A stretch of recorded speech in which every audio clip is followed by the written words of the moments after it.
Imperfect Hunt, a darkly funny, supernatural suspense mystery. Book 5 of the Imperfect Cathar series, written and read by C.N. Rowan.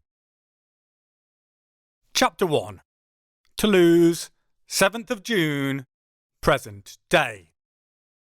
There's cold as ice, then there's cold as Aisha.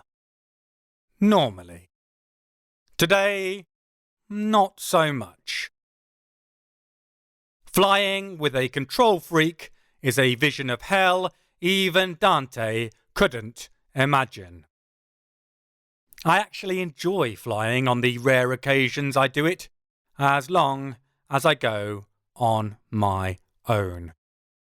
The whole experience, from the moment you arrive at the airport and huge metal signs guide you towards which grade of car park you're allowed access to, up until the moment you get free from the maws of the glass and steel giant at the other end, involves following. It's a herding process. That's why I find it relaxing. I don't have to think for a while. Just arrive with time to spare, and then go with the flow. Arrow here, Q there. Flash a piece of psychic passport at a perennially bored border guard, and then wait in a pen with all the other human sheep till the ground staff shepherd you on board in groups. Aisha does not enjoy this.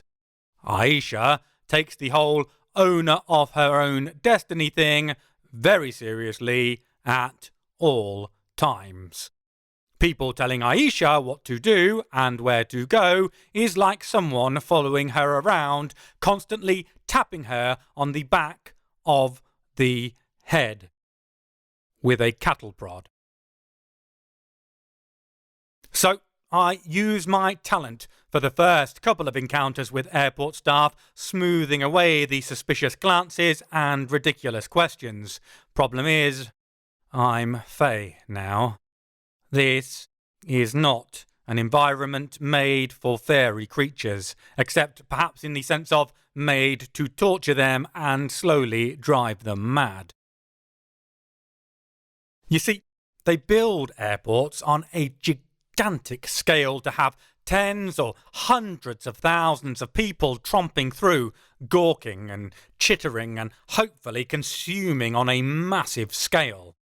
That concrete needs reinforcing, which means rebar concrete, steel bars driven through every column.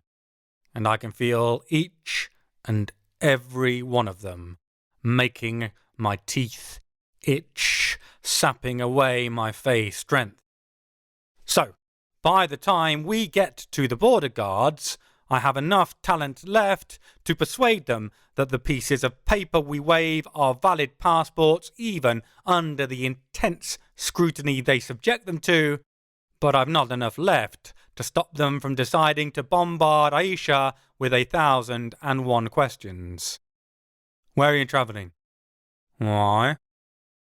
Where have you travelled recently? Are you carrying anything sharp? Anything that can be used as a weapon? That she isn't carrying any might well be one reason she's so pissed off. I think it makes her feel the same way most people would strutting through the airport in the nude. She tried to argue for carrying all of her various knives, swords, and other assorted implements of the exceptionally pointy death-dealing variety on board with her, using a "don't look here" spell to keep eyes off them.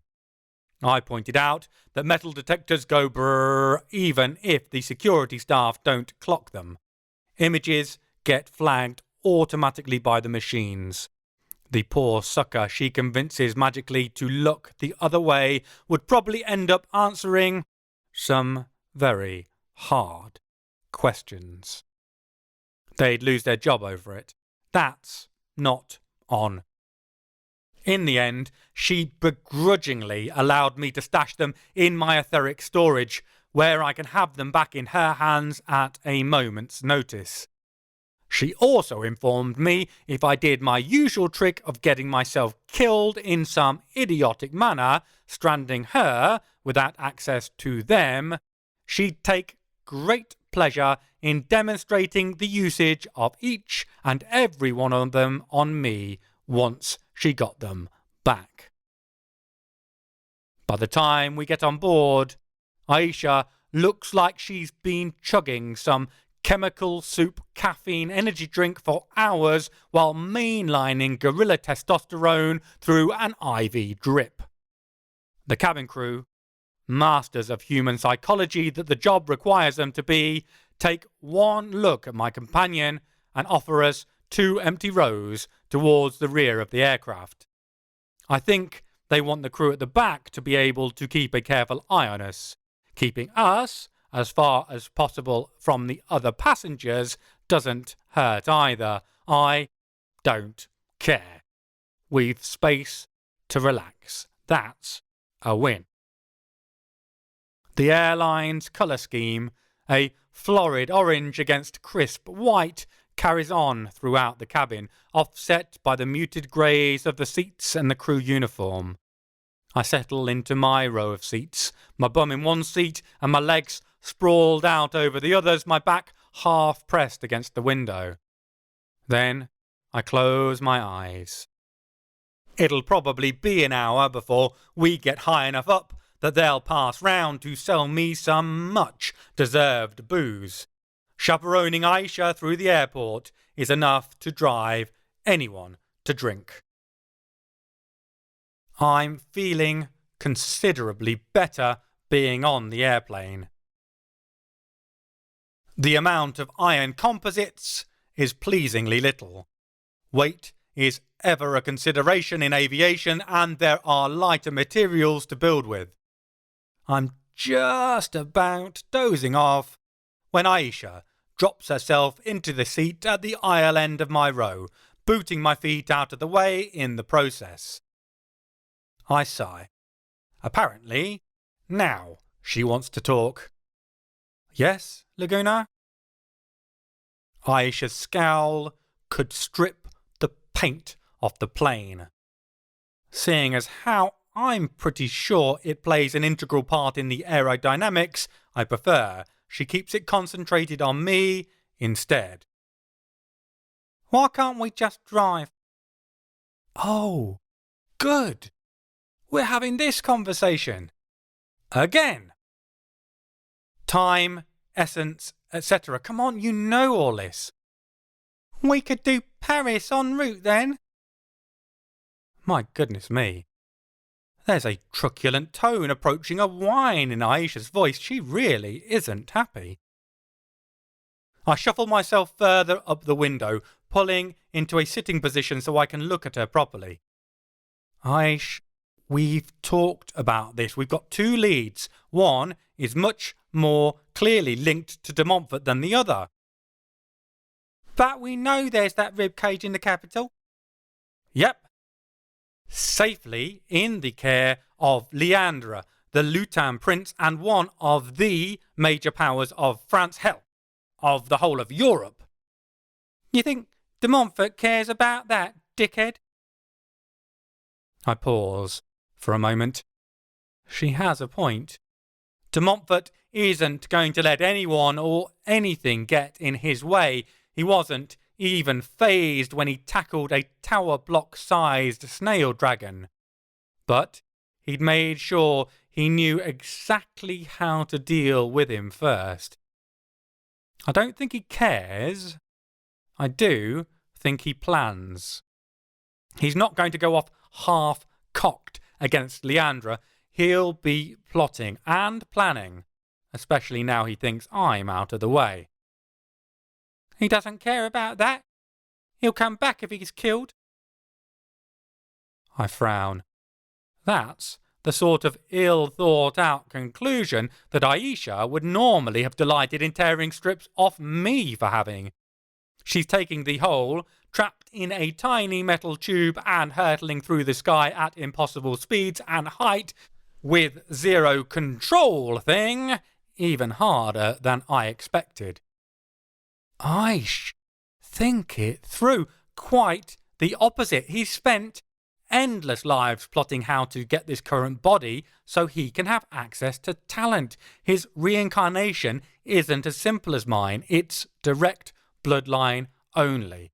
This is the first time in centuries that he's ever had power.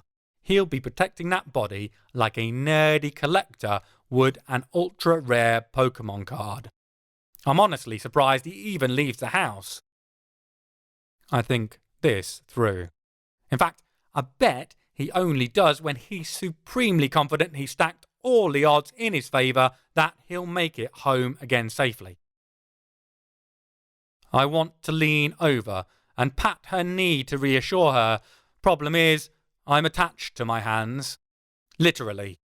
Something Aisha will modify with extreme prejudice if I patronise her in such a manner. I still think we should do Paris first. Good God, she's sulking. She has her arms crossed, her lower lip jutted out, and she's actually sulking. I've never seen the like. We discussed this. A passing crew member turns a querulous frown in my direction and I lower my voice, suitably chastened. Paris and the surrounding banlieues are packed full of magic creatures and major talented, several of them Fae of origin, Leandre included. All sorts of powerhouses likely to pick up if a potential threat moves into the area. Too risky for a main base of operations.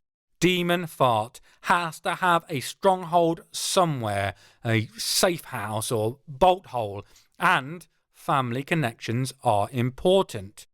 Literal lifesavers for him. It's got to be Paris or Leicester, and, combined with the discovered bones, Leicester makes much more sense. Isaac made that connection because research, obviously. If anyone was going to track down de Montfort, aka Demon Fart, as we've childishly rechristened him, through tenuous scraps of information and obscure knowledge, arcane or otherwise, it was always going to be Isaac.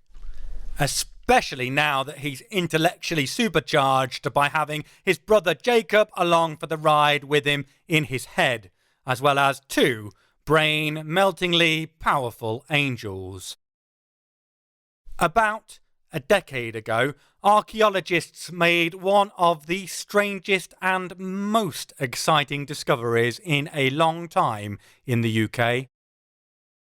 Beneath a school car park, they discovered the body of Richard III, the supposedly hunchbacked King of England, eternally reviled as a villain thanks to a certain Billy Shakespeare.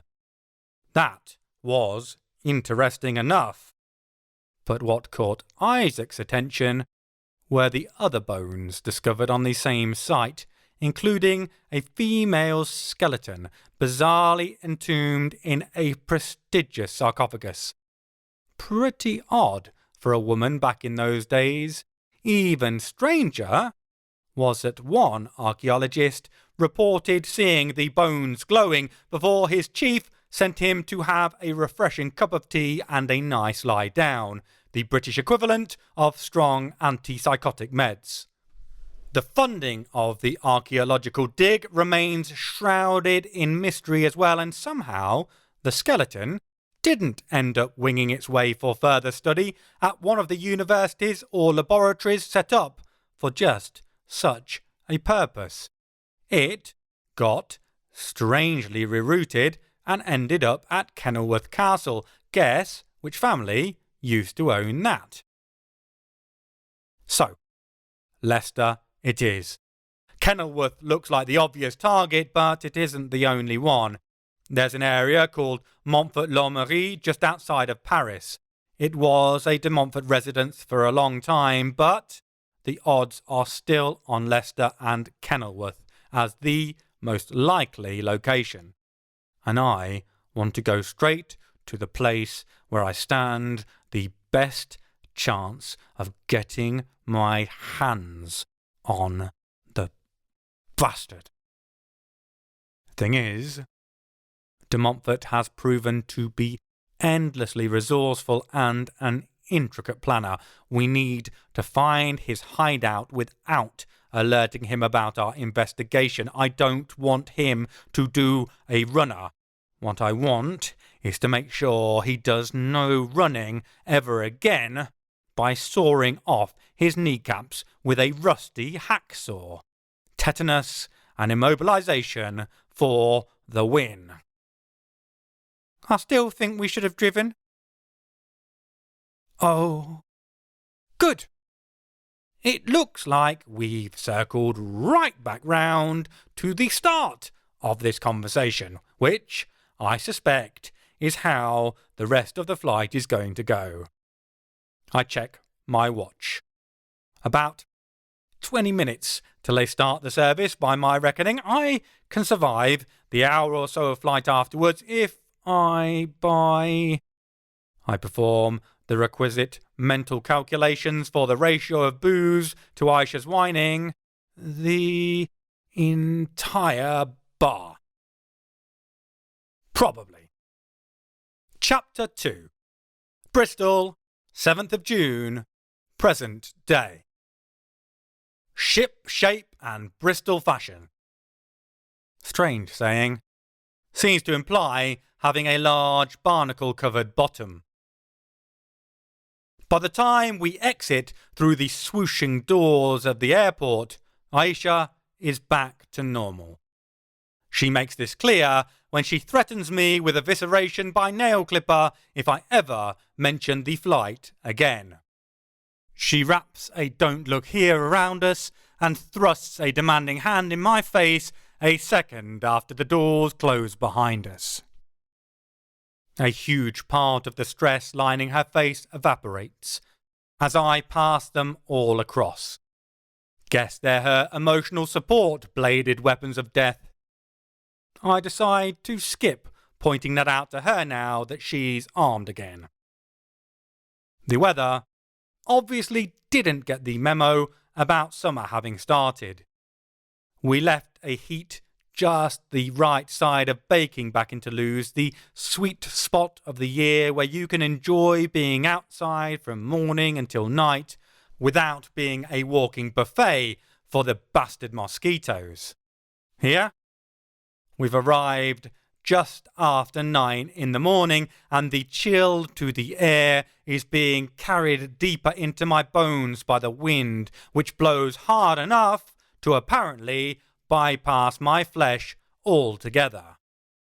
There are warmer mornings than this in February in the south of France. I decide not to mention it to Aisha. I don't really need to get her riled up about something else already. She's back in hypervigilant mode, her eyes scanning from near to far, clocking every movement from here to the horizon. At least we don't really stand out. There are people of every nationality and ethnic background milling around outside, and Aisha isn't the only one with a facial tattoo by a long stretch. It's astounding how purposeless the general movements are. People seem lost, disorientated. After anywhere from hours to days of the airports and airlines directing their thoughts and actions, the people seem bewildered to be in control of their own destiny once again. I scoop up the car keys with a minimum of fuss from the car hire desk. I considered just stealing something from the car park, but decided against it. Getting back off holiday is hard enough. I don't want to add to some poor fuckers' post-holiday blues, finding themselves stuck without transport at some ungodly hour of the morning. It isn't like we can't afford the higher prices. The Kia Sportage I've rented is just what we need. Comfortable, but concealing. We aren't about to turn heads as we drive down the street.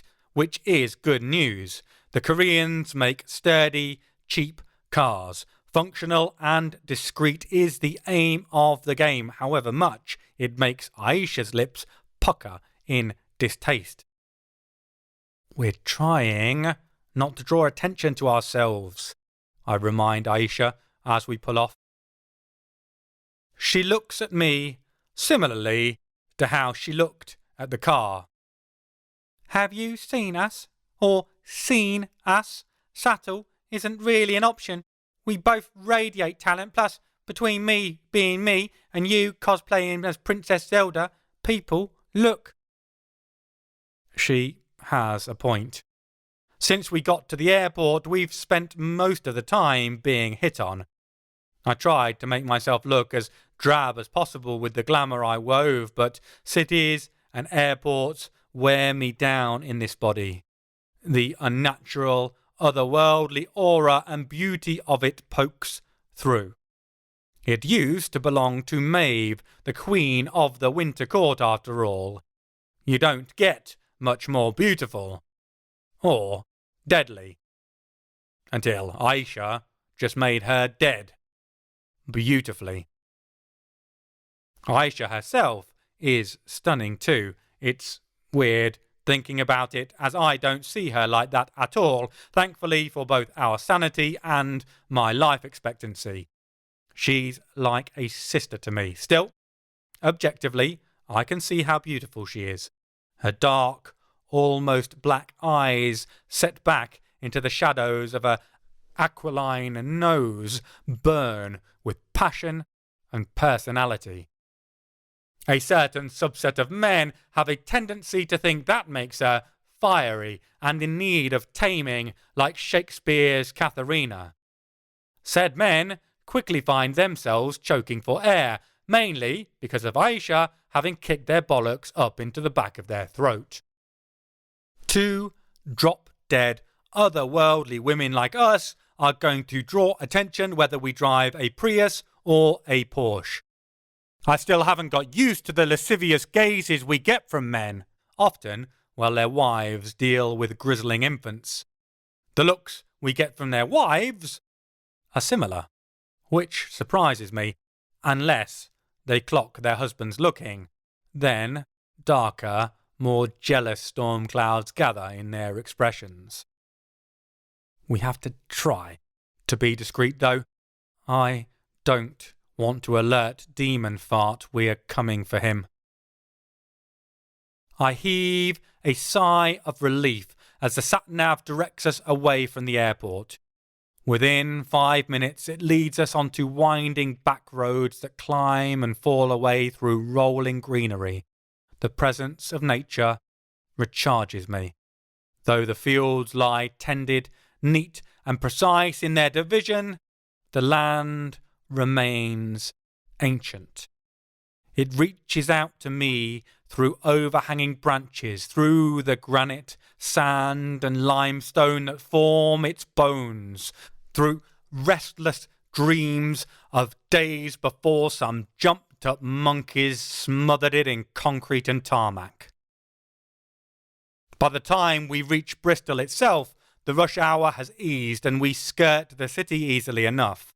The huge suspension bridge by Portishead provides a magnificent view over the docks and the estuary, and the cheerily painted houses on the opposite side set back in rows into the hillside. This is a city built on gradients. You end up with some serious calf muscles living here, I suspect. I wonder what it is about this place down in the southwest, in touching distance of Wales, that makes it such a hot spot of creativity. It birthed trip-hop and drum and bass and always seems to be at the centre of cultural originality for the UK. I promise myself a proper visit if time allows. Right now, though, we need to get to Leicester. It's a short enough drive from Bristol that after a fuel-up and a coffee grab at a motorway service station, we drive the rest of the way without stopping. By the time we pull into Leicester, the sun is approaching its zenith, which means it's finally stopped being a lazy git and started providing some actual warmth. The city itself has seen investment in recent times. Modern, bulging glass fronts act like makeup that's been slapped onto the long-dead industrial architecture prevalent where money can't reach. I nearly snap a tooth, clenching my jaw when we come down the Narborough Road. A bustling melange of bars and fast food, students and immigrants blur by, but it's all the signs labelled de Montfort that throw me. I quickly clock it's the name of a university. Apparently, being a murderous anti-Semite doesn't matter after a few hundred years. Though, I suspect it was named for de Montfort's son, the man who was almost king. As it was, the same shithead bastard just wearing his offspring's body like a zip-up onesie, I don't really care. They both would have been absolute arseholes even if they hadn't been the same person. Their memory shouldn't be honoured for posterity. Naming a lavatory after them would be more appropriate. I'm aiming to name a shallow grave in their honour, with them inside it. We park up in a multi-storey car park near the centre of town, then walk down the high street. There was some debate about where to head to first. We know the evacuated body got sent to Kenilworth Castle, which is outside the city centre, so Aisha was all for heading there and storming it like raiding Visigoths. I felt reconnoitring the dig site and the city itself first to be more sensible. Get a lay of the land, see if there are any obvious traces of Demon Fart's involvement. Isaac sided with me before we set off, so here we are. The city is intriguing. You can see where the money got invested. Swathes of renovated buildings stand proud, if entirely unoriginal. Fronts cut out to allow glass panelling, cleaned brick and pedestrianised alleys, all replete with the same mixture of chain restaurants and quirky pop-ups that masquerade as character but remain money grabbers. Behind it, though, you can see the real city. Run-down old pubs, run-down side streets, and spill a strange mixture of individuals out onto the pavement. Punks and drunkards, steamed glass academics and tattooed suits. The mingling is real, and attempts to gentrify the city can't cut the rough diamond weirdness out of its occupants. The dig site is just a couple of streets over from the high street. They've transformed it into an interactive museum. Our hope is we'll find some official to plug for information. Otherwise, we'll perform a bit of breaking and entering, see what we can find behind the public facade.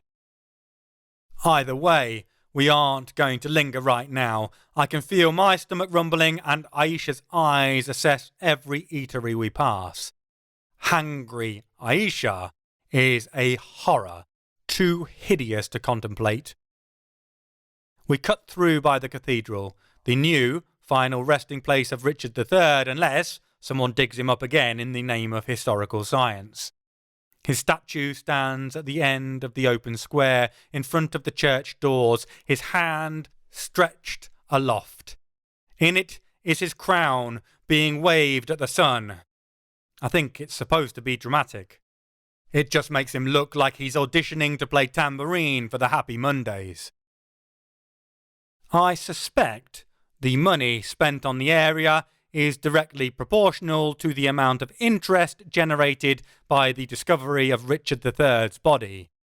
Pedestrianised again, the area is all neat green rectangles and pennants on lampposts stamped with the Richard III logo. Prior to this, Leicester was best known for Daniel Lambert, the fattest man in English history. Oh, and Engelbert Humperdinck. Neither brought in the big tourist moolah, though. the strangest archaeological story of modern times, and a missing king found. That's a draw. Clearly the local council knows it and is ready to do what they need to in order to maximise it. Various wooden and stone benches squat, artfully scattered among flower beds and street lawns. It is surprisingly quiet. I'd have imagined this to be the sort of place people might decamp to from their offices to scoff down their sandwiches during their truncated breaks. But only one bench is occupied. A guy slumps in one corner, dead to the world. He doesn't look homeless, or if he is, it must have happened recently. His clothes aren't super new, but they don't look slept in. However prominently his trainers display their long usage.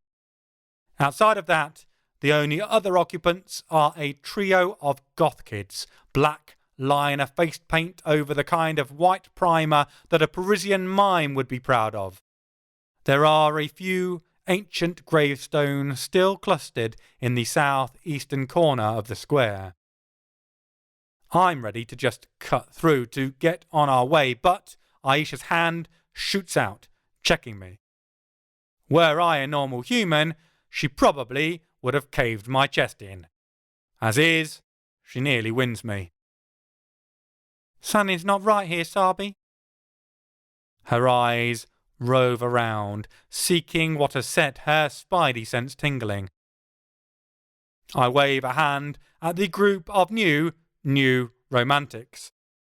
Was it that the 80s called and wanted their tragic subculture back?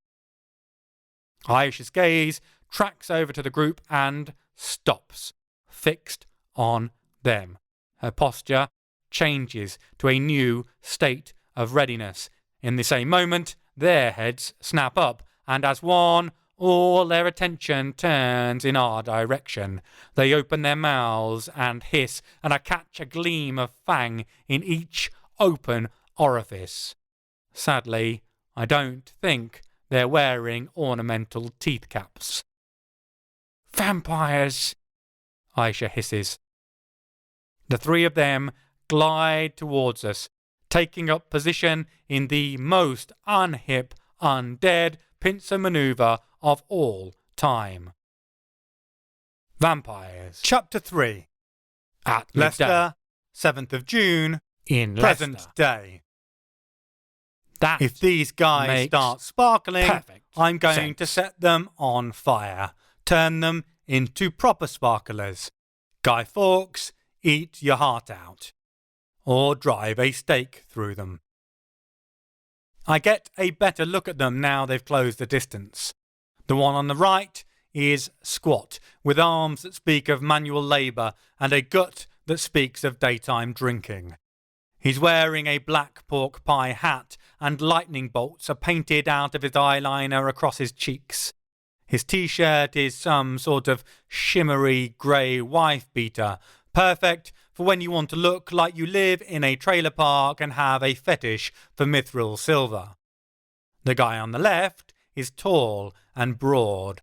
His hair is pulled back so tight into a ponytail, I'm surprised he hasn't torn the skin off his face. I wonder if he can still do anything as advanced as smiling or talking. It seems impossible without him doing himself an injury.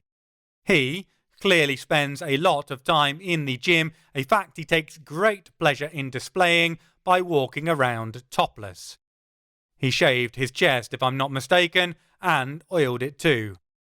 Although he obviously mixed some of that same white makeup primer into the oil, so at least his chest matches his face colour-wise. His eyes have round black circles with splodges coming off like lava lamp fluid. It's supposed to make him look mysterious, magical, perhaps.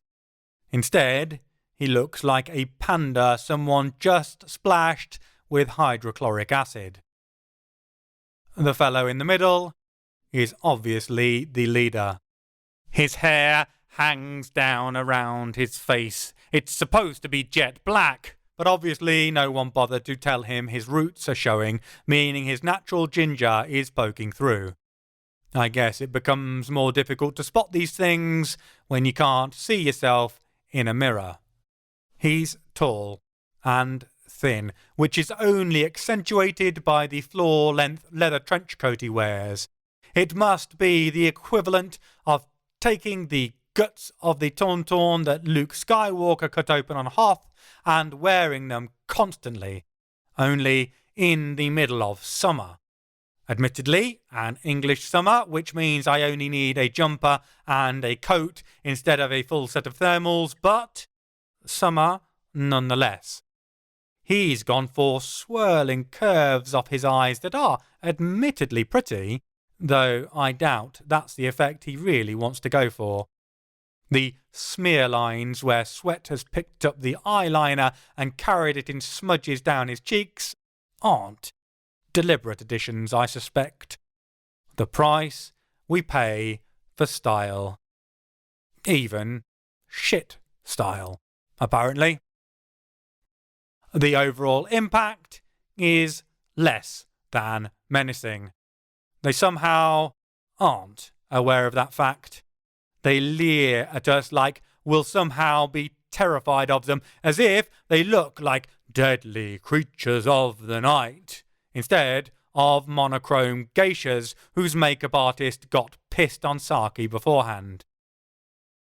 Jesus Christ, this is beyond painful. Actual vampires dressed up as goth wannabe vampires. Is this like cosplay or something? Please tell me this is some sort of surrealist theatre that English undead are into. Is this the creatures of the night equivalent of Morris dancing, preserving ancient forgotten traditions or something?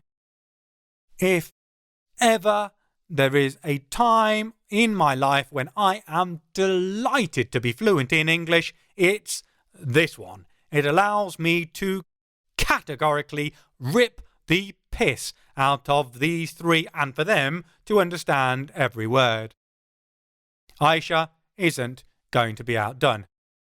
It's like the insane clown posse, only without the posse, or being insane, the lame clown trio.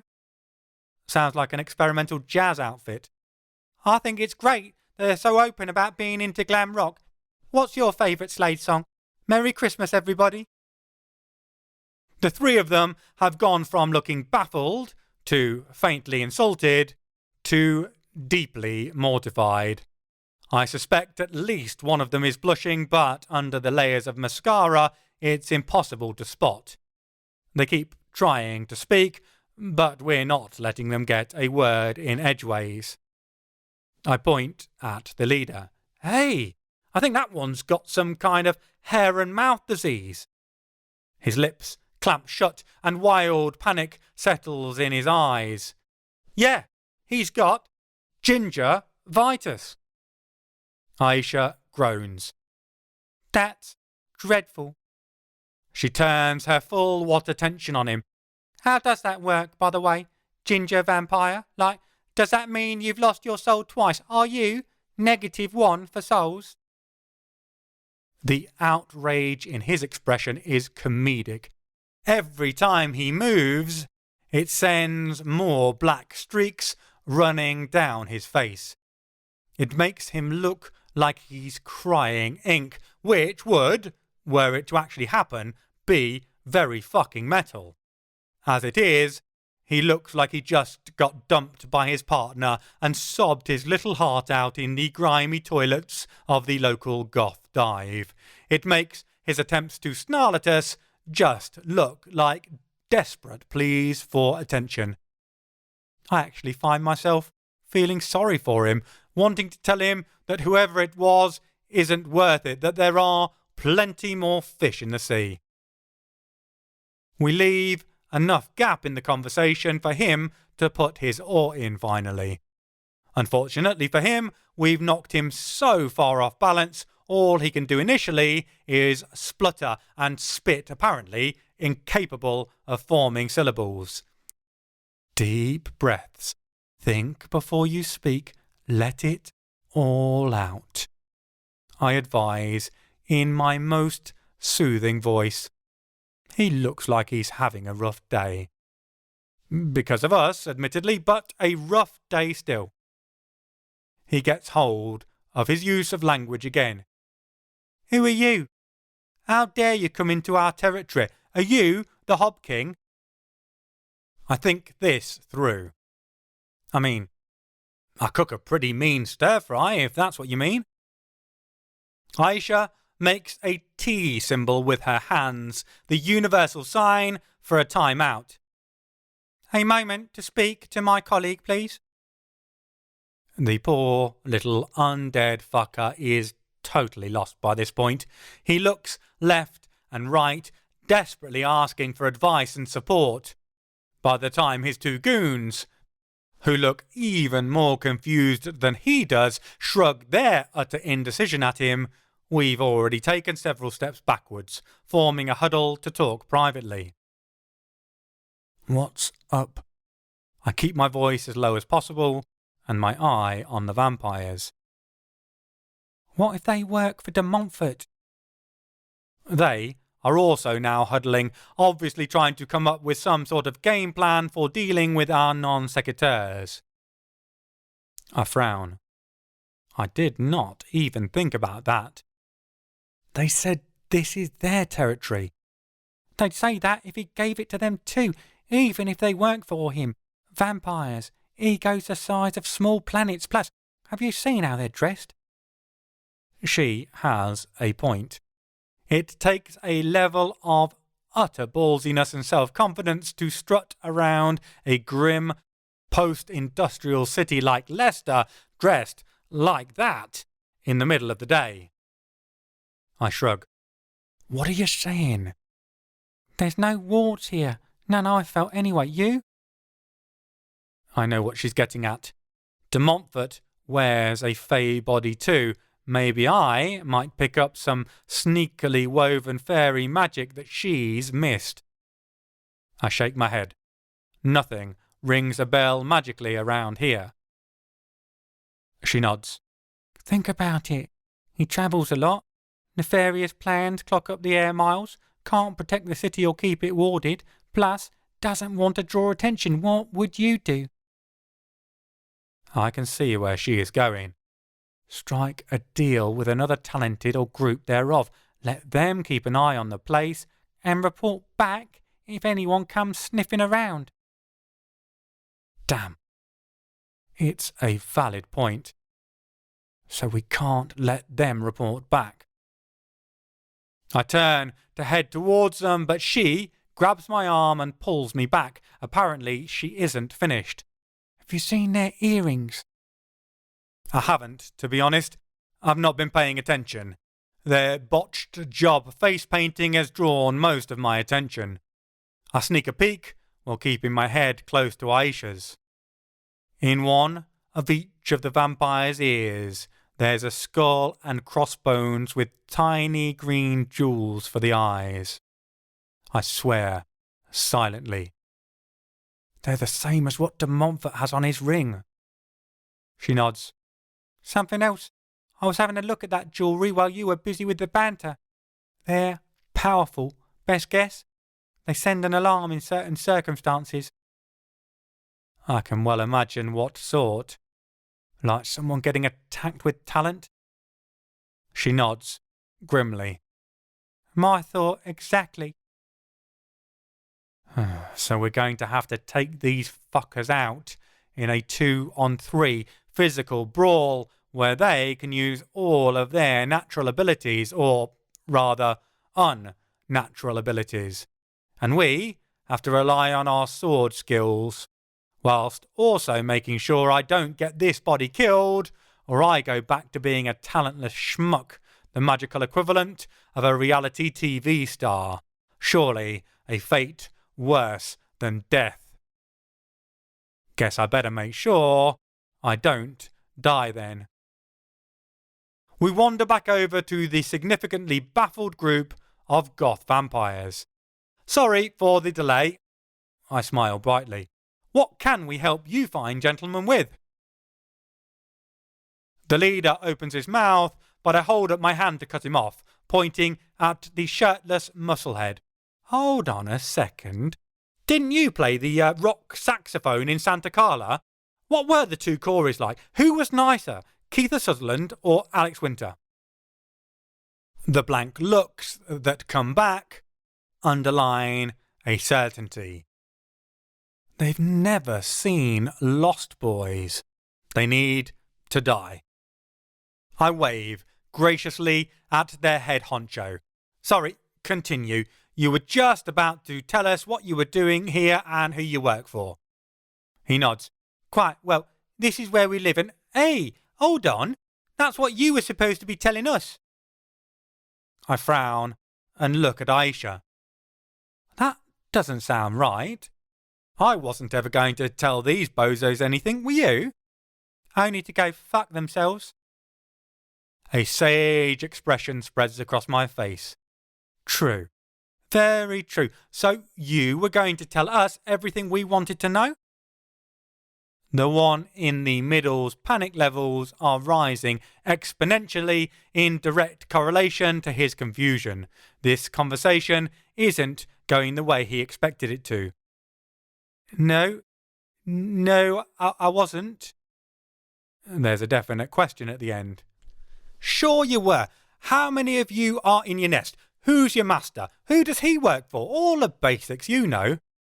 First line of your address, mother's maiden name, social security number. Sure, Aish, we'll take those too while you're at it. I think the fact that we aren't going to suddenly stop being weird and play ball finally sinks in.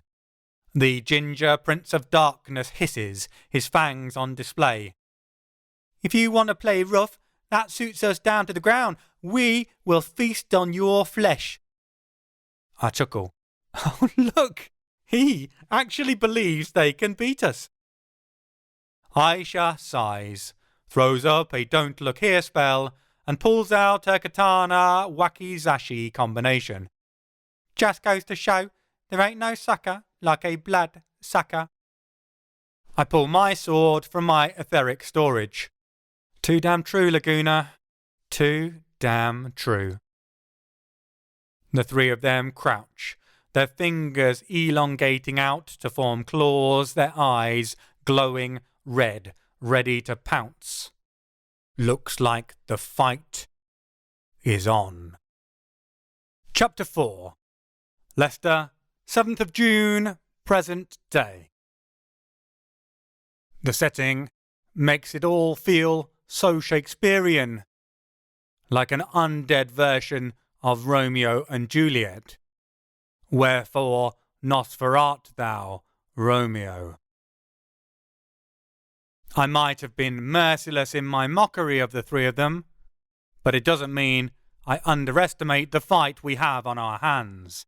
These aren't werewolves. These are vampires. As much as this trio is doing zero favours for their species by pandering to stereotypes, vampires are still seriously dangerous, especially when we can't use magic. Lightning quick, superhumanly strong. The only advantage on our side, other than Aisha, which is always the biggest advantage to have in any fight, is it being midday. I assume the three of them have some serious sunblock mixed in with their mascara. That's how they can rock around, but it should slow them down, slightly at least. I feel confident about winning the fight, but I need to win the fight without this body getting incapacitated. That is a slightly different kettle of undead fish. The vampires spread out slightly. Conversation is done. Playtime is over. Now we aren't faced by three slightly goofy kids. We're faced by three apex predators. Three apex predators in shitty face makeup, but three apex predators all the same. I feel Aisha's shift in position. She slides her right foot forward, raising the katana into a cross guard. Good. She's clocked the situation and is taking point. I take a step backward. I'll play a defensive role, guarding our rear. We both angle our bodies, not yet back to back, still facing our opponents, but ready to close up when the moment comes. It comes. Fast. Even with me being ready for just how rapidly they move, they almost catch me out. Beer belly blurs, seemingly out of existence. Next moment, he's nearly on top of me. The only thing that saves me from being disemboweled is where I'm standing. The strands of perfectly manicured grass beneath my feet practically scream at his unnatural presence as he steps on them, to my fey senses at least. But it gives me the early warning I need. I pivot back and twist my wrist to catch his claws on my blade edge. Sadly, he has two sets of weapons, having two hands. I have only one. The second set of claws slashes across my left arm, and my bicep explodes into fiery pain. By the time I swing my blade around to counterattack, he's gone again. Back where he started, he licks the crimson drops from his fingertips like a kid cleaning the sugar off after gulping down some sticky sweets. Damn, that was way too close, and only the first foray. Things are going better for Aisha. Obviously. The leader and Saxman have quite correctly identified her as the bigger threat and are harrying her as a pack. Have you ever seen one of those 60s martial art films where everything's been slightly sped up to make the fight seem even quicker and more impressive? It's like watching one of those on fast forward. There's a jerky unreality to it.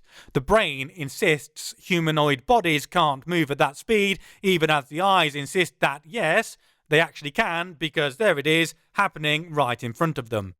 Both Beerbelly and I pause to admire the action, though I keep a close eye on him in case he tries to sneak attack. King Ginger is pressing her from the front, bobbing and weaving like Jackie Chan as drunken master, attacking from different angles and heights, searching for an opening. Saxman is hounding her left flank. He's trying to play the strategic game, seeking a gap in the action, a momentary lapse in concentration where he can strike. He makes chivying forays in, slamming forward like greased lightning, his claws outstretched, then blurring back to the edges to seek a new opening. Aisha doesn't have to be as cautious as I do. She blocks most of the attacks, of course. She keeps her katana concentrated on the leader, her eyes tracking his disjointed movements. Her wakizashi parries the incoming bulldozer strapped to a jet engine assaults from the muscle-bound Saxman, catching his razor-sharp, elongated nails on the small blade to turn him aside. That doesn't mean she isn't cut, though. Thing is, she doesn't care.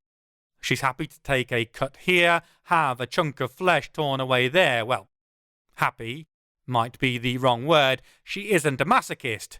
She's just tough as nails and able to regenerate instantly. Compared to what the Nazis did to her, these sort of injuries are nothing. She protects her blade arms, of course, to keep her weapons. Every time she takes a hit, she makes sure she pays one back to whoever dealt it. The result is that while she might be slick with her own blood, she heals straight back up. The vampires might not bleed in the same way, but they heal slower too. They both have multiple wounds that would incapacitate any lesser species. Sadly, they've obviously fed recently. The black sludge oozing from their cuts knits their flesh back together, albeit slower than Aisha recovers. The result is the battle is fever-pitched but evenly matched. The two of them are enough to keep her too occupied to concentrate on making a clinical strike either straight through the heart or by cleaving their heads from their necks, and they can't do her any permanent damage. I've just decided to re-engage my vampire, risk be damned, so I can get in and help her when the battle changes. for the worse. The vampire leader falls a step back. I watch as he coils spring-like. Then he leaps at her, his claws spread wide, hammering down from above like a tiger finishing the hunt. Aisha can't move away fast enough. She bends back and has no choice but to bring up both blades, using them to catch the extended nails and transfer the vampire's momentum into a spin, sending him crashing off to the side. It is, however, exactly the opening Saxman has been waiting for. He dashes in low and hard like an American football player going in for the tackle. Lunging forward, he tears through her right hamstring. Aisha cries out and sinks to one knee, her leg giving out under her. I cry out in sympathy and start forward, only for Beer Belly to dive at me low, going for a shoot fighter move to pull me down and grapple. I strike wildly at him, desperate to get to Aisha, severing two of his outstretched fingers, then crying out again as he rips through the flesh on my shin. Only the hardness of the bone and the slight deflection I caused when I detached his digits stop him from tearing my entire left leg off. I roll to the left, kneeling myself, my sword raised in a hanging stance above my head. Luckily, losing his fingers has discouraged Beer Belly from immediately trying to finish me off. I sink my left hand into the grass, seeking the essence of its seeds. Funneling my magic, I touch the potential of the seed's myriad states, the change from dormancy to shooting growth, and channel it into my left shin. I feel the flesh regrow, reform as my body's cells respond in sympathy to that latent possibility in the lawn, stimulated by my talent. I just have to hope using magic on myself won't trigger the vampire's earrings, but it's that or being out of the fight. 3 versus 1 won't help the injured Aisha even if they leave me alone rather than finishing me off. I need to get healed, and quickly. In the momentary pause, while Beer Belly concentrates on regrowing his severed fingers, and I on my shredded shin, I fix my eyes on Aisha. Saxman hasn't pressed the advantage, thankfully, but he has backed up, obviously happy to continue to snipe from the sidelines.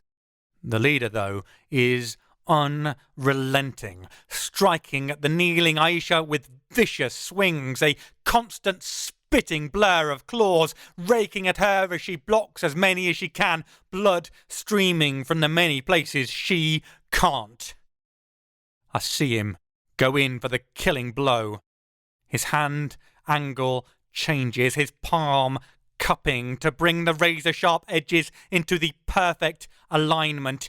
It comes down, aiming for her neck, shaped just so, meaning that even as Aisha instinctively pulls backwards, the index finger blade still connects to her carotid artery, slicing straight through.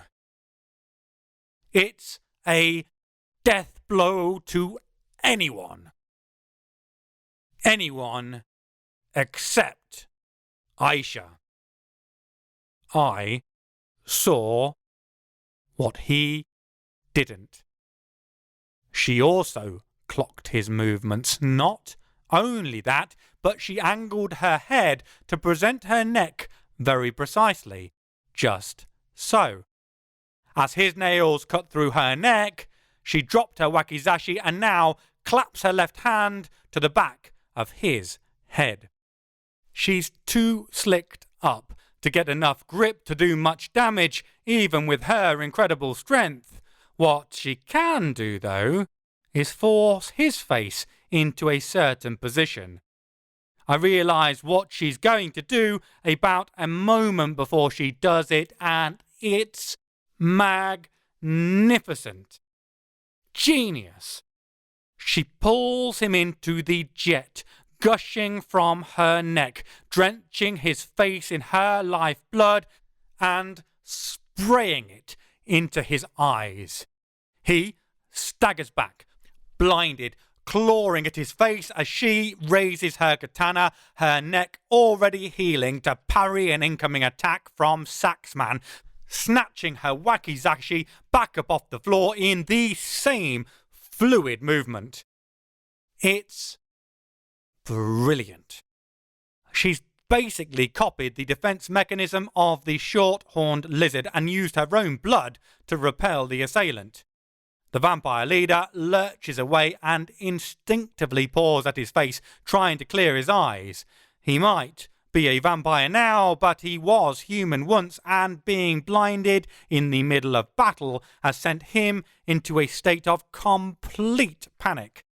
He's acting on instinct. So, as he desperately tries to wipe the blood out of his eyes, he wipes it from his face as well. As the liquid comes away, so does his mascara. He's under the shade of one of the trees at first, so doesn't notice, until a step back brings him out into direct sunlight. The vampire screams as the rays hit unprotected skin, and we hear the sizzle and pop of it turning into crackling. The accompanying roast pork smell is a paradox, both appetizing and stomach-turning at the same time. If he moved quickly before, now he's a distortion on the air itself. One moment there, then gone. With that one move, Aisha has more than evened the fight. The advantage is now ours. Saxman charges in, desperate to seize back the initiative. Of course, Aisha is ready for him. Her neck wound has healed, and so has her hamstring. She ducks under the flailing claws, places her shoulder into his solar plexus, and drives herself back up to standing, transforming his furious energy into a flip that carries him sailing through the air. With a back-snapping crunch, he impacts on the paving tiles next to the bench like a comet, entering its emo phase right where the scruffy, potentially homeless fellow lies, still fast asleep and oblivious to everything happening around him. This, though, is too much, even for his state of stupor. He cracks open an eye, yawns, stretches, and swings his legs round to pivot himself into a sitting position. He blearily scrubs at his face, fumbles in his pockets, and produces a lighter and a suspiciously long, half-smoked roll-up. The sweetness to the acrid smoke, as it drifts over once he lights it up, confirms it isn't tobacco. I hear him crack his neck, and then he turns his attention to the prone vampire who is still winded from his short-lived introductory lesson to the principles of flight. He bends over, peering down at the prostrate figure. "Hey up, cocker, what's cracking here?" I've always thought my English is impeccable, but the farther you head towards the Scottish border, the thicker and more impenetrable the accents become. I don't think there's another country in the world where intonation and slang change so entirely within a half-hour drive. Hell, half an hour in America is popping to the corner shop for a lot of the population. Here, it means they sound like two different countries entirely. This chap has an accent from the north, though where exactly I'd struggle to tell you. Quite a bit farther north than Leicester, that much is sure. It has a warm burr to it that matches with his gentle, albeit slightly dazed smile. His scraggly stubble half hides a face that would probably count as affably good-looking when not waking up on a park bench. His clothes are scruffy, jeans that sit in the middle ground between loose fit and properly baggy, a striped hoodie with frayed cuffs, and a simple silver chain underneath it. This falls out as he bends over, and the vampire hisses in fear, throwing his arms up across his face like the full-on drama queen he is. "Oh, Ree, one of them, are you?"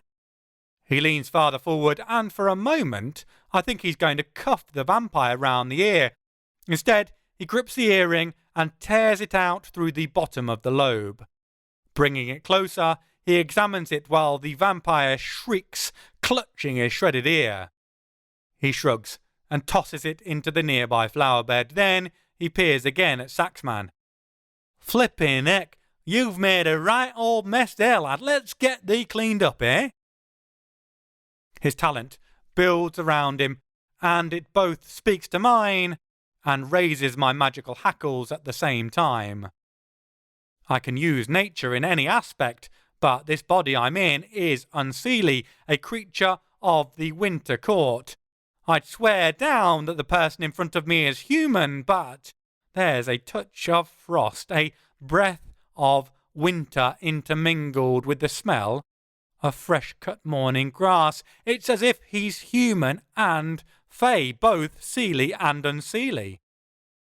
Waves of talent break over the creature at his feet like the dawn's first tide drenching a rocky inlet, and then it's gone. The vampire squeals and starts writhing in agony, his makeup having vanished. All of it, including his sunblock mascara, leaving him lying prone, topless, smack bang in the midday sun. That roast pork smell quickly changes to the charring odour you get when you forget to take your dinner out of the oven for several hours. Saxman's complexion is altering just as rapidly, turning charcoal black and flaking off.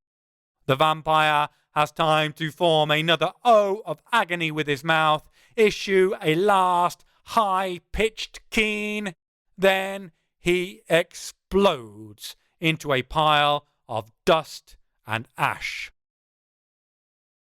Beerbelly has been as agog throughout all of this as we have, but seeing his mate transform into cinders, and not the fun kind from the pantomime with ugly stepsisters, is enough to give his brain a right royal kick up the arse.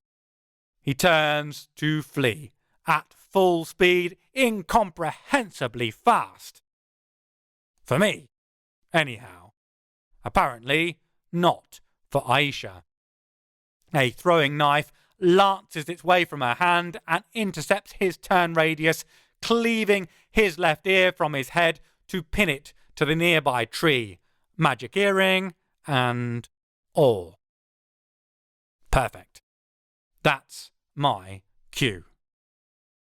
I summon my talent and push up through the tree's roots into its branches to the very tips. Then I persuade the tree that the seasons have sped up, that they're whipping past at a lightning pace, the years skipping along in seconds. The branches shoot out along the trajectory I've calculated, growing at a spectacular rate, right through the chest of Beerbelly. He has enough time to look down, realise what has happened, and then say, "Oh," before he too explodes into dust. It forms a wonderfully neat pile just at the foot of the tree that so effectively skewered him. I thank it, giving the trunk an appreciative pat as I pass. Then I turn my attention to the stranger who so effectively dispatched Saxman. He swings himself up off the bench and absent-mindedly dusts at his rumpled clothes, mashing ash from his joint into the fabric as he does so. Looking back up, he gives us a lopsided grin. "Good work there, our kid, but might have been a grand idea to ask him a few questions afore you shut his cake hole permanent like." I look at Aisha. She glances back. Then we both stare at this strange talented who is halfway between a hobo and a high fae apparently. There are so many questions. So many answers we need to get. One is more pressing than all the others, though. "Cake hole?" Aisha voices. The man, or fairy, or whatever he is, scrunches up his forehead. "Cake hole, aye. Gob, your mouth, you weirdos. I run the mouth through the part of my brain that handles translating strange and obscure languages from Aztec to Atlantean, and finally I penetrate the dialect. Are you saying mouth? Good God, it's harder than translating what Lucar Coyle, rest his soul, or Frank, piss on his, said. Aye, bingo, top marks and all. His grin hasn't faded in the slightest. It doesn't seem to bother him that we're struggling so hard to understand him. Perhaps making sure people don't quite get him, and thus underestimate him because of it, is a part of his natural defence mechanism. I make a mental note not to commit the same error. A sudden, terrible thought strikes me.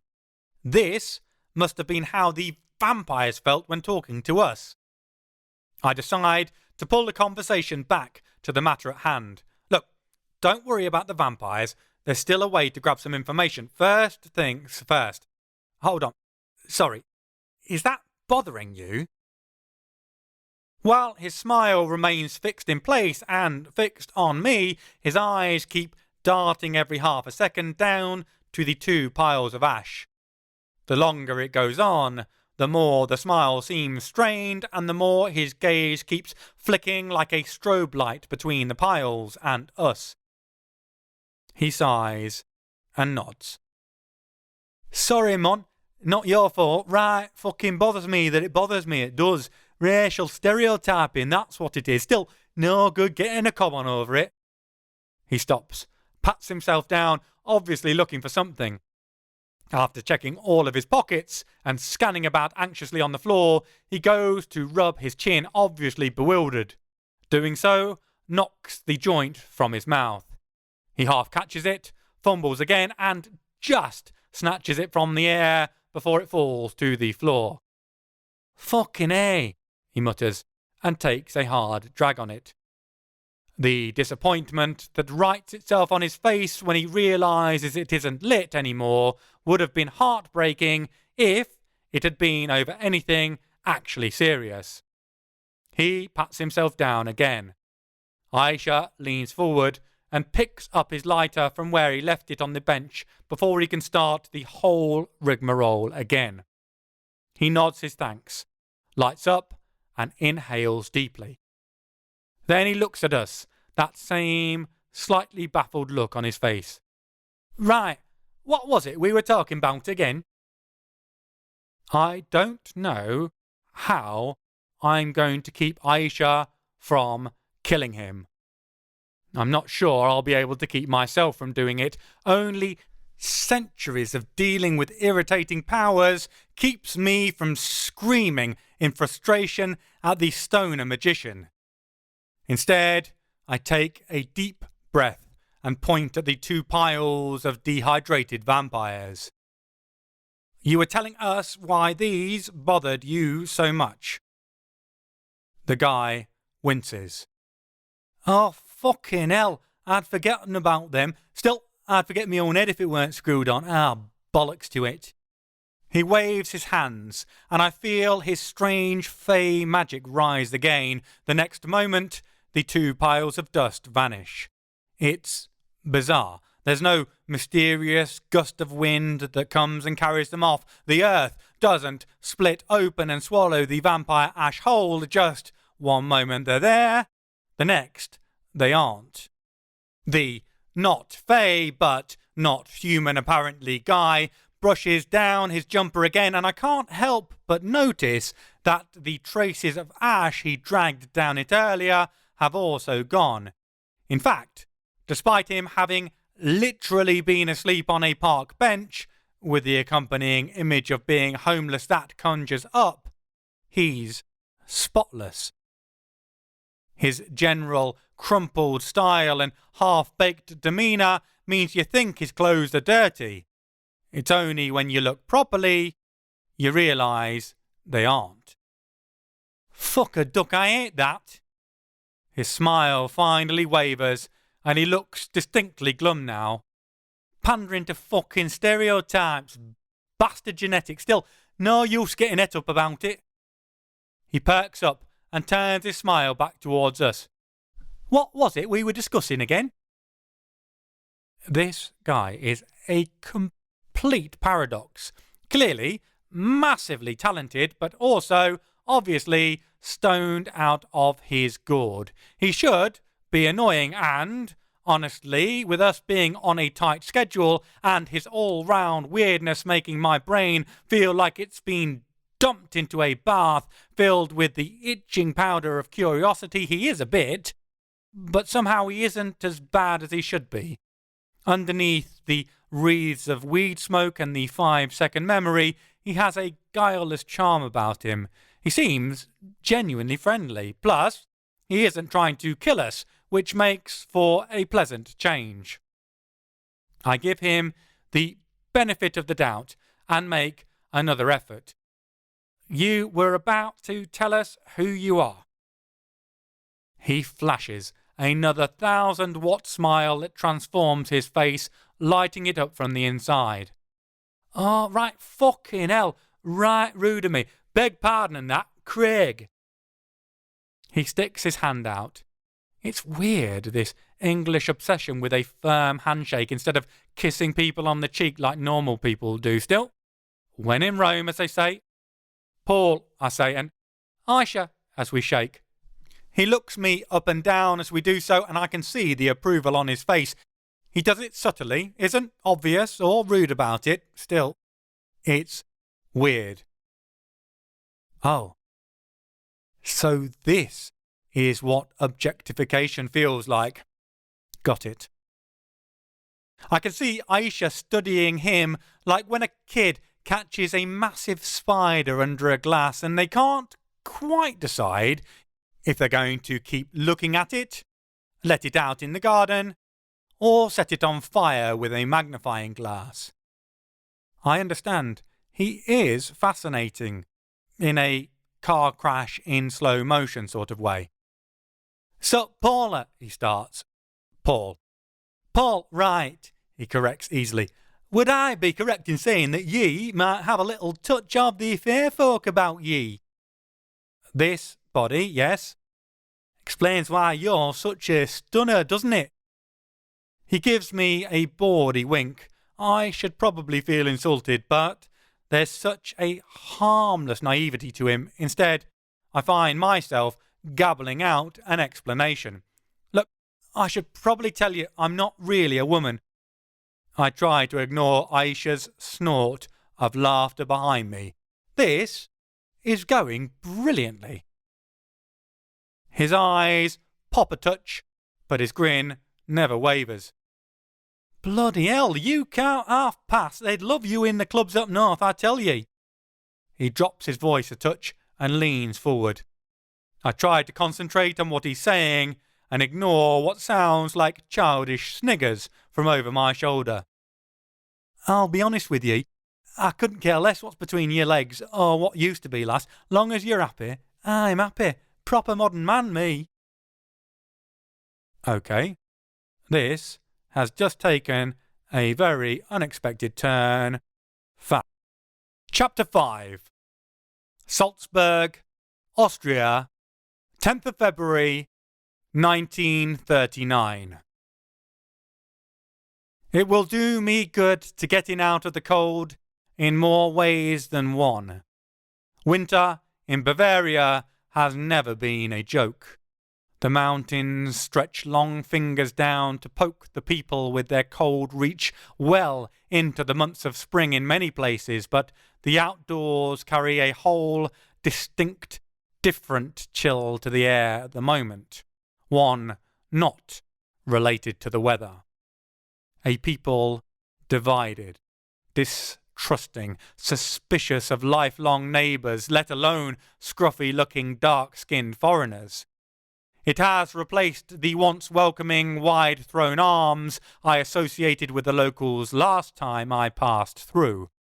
An impoverishment of spirit seems to have spread more viciously than any malady might have through the Germanic people, for all the talk of reclaimed national pride. The rest of the world might only now be stirring awake as to what goes on behind increasingly closed borders, but it's no surprise for those of us in talented circles. We can see what everyone else has been closing their eyes to.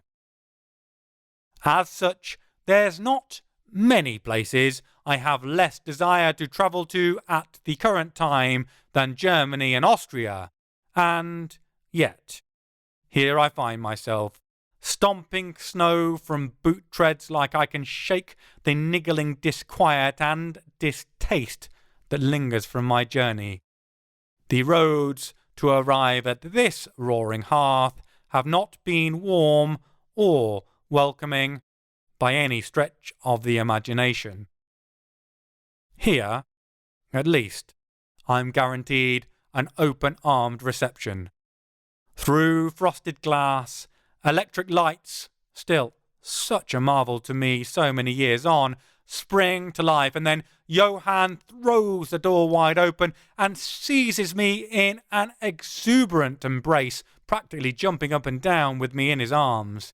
It's been many years, but he's still a boundless ball of energy, no doubt, having discovered some clandestine occult secret recently, yet still finished in time to go out and drink the whole neighbourhood under the table until the early hours. And, considering this is Bavaria, that's no simple task. Though I do wonder, seeing what lies outside the front door, whether Johann has been quite so ready to go out and mingle as he did historically. For now, though, I'm just glad to see my old mentor. He stands taller than I and twice as broad, dressed in a simple white shirt and brown waistcoat.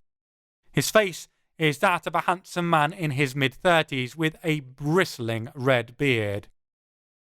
He's a brilliant bear of a man, as rugged and as raucous as he is intelligent and educated. Which makes me think of Isaac, and how very different they are for two people who are so alike in certain ways. Both scholars, both certified geniuses in their occult fields, and both capable of breaching dimensions in a way never since replicated. Magicians of legend, and with good reason. He hurries me inside, slamming fast the door against the wind's bitter, jealous swirl, and hurries me towards the reception room where the fire crackles merrily, inviting in its offer to thaw out weary fingers. Books cover the walls, much as in Isaac's sitting room, but there's none of the careful haphazardness that defines my friend back home. Everything is neatly put away, stored in its meticulously organised place. Rare grimoires worth small kingdoms are stored alphabetically or chronologically rather than being used as a support for a pile of equally valuable tomes. I've often encouraged Johann to come and visit us, but it's probably better for the condition of his heart that he never sees inside Isaac's workshop. A wooden table, its curved, carved legs splayed to support the mighty oak surface as though bowed by the weight, occupies the left side of the room.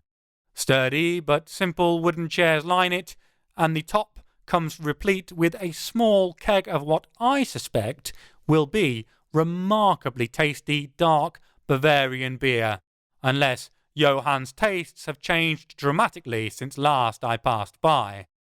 It looks like it took several men to carry it here. Mind you, Johann always did like the strong, rugged type almost as much as they like him.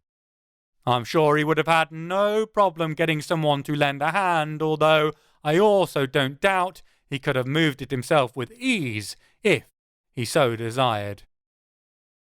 2 turquoise-shaded wing-back chairs pulled up and angled towards the fire bring back happy thoughts of drunken debates in similar setups with my old friend.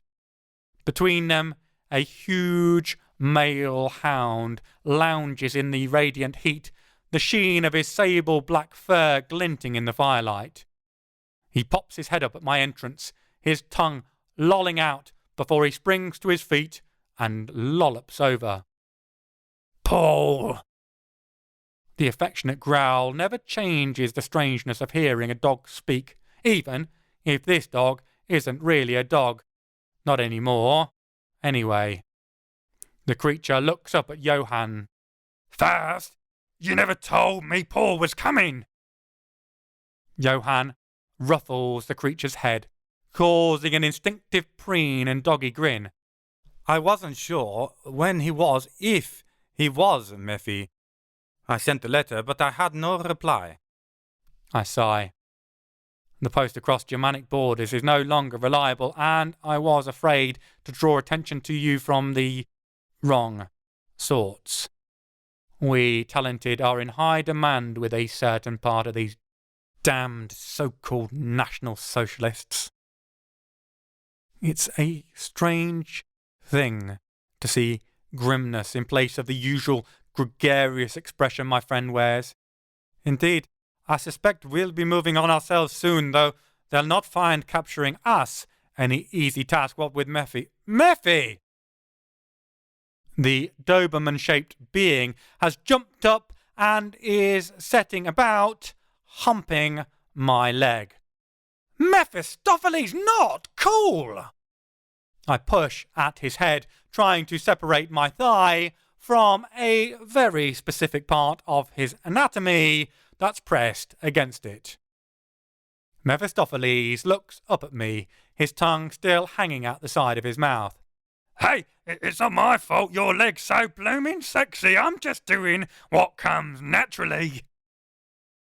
And therein lies the truth of Mephistopheles, the one and only known and provable case of a demon coming to and staying in the human realm. First, let's clear up a few misnomers about demons.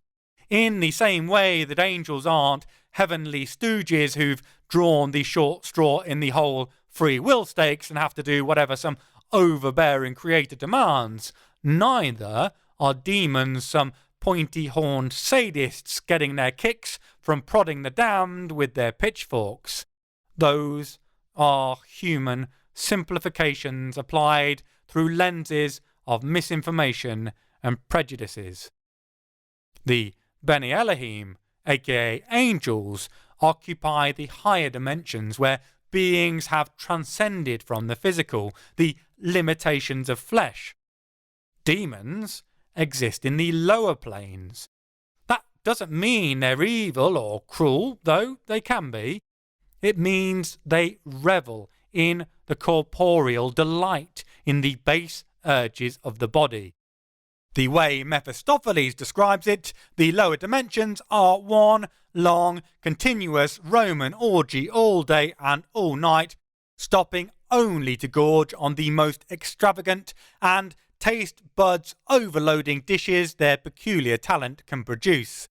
Things like work or duty or commitment are incongruous to them. They do whatever they like the moment the thought occurs to them. They can't imagine living any other way. Which is why, despite demonology gripping the seedy mind of many a socially inept and embittered young talented, we aren't knee-deep in denizens of the lower planes. It's very simple, really. They think our reality is boring. Totally lacking in decent entertainment. Basically, we're a bunch of Puritan prudes and they don't want anything to do with us. The very few times anyone has successfully managed to summon one, demons have done everything they could to fuck back off to their own dimension as quickly as inhumanly possible. Usually by turning the summoner inside out and stringing their internal organs like bunting from the chandeliers. Except, for some reason, Mephistopheles. I'm not sure how or even why Faust summoned him. I know it wiped out the Hotel zum Löwen and several neighbouring buildings in the ensuing spreading blaze in Staufen im Breisgau. Luckily, he faked his own death at the same time, as it made him persona non grata in the Prussian states. Whether it was something about the particular working Faust did, or about him personally that bound Mephistopheles here, I have no idea. Faust won't ever discuss the details, not even with me, and Mephi gives him a strange look whenever I raise it, that sort of half resentful, half exasperated, but entirely affectionate glance an old married couple will share. I can't help but think their relationship must be something along the same sort of lines as with Isaac and Nithael, that somehow in the course of whatever working he used to open the pathway through, their essences became intertwined. So for as long as Johann is here, so is Mephistopheles. Thing is, demons never learn much at home about impulse control, and Mephi doesn't see much point in changing that just because he's in a different dimension. So, when he sees a leg he wants to fuck, he doesn't bother with flowers and diamonds. Doesn't matter whose leg it is, he just ups and ruts. I wisely don't bring up his visit to the Bavarian court in the 16th century. It still makes Johann wince and turn redder than the particular member Mephistopheles rubbed up against Albert the Fifth. Repeatedly. He earned his title of Albert the Magnanimous that day by not executing them both on the spot. After using a conveniently placed poker as a lever to separate Mephi away from canoodling with my lower extremities, and by distracting him with a sizable chunk of deer leg, we settled down into the fireside chairs, tankards in hand. An amicable clink, and appreciative first swig, then we settled down to business. So, what's the matter, Johann? I don't want to beat around the bush. We've been friends for near on 400 years, and never once in that time has he asked me for help. What can I do to aid you, man? He sighs, wiping the froth from his thick, red beard absently with his sleeve. 'Tis not for me, my friend. A problem has arisen for another, a colleague of sorts, a brilliant, if occasionally foolish man with a fabulous mind, and an obsession with your past that has caused him all sorts of problems. My ears prick up at this. My past? What do you mean? He's followed my studies? I can do without that. I'm quite happy to stay anonymous. I've no need for fans or stalkers, thank you very much. Faust shakes his head. Not your individual past, the collective one of your people, the Cathars. Oh, one of those. Is he another of those blasted Polaires waltzing around claiming to be Esclamon's reincarnation? I ran into the Countess of Caithness once to see how she was, this woman claiming to be that most practical and perfect of women. Let's just say she didn't manage to fill the rather large shoes she asserted were hers.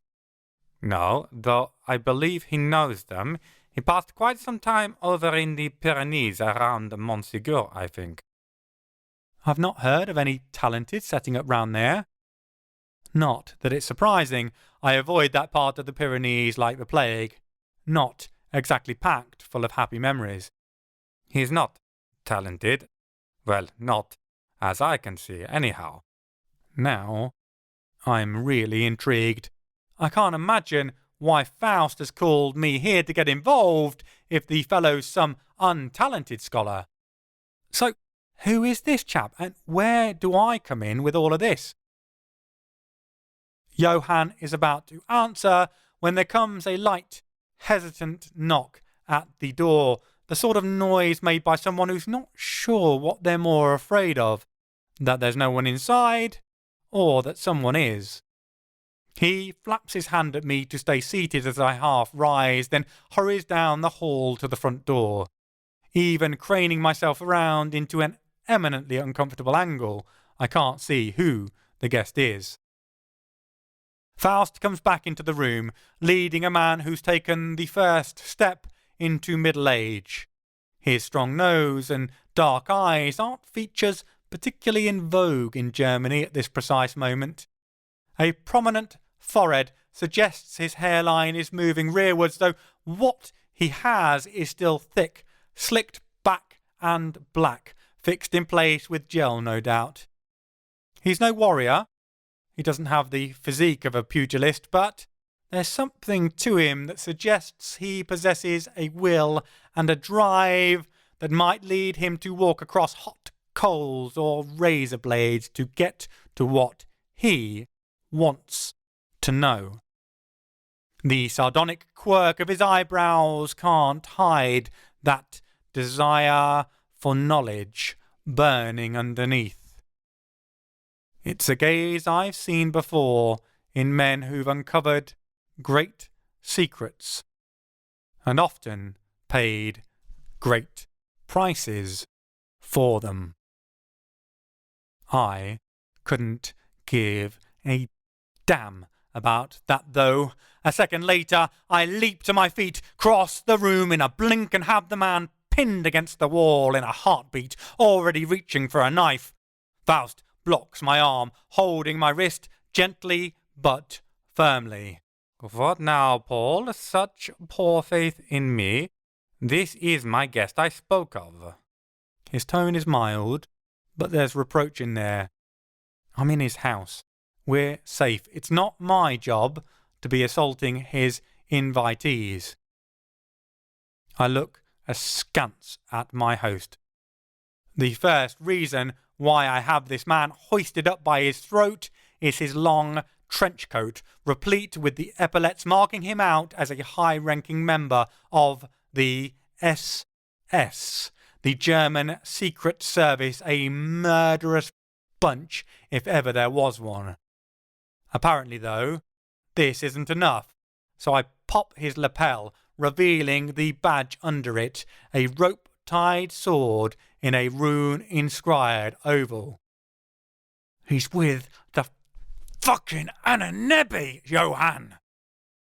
I can't keep the hiss from my voice. Good God, I want to kill this bastard stone dead.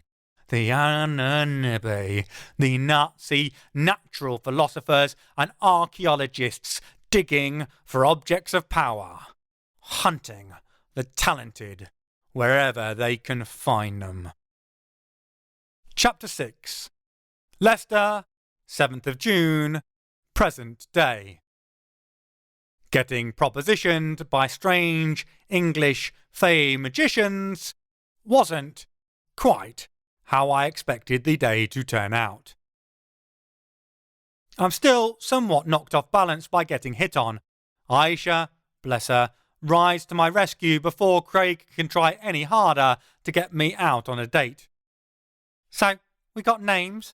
I don't mean to be rude, but I don't actually care if I am, so there's that. What are you?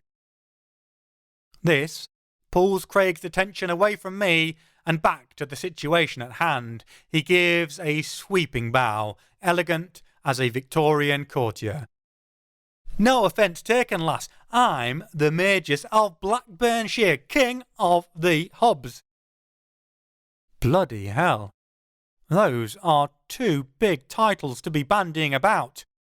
I open my talent up and look at him. He keeps his own power tightly reined in, but I can tell there's a metric shit ton of it, meaning there is a lot more to Craig than first meets the eye. The thought strikes me again that this is almost certainly deliberate. I replay some details of our chat with the vampires in my head. Hold on, so it's you the Kiss rejects were looking for? They asked me if I was the King of the Hobs. Well, more they were aware I was looking for them, like. Been a fair load of them coming up my ends, moithering me and trying to take me territory. Seemed to be coming up from down here, so I thought I'd come have a poke about, like. I furrow my brow. So, why were you asleep on the park bench then? Craig chuckles, looking a touch embarrassed. Oh, that. Smoked far too much of this, far too fucking early for me own good, like, didn't I? Daft bastard that I am. He takes another toke to emphasise exactly what it was he'd been doing far too much of. Colour me shocked. I would never have imagined it. Still, I wonder if he has any other useful information for us. Any idea who the vampires are working for? Well, they're vampires, lass, so for their own damn selves would be my guess. I get what you're getting at, though, like. I heard rumours they are all buddied up with someone. That's why they're getting all hoity-toity, thinking they'll come and have a racket up in my end of the woods. Cheeky sods. Finding out who and having a small word in their shell like is the main reason I'm here. Interesting. Looks like our aims align, assuming he's telling the truth. Funnily enough, though, I find myself trusting him. And not just because he wants to take me out on a date. Okay. I walk over towards the car park on the other side of the black painted railings to the west of the cathedral. I'm not sure what the building on the other side of it is. A mixture of old industrial factory and modern glasswork, it looks like a school, but the lack of pupils suggests otherwise. I'm not really too interested in what it is, though. I'm more interested in the large black SUV parked just on the other side of the fence, or, rather, by what's underneath it. I stop by the passenger side door. Are you okay under there? There is a long pause filled with silence. I clarify. I know you're under there. Your soles are poking out. I say as kindly as possible. Oh, so he does have two souls, Aisha adds brightly. I groan. Ouch, Laguna. Right, I'll ask you again. Are you okay under there? Further silence. And then, yes? The word is drawn out, thick with uncertainty. Still, we've broken the ice. I plough on. Are you the last vampire, leader of the ones who attacked us? Another pause. No? I mean, top marks for audacity. It's never going to work, but the good God loves a trier.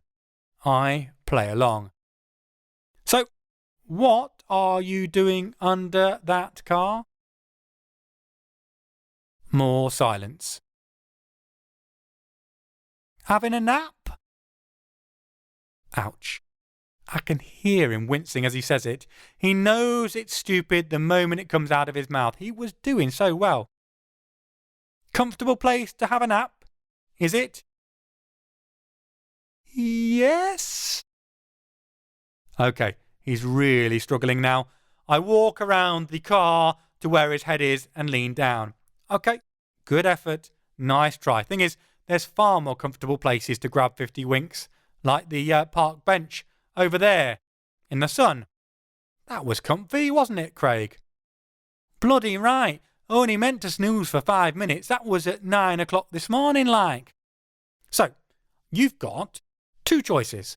First, I can drag you out of there and accompany you over for a nice, long, probably eternal lie down on that lovely comfy bench. Or you can tell us all about who you're working for and your connection with de Montfort. The vampire hisses, which might have been scarier if he wasn't currently cowering under what's effectively a shuttle bus for a large family hiding from the daylight. I can't tell you anything. Then it's time for your daily dose of vitamin D, I say cheerily, and reach down to drag him out by his earlobe. The vampire hisses and spits like a cornered cat, scratching at my wrist. Normally, said action would have resulted in half the blood in this body pissing out under the car with him, but he pulls the hand back before he could cut too deep as the sunlight hits his black nail varnish. Guess it isn't very sun-resistant. Neither is his ear. As he pulls himself back under the safety of the car's chassis, it comes off in my hand. Oh dear. Between him pulling back in horror and agony and my firm grip, his crispy fried earlobe snapped off. Is it supposed to do that? I look over at Aisha and shake my head sadly as I toss Demon Fart's earring away. They just don't make Nosferatu like they Nosferatu used to. #sad. She cleans globules of the black tar blood off her weapon. They splatter next to the tyre of the SUV, close enough that the vampire underneath can see exactly what they are. Stop! Please stop! The ginger lord of darkness whimpers. I don't feel too sorry for him. His ear will regrow quicker than his roots do, if we leave him alive. So, tell us all about de Montfort and his connections with your nest. The good humour drains from my voice. He knows just how serious I am. The vampire isn't done trying, though. We don't have any connections to the university. Our master forbade us to hunt there. The hopeful tone to his voice that will buy into his innocent misunderstanding would be cute if we weren't in such a hurry. Hey, look! I crumble the disintegrating ear into ash between my fingers. Bending down, I use the black residue on my fingers to write twat in English on the pavement next to the car, then draw an arrow pointing underneath. I hum pensively. Aisha, if we cut off all the parts of his face, do you think we'd have enough to make a sidewalk painting? We could title it Stalling Knobhead and the Price He Paid for Wasting Our Time. What do you reckon? Down to try? A sudden grin, brighter than her gleaming blade, spreads over Aisha's face. Hey, would that make him a nose for art to you? Oh, damn. Damn, how did I miss that one? Cursing internally, I turn my attention back to the terrified vampire. Would you like to try again? Remember, you've still got phone a friend, although if I see you reach for your mobile, I'll redo your makeup with the charcoal I make out of your hand. Capiche? He caves. Course he does. It's the only sensible course of action. We killed his backup, and if he comes out from under the car, he's a dead man, or deader, considering he's already undead. I don't know much. I think even he can hear how weak a starting line that is.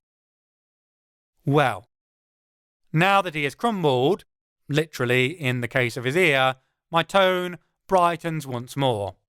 Let's start with what you do know, and we'll decide how valuable it is and how many limbs the information you hold back is going to cost you. Sounds fair? What happens if I answer no to that? I snap appendages off until you say yes. Yes, that sounds totally fair. The vampire's voice conveys how utterly miserable he is. I might feel sorry for him if he didn't try to kill me, and if he wasn't an undead blood-sucking fiend, with terrible makeup skills just to add insult to injury. Good. Spit it out then. I can almost hear him gnawing his lip. I wonder if vampires accidentally cut themselves when they do that. Maybe that's why they're so arrogant. Bashfulness leads to lip laceration. I really don't know much. Hearing the hesitation, I consider applying more threats, but we've already terrified the guy. He'd be close to a heart attack if his heart were still beating. I've never heard of de Montfort. Wait! He feels my hand close around his leg. Apparently, that's excellent motivation. I haven't, but I know who you mean. The fairy who gave us our earrings, right? Right. I let go of my grip. Looks like he gets to keep his limbs. For now. Okay, so yeah, I know him. He had to put the earrings in. Something about a spell on them. Him and the master have been working closely. It was him who helped us set it up here. Told us we could use this as a base of operations to expand our reach northwards. So, your dickhead of a master is here in Leicester? Craig leans in and I feel the talent building. There's definitely more to him than meets the eye. There's silence from under the car. The power in the air builds further, then soft, choking noises emanate from underneath. Stop! I say sharply, both to the vampire and to the mages. Stop trying to answer that question. You can't, can you? No! The choking noises stop, at least. I was worried he would kill himself trying to respond. I turned to Craig. He's under some sort of guise, probably part of the bond with his master. Giving us that information could directly lead to killing him or harming his nest lord. He's physically incapable of telling us. It's a sensible move by his liege. Vampires are vermin, and treated as such by the rest of the talented world. They're pests, spreading out from a spot, consolidating their power base until they can take over. No respect for the untalented, no care taken.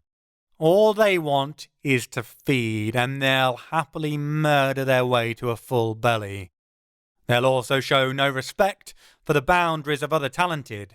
Means that even those who don't really care about the non-magical folk don't like vampires. And those like me who do really despise them. They're all superhumanly quick and strong, and the older ones can develop a form of talent. Strange and dark and twisted, but powerful. Like cockroaches, they get stamped out, their nests destroyed as soon as any neighbouring talented find out about them. Like cockroaches, they always survive, though. Seems like that's what has brought this Magus of Blackburnshire down to the Midlands of England. They've encroached on his territory. He's come to return the favour, with extreme prejudice, if he's any sense. None of that matters too much to me, though. I've bigger fish to fry than territory squabbles in another country, even if it involves vampires. I pull the conversation back to what matters to me. What about de Montfort? What did he get out of you being here? Gods! I can hear the miserable tone of the vampire's voice. He isn't directly betraying his master so he can give the information. He knows he's revealing information that can hurt his nest, though. Luckily, he's more worried about the immediate hurt we can lay on him. We keep an eye out for any talented coming into town and deal with them if they do. Plus, there are certain areas he has us keep watch on at all times, like here. The cathedral? And the visitor centre over the way? Of course he does, cunning bastard. It's a smart move. De Montfort doesn't care about territory like most of us do. His driving force is his nefarious plan with the bones, whatever that involves. Getting a load of super tough cannon fodder and setting them up as sentries around any potential loose ends protects him and acts as an early warning system, especially with the natty skull and crossbones earrings. Where else is guarded? An excellent question from Aisha. Brilliant thinking. By telling us where he wants protecting, it might reveal potential weak spots. The Université de Montfort, that is. Those are the main two at the moment. Not entirely helpful, but not totally useless either. If I were de Montfort, I'd be tempted to have the vampire stake out the university just because of the shared name. Anyone coming here to investigate him might well follow that connection. Of course, he might also have it guarded because of a more direct connection. Either way, it's worth investigating if the visitor centre is a dud. I raise an eyebrow at the other two, an invitation to ask any further questions. Both give slight headshakes to say they're done. I have one more to ask. When were you expected to check in again? Tomorrow morning. Just before dawn, we have a shift change. Time to head off and feed quickly, then get some sleep. It's a long shift. 24 hours is a serious amount of time to be on duty. Sounds to me like the vampires need to unionize. Though I'm not sure that works when you have an all-powerful, dictatorial father figure in charge. When said father also likes to be referred to as your master, you're into a whole world of weird trauma to boot. One last question pops into my head. How many of you are there in your nest? Silence. That slightly choked silence that tells me we've hit up against the limit of what he can tell us. I try a slightly different tactic. More than 20? A slight grunt comes from under the car. More than 50? The same noise again. More than 100? There's a half whine, half expulsion of air that I take to mean we're in the right ballpark numbers-wise. Fucking hell, 100 vampires. That's a mess we could do with avoiding. I judge that we've got as much information out of this schmuck as we're going to. I push my talent into the earth, searching. Deep down, I find what I'm looking for buried under the concrete, a dormant thistle seed carried by insects or the tiny natural movements of the earth always happening under our feet. It takes only some gentle coaxing and some investment of talent for it to grow. It smashes out through the tarmac, cracking the even surface like Jack's beanstalk breaking out of the barren earth. The sharp, spiked stalk comes up straight under the top left of his back. Thanks to my power, it cuts through his body as easily as it did the car park. I feel it come out the other side, its head blossoming into a flower as it bursts from his chest cavity, annihilating his heart in the process. He explodes into ash instantly. Looks like he used all the blood he drank previously trying to heal from the sun damage. What's left of him will help nourish the little weed that killed him. At least now there's no way he'll be going back to report on us. I turn to the other two. Right. That gives us till tomorrow morning before they realise something's amiss, all being well. Seems to me we need to have a sit down and chat, find out what's going on, share a bit of knowledge, discuss any communal goals. Eat some food before I tear your tongue out and strangle you with it. Less talking, more eating. And, apparently, stop Aisha from getting too hangry as well. Pub? Craig grins that half-baked, half-charming grin. Scran with a couple of crackers such as yourselves? Why, I'd be mad to say no. It's a date. It isn't a date. Despite what he thinks, it definitely isn't. Chapter 7. Leicester, 7th of June, present day. Off on our definitely not a date. Also to feed Aisha before she kills someone in cold, low blood sugar. Probably me. We head back up to the high street.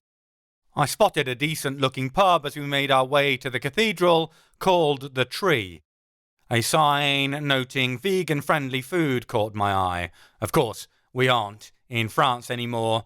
There isn't the same deeply ingrained cultural suspicion of anyone who volunteers to forego the delights of consuming dead flesh. I seem to remember reading somewhere that veganism is the fastest expanding culinary market over here. We French still get baffled by flexitarianism. The menu highlights this effectively. There's an entire separate vegan/vegetarian/gluten-free section. The options are mind-blowing. There is a serious possibility I'll never leave England. It's equally possible I might just camp out in this pub for the rest of eternity. We wend our way through the bar area, which looks like a hipster's dream of a Victorian snug. Bakersfield-style armchairs covered in distressed green leather sit between stools and high-backed wooden seats.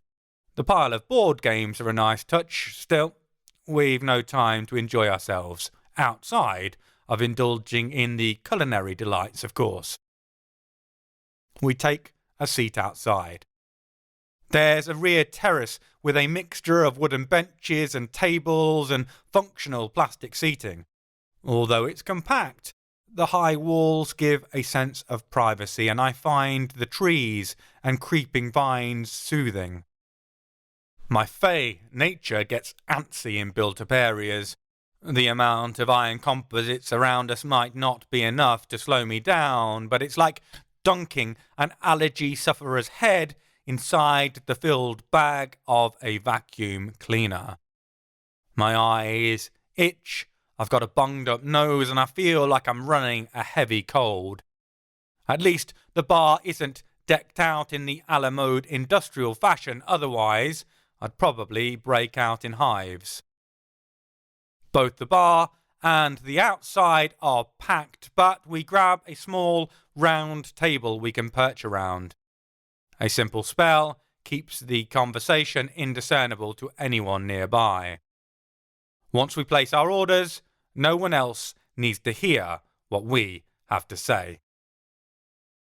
We fill in Craig on most of what's happened. I'm not sure how much he takes on board, to be honest.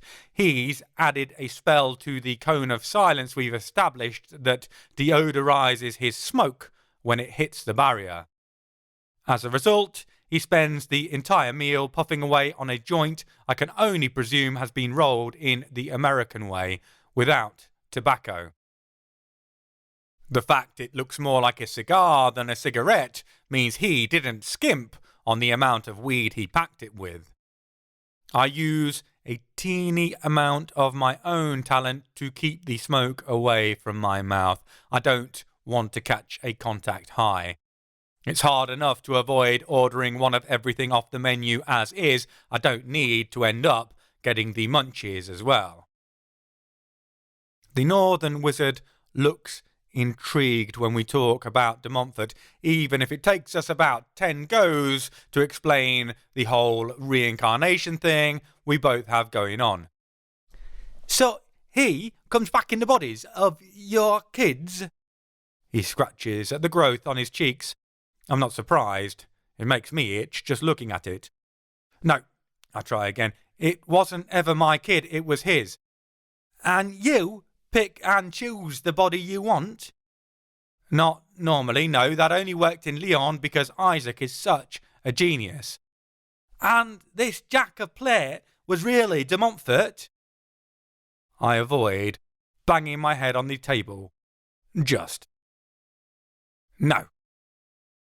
In between all this, we get Craig's story from him.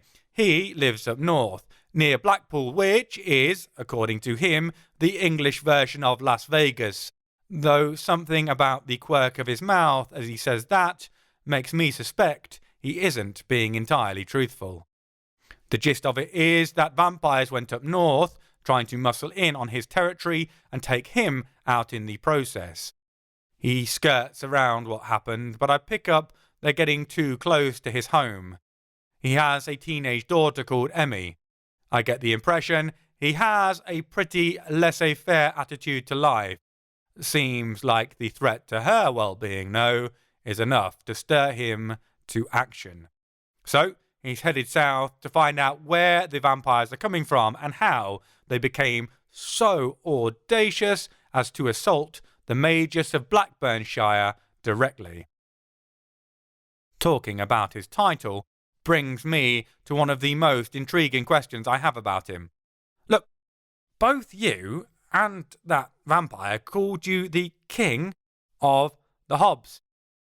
Aye, that's right.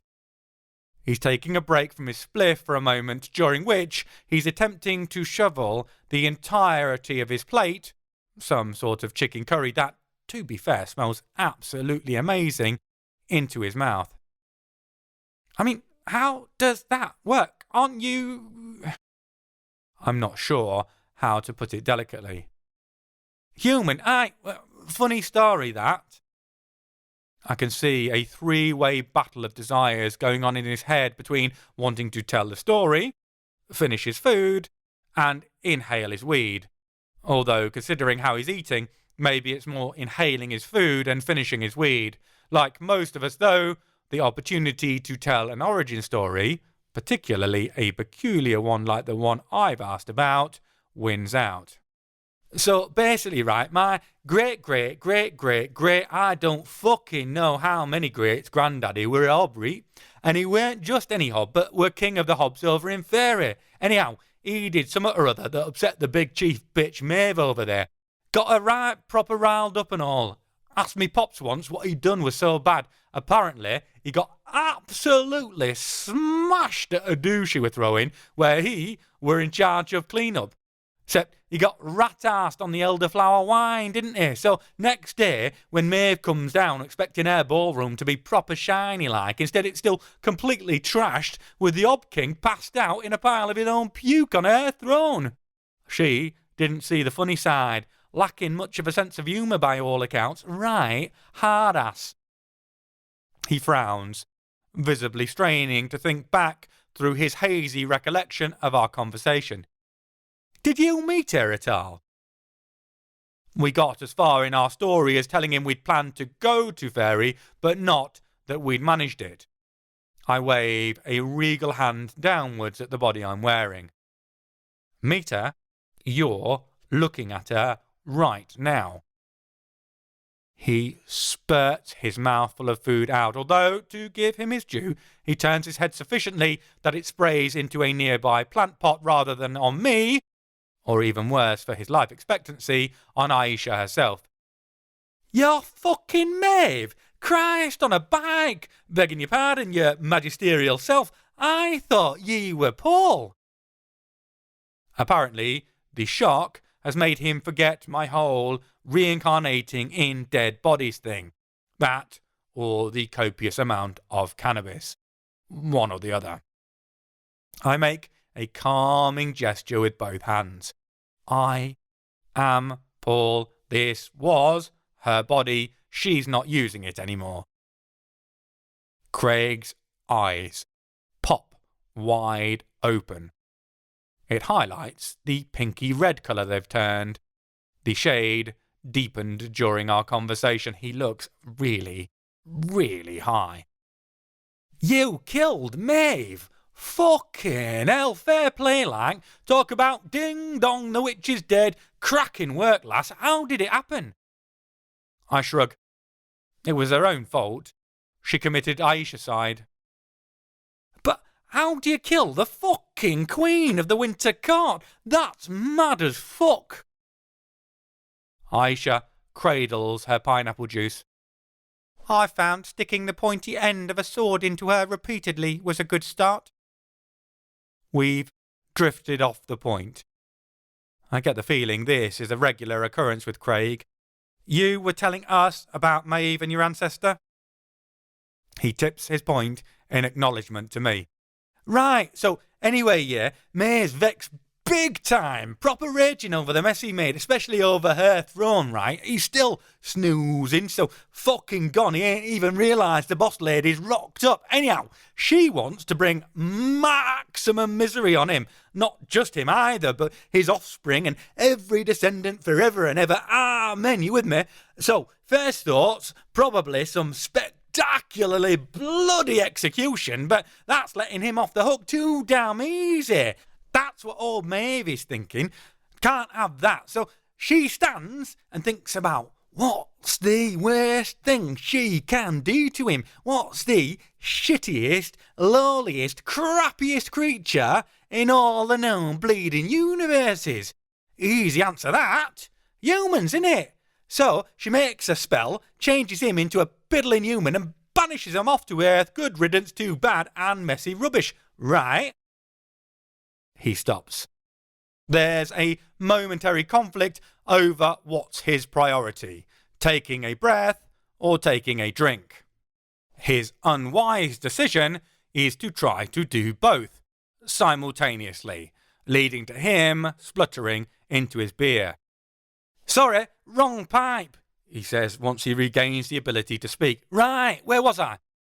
I have to wonder for a moment if he means regarding the story or his current position in space and time. I wouldn't be surprised if he's forgotten both. Oh, yeah, okay, so great shit, tons of greats grandpappy goes over to the dark side, becomes human over in our world and all that. Thing is, he's still the king of the Hobbs. Maeve ain't thought that through mainly, because for her, no one else's royal status is worth a bean, except that's right important still for the Hobbs. Hobbs is all about cleanliness and order and structure and eating the gizzards of anyone who fucks with them too. That's why they were over in winter after all. So, the old fella gets banished here, but the Hobbs still need him as his nibs, get me? And thing about Hob royalty, by their rules, only way the title can pass on is by death, willingly going to the offspring or by abdication. Not big on the usual stab you in the back and nick the crown off your head, son, way of most royal successions, bless them. Well, the old boy's not daft, is he?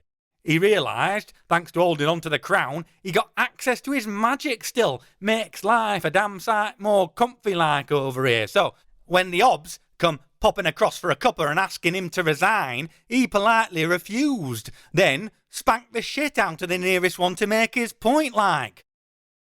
He takes another drink of his beer without nearly choking to death this time.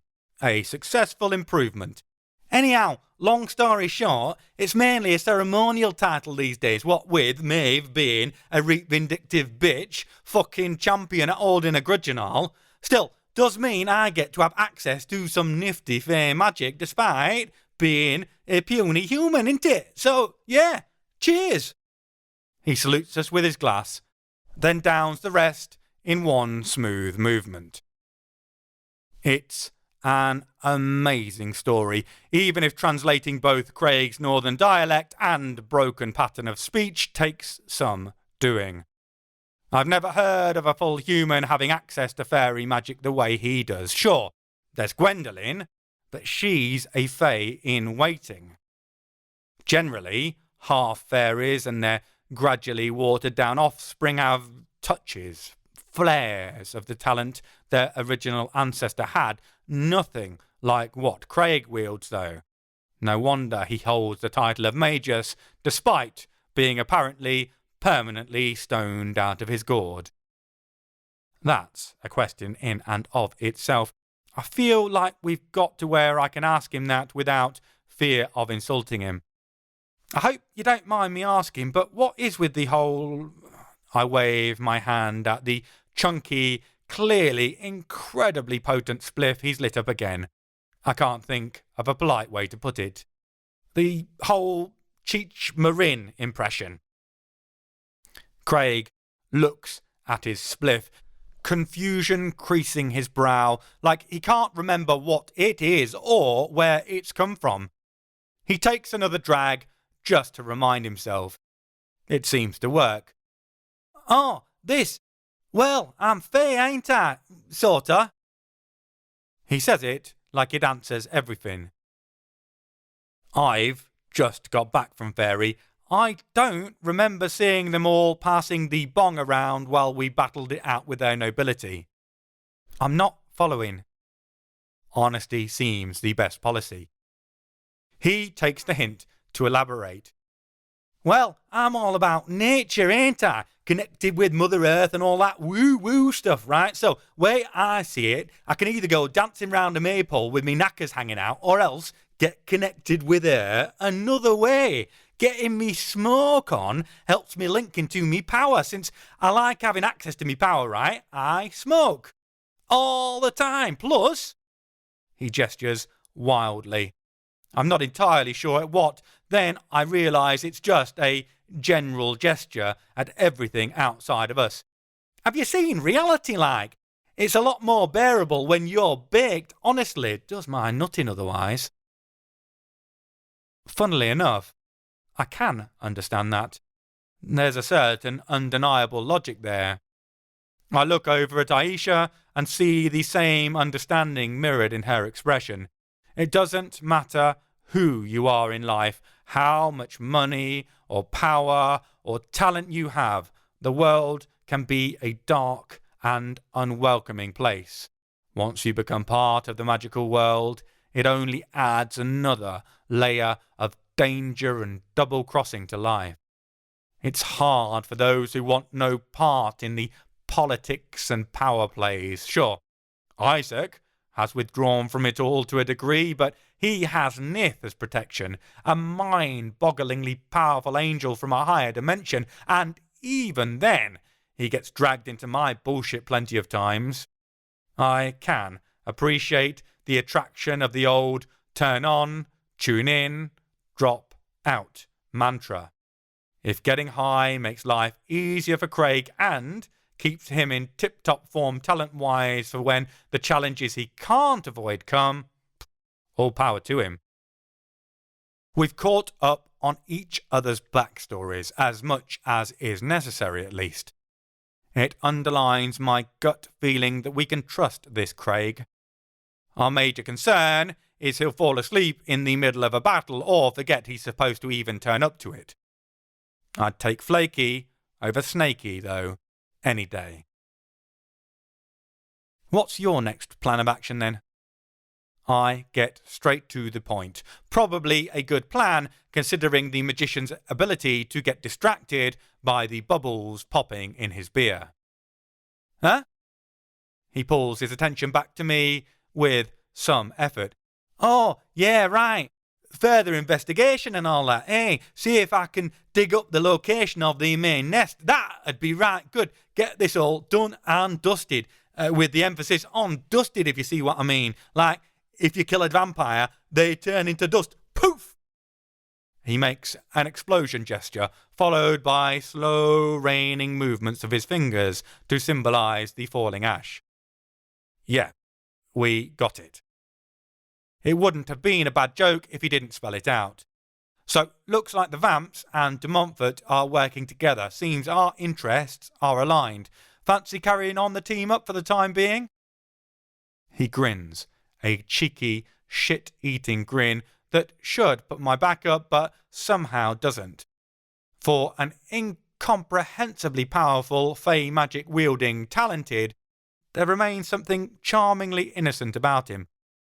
I'd love to team up with you, lass, any time. Looks like he isn't done hitting on me, though. Oh, good. Chapter 8. Leicester, 7th of June, present day. I heard Richard III despised tall, talented. Apparently, he hated lank casters. Suitably refreshed, with the tanks refilled thanks to a hearty meal, we head back over to the Richard III Centre. It's a fascinating place, all semi-holographic projections and interactive displays. The dig sites themselves are on display. Unsurprisingly, there are no lingering magical traces.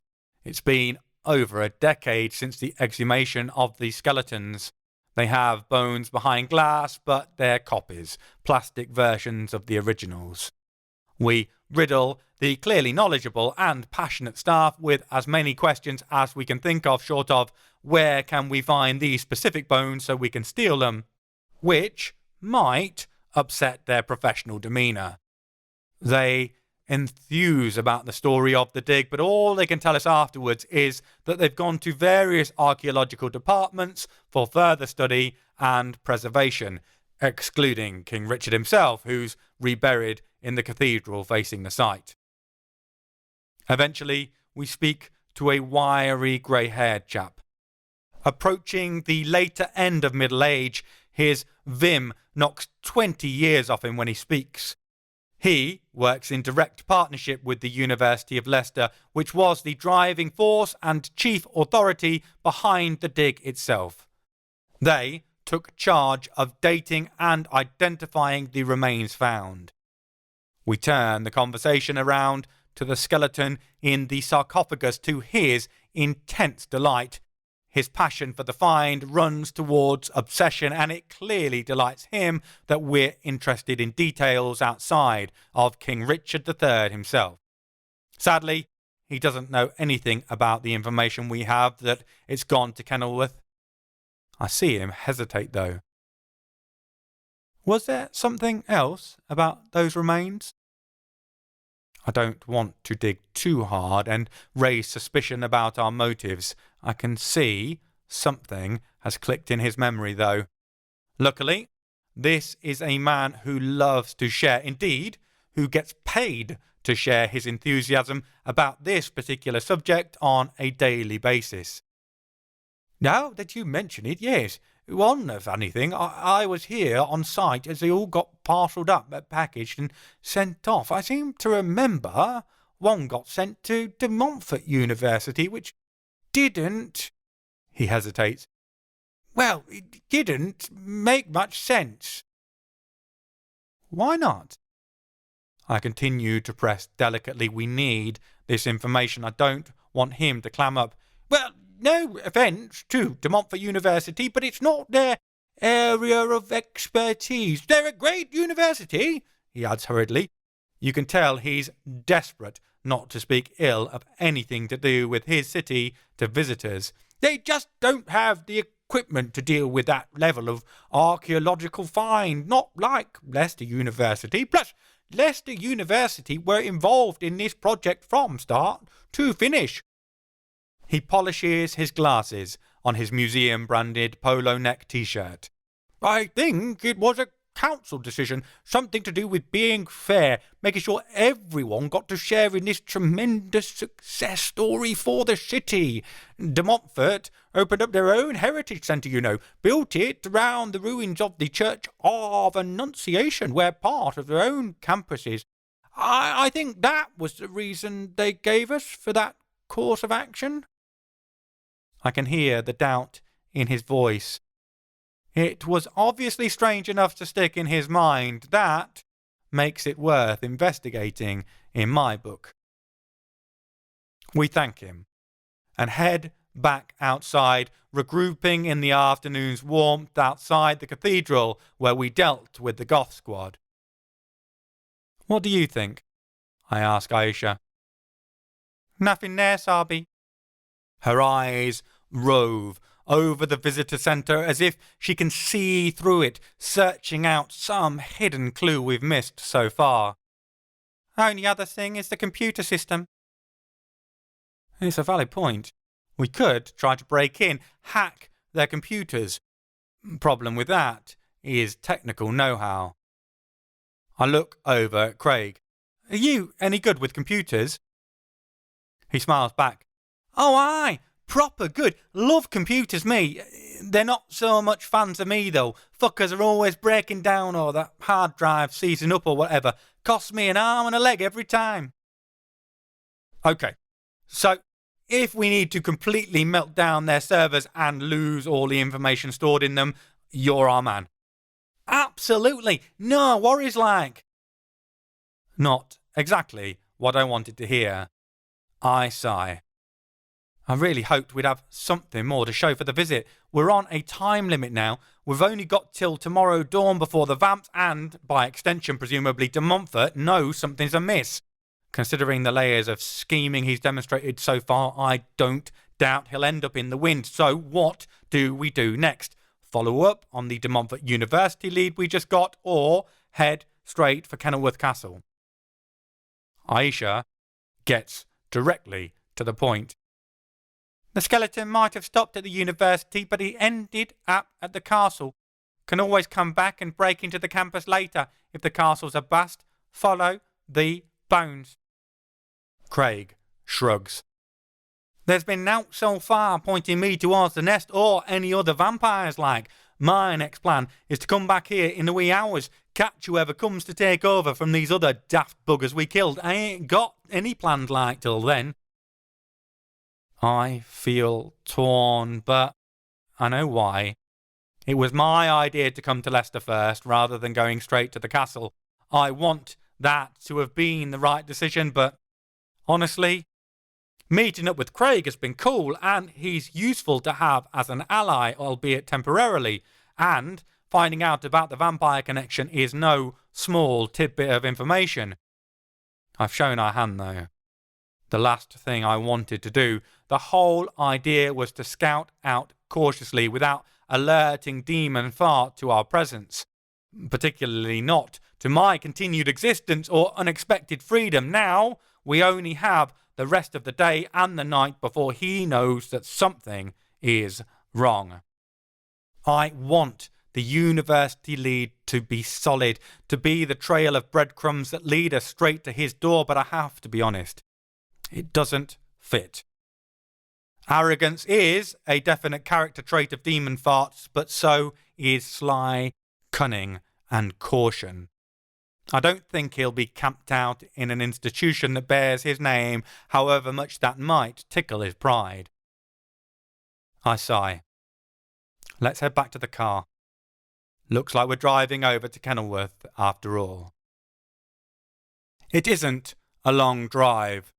The castle is just on the other side of Coventry, the M69, a name that causes Craig to waggle his eyebrows at me lasciviously to Aisha's delighted amusement in the back, leads us most of the way. Driving the last small stretch brings us through one of the charming rustic villages of the English countryside. They are genteel in the extreme, practically begging you to stop and take afternoon cream tea. Thatched roofs and exposed timber beams come as standard. So does comfortable wealth, if I'm any judge. During the drive, I give Isaac a ring and update him on our various malarkeys since arriving in England. He's just as concerned as I am by the alliance between de Montfort and the vampires. We just have to hope it's a marriage of convenience and won't stand up to any serious test. Isaac's been investigating Kenilworth in the meantime and has some ideas about where will be best to look.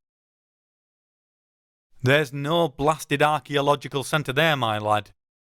I can hear the frustration even over the phone line's distorting crackle. It makes zero sense for them to have sent the skeleton there, especially from such a prestigious dig. Magic? I ask. The magic of money, more like. Aisha's cynicism is, as usual, well-founded. There's a definite money trail, aye. Probably a combination of the two. No surprises there. The ultra-rich are the most capable of sorcerers, simply waving their bank balances until everything they want to go away just disappears. Isaac has traced shell account transfers and some sudden lavish spending by certain councillors and figures of authority involved in the excavation. He couldn't follow it back to de Montfort. He isn't Johnny Lee Miller in Hackers or something, but there's enough proof of curated and covered up corruption to identify definite meddling by someone outside of the project. We pull up in the castle's car park, which is little more than a strip of scrubland on the opposite side of a bridge ditch. It's like a model of the site itself. Exiting, we cross over the ancient moat along an earthen walkway where the sides fall rapidly away, the grass-covered artificial slopes rejoining the natural roll of the undulating verdant landscape. Our elevated position gives us a breathtaking view in all directions. The clear summer air only adds to the impression of being able to see half the way back home. We pass the ticket booth cum gift shop and get into the castle proper. It isn't difficult to guess where we need to target our investigation. Most of the structures have long crumbled, only certain walls still standing proud, stone solid, where frivolities like roofs and flooring have fallen by the wayside. There are two exceptions. At the bottom of the internal slope sits a cheery Tudor building. Once a stable, it now serves as a tea house. We're all glad to grab some caffeination and have a quick poke around. The right-hand side is a museum about the history of the castle, including de Montfort's role. I have a shufty about, while Aisha and Craig order the drinks. It quickly becomes clear that, unless Demon Fart is hiding out in a space the size of a broom cupboard, he isn't in this building. It's a huge open space. Architecturally, not much changed since the days it held horses. If anything, even more open, with the separation for the individual animals removed. That only leaves us our most likely target for investigation. Leicester's Gatehouse. The one building still standing to a degree where it can be considered livable, functional. Isaac said if Simon's on the site itself, he'd be there, but it was worth crossing the tea house off the list, not least because it got me coffee. I've killed enough people today to merit a caffeine hit. As we tromp our way across the grass towards the gatehouse, Craig suddenly grabs our arms. "Hold your horses, like." If there's one thing I've learned over the centuries, it's that if you don't want to end up wearing your toenails as eyebrow piercings, it's probably a good idea to stop immediately when a super powerful magician tells you to. I freeze in place. My foot hovers centimetres above the ground. There are worse things than IEDs hidden in the magical landscape. "What is it?" I hiss anxiously. I appreciate the save if I'm about to blow myself to smithereens unintentionally, but I'm also aware I currently look like a constipated chicken mid-wing flap. If I'm going to look a damn sight more glamorous than usual, what with the heart-stopping gorgeous body I'm wearing, I don't want to break the illusion. Call me vain. Then run for the hills, you suicidal maniac. There! Look! I do as he suggests, opening myself up more fully to my talent. We all pulled in our abilities as much as possible. We've not seen anyone wearing a whole shit ton of grease paint since arriving, but Simon might well have other agents in play than the vampires. Just in front of us is a ward line. Luckily, not immediately, a good metre or so away, so I put my foot down with a sigh of relief. I didn't spot it. Even though I'm wearing a Fae form, I'm still not really used to the way Fae talent works. The grass itself forms the warding. Blades twist themselves together, intertwining into shapes reminiscent of Celtic knots. The energy created is of nature itself, so it doesn't blaze brightly even with my sight fully open. We're damn lucky we've someone with us more used to Fae magic. I'd have blundered straight through that without even noticing. Best case after would have been we lost the element of surprise. Worst case, we became the elements of surprise. Being broken down into your component atoms and molecules is always a surprising thing to experience. I look over at Aisha, who's crouched down. Luckily, she had the good sense to throw up a low-grade "don't look here." It isn't enough to make us light up on any nearby talented's magical radar, but it'll stop the group of bored school kids whose attention is anywhere other than on their teacher's droning lecture from deciding to come and check out whatever interesting shit we're up to. Can you undo them, Laguna? Ironically, this is both my normal job and is better suited to my magical skill set. This is Fae magic, and I normally do the magical lock-picking. Aisha does the magical lock smashing it to smithereens. Problem is, this is a subtle working. It'll involve me using my Fae magic with a level of finesse I've not mastered yet, like picking grains of rice out of a bowl with chopsticks, except in an earthquake, and with my hands wrapped in parcel tape, and possibly concrete. Aisha rocks back on her heels. Undo them? Yes. Without whoever set them knowing it? She looks up, making direct eye contact. Doubt it. The look tells me everything. We'll be tipping de Montfort off. Any hopes of a stealthy approach will be dead in the water. Doesn't matter how quickly we close the remaining distance. By the time we reach him, he'll be ready for us. Chapter 9. Salzburg, Austria, 10th of February, 1939. Johann pulls me back again, still gentle but insistent. That's why I called you here, Paul. To help Otto here. Oh, I can help him, all right.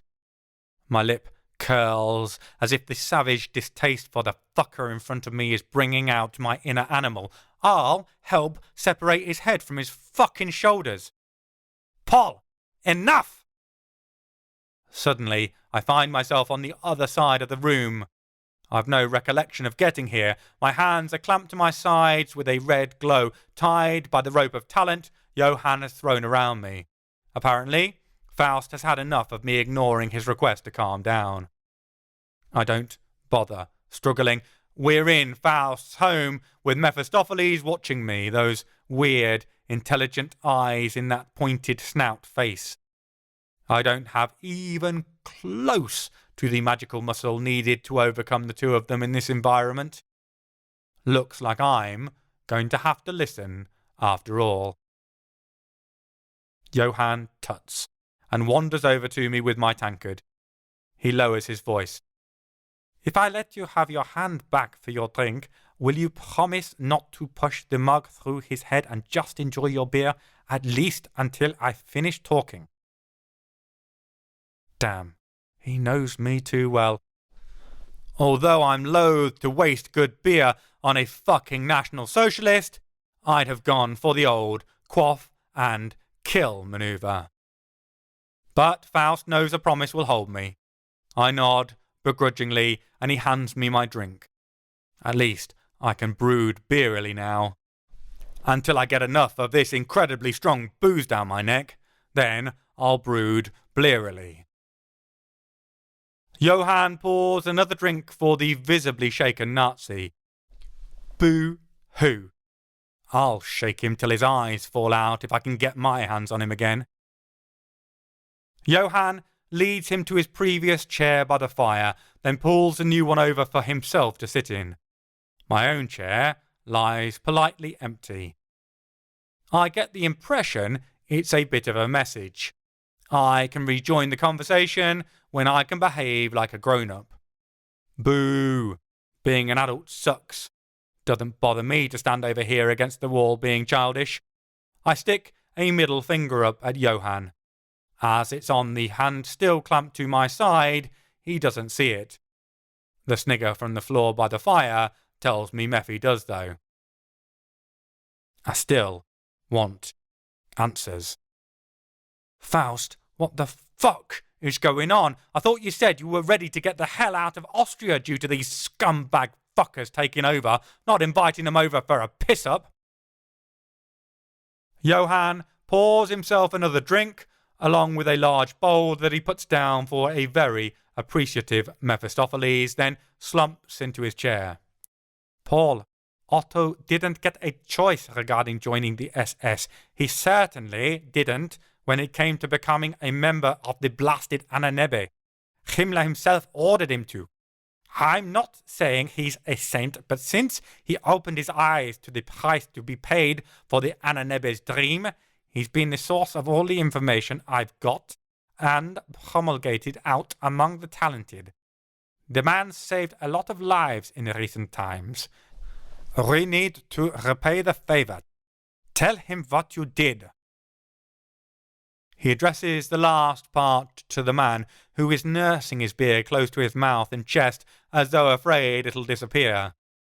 Otto's head pops up, and I'm struck again by the feverish intelligence behind his eyes. The man's that sort of dangerous dreamer whose reveries could change the world. Not always for the better. I suspect a certain Austrian now running this country might have a similar regard. But there's a defiance there as well, and I like it despite myself. I'm a sucker for a rebel.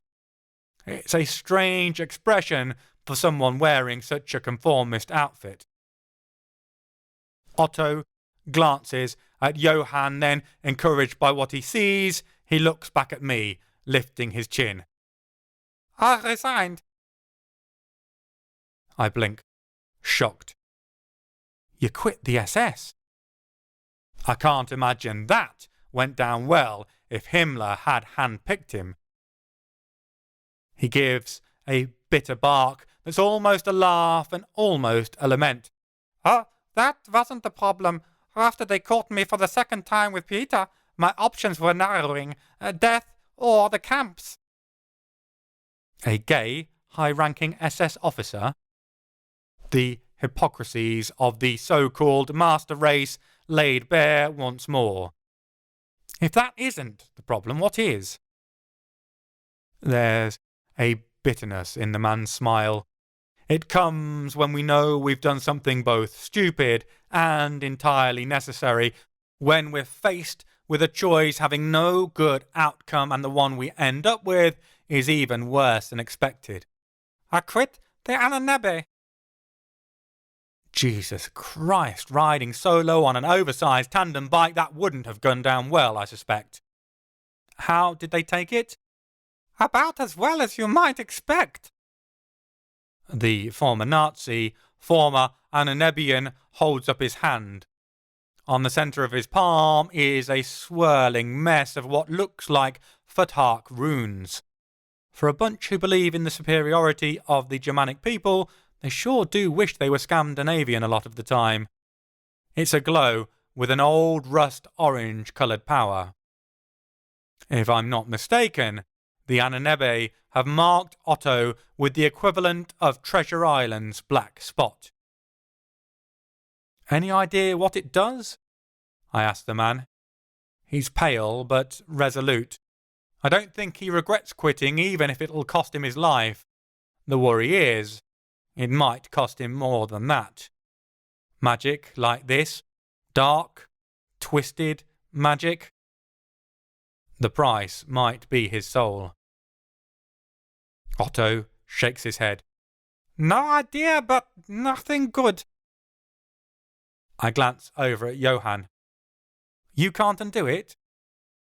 I find it hard to believe that between him and Mephistopheles they can't resolve the problem. Faust sighs, absent-mindedly scratching Mephi between the ears to the demon's immense satisfaction, judging by the rumble from his belly.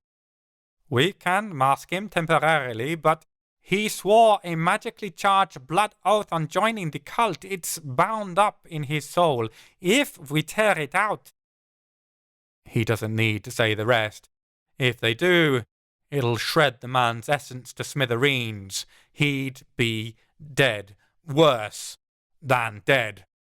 Probably not what he was looking for when he reached out to Johann. A thought occurs to me.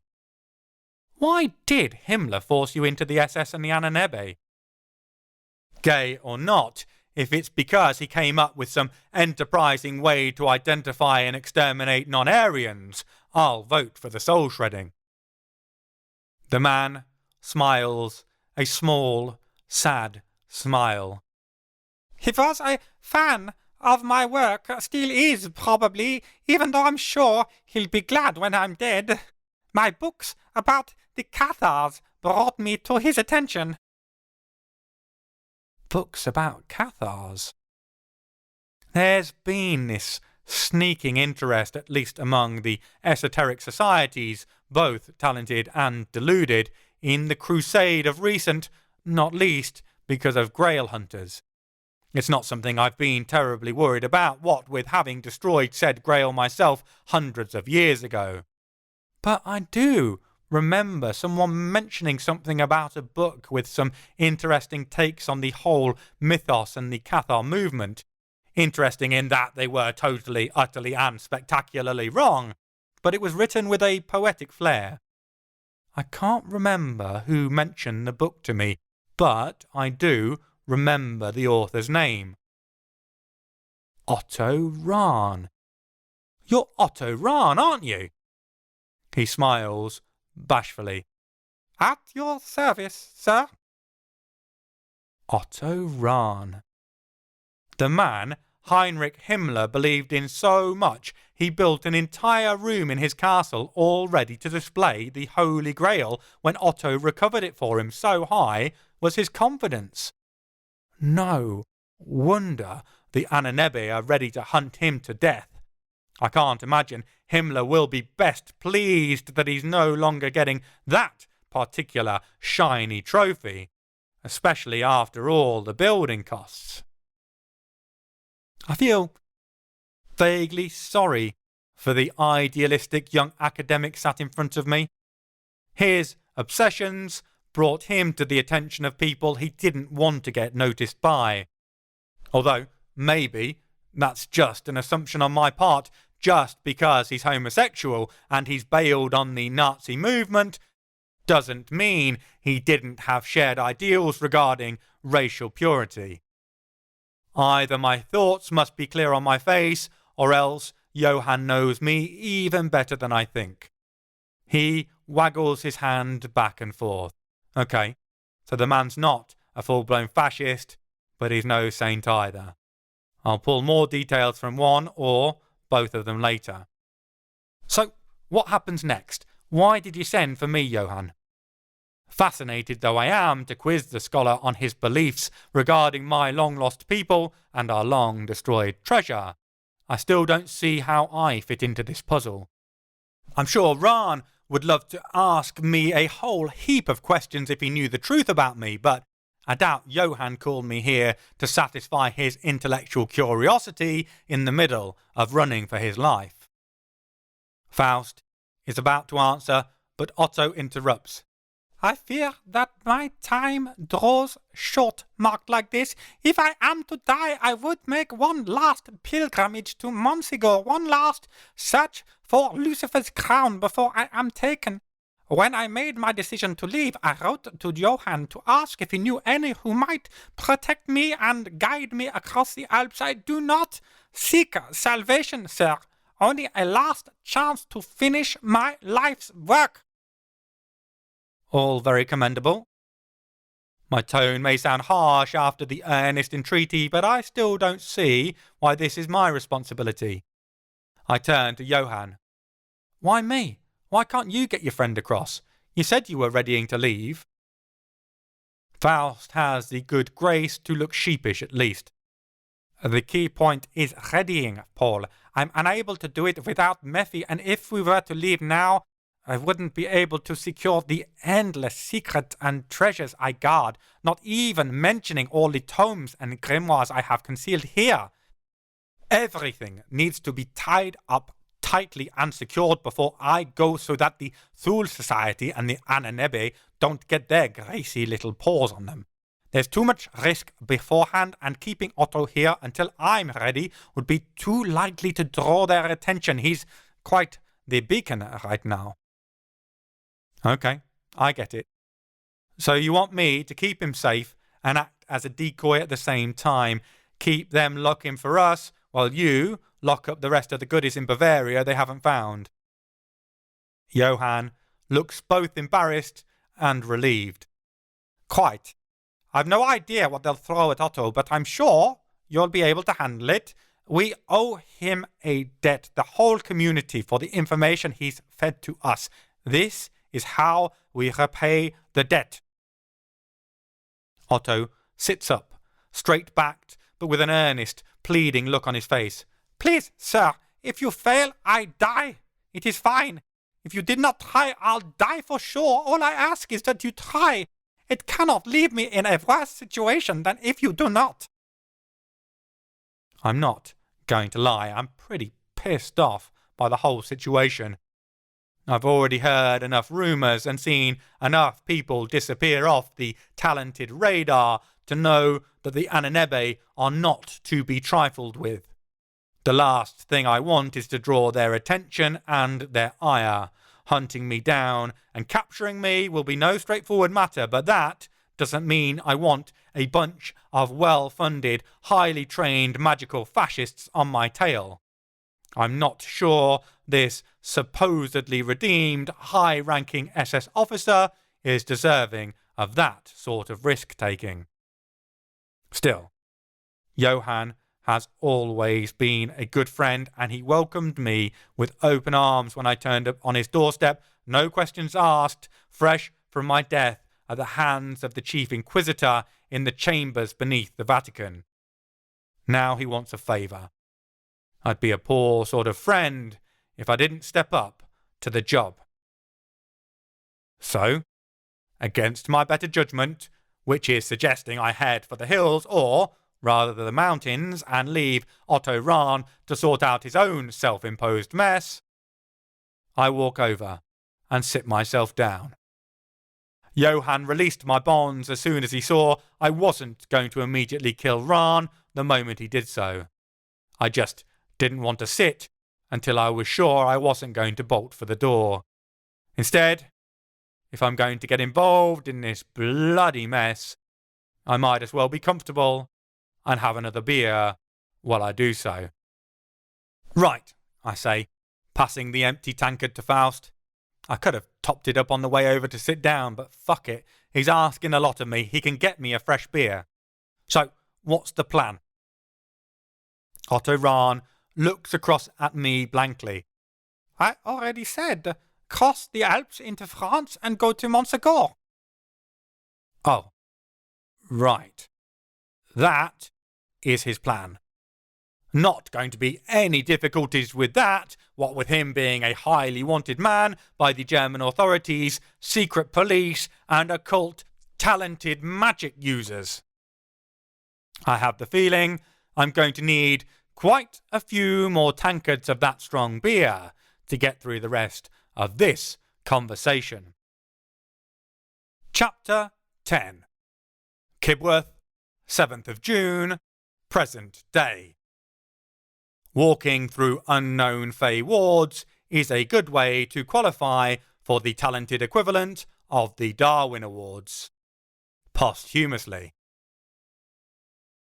A polite cough comes from over my shoulder. Sadly, as the person making said cough has been smoking heavily since we met and presumably every day ever previously too, this is enough to set him off into a racking set of phlegmy, hacking wheezes. Each one seems to only tickle Craig's throat further. It takes him a couple of minutes to regain control over his respiratory system. Fuck a duck, sorry about that, like. Chest's proper feeling that kip on the church bench. I'm not convinced that's the cause of it, not by a long shot. Seems rude to point that out, though. Craig carries on, oblivious to the doubtful expression on my face. I suspect he's entirely too wasted to pick up on such nuances anyway. What's the crack then? Worried about the wards like? I'm going to have to spell it out, aren't I?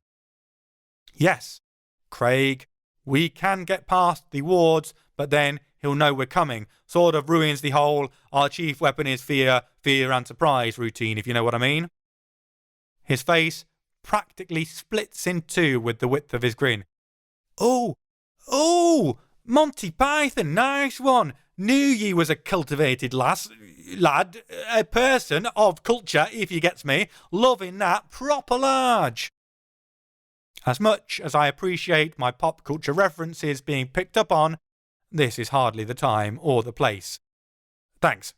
Doesn't alter the problem though, does it? Craig's grin doesn't budge an inch. Oh, aye, it kinda does, like. Well, in the sense there ain't no problem here, like. I'm the flippin' king of the hobs, me. Aisha's gaze is so stone-like it would draw top marks from a basilisk judging panel in a staring contest. And he was the queen of the Fae briefly, and Leo DiCaprio is the king of the world, and Kate Winslet is the queen of selfishly hogging a floating door and letting her boyfriend drown unnecessarily. What's your point? Why do you think it was so important for old Queen Maeve to have me old man gone once she made him human? Proper cruising for a bruising with him still having his magic. He'd have been in her chambers next night slitting her throat if she hadn't banished him off to the mortal realms quick chop. He leans towards us, still looking very pleased with himself. Hobbs are the cleaning crew for the Fae realm, right? Well, anywhere we go, basically. Probably deliberate, to be honest, written right into whatever the magical equivalent of our DNA is, basically, like, which is why I kick so bloody hard against it. Contrary bastard I am. Impossibly, his grin seems to get even larger. No point having a bunch of eternal cleaners on your staff if they haven't got the flipping keys now, is it like? He leans back, pulls out a crumpled joint from somewhere, and lights it up, making rapid little sucks to get the end burning properly. Then he takes a long buster of a drag. It seems like a reward for himself for having the answer to our problem, though the reward it actually gives him is another prolonged coughing fit. Once he stops hacking away and calms himself down with another hit on his doobie, he turns his attention back to us. Maeve couldn't have us lingering about once she'd done us dirty like that, like. Fair wards don't work on hobs. We can just walk right through them and they never even notice we've been there. That is brilliant.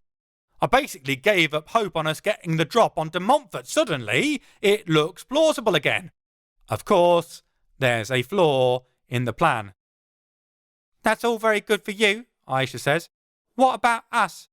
I've already had Dickhead here go off wandering about behind a Fae ward on his own, and it ended with him getting his magic eaten, like the complete and utter dickhead he is. Let's avoid repeating dickheadery, shall we?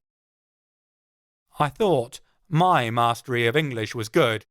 Aisha can make the same compound words up and humiliate me just as thoroughly in English as she can in French, or Arabic, or any other language she uses. Basically, she's world champion level at polyglot insults, at least when it comes to me. Oh, aye, don't sweat like it's cracking flags, love. I have no idea what he means, but he makes it clear with his gestures. He offers us each an arm like Dick Van Dyke accompanying Mary Poppins and her gender-fluid best friend on an afternoon stroll. Then he tips me a wink. Shall we, ladies? I can't see there's much option. I loop my arm through his. Aisha rests her hand lightly on the crook of his other arm. I hear her mutter, If there's any singing, dancing penguins, I'll burn the place to the ground. Looks like she had the same mental image as I did. Craig chaperones us forward. I take a deep breath as we step over the boundary line. I can't stop myself from wincing slightly in anticipation of possible atomic disassembly. Nothing. Looking over my shoulder, I see the ward is still there. So are we. There aren't any blaring alarms, no giant white globes rolling down the path to subdue us. So far, so good. Craig turns his head, his charming smile slightly undone by my need to weave my head backwards to avoid him burning my eye out with the tip of his joint. Shall we, milady? We shall. We shall, indeed. Gatehouse is a pretty underwhelming title for a building that is, in effect, a miniature castle all of its own. Robert Dudley built it to woo, successfully by all accounts, the so-called Virgin Queen, Queen Elizabeth. Hexagonal towers linked by stone crenellations make up the main part of the building. On the other side are what look like two enormous terraced houses stapled onto it, industrial-style chimneys poking out the top of the extenuated roof points. The whole place puts to shame the mini-chateau style of construction that became all the rage among the landed gentry of France a couple of centuries previously. Much of the building is taken up by displays about the families who have lived here and Dudley's love affair with Elizabeth. Fascinating, but not what we're after. A couple of corridors off the main rooms, labelled staff only, pique our interest. We hang back, observing the employees circulating, their wary eyes inspecting visitors to ensure their hands stay behind carefully positioned cordons, that fingers keep an acceptable distance from irreplaceable antiquities. The staff often dip off through the one-panelled door, seemingly either to take an officially sanctioned break or just to briefly escape the bombardment of inane questions. No one goes through the other. Not one of them even so much as looks at it. In fact, as we observe the faces of other visitors, no one else even seems to see it. We reach silent agreement. If Simon de Montfort is in this building, he's on the other side of that door. You'll find it hard to believe, considering recent events, but there are periods in my life when I'm not at constant risk of hideous and painful death. Occasionally, it doesn't matter how much of a lust for adventure or a penchant for disaster you have. If you live for centuries, there's going to be some downtime eventually.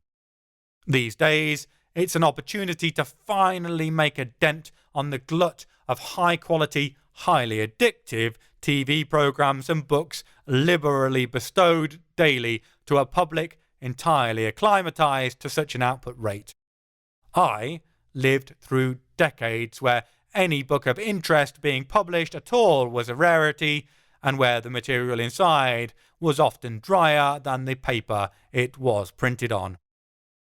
Luckily, living with or close by Isaac, I've always had a wealth of texts on hand. Literally. Tomes were worth their actual weight in gold during various epochs.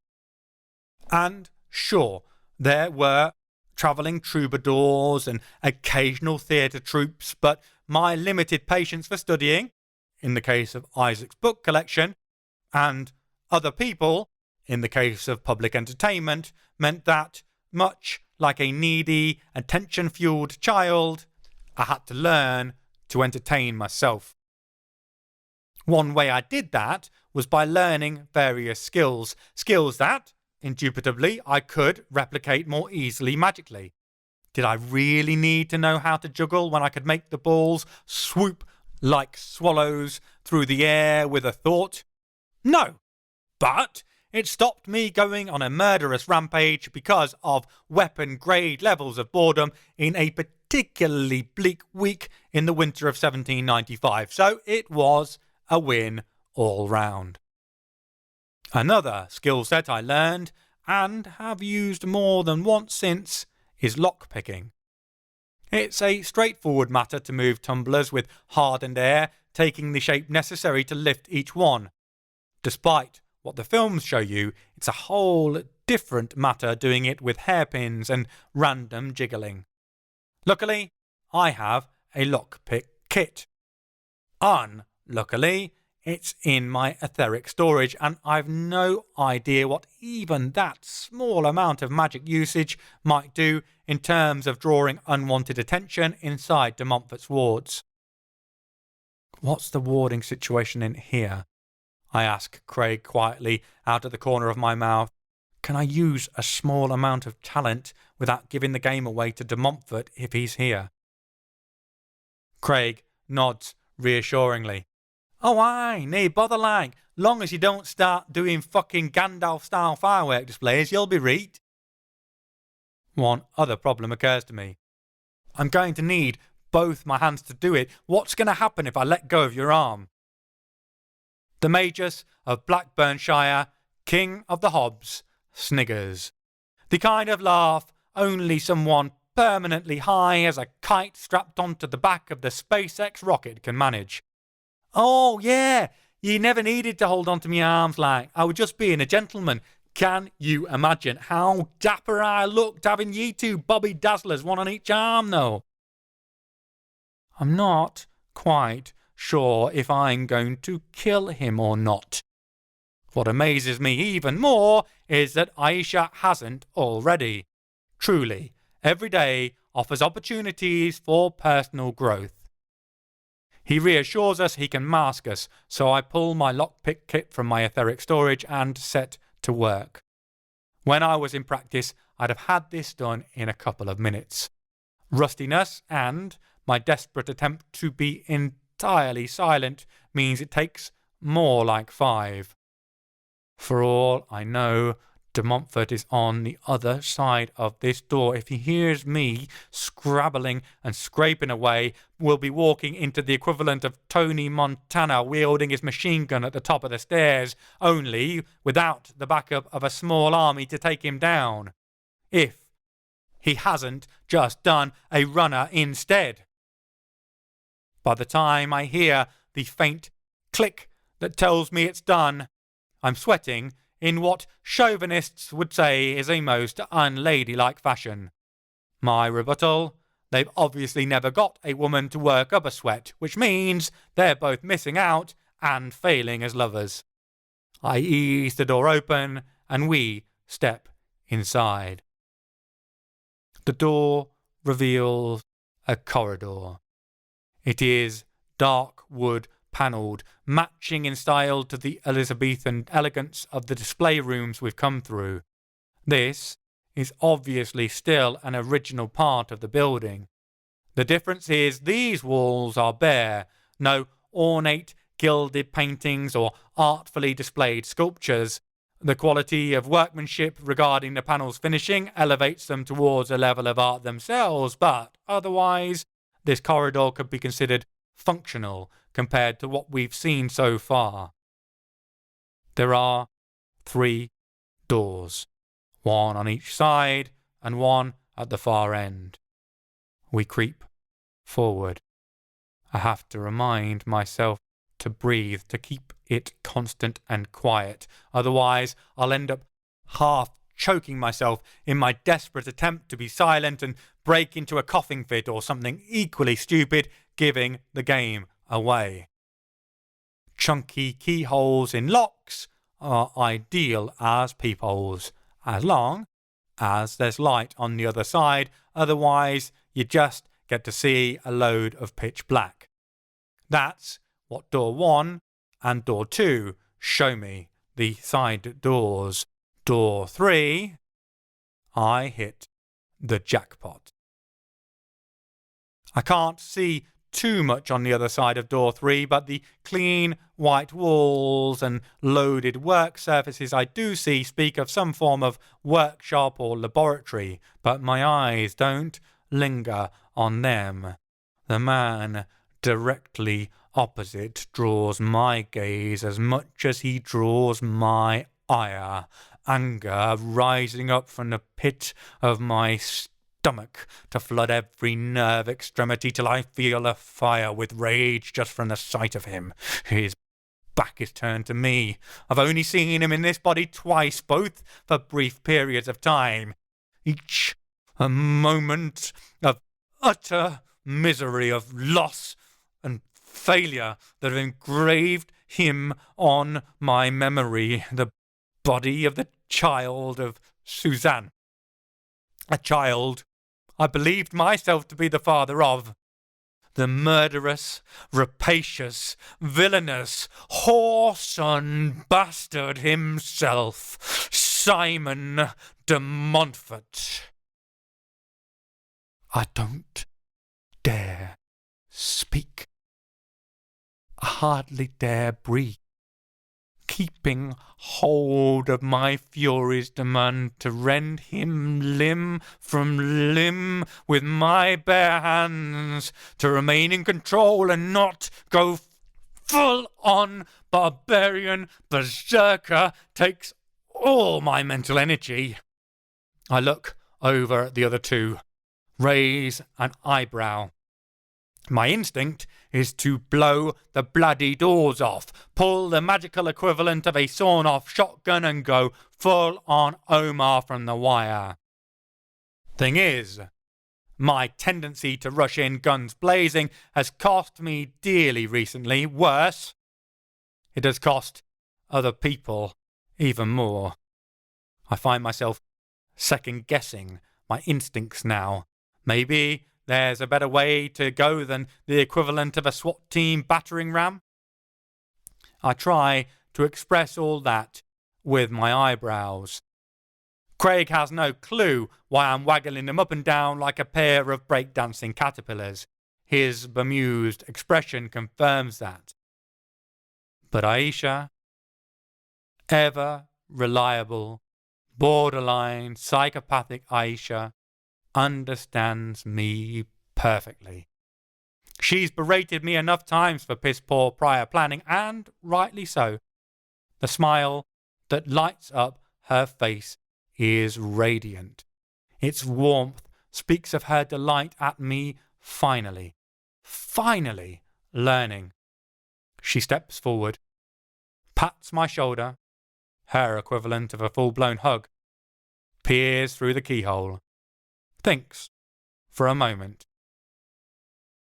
then blows the door in. She doesn't even need to huff and puff.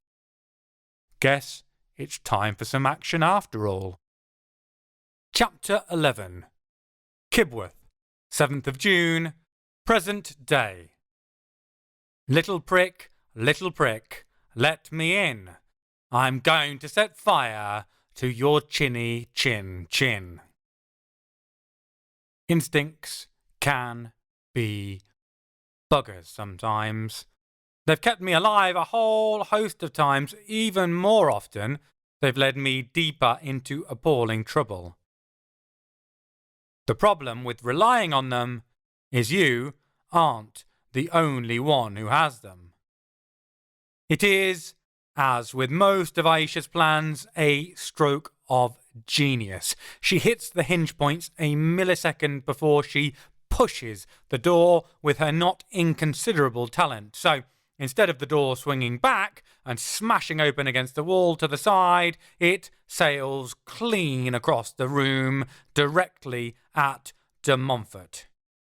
If it had caught him, it would have knocked him for 6, magical fey or not. Sadly, he can also react instinctively. Instead of turning at the noise, which most people would have done, resulting in him taking a flying door to the forehead at speeds only slightly below the sound barrier, he hurls himself sideways, looks like his instincts serve him well. The bastards. I send a mental note to my own ones that they owe me a save at least as good in the near future. Still, it's almost worth him not getting crushed by it to see his face as he pokes his head up from behind the desk and sees us. To say we've caught him off guard is an understatement. He goes white as a sheet, his face making that repetitive goldfish O shape I've made myself more than a few times recently. Surprising, the complete and utter shithead might only be a minor victory measured against the entire war, but good God, it's a satisfying one. In the split second of the door sailing across the room and de Montfort performing his ninja roll, I take in the room itself. It's like a macabre version of a school science lab. The surfaces are all clean and white with various equipment on the sides. Microscopes, what looks like a spectrum analyzer, rows of test tubes and Bunsen burners. I suspect the latter get used for alchemical purposes. That would blow the average science teacher's mind, though. Where de Montfort was working, 2 skeletons are arrayed. For a moment, it makes me think of those plastic ones you'd see in a classroom used to demonstrate anatomy. Except, I don't think these are plastic. And they aren't held together by wires or pins either. They hang in place, pulled together by an almost magnetic force, a magnetic force made of raw power, which isn't surprising because each one of the bones in the skeletons are awash with incomprehensible amounts of talent. There's enough in just a single one to make a power-hungry magician drool at the possibilities of what they might achieve if they possessed it. Strung together like that, it'll draw you like moths to a flame, if you're a megalomaniac. It makes me want to run screaming as fast as possible in the opposite direction. I suspect this is the healthier reaction. Sadly, de Montfort doesn't stay on the back foot for long. He still carries the sceptre he nicked off us in a back holster like he thinks himself the fucking Crown Prince of Eternia, and he pulls it free before I even clock him moving. I guess centuries of military service and surviving without talent have him honed like a well-oiled machine. What happens next is fast. By the time I clock the sceptre, he has it aimed directly at my chest. I didn't have time to see it move. I certainly don't have time to watch the rest of the talent-imbued bones link their power to it. It's instantaneous, or as near as damn it as makes no odds. We might have caught de Montfort off balance, but it looks like his answer to that is that attack is the best form of defense. Faster than I can move, faster than I can think. A bolt of talent, putrescent, off green, that speaks of long-suffered rancid disease and endless rot, comes shooting out of the end of the rod. My reactions are good, but nowhere near good enough to avoid it. It's going to hit me, and there's nothing I can do but brace myself for whatever fucked up thing it's going to do to me. My reactions might not suffice, but I'm not Aisha.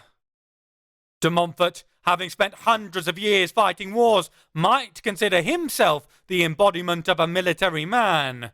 Aisha is all that, then some. She's done the same, and she's a woman. Not only does that make her tougher by nature, don't start talking to me about denser muscle mass or whatever. Women have periods and childbirth. They win every time. It means the odds have been stacked against her for centuries. However badass de Montfort has learned to be, Aisha is that multiplied by estrogen. There are limits, of course. She doesn't have time to weave up a shielding spell. She probably could pay him back, hit him just as hard with a magic top of cocktail while his attention remains focused on me. Problem is, that ball of energy. Best case scenario, it's going to dissolve my corpse into some gooey, gloopy mess, and I'll be back to square one in a talentless body. But there's something about the spell he's thrown at me, even in this instant where everything feels slowed down and I can track its trajectory, the unavoidable path it's arcing along to smash into me. I can feel it.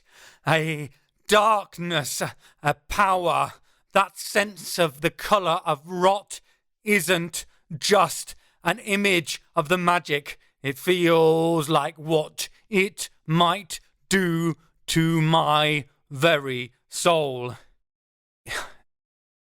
Honestly, in this split second, I'm not sure I'll be coming back from this one. So, Aisha's.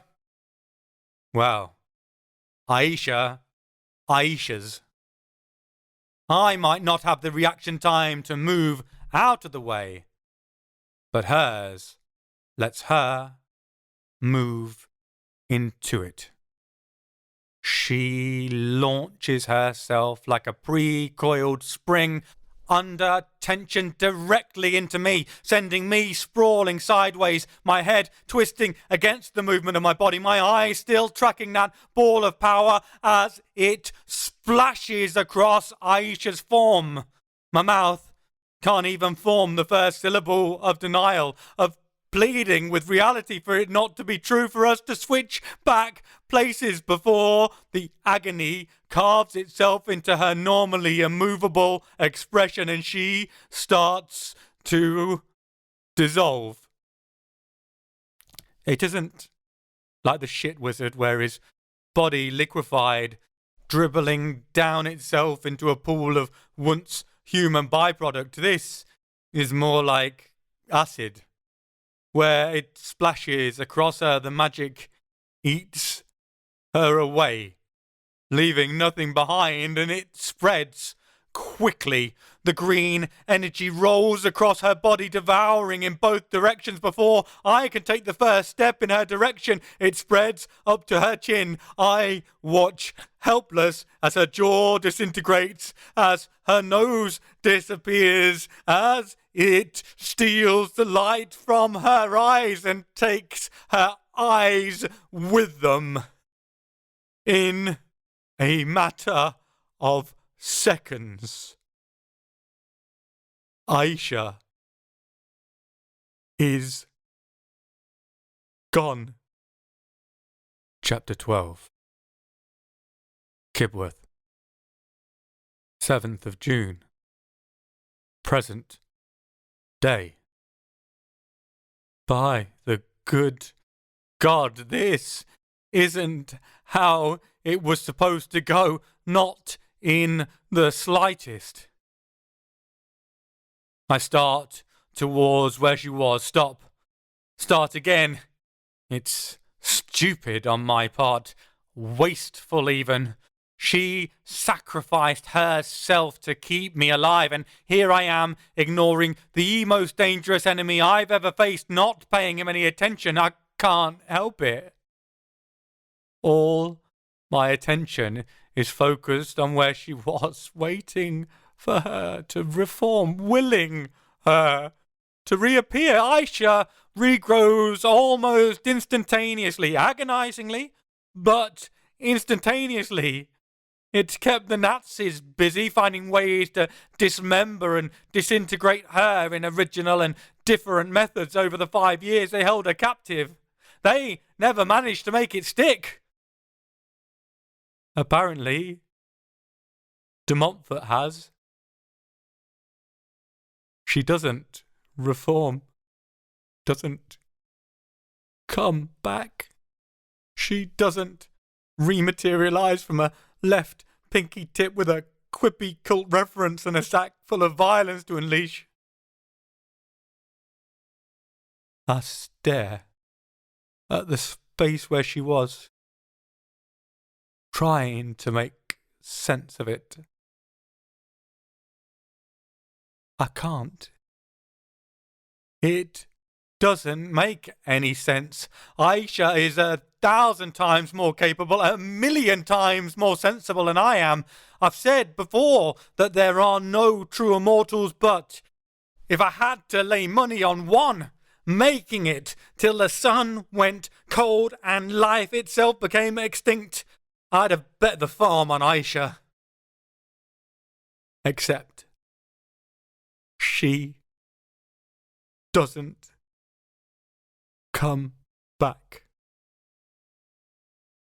Movement pulls my attention away. Through blurred vision, my stinging eyes see de Montfort opening a portal. It isn't big or flashy, just a small gateway through to a dark, wood-panelled room on the other side. He pushes the two skeletons through and is about to step through himself. I raise a hand to stop him. No, not to stop him, to blight him, to hit him with 100 years of famine, of drought, of the suffering of a nation when nature herself turns her back on them, all condensed into a single moment. I draw on every dram of my fey essence. Not quickly enough. He's gone. The portal snaps shut, leaving nothing but a blank white wall. I consider obliterating that instead, but it'll do nothing to make me feel any better. I feel hollowed out by the emotional equivalent of a melon scooper, an emptied husk. Given time, the emotions will come, flooding back. Rage, shame, guilt, despair. I'll be a walking flask filled up with the most toxic cocktail of emotions possible, ready to pour it out on anyone or anything. I know that's coming. I've been there before. Not long back.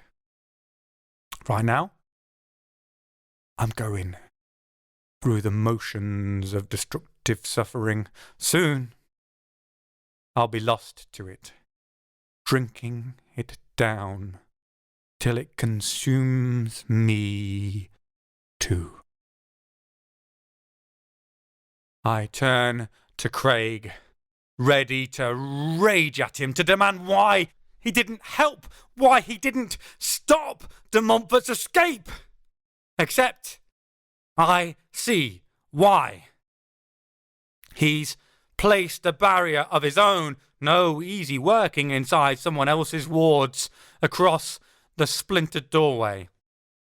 It's holding what looks like a small army at bay. They're either disgruntled National Trust employees come to vent at our destruction of an antique door to make our grand entrance, or vampires in de Montfort's service, going by the elongated teeth, the claw-like hands, and the glowing red eyes. I'd say the latter. Or both. I can well believe the National Trust is an equal opportunities employer. Sounds like bought you as much time as I could. Sweat rolls down Craig's forehead. It drips into his eyes. Must sting. I can sympathise. Mine feel red raw already. There'll be time for that later, though. Right now, I want to honour Aisha in a way that seems both befitting and cathartic. I pull my sword from etheric storage. My fey magic wraps its way up from the pommel, entwining it like the vines around Sleeping Beauty's castle. I intend to put this lot down for longer than 100 years, though. Drop the barrier. I grate out, my sword raised in guard. It's clobbering time. That one's for you, Aisha, as are all of the next ones too. Chapter 13. Kibworth, 7th of June, present day. Good God, my heart hurts. Just when you think it can't possibly be filled with more pain, life finds a way to fill it to the brim. The restraining magic dissipates and the vampires surge into the room. That's fine. Be the tidal wave. I have no objection to being the breakwater. I come at them, almost swifter than they can close the gap despite their inhuman speed. The fury arrives now, the first emotion to come and fill me up. I embrace it, ride it, allow it to fill every atom. There's a bargain, however. I insist on a partnership. I'm not about to go off into a berserker rage. This one is for Aisha. It has to be surgical. Literally, in the case of the first vampire I meet, I keep my sword razor sharp at all times. Despite that, cutting through bone is a good way to chip your blade or end up with it blocked, lodged halfway through. Not if you bring the right weapons, the right movements, the right exact precision strike points like Aish can. I'm not half the warrior she was, so I do what she'd have wanted me to. I cheat, powering up the talent, enrobing my blade till it blazes like a lightsaber. I sweep in and down at the first vampire. He stretches his arms out, reaching for me, looking to seize me, probably to tear my throat out. He'll find that hard to do with only stumps left from the elbow onwards. I consider taking his legs off at the knees, pruning him like the knight from Monty Python's Holy Grail. Candisha would have appreciated that. Still, there are a lot more of the bastards to kill. Letting Craig die just to make the death comical wouldn't have been Aisha's choice. She saved me. I need to do the same. I reverse the flow of my blade, pivoting my wrist in a figure of 8 to bring it up to shoulder height and decapitate the vampire on the backswing. Boom! Dusted. One down, Aish. One down. I dance. I dance a deadly routine through lethal opponents. My blade, my partner, leading my steps, my anger, laying down the choreography, my mind directing. Right foot forward, pivot and turn, impale, explode, drop and roll, kneeling faint, then exploding up to shove the point through a brain, twist and split, spilled grey turned ash, step 1, 2, and drive, an elbow plexus deep, sweep the leg, then back 2, 3. Mirror the movement through the neck, letting the blade travel outwards like a rotational lift. The momentum cleaving 3 more heads from shoulders. A pirouette of death. A whirling dervish of devotion to precise and certain limb separation. I don't know how long I carry on for, nor how many I kill. When your enemies explode into ash, you can't really verify afterwards, and I am too lost to the rhythm of my movements to keep a running tally. All I know is that at some point there's no one left to kill. No one left at all except a very white-faced hob king.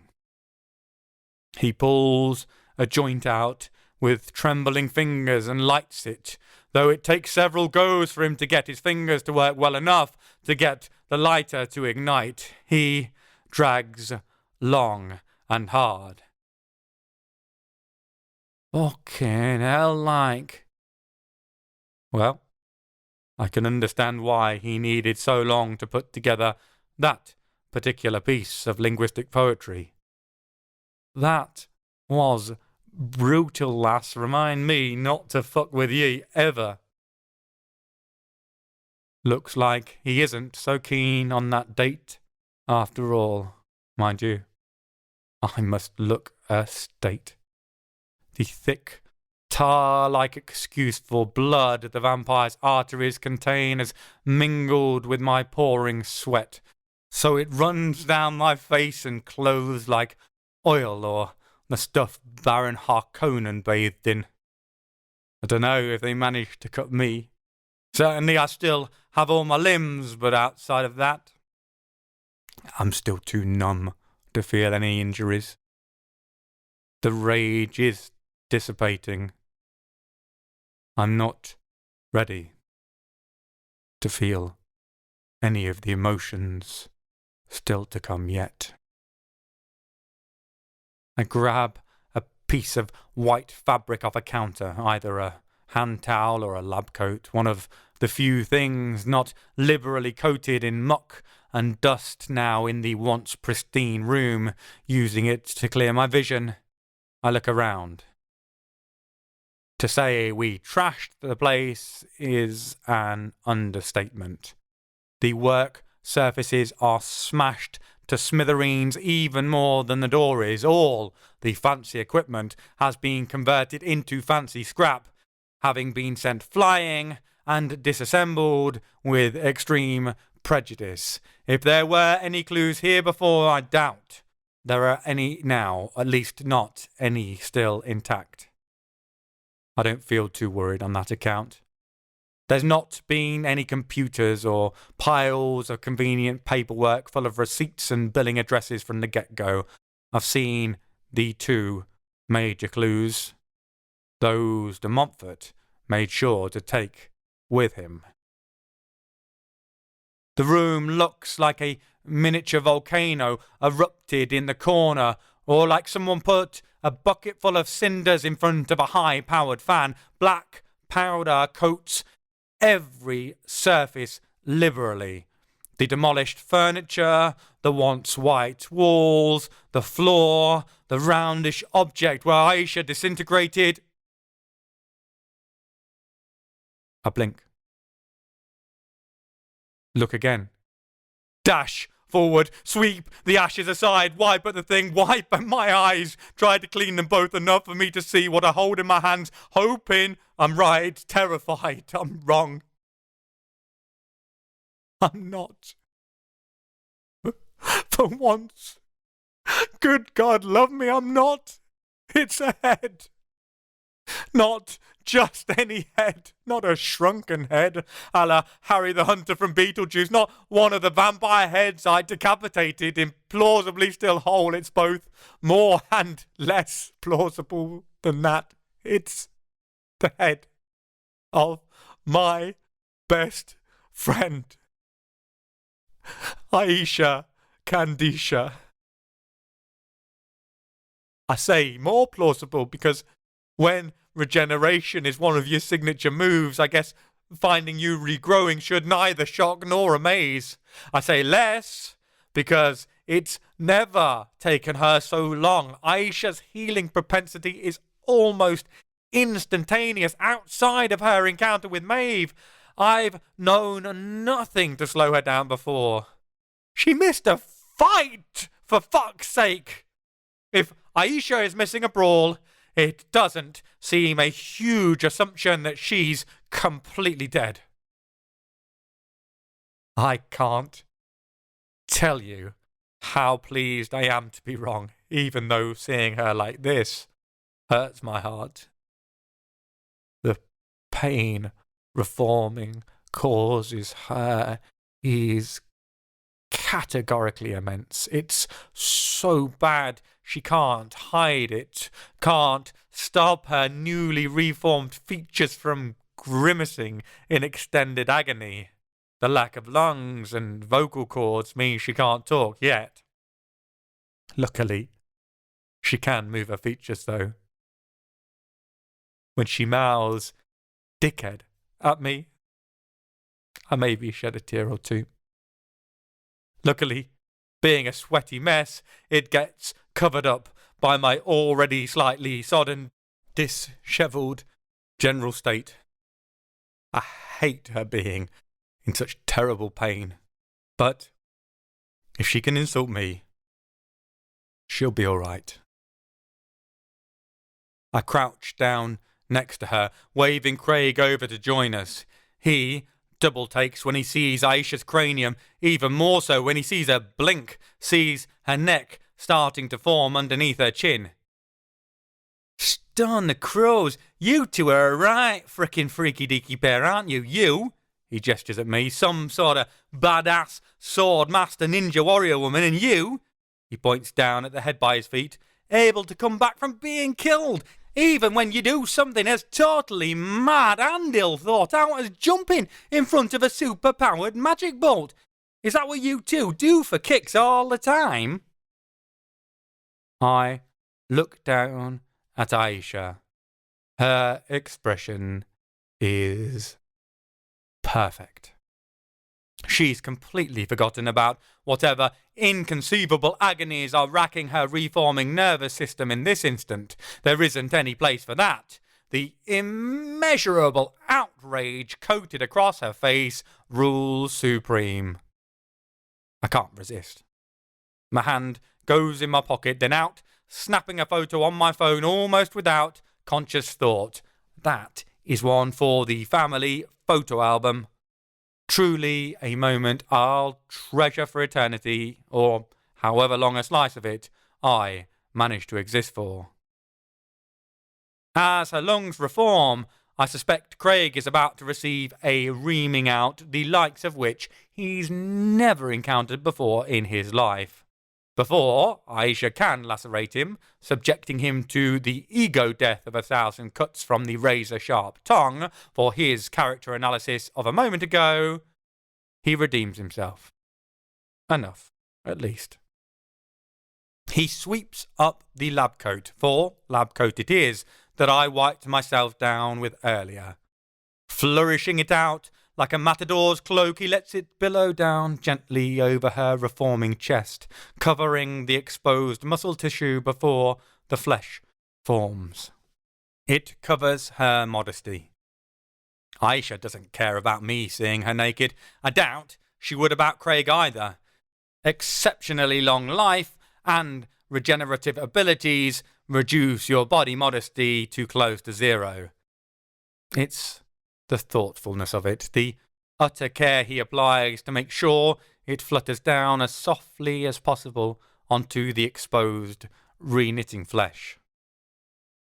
Then he pulls out one of his seemingly unending supplies of pre-rolled joints from wherever it is he keeps them and pops it into her mouth.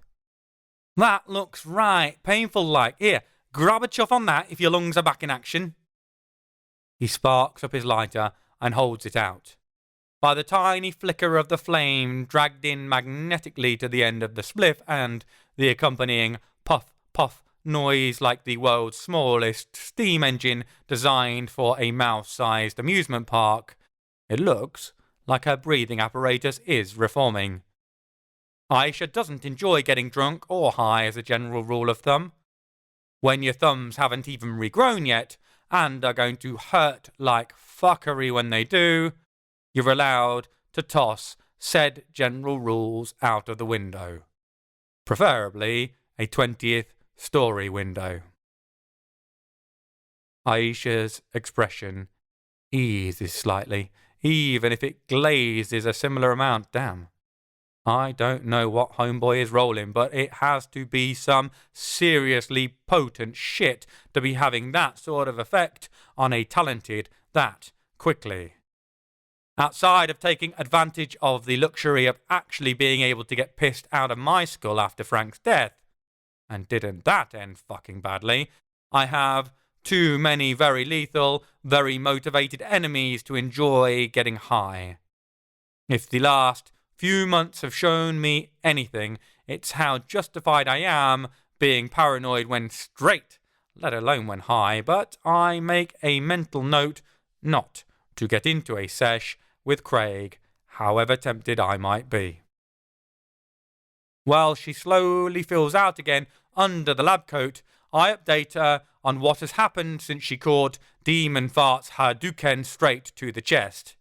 Craig interrupts a couple of times, particularly regarding my dispatching of the vampires. He gets supremely overexcited till he's gabbling, tripping over his own tongue, the main gist of his tale only just distinguishable underneath all the times that fucking and like get liberally sprinkled through his sentences. By the time we finish the story, and she's smoked Craig's spliff down to the roach, it looks like she's mainly regrown underneath the lab coat. I pull out a change of clothes for her and set them next to her head, ready for us to vamoose and leave her some space to recoup and get dressed. She spits the spliff butt out to the side. "Where's de Montfort gone?" Her speech remains rough, uneven. Talking still isn't easy for her. Agonizing pain always does make forming coherent sentences hard work. "France. Not sure where." Craig's eyebrows shoot up. "How'd you ken that like? Looked like he could have just popped next door for a cuppa and a bit of scran. All I saw were a hoity-toity room done out with the same dark wood panelling as this gaff." I laugh. "You're right. Difference is, the wood panels in here don't have fleur-de-lis motifs on them. Either he planned for us seeing him popping through his escape hole and had them added to throw us off his scent, which is implausibly over-prepared and cautious even for that shithead of a prepper, or it was a building from a similar time period, but back home."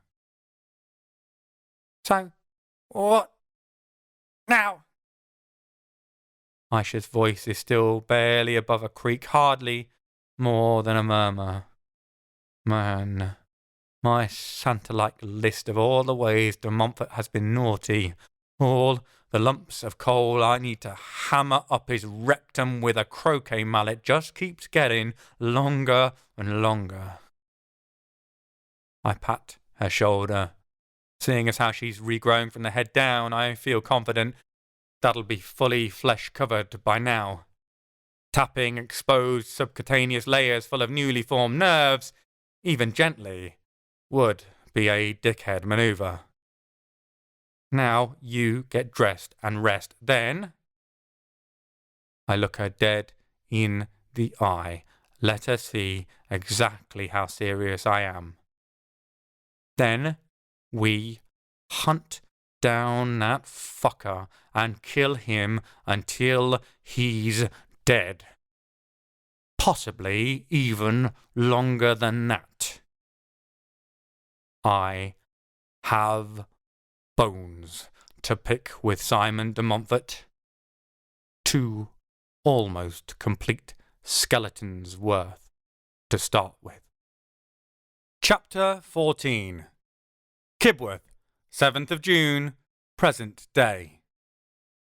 Every day provides an opportunity for new growth, which is fortunate considering how often we get bits chopped off us. I owe Craig an apology. I slaughtered all the vampires in my incandescent rage. I didn't think about the whole keep one alive to question them about their nest. He's riding shotgun for us, but his mission is to get more information about the vampires attacking his domain. Disrupting their partnership with de Montfort probably helps, but it doesn't solve his issues. He takes it like a trooper, though. Don't bother your head about that, like. He grins that scruffy, charming grin that makes his eyes twinkle even through the permaglaze the weed coats them in, like the American-style donuts that probably haunt his dreams every night. Or morning, passed out on a cathedral bench. One of the knobbers dropped his phone like in all the, he mimes some sort of mix of Bushido and Shaw Brothers martial art films. Swoosh, clang, dead! Found a phone and guessed the unlock pattern. The cockstride used a V. Quick mooch through his GPS location history showed some spots he was hanging around on the regs over Nottingham way. If ye two are all good, I'll go and have a poke about there, see what I can turn up before I head back up north like. Well, you got it from here, Craig. Listen, I owe you one. If you ever need a hand, I produce a plain white card. Give this number a call. It's the number to a phone we keep permanently at Isaac's, a line people can always get a message to me on.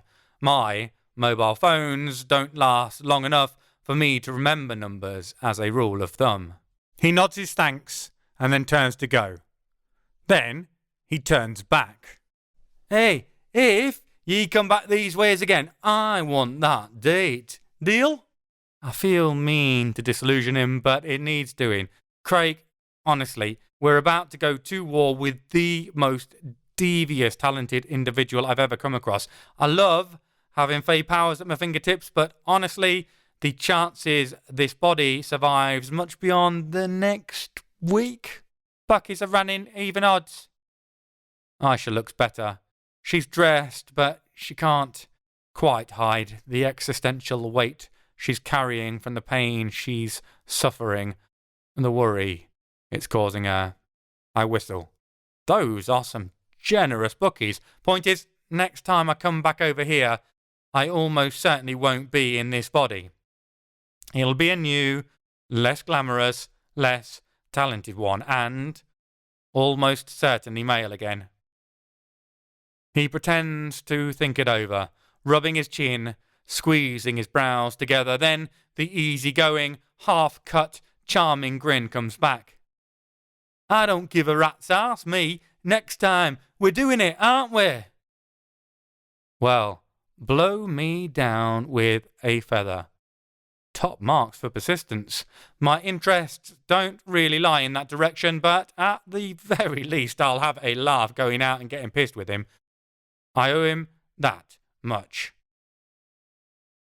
Well then, I guess we are. I make an attempt at a curtsy. Christ, he's having a stroke. Do you know the AVC recommendations? Ah, Aisha, ever there to prick the balloon of my ego. I flip her off as Craig dissolves into laughter. Then, with a proffered fist bump to each of us, he heads out the door. What about us then, Sarby? What's our next move? We need to talk more about what happened to her here. I can see she needs something else to focus on for now, though, some other form of distraction. Now, we head back to France ASAP, specifically Paris. I'll fill you in on the rest as we go. Now, it's time to get back on the hunt. The game is afoot. I ring the hire car company and arrange to drop off the car at the London rental office by St. Pancras. How we arrange it is they scream at me it's impossible, then I tell them I'm doing it anyway, so name a figure to make it happen. When they pluck a figure out of the air, sufficiently extortionate to assuage their outrage and their greed, I authorise the payment, and we jump into the car and head for the M40 motorway to make our way to the capital. I fill her in as we go. Did you notice the two skeletons at all? She gives me her blank-faced, "Are you a complete moron? Of course you are," patented expression. The two ones with enough talent to make them visible from the moon, they might have caught my attention. Dickhead. Fair. What did you notice about them? She pauses. Thinks. I can see her piecing it together from her memories, perhaps visiting her own equivalent of my mind palace. They weren't complete. Bingo. Not quite. Did you catch what was missing? Again, the intense thought face. The skull and right hand, left leg and arm bones on one. Internal examination again. Right leg bones, rib cage, spine, left collarbone and shoulder blade on the other. Good. That matches my assessment. So, where are those bones? She thinks. Just normal deductive logical thinking this time. I see it click. The hand, leg, arms and spine. Those make up the sceptre. Right. I reckon he's waiting to add those bits last because he'll need to dismantle the very useful dimension hopper to get them. That'll be the last thing he does. So, what does that leave? Pause.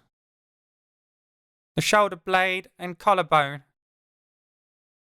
I have my eyes on the road, but I can almost hear her eyes widening from the other seat. I love catching her by surprise, showing I can actually think things through, that I'm not just a pretty face. Not even a pretty face normally. The skull, the rib cage. My head bobs back and forth, caught up in her excitement. Exactly. We might not know where the shoulder blade or collarbone are, but we know perfectly well where the skull is, and we also know, unless it's the one in the other skeleton and we're too late, where a rib cage packed full of dark magic is now stored. Paris, Leandre, the Lutan prince himself, which we know because we let Al Reuben give it to him, dickhead. My eyes widen as I glance at her. What? She stares at me in silence. You're a dickhead, repeating clear in her eyes. I look away only because I have to look at the road. Honest. And then I groan, remembering our flight to England and how she mentioned the ribcage repeatedly. You already clocked that as our next move. A slow clap comes from the seat beside me, and I can feel each clap on the back of my head. Well, going to Paris then would have been wrong. I ignore the fact that, had we gone to Paris and caught him there, the outcome probably would have been the same as what happened here. Anyway, my suggested plan is this. Give Isaac a call and put him on high alert. We already know de Montfort gave Torquemada's skull to Ben and kept an eye on him. That doesn't mean he can replicate the Enochian runes and the magic nulling serum Ben made. But it doesn't mean he can't. Yep. We head to Paris, organise a powwow with Leandre and get him on board with the risk posed by de Montfort. Perhaps persuade him to let us take the ribcage to study, at the very least, get access so Isaac and Jacob... Isaac, Cub! I pause, grit my teeth, then sigh. She deserves the win.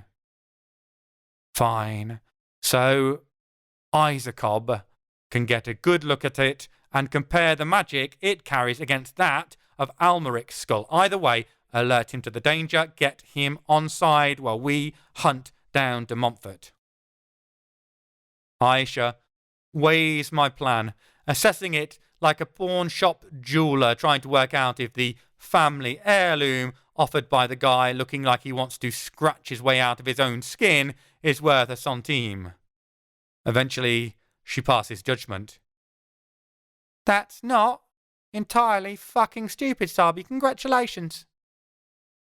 High praise indeed from Aisha. She isn't finished, though. I still don't get why he gave Ben the skull. Looks like he's been hunting down all the bones. Why gift some away? It's a valid question, one I've been mulling over myself on the occasional moments of downtime since our last clash. No real idea. I mean, he needed Ben's skull. I guess with the resident magician/angel combo, perhaps he didn't fancy his chances. Maybe he hoped I'd kill Ben, or he'd kill me, or we'd both weaken each other sufficiently that he could just sweep in and pick up the reliquary pieces while we lay bleeding out in the dust. Either way, it didn't seem to work out for him. He got the drop on Lou, but we kept the one school safe, thankfully. We lapse into silence. Aisha digesting what I've said, trying to poke at my theory's many flaws like a dancing bear to see if she can make it pirouette without tearing our heads off. Talking of metaphorical wild animals, there's a big-assed elephant in the room we need to discuss, more woolly mammoth-sized, in fact. Aisha, what happened with your... I feel lost for words. I try to mime regrowing a body, which, let me tell you, is not easy, while driving at high speed down a motorway. Certainly not without looking like you're having a seizure. Aisha's tone is bleak. I don't know, Sabi. Not really. Something in that magic came very close to cancelling out the Arb al-Hayat's effects. It was touch and go.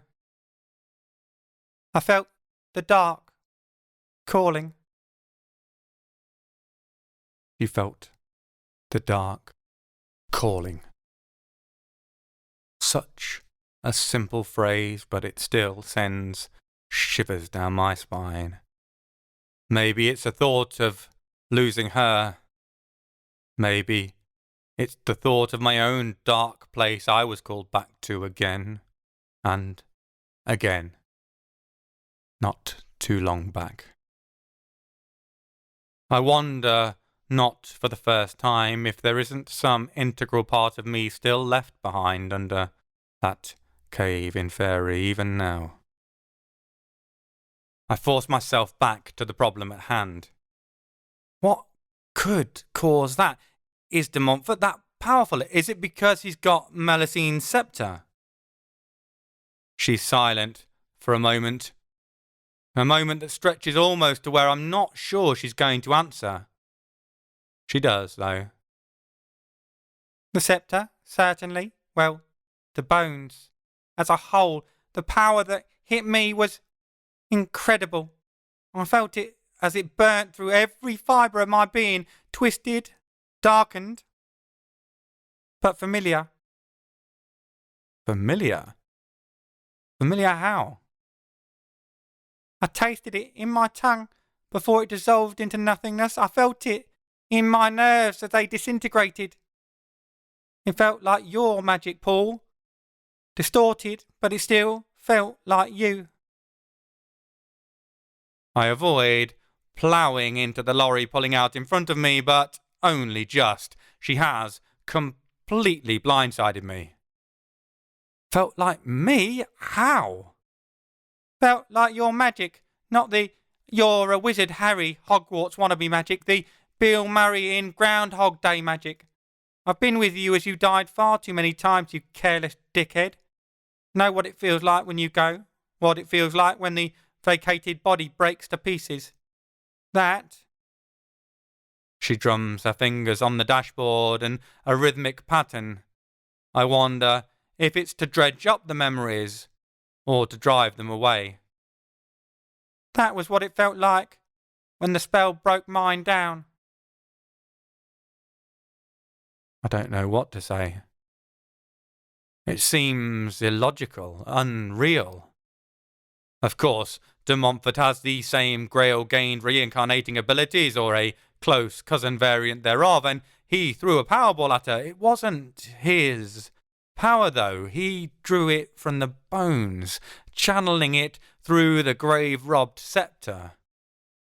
I think of the skulls, of how I felt that similarity between the talent, how I just knew the first skull belonged to Arnold Almeric, who'd been splashed with the same essence out of the broken Grail, how it calls to my power and draws me to reincarnate in bodies nearby it, over closer, more convenient corpses to me. The affinity Aisha felt isn't between my reincarnation talent and de Montfort's. It's between it and the bones themselves. Chapter 15. Sol, Austria, 11th of February, 1939. It isn't a comfortable journey to the mountains, despite the transport Johann somehow laid his hands on. Motorcars are still scarce and liable to scrutiny. Mind you, anyone moving around in the area now is likely to draw attention, especially when they're a long way away from the Aryan ideal. In this regard, at least, Otto's SS uniform helps out. With us facing unknown forces sent by the bastard Ananebi, I'm loath to burn any talent I can conserve, even for a low-level don't look here, so I rely on his credentials to get us past any roadblocks and accompanying hard questions. Part of me panics each time we have to stop in case they ask for paperwork, aware that Ran's a wanted man. So far, the 3 silver pips and stripe of his Obersturmführer epaulets get us waved through without any further demands. Considering the man is an invaluable source into the veiled machinations of the SS occult agencies, and that I'm the source of the answers to the questions that have plagued him his whole academic life, not that I'm about to reveal that to him anytime soon, conversation is surprisingly stilted. I try again. So, how is that, living with a curse? Jesus Christ, smooth, Paul. The blank fish look I get is entirely merited. The peculiar combination of watery eyes jam-packed with intensity behind it is unnerving, though. Terrifying. The monotone delivery sounds like a Brit discussing the weather. We lapse into silence once more. It's a difficult one. I know I should be shaking him down for intel, but it's easier said than done. He's not so much a closed book as one that's been placed in an iron casket and then welded shut, then buried under the foundations of a 10-story building. Still, never let it be said I'm a quitter. Have you ever seen anything like it before? Have you any idea what it might mean? That I'm a dead man. Silence reigns. I'm just cursing myself for even bothering when he sighs, and a tiny bit of the starch that seems to have leached into his posture from his crisp uniform disperses. I apologize. I have spent so long now guarding my tongue, wary of every word I say, that I might anger this one or intrigue this other in the wrong way. I am not used to speaking candidly anymore. The man worries at a strand of his hair that has fallen forward, then seems to realize, slicking it back into place. I cannot tell you exactly what it does other than it is a contract. There are certain... He hesitates, clearly searching for the right word. certain forces who have made deals with the Ananebe, they are attracted to the dark energies, delighting in the malice and mischief contained within, and are willing to work side by side in exchange for their freedom to operate as they wish against any designated as undesirable. If a target is assigned, the deal is they will hunt them down, not that many of the Ananebe object to hunting. So, basically a supernatural hit contract he carries as a visible marker for the talented to see, a contract that the darkest, most naturally evil of creatures are waiting to carry out. Brilliant. The drifting snow isn't a blizzard, but it's persistent. It shades the world, obscuring distance, hiding hairpin turns as the road wends upwards, twisting round the rising foothills that sit like progenies of the towering Alps ahead. It's strange. I'm from the mountains. The Pyrenees are safe territory for all their creatures and crevices. Here, I'm out of my element. These peaks grasp at the sky and tear the clouds downwards to wear them like the death ring the man next to me fiddles with. A part of me thinks the farther we go into the wildness, the easier I should feel, because we're leaving the world of man behind, where uniforms and rules shape reality. Problem is, there have always been sharper claws hidden out in the wilds, waiting for the unwary. As the heaviness of the precipitation increases, I'm intensely glad we're in a car, that we don't have to try and hike our way through these untamed highlands. Which is, of course, when the engine seizes up. We don't have to bother wasting time figuring out the car is dead, and that's the only good thing about this. The sort of screeching and banging that comes from under the bonnet as the car drifts to a halt, only carried by momentum a few extra meters before the gradient and gravity win out, means we're well outside of the realms of my technical know-how to get it going again. I yank on the handbrake before we roll backwards, and we both jump out. Luckily, Johann supplied us both with well-fitting boots and furred coats, so I won't need to use my limited power just to keep us alive. Otto swears, his cold composure cracking under the pressure. I guess the bite of the February mountain air swirling around us is cooler than even his temperament. It's good to know he's affected by such mundane things, at least. So far, considering he's on the run from both the German secret services and the secret services, he's not seemed particularly fazed. I suspect nothing gets him excited, unless we start to discuss the Albigensian crusade. No doubt if we did, he'd delight in telling me all the things wrong with my version of what happened. Having said that, the whole being threatened with the concentration camps for homosexual clinches says he must have some human passion somewhere, buried deep underneath all that ice. For now, though, I have more pressing matters than my imposed companion's lack of social skills. Despite being obsessed with magic, Otto is entirely untalented.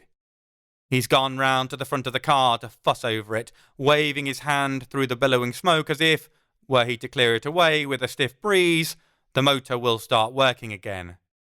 I, on the other hand, can see the glowing orange swirl through the bonnet, there eating through the engine, turning the metal the same colour as the magic, aging it instantly, rusting, seizing it up. That's a hex, if ever I saw one. Not good news. Swinging a rucksack full of emergency provisions onto my back, I push Otto away from the car. Leave it, it's dead. So are we if we don't get moving. His eyes widen. That wasn't natural. And my head shaky pales.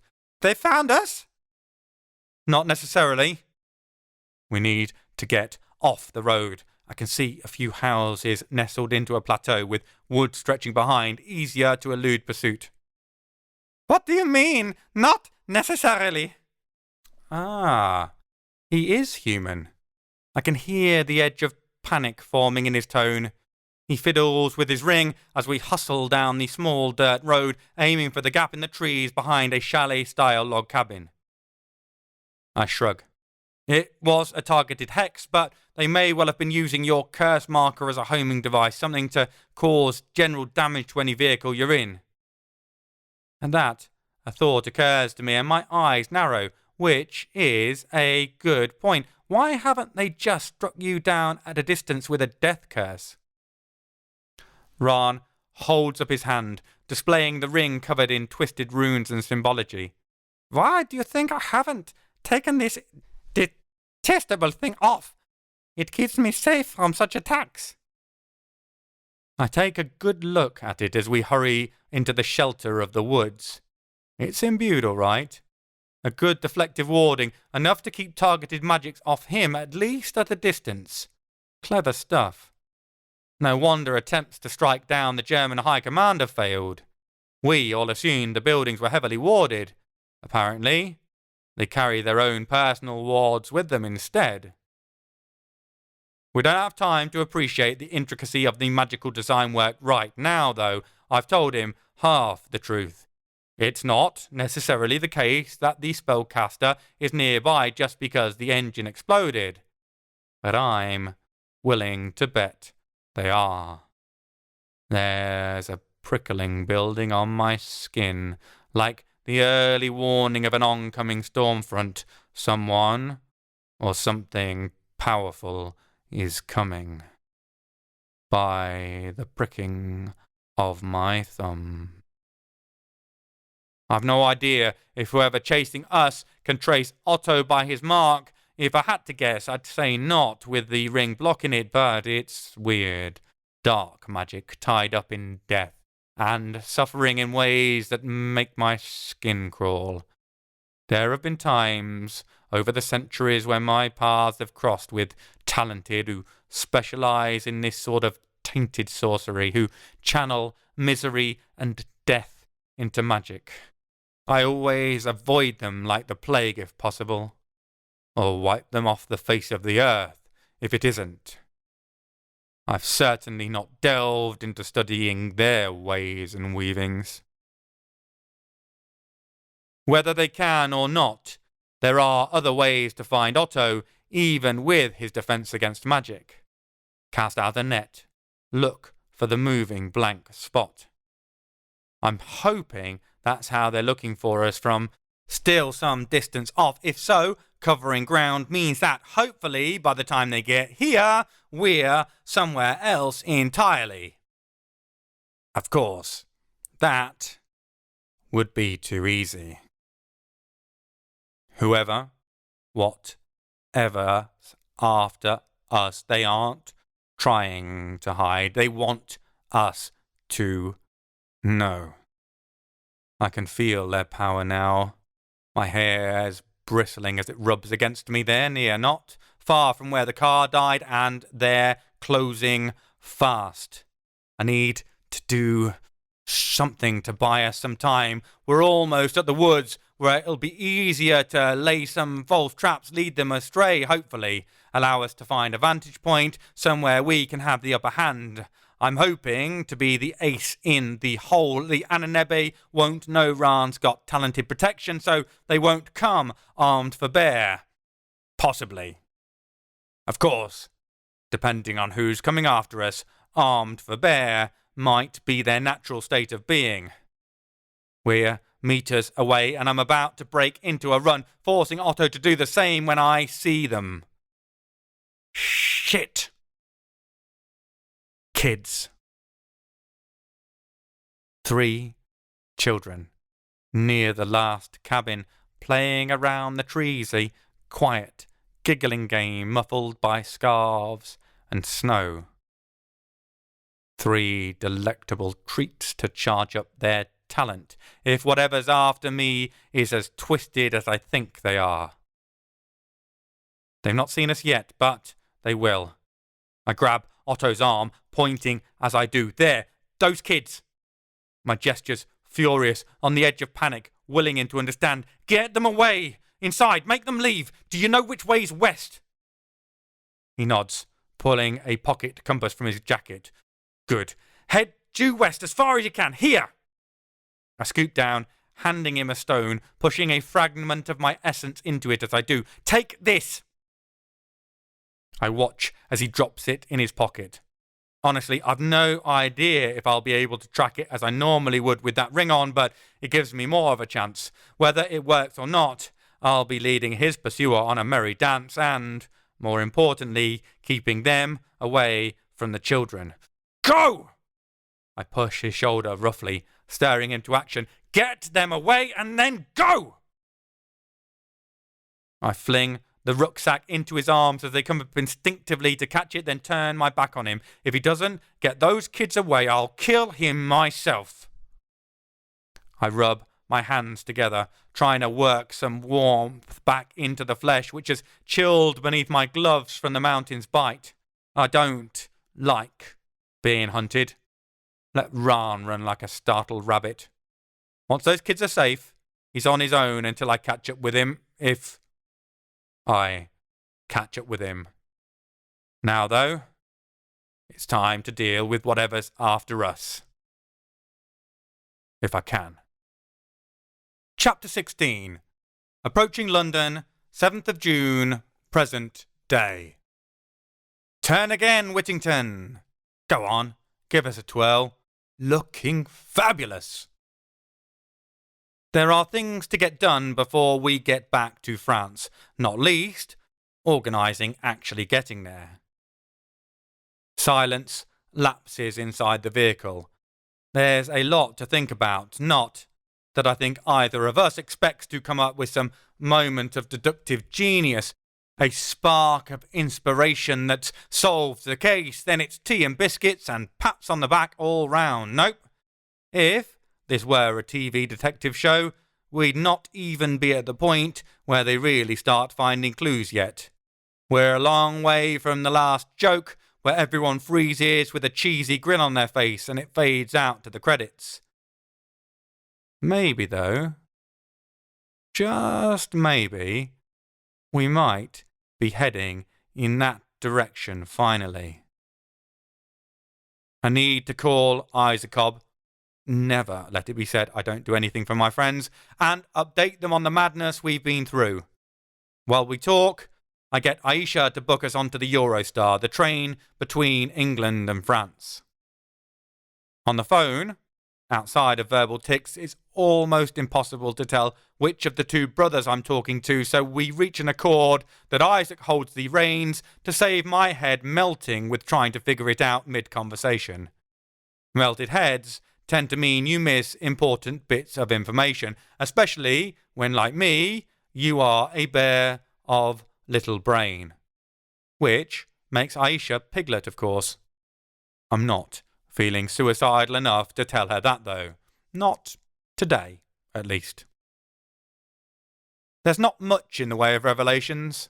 The sympathetic magic between the two mostly assembled skeletons and the sceptre fascinates him, of course, and he wants to study them in greater detail. I point out he's welcome to ask de Montfort for a lensie, but I don't think he's likely to get a favourable response. He also assures me that the wards, both around the house and the Toulouse region, are at maximum strength. Even with the realm-hopping powers of Melusines Rod, de Montfort will have difficulty bypassing the restrictions put in place by the two Bene Elohim residing inside Isaac. Dimensional travel is something of a forte for them. I don't dream for a moment that de Montfort isn't working on a plan to extricate Almeric's skull from their hands. I just feel it's a sufficiently new kink in his plan, given he hasn't got there yet. Going for the ribcage in Paris, or else the shoulder bones if he's located them elsewhere first, makes far more sense. He's had plenty of time to plot and prepare. I can say a lot of bad things about Simon de Montfort, and do so regularly, at loud volume, punctuated with the most obscene and graphic foul language I can muster. But he knows how to both lay and execute a plan meticulously.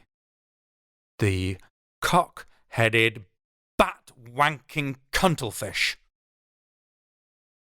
I mentioned the possibility of Isaac joining us in Paris if Leandre doesn't want to let us leave with the ribcage, but will allow us to study it. Aye, lad, perfect. I'll need a little more time, but then we'll join you. Isaac sounds evasive. It makes me suspicious. He's up to something. I get straight to the point. How much time?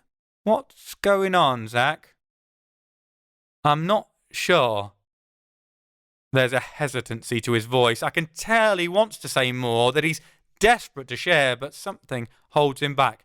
Trust me, lad, it's nothing bad. I just don't want to get anyone's hopes up. If it works, it might just help us even the odds. Intriguing. I'm not burning with curiosity so much as the steering wheel is getting covered in glowing red question marks. Honest. I can wait. He'll tell me when he's good and ready. No problem. Come on, Zach, what are you up to? 5 seconds. I lasted 5 seconds. Not bad, all things considered. Where all things are the sum of my inquisitive nature and poor impulse control. No. Damn it. I know that tone. It's a tone I've wheedled and whined against, like the truculent, eternal adolescent I apparently am, many times over the centuries. Despite my best efforts, I never got him to change his mind. I doubt this will be the first time. I promise, if it works, you'll be the first to know, lad. Leave it at that. I know when I'm beat. After I promised to keep him updated, a promise I can understand him extracting from me after the booze-fueled misery cruise I took around the streets of Toulouse on my return from Narbonne, which feels approximately a zillion years ago, we hang up. Aisha has sorted out our tickets and we're fast approaching the M25, the ring road leading us to London proper. Well, fast is how we have been approaching. Now the traffic is building up, meaning we've slowed down dramatically. It isn't going to get better from here. Once we get inside London proper, I'll need every single one of my 2 brain cells to follow the sat-nav instructions and navigate the capital's streets. I get Aisha to pay the congestion charge online after a handy reminder flashes up in pixelated orange on an overhead electric signpost. Now, there's just one more thing to do before we get on the train and head to Paris. Do you still have Al Ruban's number? I should have it myself, but I'm rubbish at staying in touch with people. Aisha might not be gregarious, but she does a much better job at maintaining contact. Her friendship is hard won, but harder to lose. See my recent actions if you need a good example of that. She huffs her annoyance, though whether at my lack of organisation or having to deal with the car's shitty touchscreen, I can't be sure. I'll go with the latter. Sure, why not?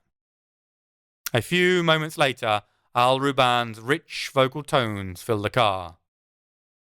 Hello? The caution in his voice is entirely natural. Considering how many of us talented burn-through phones like, well, burner phones, caller ID is never going to be our friend. I've no idea if Aisha has some pre-arranged pattern of ringing then hanging up like we do. I'm distracted trying to get around the family sedan, sat in the middle lane doing half the speed limit without getting crushed like Frogger by the other cars doing double it as I pull out into the fast lane. But Either way, such patterns can be copied easily enough. Still, something makes me a touch uneasy. Last time we met, Al Ruban was all open arms. I guess decades involved in the capital's talented politics will change a man. Guess they'll change a half man, half djinn, too. Al Ruban, it's Aisha. Are you home? Need to visit. I want to look at Aisha, see if she has the same feeling about his initial greeting. I also don't want to die in flaming wreckage made of twisted metal. Tough choices, but I keep my eyes on the road. My developing allergy towards death makes me feel like a sweet-toothed diabetic. I really don't want to lose this body, but I suspect eventually the choices will get too damn tempting. It's not the best time. Okay, something is definitely going on. I decide to get involved. Al Ruban, Paul here. Good to hear from you again, dude. Totally get the whole not the best time thing. Problem is, we've had a similarly, utterly shitty beyond fucking belief time on our end. Remember the present you got from us the very first time we met? That's turned out to be a lot more important than any of us could imagine. We need to see it. We need to speak to the prince. The silence hangs over the line like a freshly scrubbed lead balloon. Guess that news hasn't gone down as well as I hoped. He speaks, eventually. This really isn't the moment, Sabi. Why? My frustration's mounting. His answers are the equivalent of playing a game with a friend who keeps tutting or sucking in a breath or saying things like, oof, really? Every time you're about to make a move, enough to make you doubt yourself, but annoyingly vague. I don't have time for vagaries. I need a damn good reason that I can then tear into teeny tiny pieces and jump up and down on, because whatever he says, we're coming to Paris to talk to Leandre. His long, suffering sigh carries all the frustrated weariness of a middle manager dealing with ineptitudes and unrealistic expectations aimed at him from both above and below. Paris is practically on lockdown. Movement is limited. The prince isn't seeing anyone.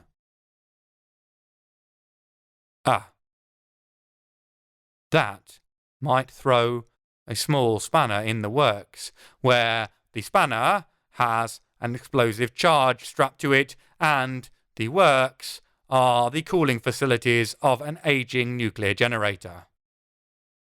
But we still need to see the prince, whether the prince wants to see us or not. Chapter 17. London, 7th of June, present day.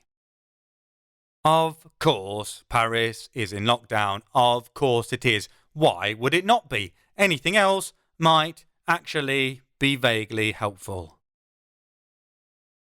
It takes a whole heap of badgering and persuading, bordering on a petulant whine, but eventually Al Ruban agrees, with a long, suffering sigh, to see what he can do about getting us to his and setting up a sit-down with Leandre. He doesn't know what has caused the restrictions. No one has contacted him specifically, not yet at least. General information gets passed around via a pirate radio station broadcast across Paris and the nearest suburbs. Apparently, someone has enchanted the transmitter so only talented can hear it. To everyone else, it sounds just like static. The info coming out for the last couple of days has been crystal clear. Stick in your area, don't move around, don't call us, we'll call you. By the time we navigate through the baffling network of back streets and main roads to drop off the hire car, Aisha, not having torn her door off and used it to beat to death the delivery van drivers who seemed to consider blocking every narrow alley their God-given duty, though she may have scorched twat into one of their vehicles when we discovered our 10-minute wait had been to let the driver grab a sandwich. I can live with that. She didn't engrave it into his forehead. He can count himself lucky. Al-Ruban calls us back as we approach St. Pancras. We give him our ticket numbers and arrival times so he knows that time's limited. "Okay," he says, sounding harassed. That might be our fault for harassing him. I have too much stress of my own to feel in any way guilty about that, though. "I can't get in, but I've contacted a friend. Scarbo works as a messenger/delivery boy for Leandre. He can get around even under lockdown. He'll pick you up, then get you over to me. We'll work out the rest from there. Maybe he can get a message to the prince for us." "You trust this Scarbo? What have you told him?" "I trust him. He's been a good friend to me since he got the 13th district back in the 90s. This is news to me. Last I heard, a Jiuwehu, the Chinese equivalent of a kitsune, ran the quarter, occupying the top floor of one of the Tang Brother Towers, the businessmen who controlled vast swathes of the Paris equivalent of Chinatown. Granted, my lack of knowledge isn't surprising. I don't involve myself in Parisian politics, and Leandre runs a tight ship. It's not like regular gossip leaks out about what's going on, and not reliable gossip anyhow."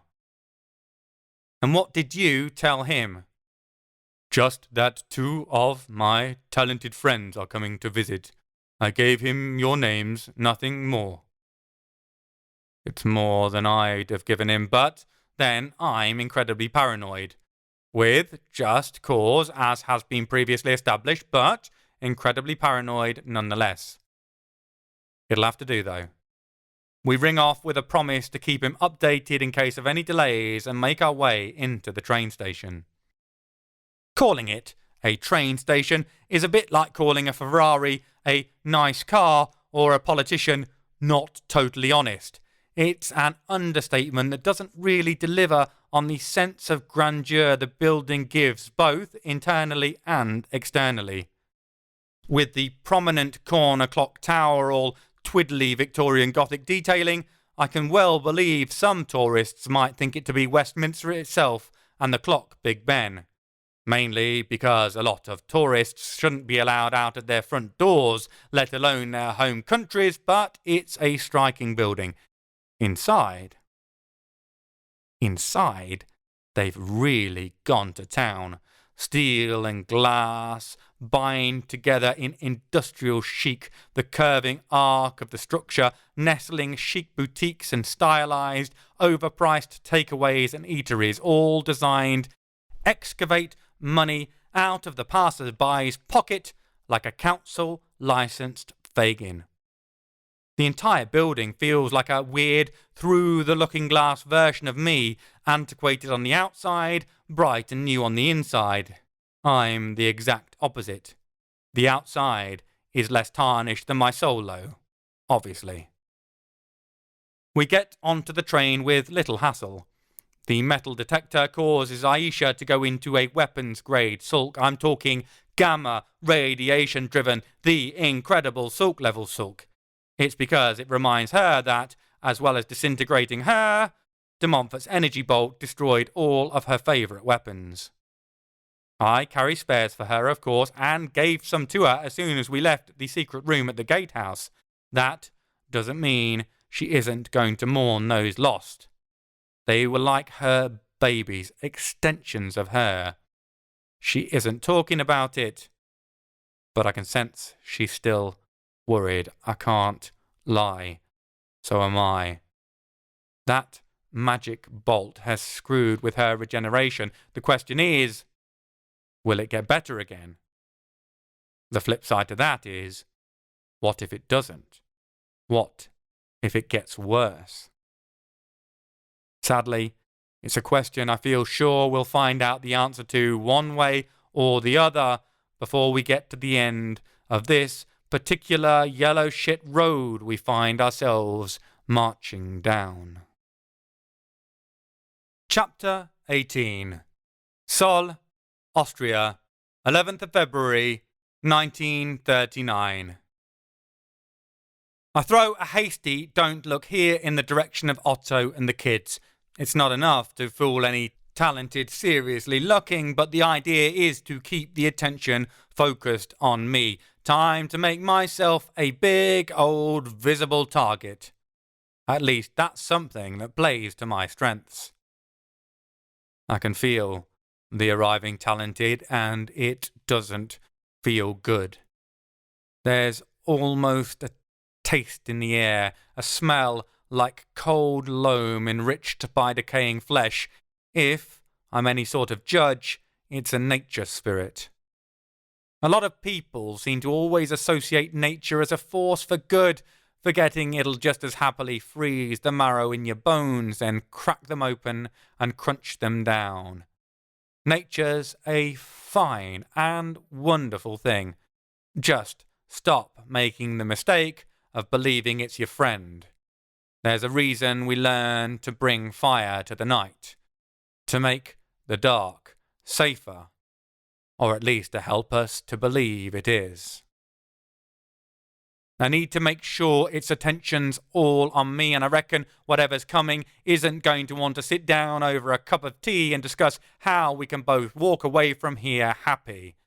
Best way to get noticed, I've always found, is to piss people off. Elemental magic's never been my forte, but it's still doable, and the expenditure of power is minimal compared to the impressive effect. Forming a fireball in the palm of my hand takes but a thought, and I fling it at the lower branches of a gnarled tree in the direction the talented is coming from.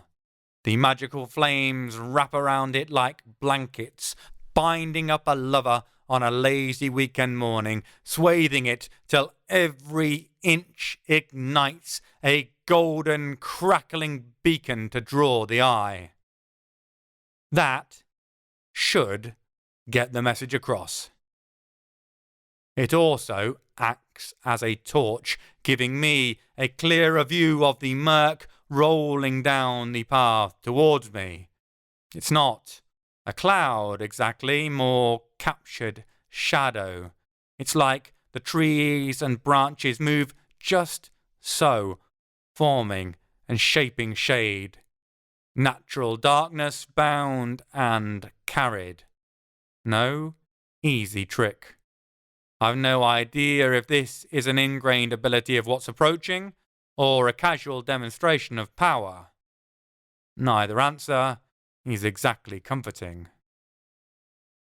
As I watch, the encroaching gloom halts and parts. A woman steps out, or a woman-shaped entity at least. The anatomy is close enough to human for my brain to apply the label. It rethinks that description when she moves farther forward and is lit up by my tree beacon. Were she human? Were this a fairy tale, we'd be into the realm of wizened crone or wise and wily hag. They've told fairy tales about her in these regions. Those tales are simple. Don't meet her.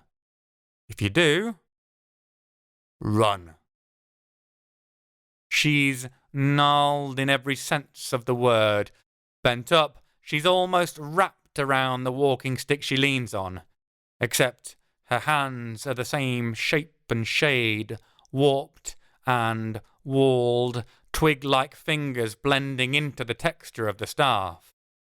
Rags of grey and green, tattered and torn and patched with lichen, cover her bulbous form. Her feet, sticking out to the bottom, are green, bushed with moss-like slippers, though I can't tell you if it merely covers her feet or comprises them. So far, she looks like a nature spirit. It's the head that sets her apart and lets me know who I'm dealing with, what I'm dealing with.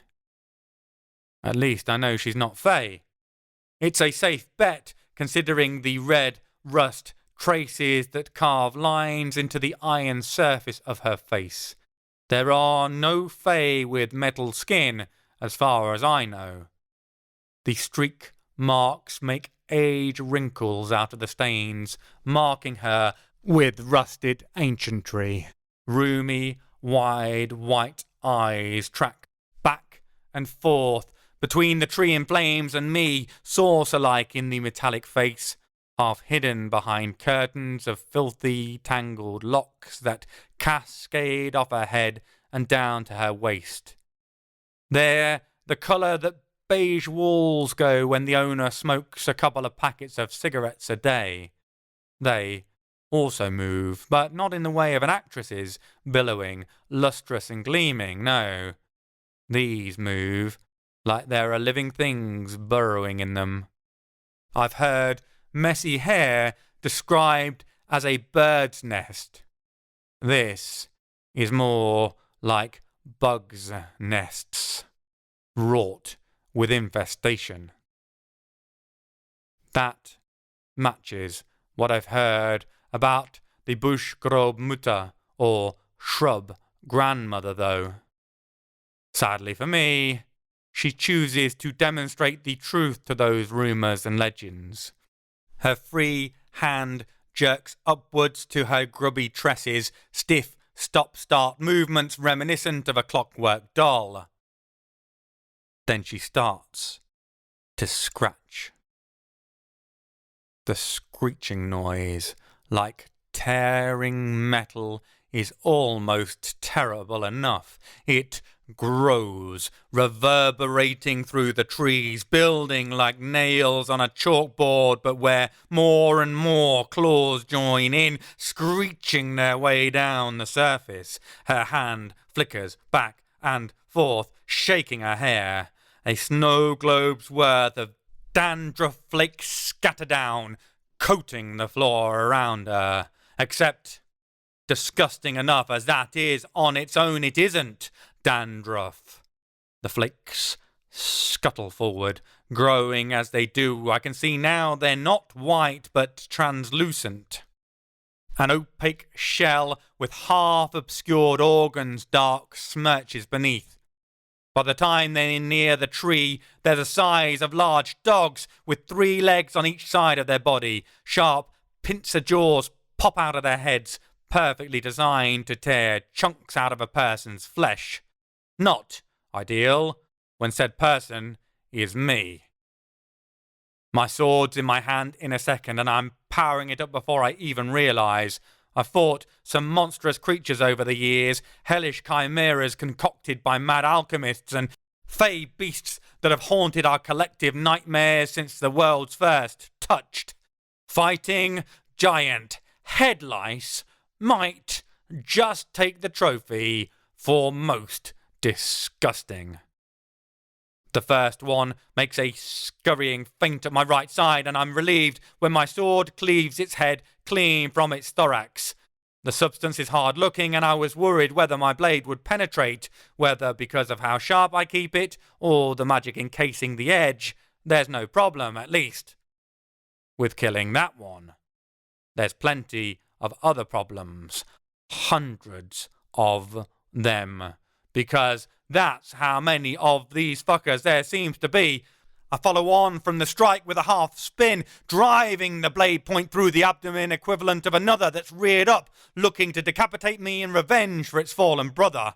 I'm able to keep the momentum going, tearing the blade sideways, freeing it. I can't turn in time for another arriving at speed, so I bring the flat hammering down on its head. There's a popping squish that tells me I've crushed one of its eyes, and the creature goes still, at least for now.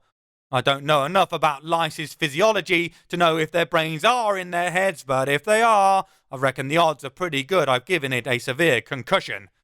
I don't have time to worry about that right now, though. It might be out of action, but the rest of the arriving horde isn't. I hack and slash my way through the nightmare fuel, all glistening grub-like bodies, spilling out their viscous juices to mix with the snowdrifts, forming slippery globs of slush just to make keeping my footing even more difficult. Holding my own is possible, but I'm aware that this is just the precursor for the main event.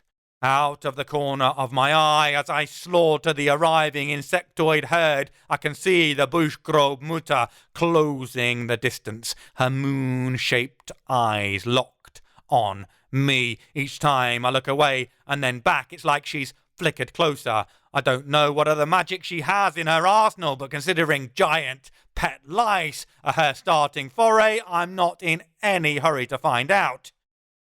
Except I might not get to anyhow because my attention's been too fixed on her and not enough on my feet and the battle at hand. One of the lice has slipped behind me and suddenly lancing red-hot pain rips through my hamstring as it tears a chunk out. The impact shoves my foot forward, splaying out in the gunk underfoot, and I go sprawling. I throw up a shield in time just as the bugs swarm over me. The magic keeps them from ripping me to pieces, but it does nothing about the weight, and their suffocating presence makes it hard to breathe in more ways than one. Through the occasional gaps in the wiggling masses, I can see the bushgrove mutter covering the distance between eye blinks. Her mouth, which was little more than a crack before, is now opening, squealing wider, a rusted, snake-like unhinging, juddering open. Click, click, click, click. It's fair to say it's fucking terrifying. The wound in the back of my leg is pissing blood, soaking into the snow beneath me. I'm pushing magic into it, trying to stem the flow, but to little effect. Lice bites don't heal, apparently. Part of my brain keeps trying to insist what a good title for a pulp fiction detective novel that'd make. I'm assuming that means either fevered infection is setting in, or I'm getting lightheaded from blood loss, or both. Neither are good options, and that's before the demonic hag brings her special brand of metal face doom on me. Basically, time to cut and run. I push outwards, scattering the giant nits left, right, and centre. A few land on their backs, their stubby legs wriggling in the air, but wind gusts right them again and they skitter back in my direction. Looks like these parasites don't give up once they've tasted blood. They're worse than lawyers. I have time to get to my feet though, and I am more than ready to demonstrate that discretion is the better part of valour by hightailing it out of here. The bushgrove mutter is still jerkily closing the distance between us, so I turn and run. I'm pleased to see that both the kids and Ron have disappeared. One goal achieved. Now, to get some breathing space to make a new plan of attack. I'm used to running across mountainous terrain pursued by monsters, which tells you exactly how shitty my life is. That's not the issue right now. Problem is the gaping hole in my leg. There's a reason we use the phrase hamstringing someone. It's not easy to pound your way over uneven terrain at the best of times with roots and fallen branches half hidden in the drifts snatching at your feet. When you're slowly bleeding out from your left hams and an agonised hurried limp is the best your right leg can manage, you're not about to set any land speed records. I throw a glance over my shoulder, pushing a bit, trying to find the maximum plotted point on the graph curve with speed versus pain on each axis. My vision's greying at the peripheries, which tells me I'm probably at it, if not over it. A glance backwards tells me the decision to run is working, at least for now. Despite the horror of how they move, the short limbs mean the gigantic lice aren't that quick, and they're even more encumbered by the obstacles on the floor than I am. The hag's still pursuant, crossing distance with sudden jerks each time I blink. She's not closing yet. I'm not sure how long I can keep this pace up though. At least she's still chasing me rather than hunting out the kids or pursuing Otto. For now, I'm winning. which is precisely the moment when the tree in front of me pivots a branch to face me and I run straight into it, impaling myself through the stomach like a shish kebab ready to get grilled. And judging by the click, click, click, click closing in from behind me, the bush grobe Mutter might not wait till I'm cooked. She might just eat me alive. Chapter 19. Paris, 7th of June, present day. Good God, it feels great to be back in France. I wonder how long that feeling will last. The train journey, at least, is painless, a word I seem to be running out of opportunities to use as a descriptor except sarcastically. I message an update to Isaac, using the private communication to fill him in more accurately on the situation with Aisha and her regenerating.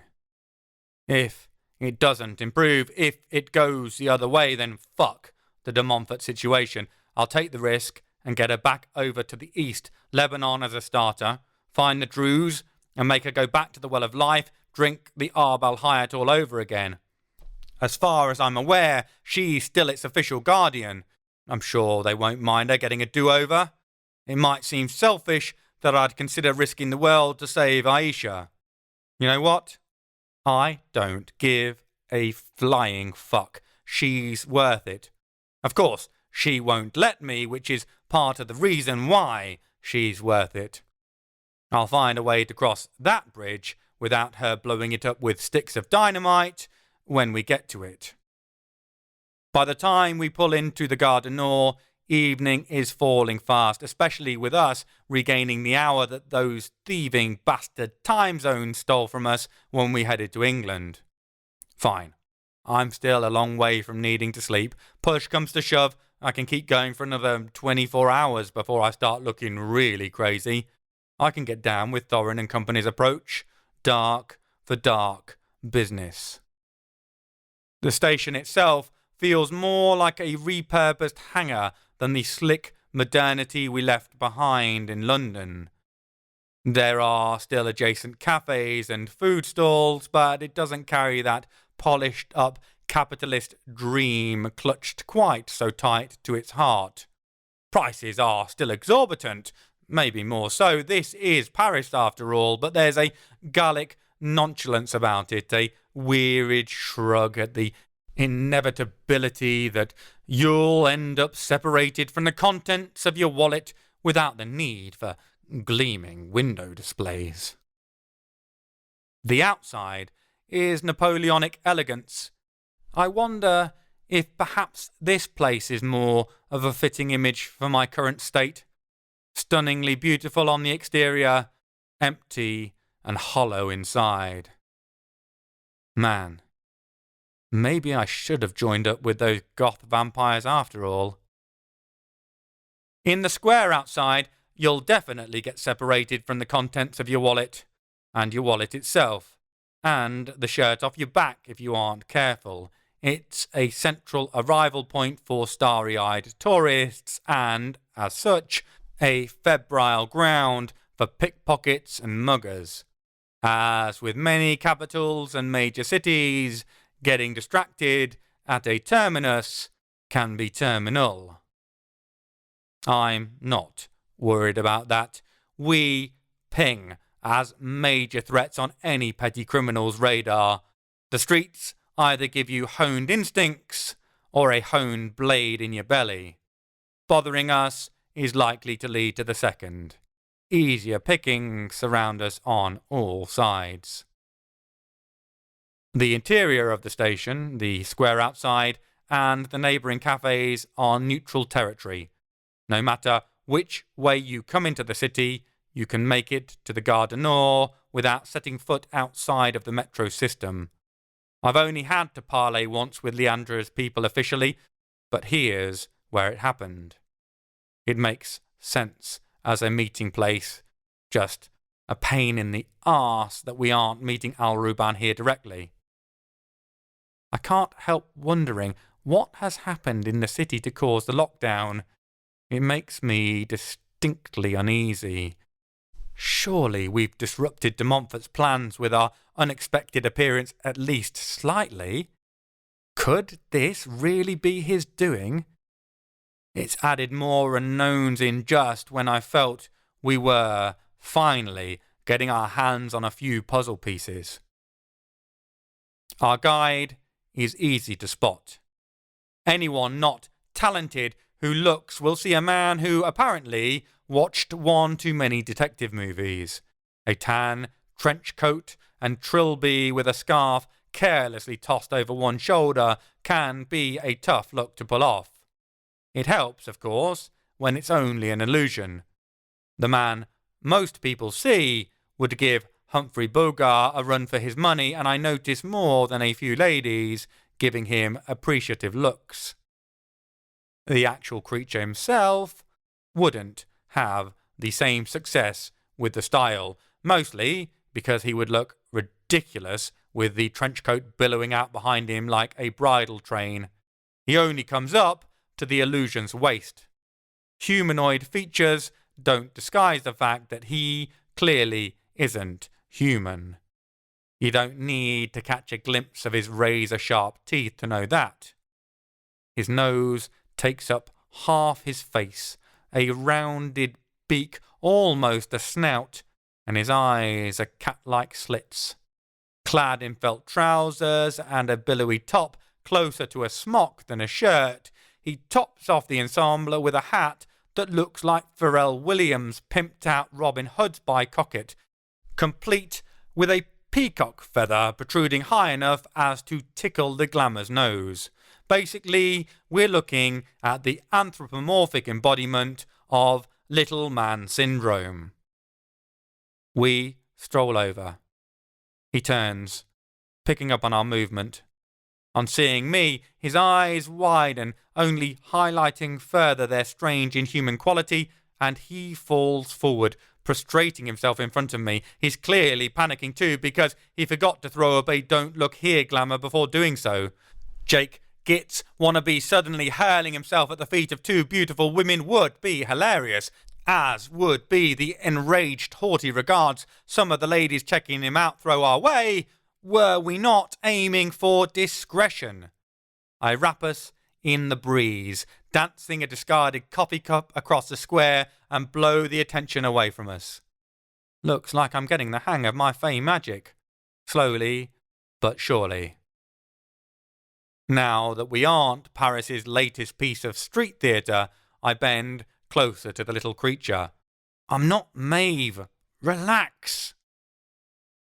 I don't know what he finds weirder, the Winter Queen suddenly turning up in the centre of Paris, or the Winter Queen turning up in the centre of Paris and not actually being the Winter Queen.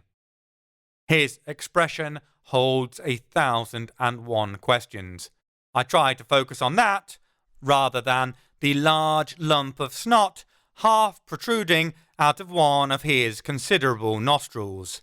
Questions are easier to handle.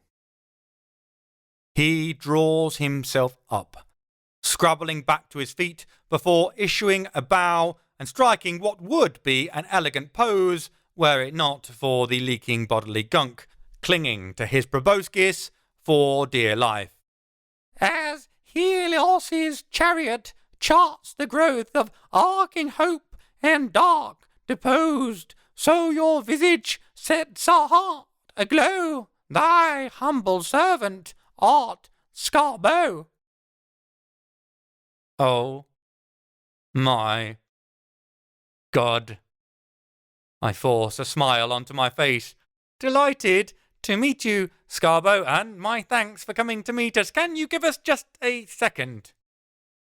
I grab Aisha's arm and get to a safe distance before the laughter I felt bubbling up bursts out of my mouth. She trembles with the effort of restraining hers, her lips quivering. She's always had better self-control than I. Jesus Christ, that was the worst poetry I've ever heard. She nods. Less Molière, more Molinard. Ooh, good classics joke. He's like a shitter Etrigan. He's no Jack Kirby, that's for sure. I force myself to sober. Do you know anything about this Scarbo? The name's been ringing a vague bell since Al-Ruban mentioned him, but I can't remember. I could go hunting through my mind palace, but we don't have time for that. She goes to shake her head and then pauses. Didn't someone write a piece of music about him? I snap my fingers. Ravel! Maurice Ravel! The Scarbo Suite! I knew I recognised the name. I look back over my shoulder at where our host stands watching us, still standing in a pose like he expects someone to pop up and carve a statue out of him from a block of marble. What do you make of him? Aisha's brow furrows. Odd. Pompous. Pretentious. Not the sort I'd expect Al-Ruban to be friends with. I nod. My thoughts exactly. I'll go talk to him again. Keep him busy. Can you give Al-Ruban a call? Just confirm this is the guy we expected to have meet us. There can't be many others like him in the local area. Hope there aren't any others like him anywhere. A momentary look of horror spreads across her face. Could you imagine if there were two of them and they held a conversation? She shudders. I don't blame her. That's nightmare fuel right there. Leaving her to make the call, I wander back to the weird little poet. Sorry about that. Just needed to sort a few bits and bobs out. Right, so you're going to take us? It's not the most subtle of tests, but it's been a long day, travelling to another country and back and battling the undead alongside a perma-stoned hobking. My tact and tolerance for weirdness are both in freefall at this precise moment. As time creeps forth upon moving hands, and all must pay who choose to dance, as pawns in chess, all move to plan, but you are route to Al-Ruban. This isn't going to get old quickly. It's been born ancient, a wizened little baby, already in need of a walking stick. The only small blessing is I expect we'll be on public transport for a good part of the way to Al-Ruban's. That should make avoiding having to speak to him easier. Aisha rejoins us. Her inclination of her chin as she walks past me, halfway to a nod, is enough to tell me she got hold of Al-Ruban and florid hood checks out. Shall we go? Aisha asks. I see our guide draw breath, but I cut in before he can murder the French language any further. Absolutely! I keep my tone bright and bouncy to minimise any insult by not letting him drop any more shit rhymes. Please do lead the way. Before he can answer, I turn back to Aisha. Have you been to Paris before? It's been a long time since I've wandered through these streets. There's a dark truth to that statement. I can't help mulling it over in my mind while I chatter inanely at Aisha, not allowing Scarbo's face to bust out any more doggerel. Last time I roamed through Paris, I wasn't interested in the ornate architecture, the avenues Napoleon had driven through the city, forcing the poorer inhabitants out to the banlieues, a word that literally means banished, in this case from the city centre, now handed over to the wealthy. The fads and fashions, the constructions and conversations were pale ghosts to me then. The roads, wisps, and the traffic, whites. Only two things were real. The pain of my family's death, Suzanne's and my unborn child's, and the smoky lights of the opium den I made my way towards. I realise I've lapsed into silence, luckily between my hangdog expression lost up in the squalid, painful memories and Aisha's closed-faced glare. Our host hasn't been struck by the muse. I feel pretty confident it's the same muse that inspires every 14-year-old to craft earnest, angsty poems about love and death. I'd probably prefer to listen to those, in all honesty. We take the metro. It isn't until we find ourselves on the Lean 5 that I realise we're heading south.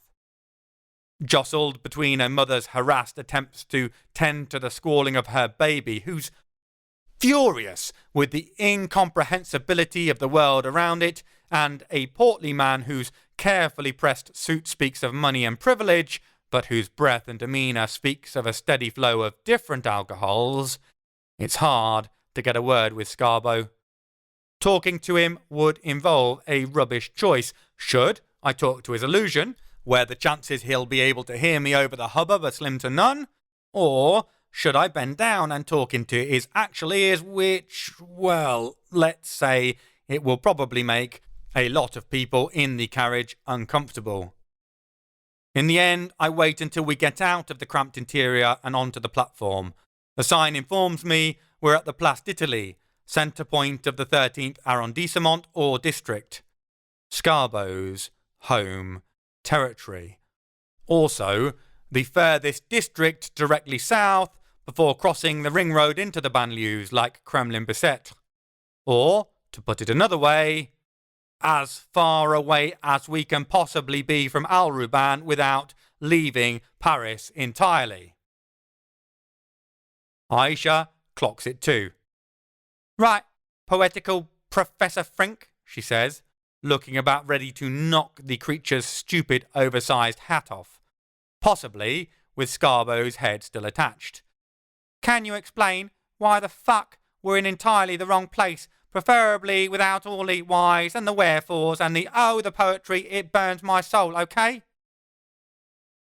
The little creature looks grumpy as hell.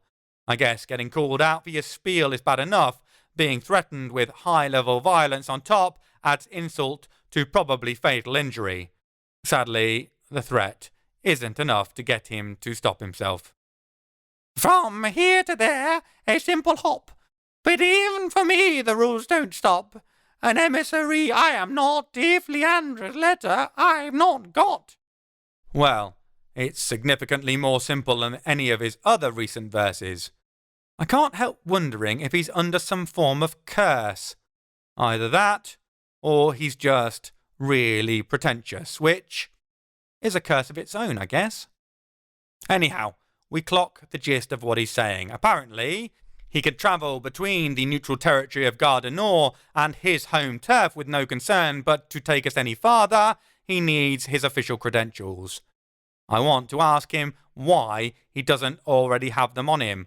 That would involve him replying no, so I decide I don't want to know that much. He's not as annoying as the fucking Tarrasque, but then nothing is. That doesn't stop him from being pretty bloody irritating. We come out of the metro next to an oversized glass box with bustling escalators and prominent advertising screaming shopping mall. We're on the south side of a massive roundabout, large enough to host a small park replete with a fountain in the middle. Around it, crowds 5 or 6-story Parisian buildings, all intricate metalwork on the black iron balconies, all counterposing colours making up the brickwork, which is different between the main walls and the delicate picking out around the floor-high windows. It's all very lovely, but I'm not really concentrating on the scenery. Honestly, I'm more bothered by the people crowding us than the buildings. I know I just came from London, but still, that was a momentary visit with us heading towards a clear destination in a foreign country. Now, I'm home. I'm on my turf, so it's weird just how uncomfortable I feel. Toulouse can get busy, especially in the summer months. It's a tourist destination, so while Paris empties in August, when France grinds entirely to a halt and just shuts down for a month, Toulouse can rapidly fill, but that's my city. The pavements guide my feet where I need to go. Plus, you develop a certain instinct for which bits to avoid and when. I don't get the feeling that you can avoid the bustle anywhere in Paris. It surrounds us like an invading horde, like a wave of vaguely irritated noise and hassled movement crashing in all directions while we cling to the rocks. Aisha's stance is constantly changing, minute shifts in posture and position as she realigns herself each time a new potential threat enters our vicinity. It's like the world's most tightly contained hit routine. Everybody looks pissed off. It takes me a moment to realise why, and then I get it. We're not moving. We've stopped stock still while we adjust to this perpetual motion surrounding us, and as such, we're clogging up the machine. Other people have stopped, but they're to the sides, up on the steps of the shopping centre, out of the immediate tide of bodies. We're just gawping, somewhat overwhelmed by the entire experience. A terrible, horrible thought occurs to me.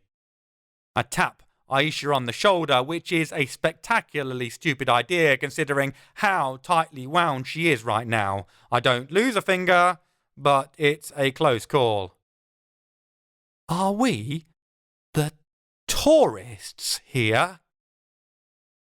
I'm aghast, and by the micro-expression that crosses her face, her equivalent of doing an impression of the famous Scream painting by Edward Munch, she feels similarly.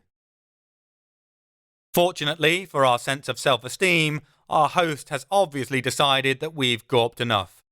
He scurries towards the nearest boulevard, the one heading south, because, of course, we're heading even farther in the wrong direction. What else would we possibly do? Scurrying is definitely the right word for Scarbo's movements. There's something mouse-like about him. If you stretched out a mouse's hind legs and forced it to be bipedal, which, incidentally, if you do, you're only one step away from going full-on Dr. Moreau, and you need to check yourself before you wreck yourself. It's amazing how much ground he can cover, weaving through the crush of pedestrians, round obstacles like bollards and beggars, trash cans and trees, their bases sealed in concrete to keep them under control, without breaking stride or a sweat, so that we have to work hard to keep up with him. It's only been about 5 minutes, but I can feel my misanthropy growing with every step. Why do I want to save humanity again? Perhaps we should just call it a bad idea and hand over the keys to the cockroaches as we switch the lights off on our way out. I'd probably be feeling agoraphobic if my recent imprisonment in Fairie hadn't left me with borderline claustrophobia. You'd think the two would balance each other out. My life doesn't work that way. I suspect I'm just going to end up not feeling happy or content anywhere. Good God. After centuries of not really considering myself of any real nation or nationality, have I finally become truly French? I hate this. There's a distinct whine to my voice. It sets my teeth on edge. By the muscle I see practically strobing in Aisha's jawline, it does the same to her. Paul, you're a twat. Shut up. I guess it's hard enough work being on high alert constantly with the crush of bodies in all directions without having to support my moaning. I decide discretion is the better part of valour when the homicidal, highly trained rage machine next to me is in a hyper-aware state. This body is too useful to lose due to poking the Aisha bare. We're far enough down the Avenue d'Italy. Naming the road connecting the Port d'Italy and Place d'Italy must have taken the town planners ages, when Scarbo ducks into a fairly nondescript building off to the side. I expected we'd be in the sort of Parisian townhouse ringing the place itself. Instead, it's a concrete block, 7 stories high, with a car repair garage situated underneath it. Not what I expected from the ostentatious fellow. Not until we get inside, at least. Inside, we are in another world. As soon as the door clicks shut back into its electronic lock, silence reigns, and it's a blessed relief. Whichever interior designer got let loose in here had a penchant for marble and a budget as unrestrained as their taste. Gold filigree is worked into every gap where the marble isn't, and the ceilings are coffered to within an inch of their lives. Each spotlight has fleur-de-lis moulding surrounding them, and there's an electric chandelier hanging in the middle of the lobby because, of course, there is. Scarbo isn't looking to give us time to ooh and ah over it all. He scuttles across to the elevator to summon it. I don't even need to exchange a look with Aisha for this one. "Which floor?" she says, then adds, "Use your fingers," when he opens his mouth. He flushes, and I can see he's pissed, but common sense wins out in the end, and he holds up 5 fingers. "We'll meet you up there," I say, waving cheerily as we head for the stairs. Maeve's body is in reasonably good shape considering between her mind-fuckingly powerful magic and her position as supreme ruler of winter, she didn't need to do anything, ever. We trot up the staircase, which is, of course, just as ornately wrought as the lobby, even though, I imagine, it's not in regular usage. I wonder if there's a room somewhere in the building that operates like Dorian Gray's portrait, plasterboard walls covered in grimy wood chip and cheap, badly fitting laminate. All the dust and spiderwebs get banished there, progressively becoming insta-death for any allergy sufferer who stumbles into it, while the rest of the building gleams like it's just being constructed. I wonder if I can come up with that spell. Then I wonder if I can apply it to my own house so I never have to think about cleaning it again. Then I think about how long it's been since I was at my house to clean it. It's not the cheeriest train of thought, more a train of thought filled with half-cut French nihilists all ready to expound on their latest reasons about why life is pointless. We come out into another hallway that is apparently just a block of marble that's been hollowed out. I swear to the good God there's even marble on the ceiling. This place could make Nero declare it to be trying too hard. It fits with our host, though, who is waiting impatiently by an apartment door. He's not actively tapping his foot and pointing at a wristwatch, mainly because he's not wearing a wristwatch, and if he did that with Aisha, he'd not be wearing his wrist for very long, but his exasperation is clear. Considering he's the one who dragged us in entirely the wrong direction, I think that's a bit rich. In the same way, Bill Gates is a bit rich. He leads us into an apartment that catches me off guard. Painted walls are a relief to my marble-overloaded senses. I can see a lounge at the far end through thrown-open double doors. There's not a lot in it, but I suspect what there is probably cost as much as the apartment itself, which, as we're in Paris, is the same price as a small chateau in the Toulouse region. There's a table and chairs, mixing industrial flourishes of metal with glass and wood. If you stuck it in an art gallery, I'd not hesitate to make the appropriate coups of attention over it. On the other side of the room is what looks like the holy grail of sofas, painfully hip cubes that look like they might actually be comfortable as well. A landline phone, something I thought had ceased to exist, sits on a small wall-mounted plinth and starts to ring. Scarbo swoops over to it. When we don't instantly move far enough away for him to get some privacy, he gesticulates wildly at the lounge on the other end of the corridor and turns his back to us. We head for the next room. Whoever said I can't read subtext? Sadly, this is one time I could have done with being utterly, pig-headedly ignorant of it. The moment we step over the threshold, I feel the wards snap into place, A quick look around shows they're everywhere. The walls glow, every inch covered in murky green workings the colour of pond scum. There's a barrier extending across the doorway behind us, and the windows are so heavy with sigils I can't even see out of them. The floor, the ceilings, all fluorescent with the same damn magic.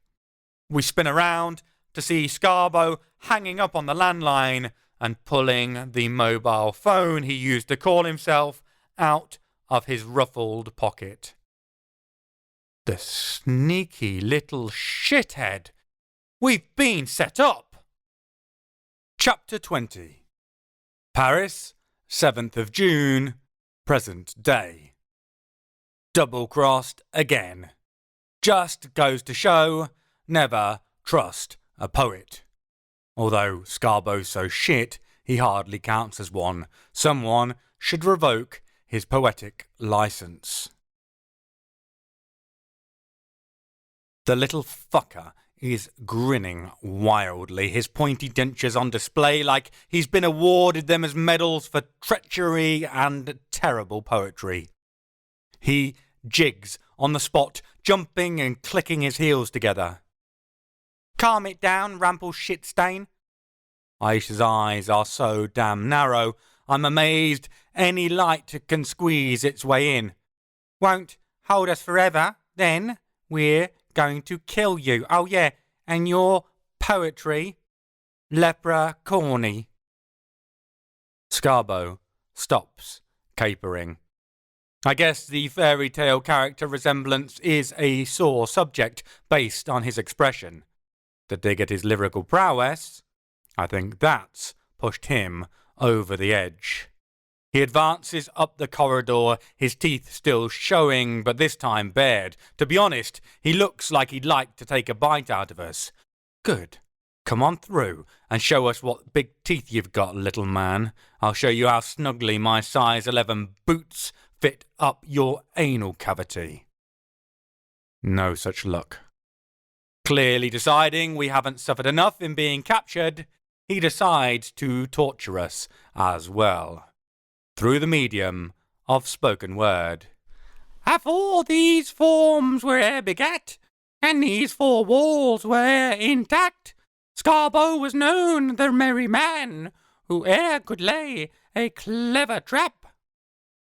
Well, if I were you, I'd err on the side of caution and let us out afore I shatter your teeth with a jackhammer and merrily scrape your face off with a cheese grater. Bored indolence is what I'm aiming for. Based on how pissed off he looks and how much he's gnashing his teeth, I reckon I'm about there. Aisha is even more direct. I'd say you're a dead man or whatever, but thing is, considering your attempts at poetry, you're already dead. Inside. Oof. The little creature turns a scarlet shade of utter fury. It genuinely wouldn't surprise me if steam starts shooting out of his ears. Positions changed. Oh, how they've switched. The lion's fed the mouse's gift. A poisoned chalice to gouge the lips. I'll see you chained. The wretched fucker leans forward, his eyes locked with Aisha's, his lips pulled back in a snarl. You mouthy bitch! Her hand flies forward. I assume her idea is to slap it into the barrier to force a way through. It's a strong point of her magic. Aisha's excellent at heavy-duty destruction, hard as I know that must be to believe. Problem is, her hand doesn't stop. When it touches the barrier, it passes through, or rather, she keeps moving forward, just nothing comes out on the other side. It takes me a moment to realise what's happening and another moment to realise it's caught her, so off guard that she's off balance, unable to stop herself moving forward. I leap towards her, grabbing the collar of her coat and heave her back into the centre of the room, away from the doorway. By the time I get her, she's lost her right arm to halfway up her bicep. It's cauterized, like the barrier just burnt it away. Perhaps that's how it works. I've no idea. Her face is rigid with fury, and the hiss of agony that escapes her lips is so low, so controlled, I know only I can hear it. She's not going to give him the satisfaction of showing what excruciating pain she must be in. Not that he really cares. I think he might have taken more time to gloat, but seeing Aisha maim herself seems to satisfy him enough, and he turns and leaves. I'm torn about that. On the one hand, it means we can't find out why he's double-crossed us, whether it's him or Al-Ruban, whether de Montfort is involved. On the other hand, it means we don't have to listen to any more of his mangling of the French language. It was enough to make me start resenting my own eardrums, not a healthy relationship to have with one of your senses. Once I'm sure he's gone, I sweep Aisha up and lay her on the cubist sofa. She tries to protest, but I can see her arm isn't growing back. Not nearly quick enough, at least. The pain is clear. Knowing her as well as I do, I don't want her to suffer. Rest. Get it together. You're supposed to be the one who thinks us out of tight spots. I'm the one who's supposed to get myself disintegrated, charging into lethal spells. Stop stealing my glory. She manages a snort, which reassures me slightly. There's a paleness to her face. I wonder just how deeply she's paying for taking that energy bolt to the chest. A trip to Lebanon is looking more and more appealing. Meanwhile, I take a tour around the room. It's a brilliant trap, really. The sigils were sufficiently dormant. We would have had to look really hard to see them, which, of course, we didn't. Complacency strikes again. With Scarbo being Fae, I, at least, would have expected him to use natural materials to channel his magic. By using runes and sigils, he caught us completely off guard. The workings are simple. They make it impossible for us to break them, effectively turning the walls and windows into an adamantium prison. I pick up one of the expensive-looking chairs and hurl it at the glass front just to be sure, but it smashes to smithereens on contact. I felt sure it would, but it does my soul good to destroy something expensive, especially when it belongs to the treacherous scum-sucker who trapped us here. The doorway is a separate magic, some sort of particularly vicious fey warding he threw up as soon as we crossed the threshold. One ingress point, one way in and out, and he sealed it tightly shut the moment we walked into the trap. All the carefully inscribed magical sigils make sure breaking out anywhere else is equally impossible. Next, I pull out my phone. No signal. No surprises there. This is a well-laid trap, and I'd have been astounded if he'd missed something so obvious, but better to check than kick myself for not having bothered if he did. I search each corner, every one of the nooks and crannies. It doesn't take me long, what with the minimalist interior decor vibe. My hope he might have missed a spot turns out to be as fruitless as the owner's desire to master rhyming. I grab another chair, resisting the urge to pulverize this one too. Instead, I pull it over next to Aisha and perch on it, leaning on my hands. To my immense relief, I can see her arm is reforming. Slowly. Way too slowly, but reforming nonetheless.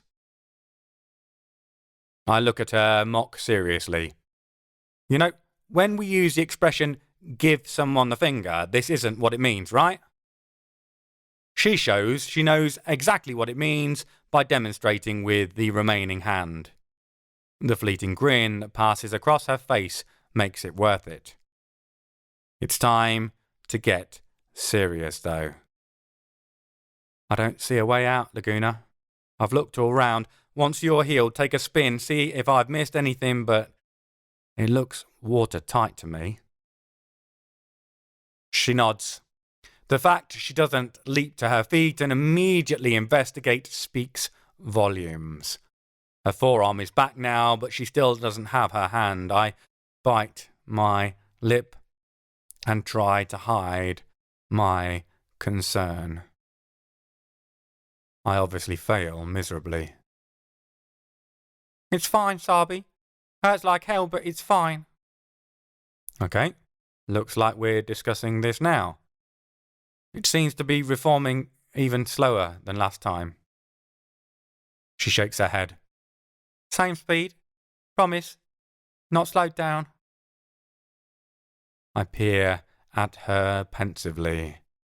I'm worried she's just saying this to reassure me. Thing is, Aisha Kandisha has always been entirely honest.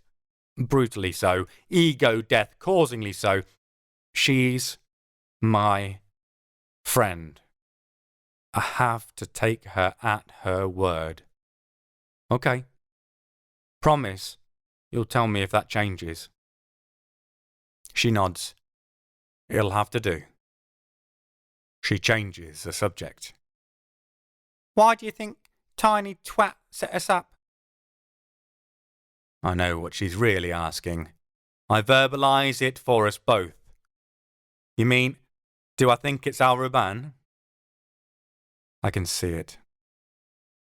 That momentary flicker of pain buried deep in her regard.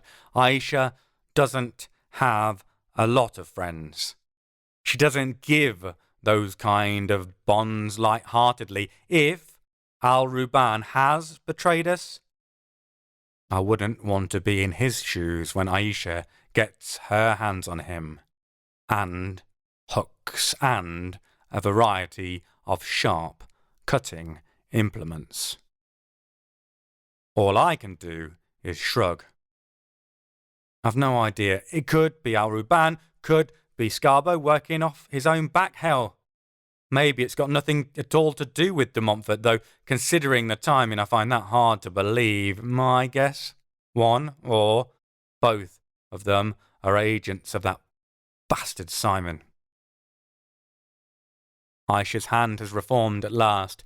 Her fingers flex almost gingerly, like she's worried they aren't really there, or like they'll fall off again if she does so.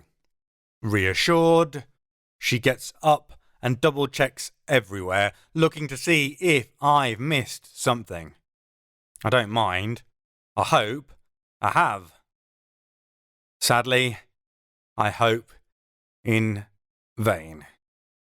She comes back and sits down, shaking her head slightly. Same result. Good God damn it! I'm getting sick to the back teeth of capable villains. Whatever happened to the villain's code of leaving a fatal flaw in every carefully laid out plan, or monologuing long enough for someone to ride to the rescue? I suppose we got lucky that Ben was so desperate to explain his reasoning to me back in the whole Veil of Veronica saga. I can't believe that was only 3 months ago. Feels like 3 years. Looks like we've got nothing but time on our hands for the moment. Might as well try to use it productively. What do you think he's after, de Montfort? Aisha looks at me. Looks like she's thinking super hard. I lean in closer. Bones, she deadpans. It's brilliant. Pitch perfect delivery. Regardless of our predicament, of everything going on around us, I dissolve into a fit of hysterics. Nailed it, Kandisha. Nailed it. Once I regain my ability to look at her without giggling, I try again. Okay, outside of the bones he's obviously after, why? What links them all together? Don't say flesh and tendons. I got there just before she did. One for me. This time, she gives it some proper thought. They all have the same feel, the same as your talent, as Almeric's skull does. I nod.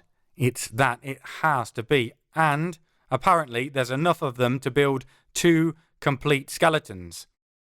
Apart from the shoulder bones?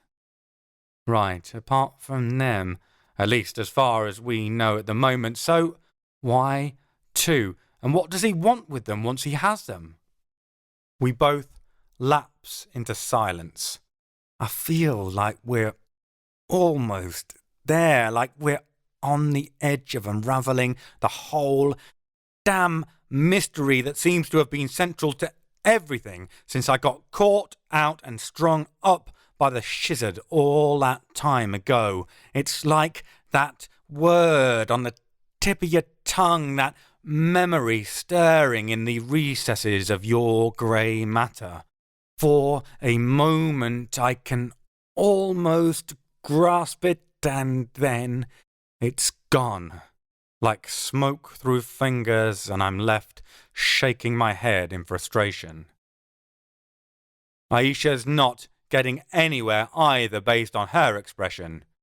I get up and pace the room. By the time I've done another exploration, searching for some magical equivalent of a thread I can pull on and then sit back and watch the trap unravel, she's fallen asleep. I guess the impact of today has been higher than I imagined. She looks wan, worn, and it hurts a little. Deep inside the callous, shriveled organ I call my heart, she's already paid so much, so many times for me. I can't stand to see her paying yet again. Still, there's not a lot we can do, not exactly a massive selection of options. We're trapped, and being bone weary isn't going to change that fact. I sit back in the chair I dragged across, shuffling my legs forward to find a position that's comfortable. I fail, miserably, but it doesn't matter. Approximately half a millisecond later, I fall asleep too. Chapter 21.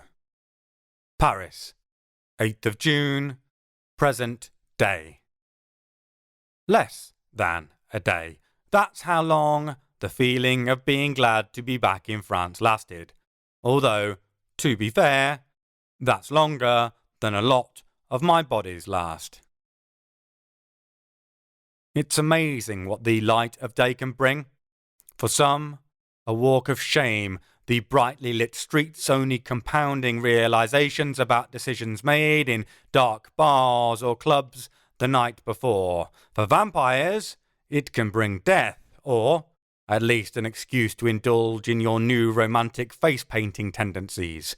For me, it brings inspiration. Not always, obviously. Good God, no.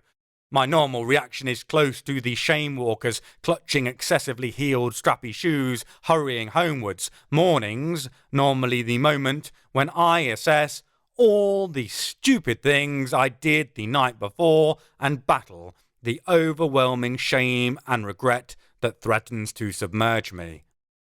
This day, though, this time, I strike gold.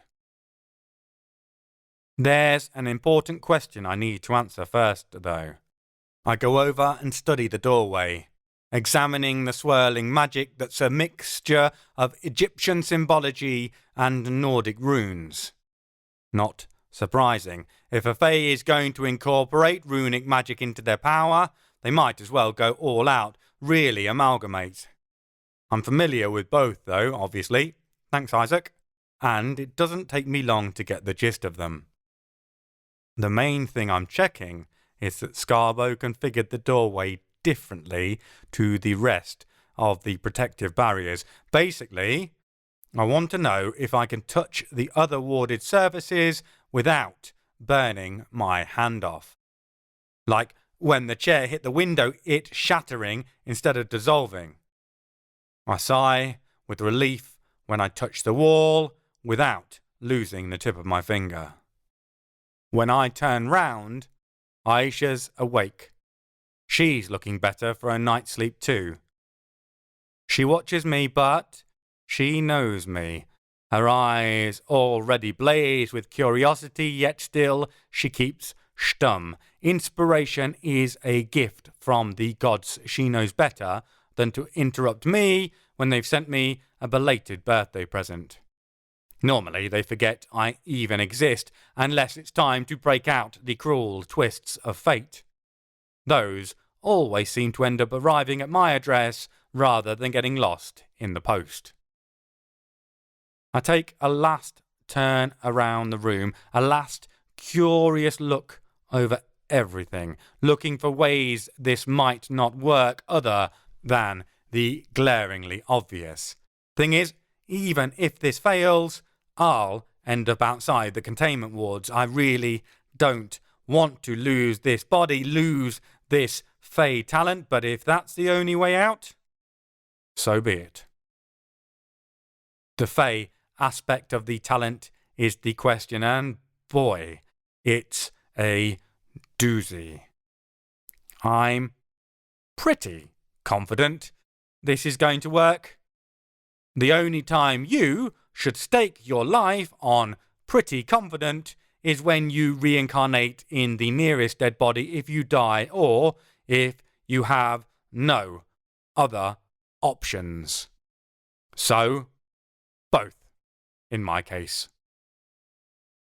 My tour of the walls doesn't reveal anything that changes my mind, nor anything to confirm my guess either.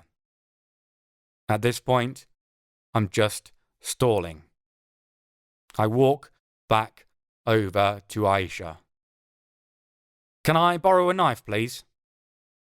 I hold my hand out and she slips a knife pommel into it, her head tilted on an angle like a bird chick trying to work out if you're there to feed it or feed on it. I don't have time to explain what I'm up to. She might try to persuade me not to. Worse than that, she might succeed. Sometimes, the best thing when you're committed to a possibly stupid, potentially lethal course of action is just to get it done. So, that's what I do. I walk over to the wall just next to the expansive bay window, giving us a view of the morning brouhaha that is every street in Paris. I crouch, 1 foot forward like I'm going to tie my laces, then I jab the knife straight into the plug socket in front of me. I don't really understand the magic I've stolen along with Maeve's body, not properly. What I've gleaned so far is that it's all about nature, all about working with the world around me, working with the elements. Electricity is an element, right? Well, in one way, yeah, it's a human modernity like the ever-present metal underpinning the entire city that is making me break out in metaphysical hives. In another way, though, electricity is ancient. It's not invented. It's just an elemental force that we've been wily enough to capture and harness to our will. Try telling lightning that it's a human construct. That's a rapid path to a good, old-fashioned smiting. So, as I shove the blade tip farther into the prong point, I push my talent with it, feeling it flow outwards. Shit! It hits the blade guard and stops. The blade is metal. I didn't think this through. My talent doesn't work with steel or anything else born of iron. Luckily, electricity works perfectly well with it. It passes straight through and into my hand, and now my talent can commune with it, shape it, make it conduct. The metal only strengthens the connection, and it creates a bridge, bypassing the blockage it forms for me. Okay, now I just need to control it before it overloads my internal organs and kills me. No problem. I can feel it. The burning in my nerves. I don't know if you've ever picked up a static charge and then gone to open a door or shook hands with someone loaded up with that potential electricity without realizing it. That weird, horrible momentary shock. Imagine that, but continuous and over every inch of your skin. To say it's distracting is like saying, I don't know, jabbing a knife blade into a power socket isn't generally a wonderful idea. I need to focus.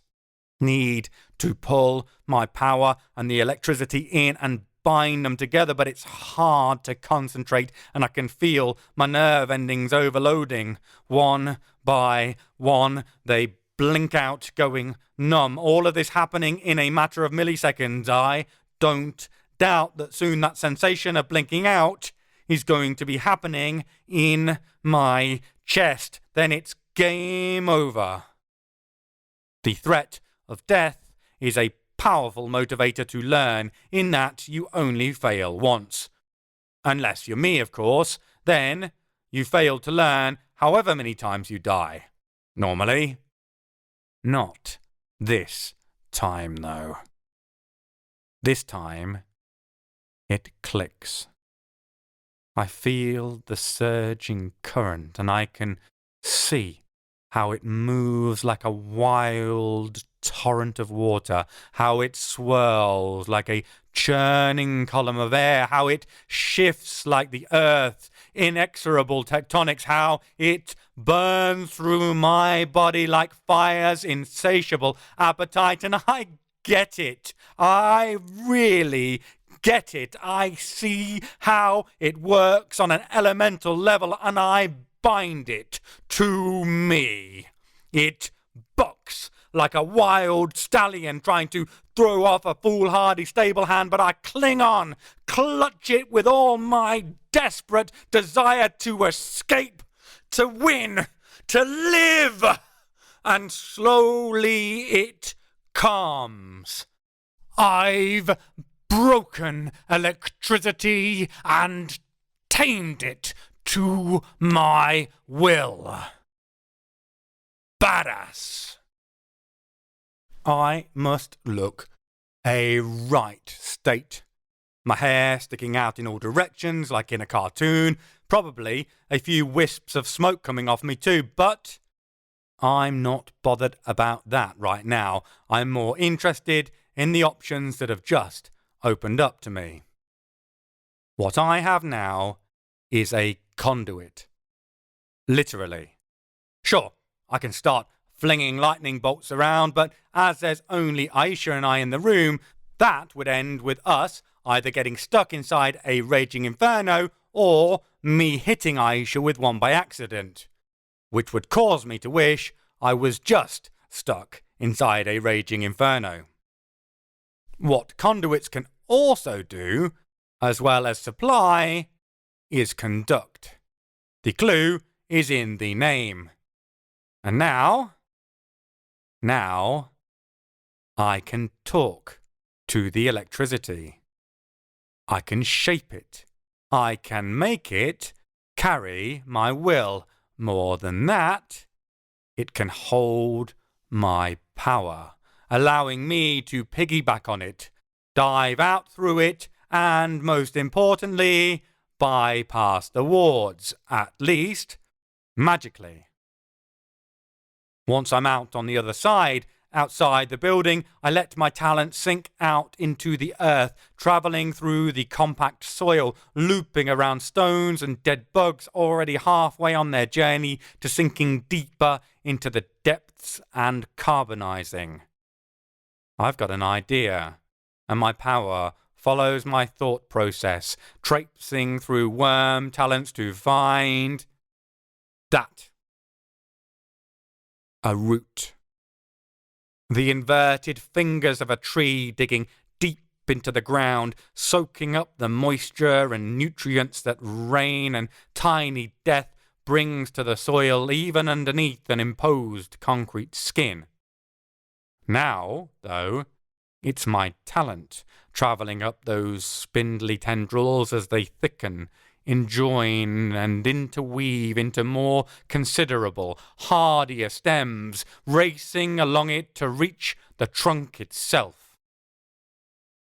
But the talent isn't just a neuron firing across the tree's pathways.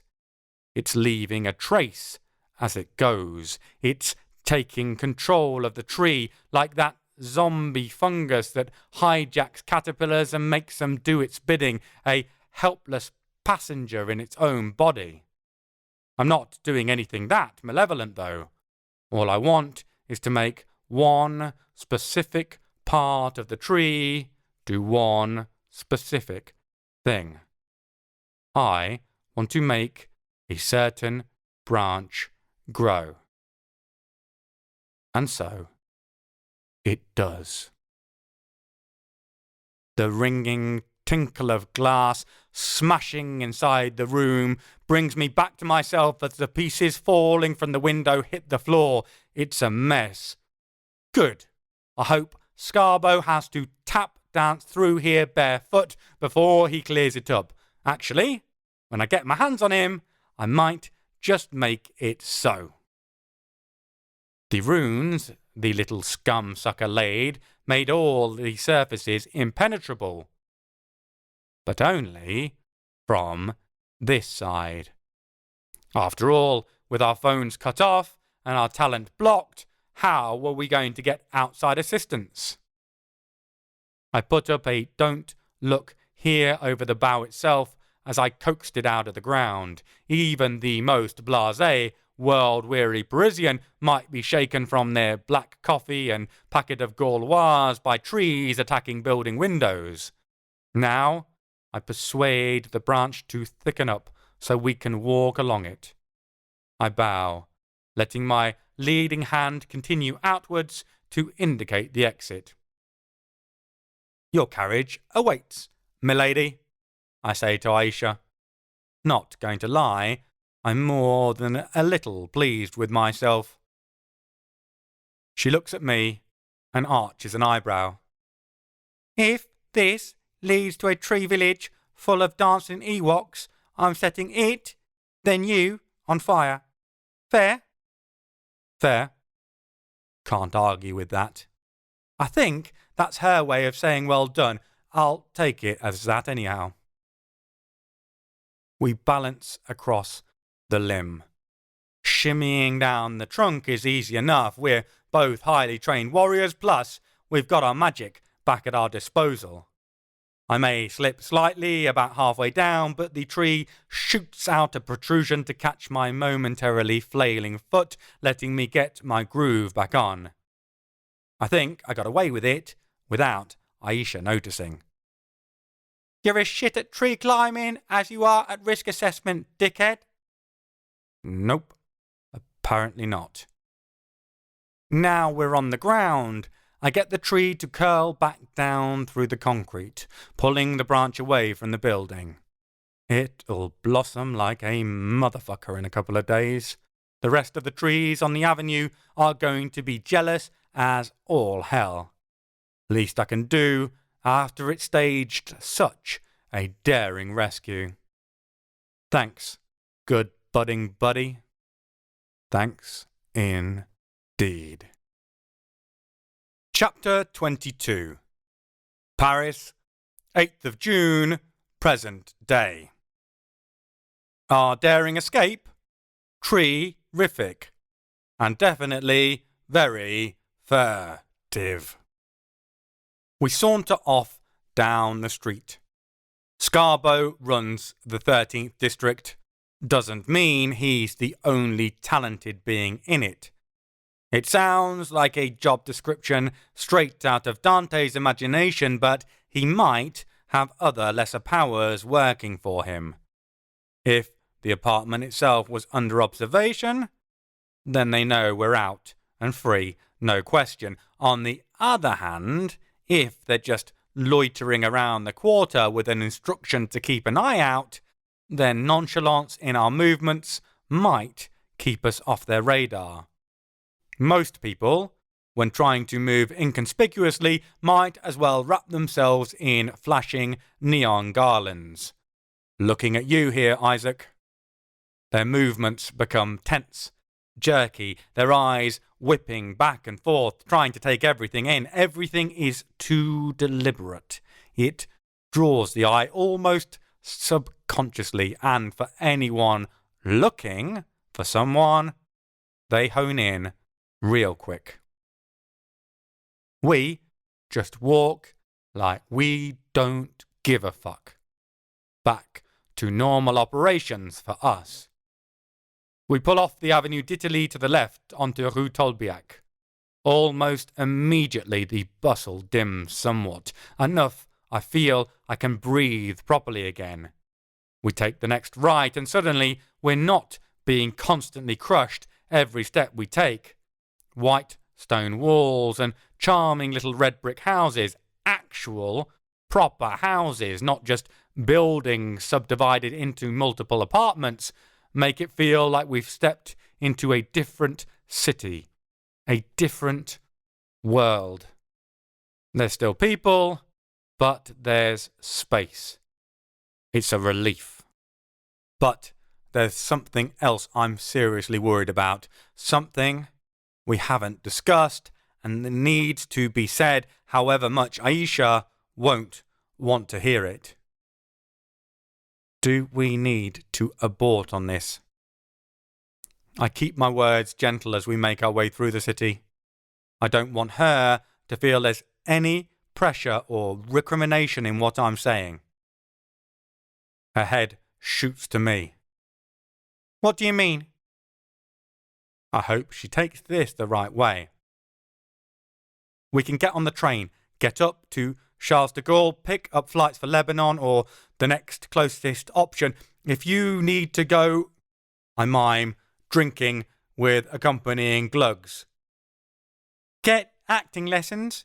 Definitely not from you. She's being deliberately obtuse, but she's also not punching me in the face for suggesting we quit the mission. That shows she's taking the suggestion seriously, worrying in and of itself. She shakes her head. It's not getting worse. Promise, Paul. We'll tell you if it does. I'm not her keeper. I can't force her. All I can do is worry silently and keep a damn good eye on her regenerative abilities when they get tested. I'm pretty sure we're going to see that happening again real soon. I move the subject onto our other areas of discussion. What the ever-living fuck do we do now then? There's no obvious options, no simple answers. There's also a whole world of subtext tied up in what I've said. Did Al Ruban betray us? Why? To who or for what? Is de Montfort mixed up in this, or is it a separate power play? Aisha sighs. We pay Al Ruban a visit. Either let him know he's been stitched up, or else stitch him up. You know the skit from the Wu-Tang album, 36 Chambers, where Method Man is describing how he'll sew someone's arsehole closed and keep feeding them and feeding them? She nods, happy with what she obviously considers appropriate imagery. Like that? Yeah, makes sense. I take it we're not going to give him a courtesy call first? She shakes her head. Now, of course, No way we're going to tip him off. We're on our way in case he has done us over. I prefer to pop up unexpectedly, like a bad penny. Is he still up in Saint Wen? I ask. She nods. This is hard for her. I can understand. I'm also really hoping Al-Raban hasn't set us up. When I met him, I liked him. I don't really want to kick his teeth down his throat. Won't stop me from doing it if he set us up, and I know it won't stop Aisha either. If anything, their friendship will only focus her, push her to even more extreme ass-kicking for him having betrayed her. A thought springs to mind. Remember what Al-Ruban said about the pirate radio station and how they used that to broadcast information? Any idea what frequency it is? Of course, Aisha knows. Or remembers. It's entirely possible Al-Ruban told it to us when we spoke and I just dumped it out of my short-term memory. Luckily, with Aisha around, I don't need to go rummaging around in my mind palace. It's a simple enough task to download an app on my phone that mimics a transistor radio. We tune up the right frequency and get the dulcet yet unquestionably powerful tones of Aretha Franklin singing Respect. A few people look at us funny as we walk past them. I wonder what they can hear. Static and white noise, maybe. Either way, the music on the radio winds down and the presenter comes on. And that was the Queen of Soul herself, reminding us all that a little respect goes a long way. The presenter's deep, breathy voice fits beautifully to the song that's just gone. There's a touch of American accentuation to her French. I can't work out whether it's an affectation or because she's come over from across the pond. And a word from the prince, just a little reminder to keep it clear in all our thoughts. No moving around. Keep your areas tight, my people. There's word running of wolves among the sheep. The last Cathar and the Druze queen are supposed to be out and at large. The prince has labeled them unwelcome guests. If they end up in your area, you know what to do. The same thing as this other prince said doves are going to do. The purple one's electric jamming comes out of the phone's high-frequency rich speaker. I turn down the volume. My eyes meet Aisha's. Apparently, Prince Leandre has declared us persona non grata, and all the talented throughout Paris, rulers and servants, have been given our names and told to take care of us. Sadly, not in the make them a nice cup of tea and give them a back rub sense either. Well, fuck, Aisha says. Well, fuck sums it up pretty nicely, really. Chapter 23. Sol, Austria, 11th of February, 1939. The blood pooling around my feet in the pink-tinged snow looks suspiciously chunky. I wonder if I might have dropped a vital organ or two out of my gut wound. Avoiding looking at it is the order of the day. Seeing my own intestines never gets less nauseating. The first of the giant lice reaches me, but now that I'm effectively restrained by the tree branch through my body, it seems happy to sit at my feet like a beagle who's brought the hunt to a trapped fox. The clicking behind me tells me I've not got much time before the weird hag gets to me. When she does, I think being torn to pieces by oversized parasites might be the better option. So I plunge my sword back into my etheric storage, safe for next time. A second louse rocks up and reaches up the side of my body, its skittering legs making my skin crawl at the contact, then bites my arm off.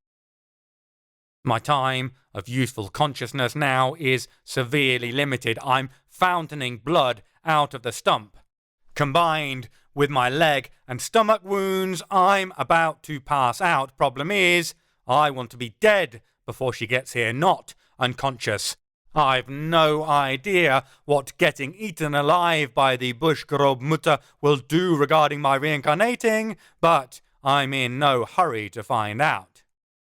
Luckily, I still have my left hand. They've not thought to render me armless yet. Ha! My fingers skirt my waistband and find the dagger, which is much more disposable than my sword, secured by my belt. The click, click, click, click is damnably close. I can almost feel the heat of her breath on the nape of my neck. I'm really hoping that's my overactive imagination, or I might be too late. Whipping the blade out, I bury it into my chest, then twist and rip, wiping out my heart. An eerie screech like the squeak of a crypt gate amplified through a valley of piled high bones emanates from mere meters behind me as another louse bites off my remaining arm at the bicep. My last thought, as it fades to black, is that if she's enraged, killing myself was probably a damn good call. My next thought is how fucking cold it is. I half expected to come to back in Salzburg. Instead, I snap upright inside a snowdrift, my new body already setting into the teeth-chattering shivers that suggests hypothermia is nearby.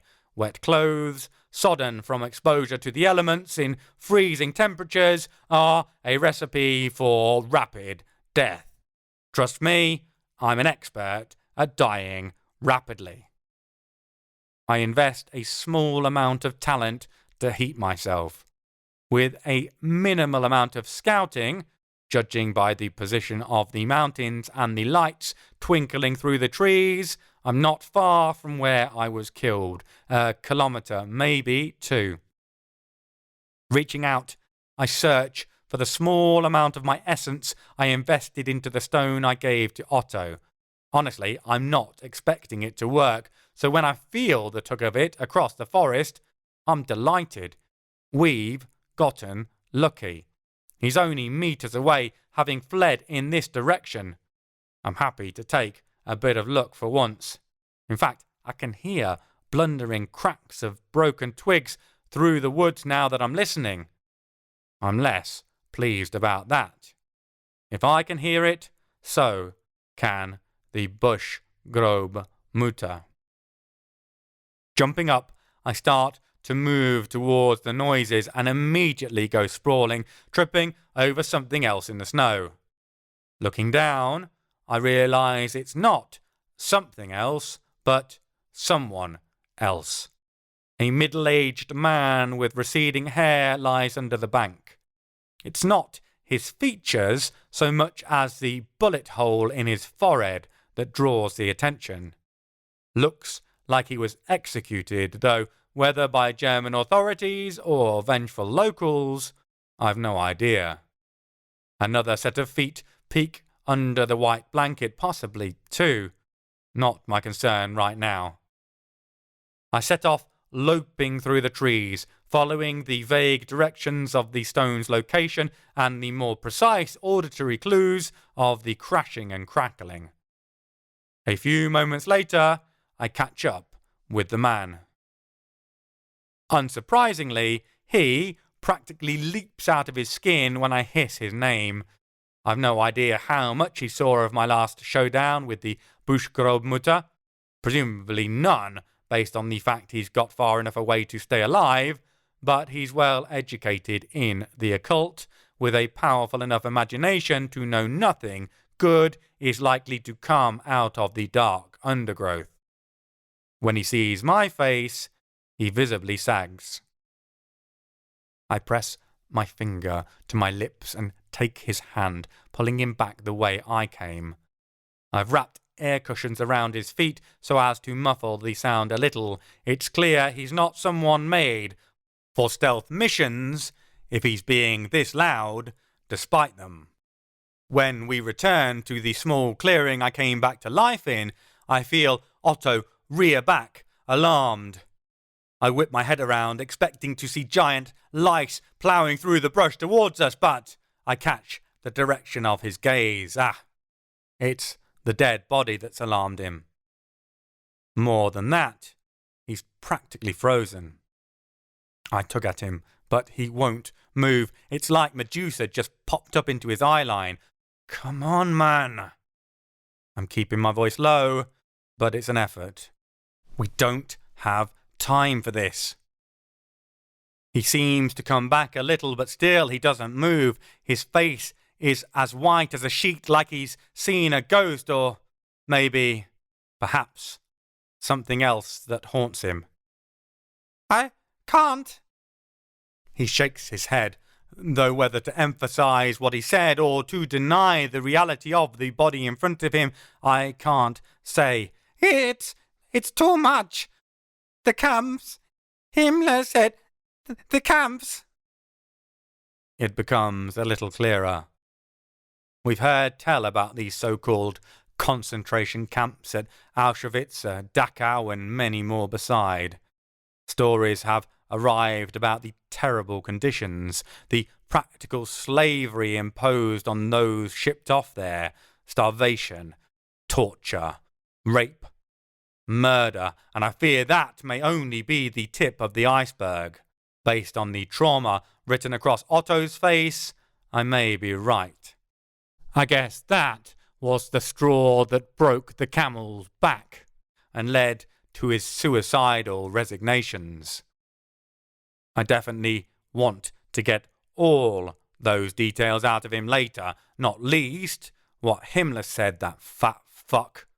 But right now, I don't have time to mollycoddle Ron. I need him over by the dead body. I pull his hand up, intertwining my fingers through his like carefree lovers lost in springs, fields, and fields. Do you trust me? I ask him, drawing a sword from my storage. He looks up at me, confusion furrowing his brow, knotting his eyebrows. Not really. I only just met you. I suppose it's a weird question to ask, especially in such a strange clinch in the middle of a wintry mountainside while fleeing for our lives. I hear a distant click, click, click back towards the houses. We're out of time. Doesn't matter, I say, and then swing my sword, chopping his arm off at the wrist.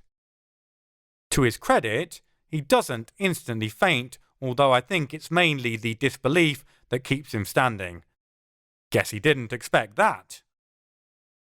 This isn't going to last. Any second now, he's either going to squeal like a stuck pig or pass out clean, probably straight through a load of loudly snapping branches. What I've got planned is going to take most of the rest of my magic. I need a second to focus. We have one chance for this to work, or I'm going to be as much defensive use as a wall made of mashed potato. I'm seeking to understand on the fly an aspect of my magic that happens instinctively. Grail gifted talent rather than my natural one.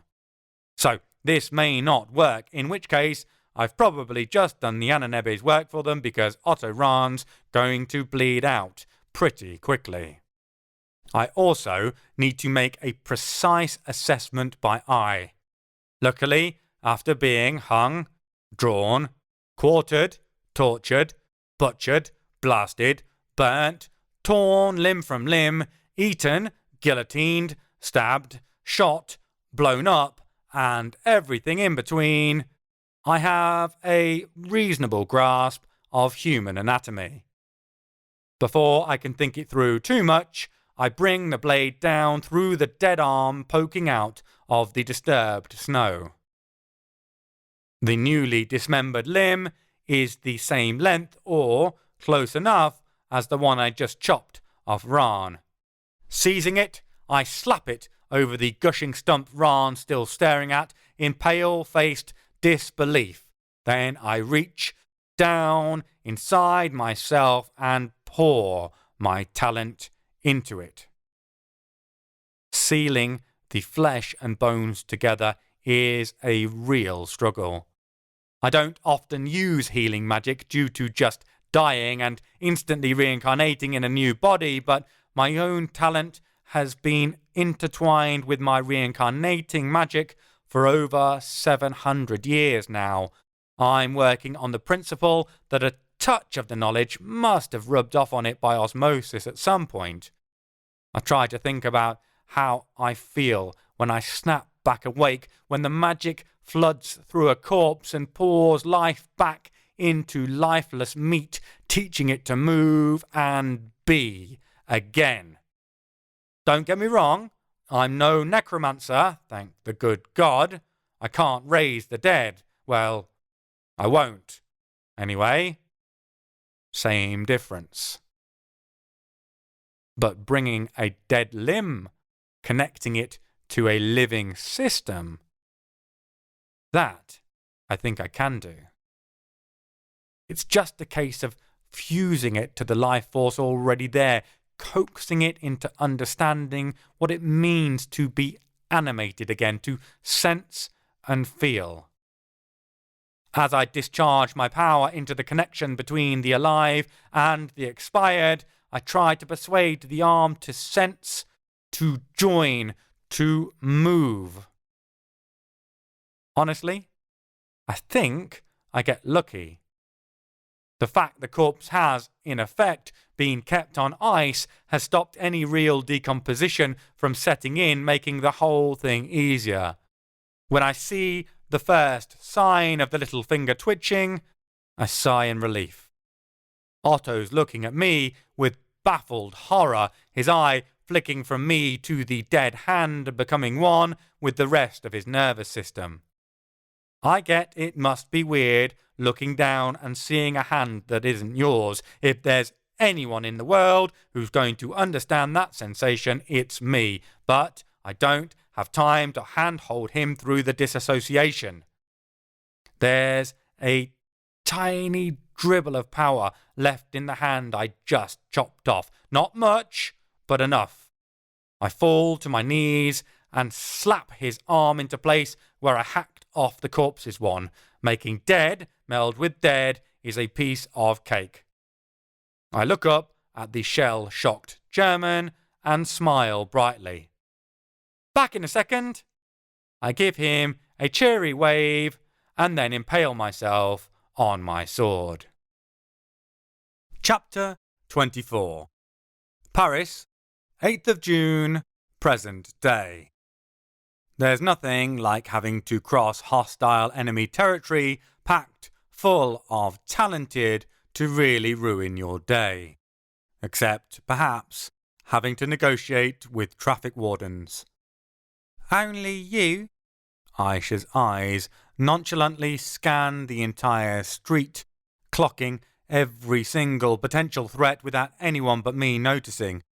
Could end up dragging me into a fucking John Carpenter film about 1980s New York when popping into Paris. I can see the parallels with the Warriors, but that's a touch unfair. It's hardly like I dragged her here. We both agreed this was the most sensible course of action to take.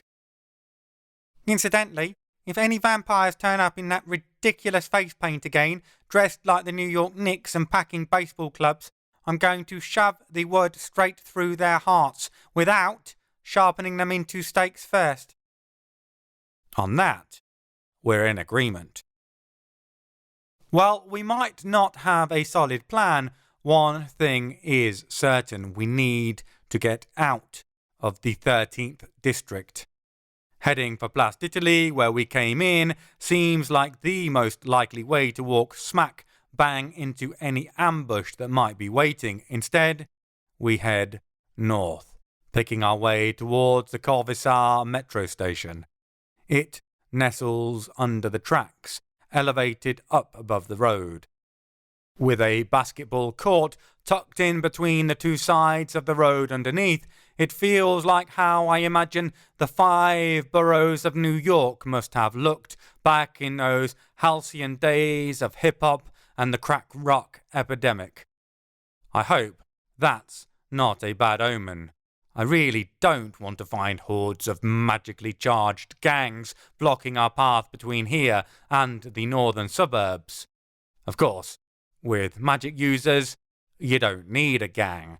One sufficiently badass mage can totally fuck up your day, your last day, if they're powerful enough. And there's plenty of magical people and beings in Paris who are powerful enough. And all of them serve Leandre. We head up the concrete steps, the walls tattooed with spray paint as tags muscle against each other for the prime real estate. Aisha takes the phone off me and pulls a set of in-ear headphones from somewhere. One gets nestled in her ear like some sort of security detail protecting a high-profile celebrity or politician. No doubt she's keeping an ear on what the talented radio station is spewing out. If they get wind of our location, we want to know about it. Luckily, I studied the metro map on the last ride down here with Scabbro once I realised we were heading the wrong way. This train line takes us over to Bercy. Switching there to the line 14 should take us straight to Saint-Ouen. Simple, right? I try to distract myself from the sense of impending doom that thought gives me, considering how it's never, ever going to be that simple, and concentrate instead on the actual impending doom surrounding us throughout the entire compact metropolis we're currently traversing, specifically where said doom has come from. Was it Al-Raban? Best to get straight to the point. It's not a pleasant thought that he might have betrayed us. Doesn't mean that Aisha will shy away from it for one single second. Her gaze is everywhere, moving constantly everywhere but meeting mine. She knows I'm no threat. She also knows everyone and everything else might be. Not looking good for him. I sigh. She's right. That whole first phone call was shady as fuck. The whole can't come meet you malarkey and then sending a scabby brow instead. The odds of him being innocent aren't 0, but they're in single digits by my calculations. What are you going to do? I start to say, but break off when she shakes her head. Wrong question. Wrong time. Whatever needs to be done, obviously. First question is, how do we get to him? She's right. The metro and Saint-Ouen is a good starting plan, but we both know the odds of us getting a peaceful little train ride all the way to our destination, feet up and read the newspaper style, is even less than him being innocent. I run the options through in my head. Give him a call? Draw him out? I know we already discussed ringing him, but that was to ask questions. This would be some sort of cunning trick to lure him into a trap, bring him to us, save us running the gauntlet of all the hellish shit that Paris and Leandre might be able to throw at us. Aisha purses her lips, contemplating it. Finally, she gives another small headshake. No, if he's innocent, that's just going to complicate matters. If he's guilty, too easy for him to lead us straight into a trap. Which leaves us with no other option but to head to Saint-Ouen. There's only one additional problem. What if he's not home? If he's not home, he's travelling. Her eyes are embers, still holding a fire's fury in a nighttime hearth. Not supposed to be travelling, is he? Means, at best, he's heard the radio and not reached out. If he's not home, he's guilty. We'll leave Paris and lay a plan B, a way to contact Leandre, explain what the fuck's happened, convince him of our innocence, make sure he's guarding the bones. That burning intensity in the depths of her gaze intensifies. Then we hunt them down. I don't need to ask who they are. As for the rest, she's right, of course. We don't need to get to the bones themselves, useful though it might be to study them. Even for that, Isaac's the expert we'd want on the case. What we do need to do is make sure de Montfort can't get anywhere near those bones while we track him down and then break all of his bones instead. If we can convince Leandre we're on the same side, get him to up the security levels, make him be on guard against the threat posed by Scarbo, and Al-Ruban if he's guilty, it'll give us some breathing space. The good God knows I could use some right now. Then we can get to making sure both of them break their bad habit of continuing to breathe. So, all roads lead to Saint-Ouen. Or all the metro lines. Except, sadly, that isn't true, and we need to change onto one that actually does. We jump out through the metal doors that whoosh open long before the train stops moving, surely a lawsuit waiting to happen, and head up one set of stairs, planning to head back down another and grab the next arriving subway train heading our way.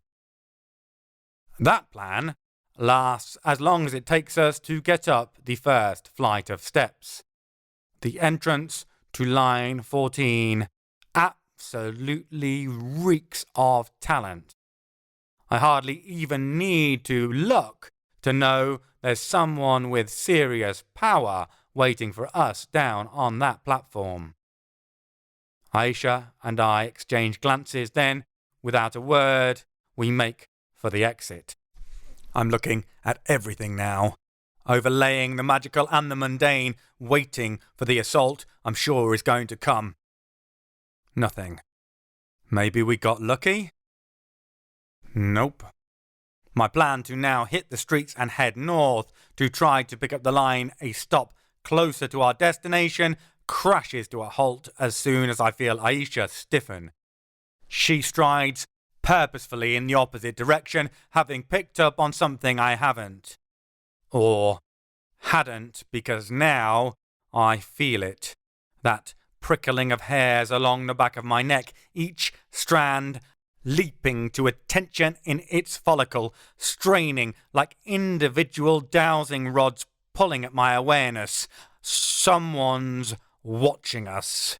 Someone who knows who we are. Someone with a shitload of talent.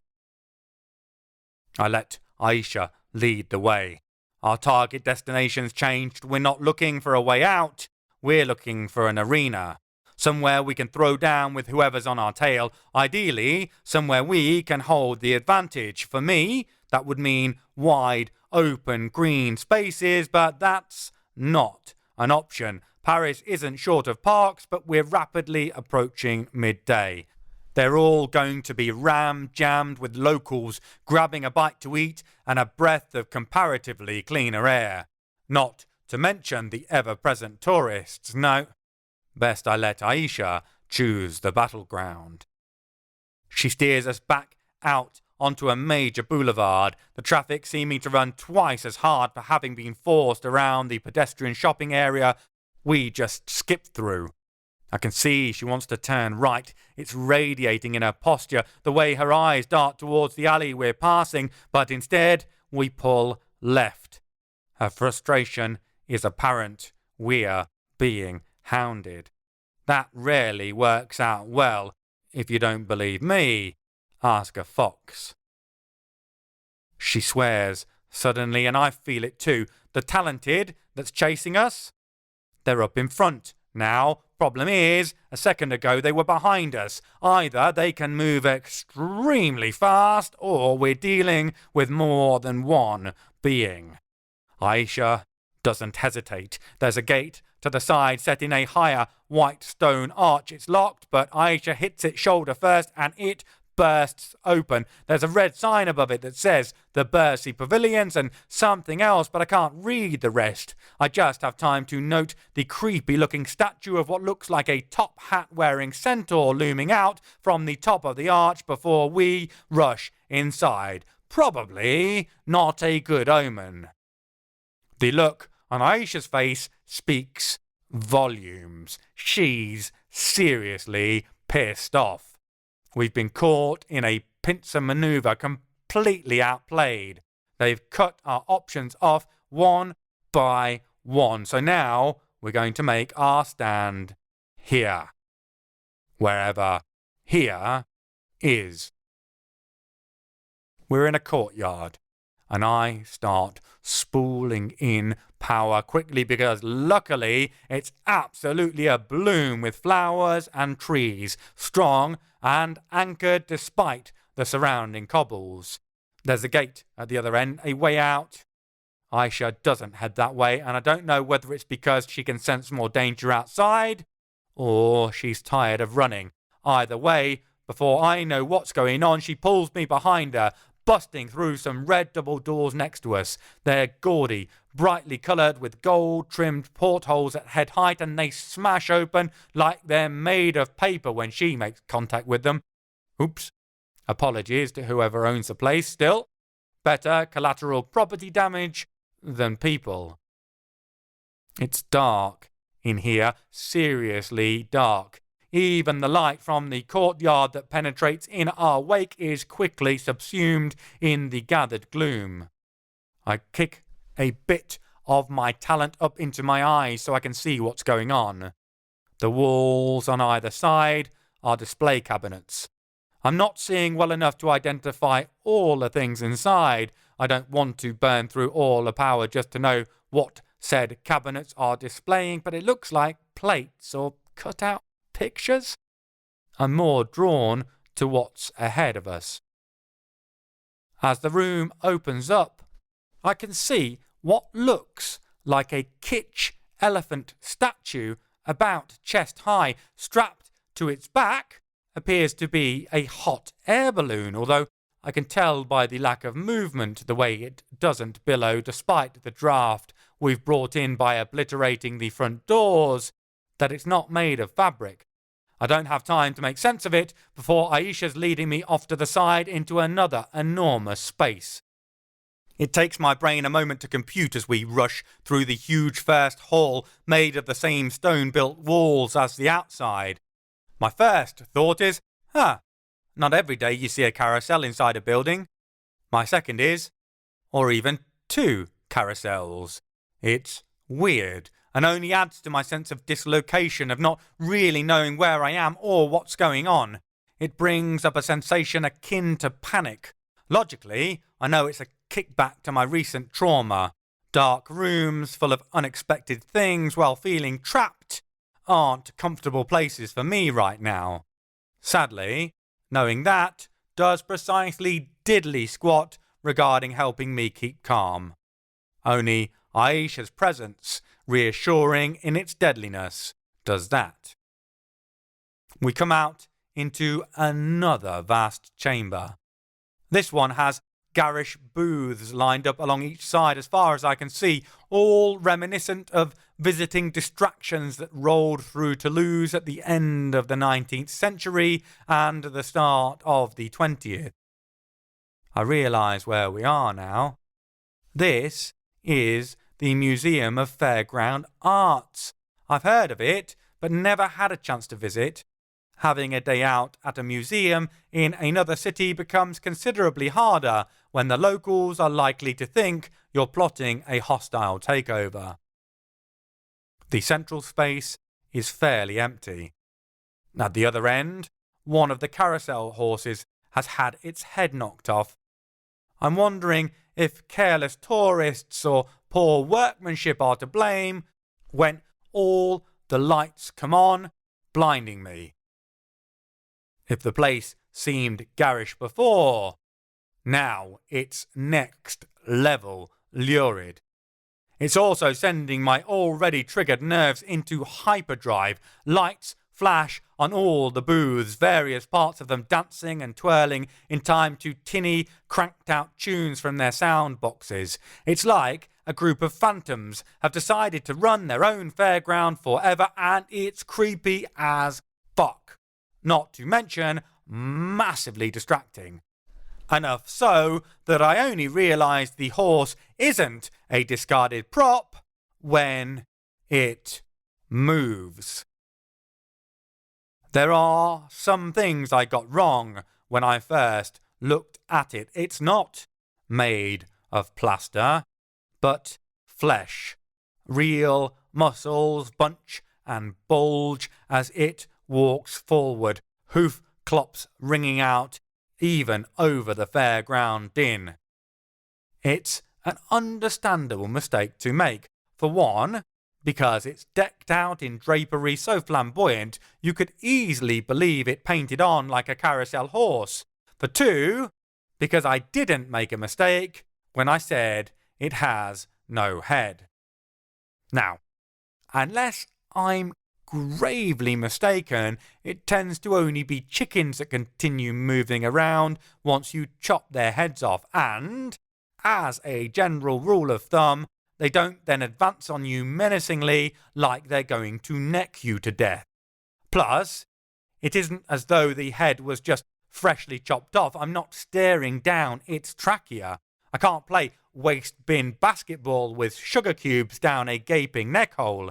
The top is sealed with skin, like it's quite normal for horses to rock about without important things like heads and all the accoutrements, mouths, nostrils, brains.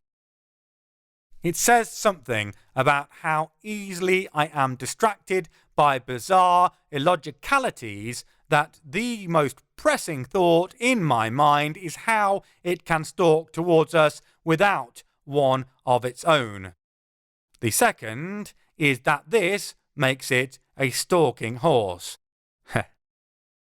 I want to turn and run this one past Aisha, but one look at her face tells me it's not the moment. She's looking seriously concerned, but not by the headless horse. Her eyes flick left and right. She's searching for someone, presumably the rider of the headless horse. I wonder if it's like a reverse Dullahan, the headless horseman we successfully humiliated back at the Winter Court, or if the owner is cranially challenged as well.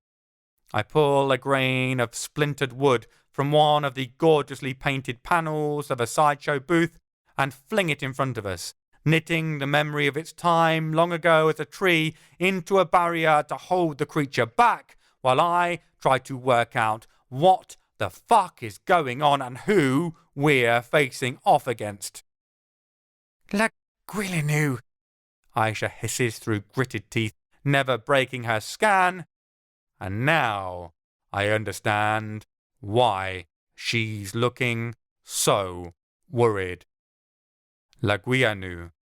Well, fuck me sideways with a candy floss stick. That counts as bad news, in the same way as receiving a letter bearing the news you've got 2 weeks to live is, when it's arrived a fortnight late.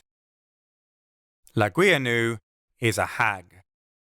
I don't mean that in the disparaging sense. A lot of the words thrown as abuse against old women, hag, crone, witch, are an age-old habit. Only difference is, when they used to be thrown at them back in the day, it was shortly before the old women themselves got thrown into a lake or onto a bonfire. Now an insult, then a legal accusation. No, a hag is a major power. defined by strange abilities that don't seem to obey the already illogical rules of how talent works. There's few of them around, which is a good thing, because that level of magic and weirdness combined isn't something one wants to be encountering on a daily basis. They're the sort who tend to live in houses with legs complete with flying cauldrons. Eating children is an optional extra, but definitely seems to be on trend in hag circles. I don't know much about Leguianu. She's from the Vendée region, where in some legends she plays the role of a post-Christmas Krampus, in others a clean broom, sweeping out the old and ringing in the new year. Without her brushing away the restraining memories of the past 12 months, so the story goes, time itself will seize up, choked by all the grief and suffering. Or, in another tale, it might be her who does the choking down of body parts from those who make it onto her naughty list. How fucking powerful is Leandre that Leguianu is subservient to him? I look wildly around now, not even pretending to keep it under wraps like Aisha. The horse is a distraction, an opening act to get us warmed up. I'm on the lookout for the main event. How utterly fucking stupid are you that you're focused on that question right now? More pressing matters, dickhead. Ouch.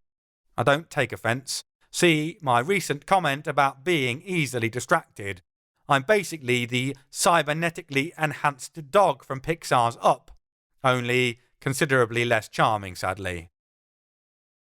A cackle, drawn straight from the Disney playbook of announcing exactly how spectacularly evil you are, echoes out around the rafters. It runs up and down an off-key sorceress laugh, starting at ha, ranging up to he, and then descending back down to ha again.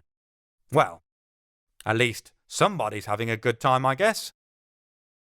A cloud of smoke billows out from the archway we came in from, not like a pellet from Batman's utility belt to allow a dramatic entrance or exit. This is more like a creeping fog when you're lost in the woods, filling every gap that might lead to a way home and promising a dreadful night is about to get a lot worse. Much like, I suspect, our day is about to. There's no mistaking a hag for a normal old age pensioner, or easy target, as they were known by the Inquisition. When the smoke skulks back out of the room like someone just hit rewind, it leaves Leguianu standing there. Guess she has some temporal-style magic at her disposal. She's dressed in what might be tattered black rags, or might just be part of her flesh, like the Wicked Witch of the West got frozen mid-melt. Her green skin only adds to the effect. She's carrying a broom.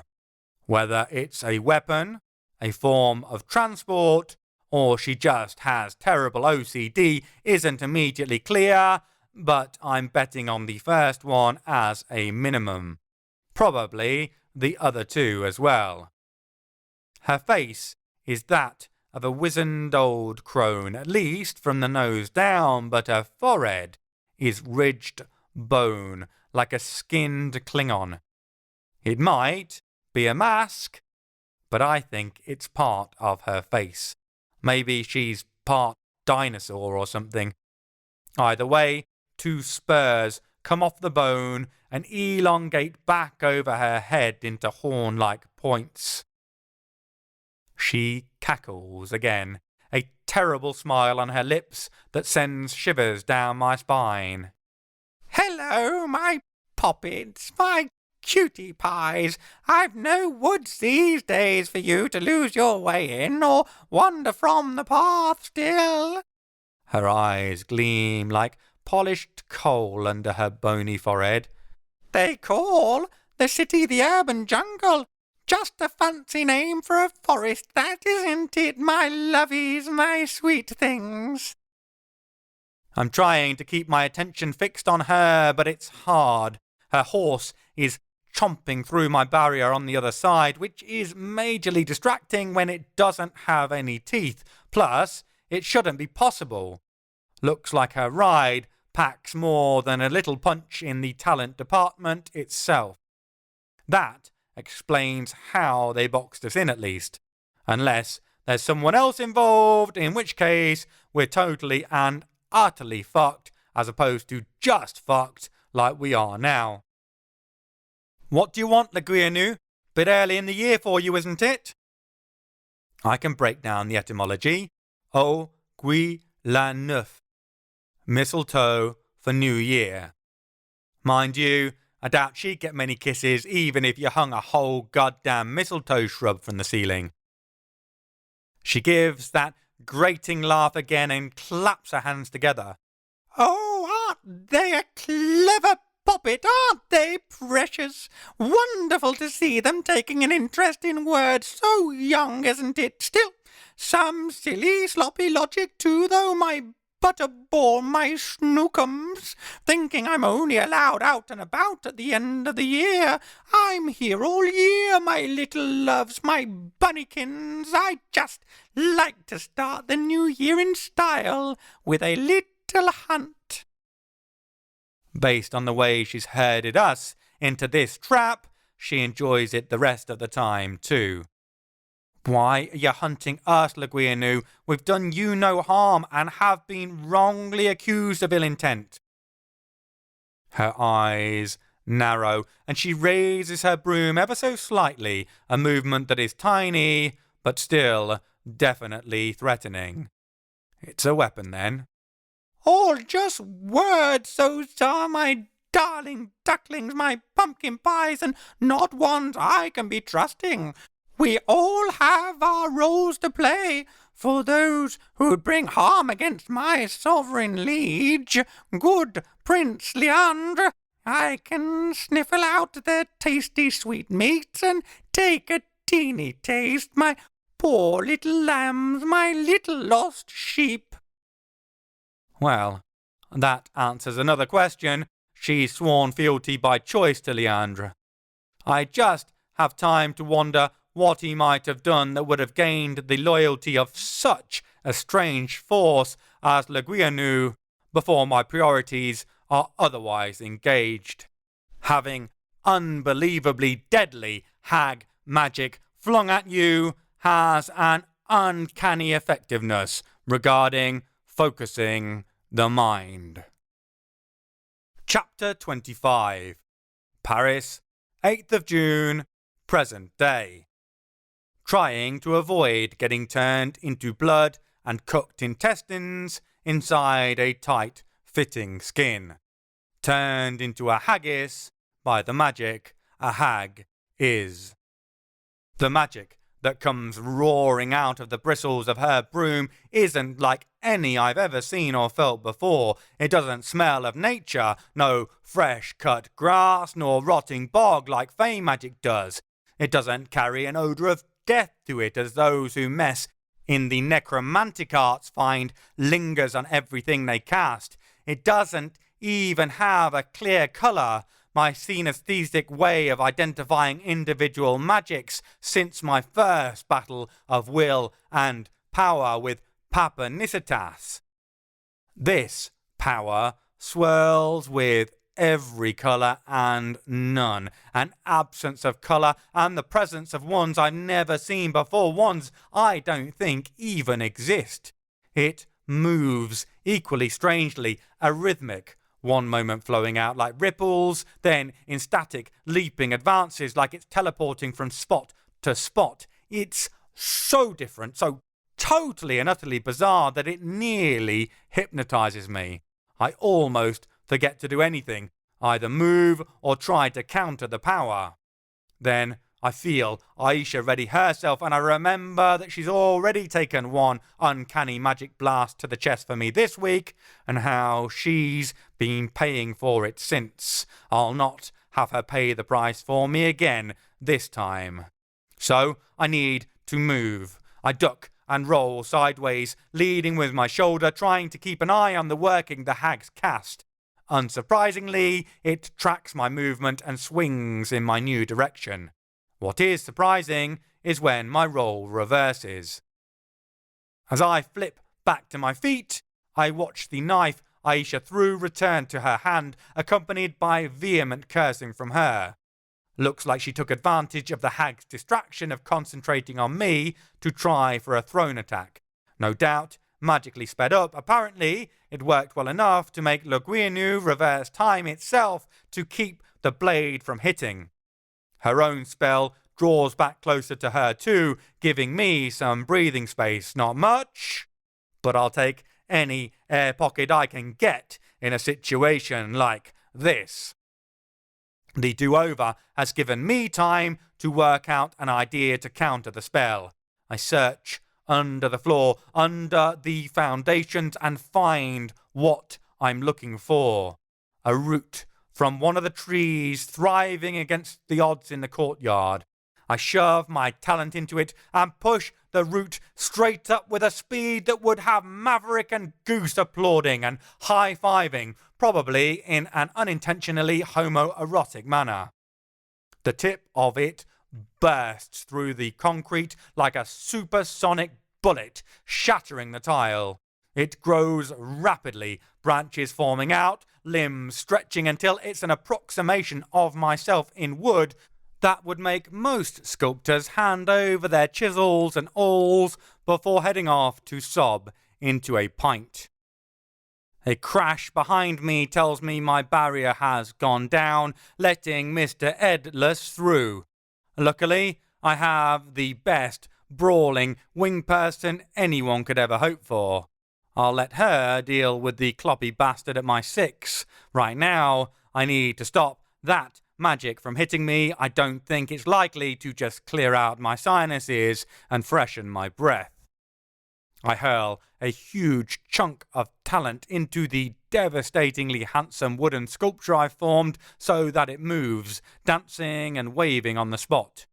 I'm not quite at the point of creating wooden versions of lungs. Alveoli are a bit fiddly for me to knock up on the fly, but I throw my voice, getting it to shout, "Over here!" at the weird magic bolt. I doubt even a hag can imbue a spell with that sort of level of independent thought. All I'm really trying to do is give it a more immediate and appealing target than the flesh bag it was originally aiming for. It works. There's enough of my talent, enough of my essence in the simulacrum, along with the movement, to draw the blast to the reformed root rather than me. The weird magic wraps around the effigy. I watch with a mixture of horror and artistic appreciation as the spell hits. The wood thins, retreats at a rate of knots, and the bark turns the fresh green of a new shoot. It isn't getting forced back underground. It's getting forced back in time. It's a devastatingly clever spell to have used against me. If it had struck my body, I'd presumably have de-aged equally quickly, ending up as a squalling babe on the floor. It wouldn't be the first time I shut myself during a battle, but it'd probably be the most literal. Of course, keeping me tied up in a useless body rather than releasing me to go grab my next ride is a stroke of genius, especially as the chances of her knowing I've had my own talent eaten and am only borrowing the fey power this body is capable of are slim to none, thankfully. I can hear what sounds like a pack of bison stampeding through the hall, along with the whickering snicker of Aisha's blade cutting through the air itself. I'm not hearing a lot of flesh getting cut, though. I risk a peek over my shoulder. Hot damn for not being able to see where the hell it's going. That horse is fast.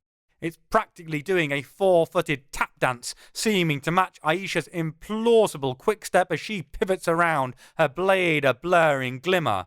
She spins around, back to me, and the horse turns too, allowing me to see its primary form of attack. Where the creature's neck joins its body, it is now hinged open, and shark-like rows of teeth gleam briefly before it snaps shut where Aisha's right elbow was milliseconds before. It's the kind of thing some Japanese manga artist might have come up with in the 1980s in between designing nightmarish tentacle porn to scar an entire generation. Basically, freaky as fuck. Doesn't explain how it can see where it's going, but it explains how it feeds, at least. Although, biology of those attacking us isn't an important starter subject, unless the question is, where can I poke them with this sharp pointy thing to make them stop attacking us? That's always a valid question, worth answering. A rustling noise in front of me reminds me I've a battle of my own to deal with. I snap my head back to see the hag swinging her broom down at it. I perform a Neo-like lean back that Fat Joe would be proud of, as would I if she wasn't already twisting her wrists, twizzling the bristles back in my direction.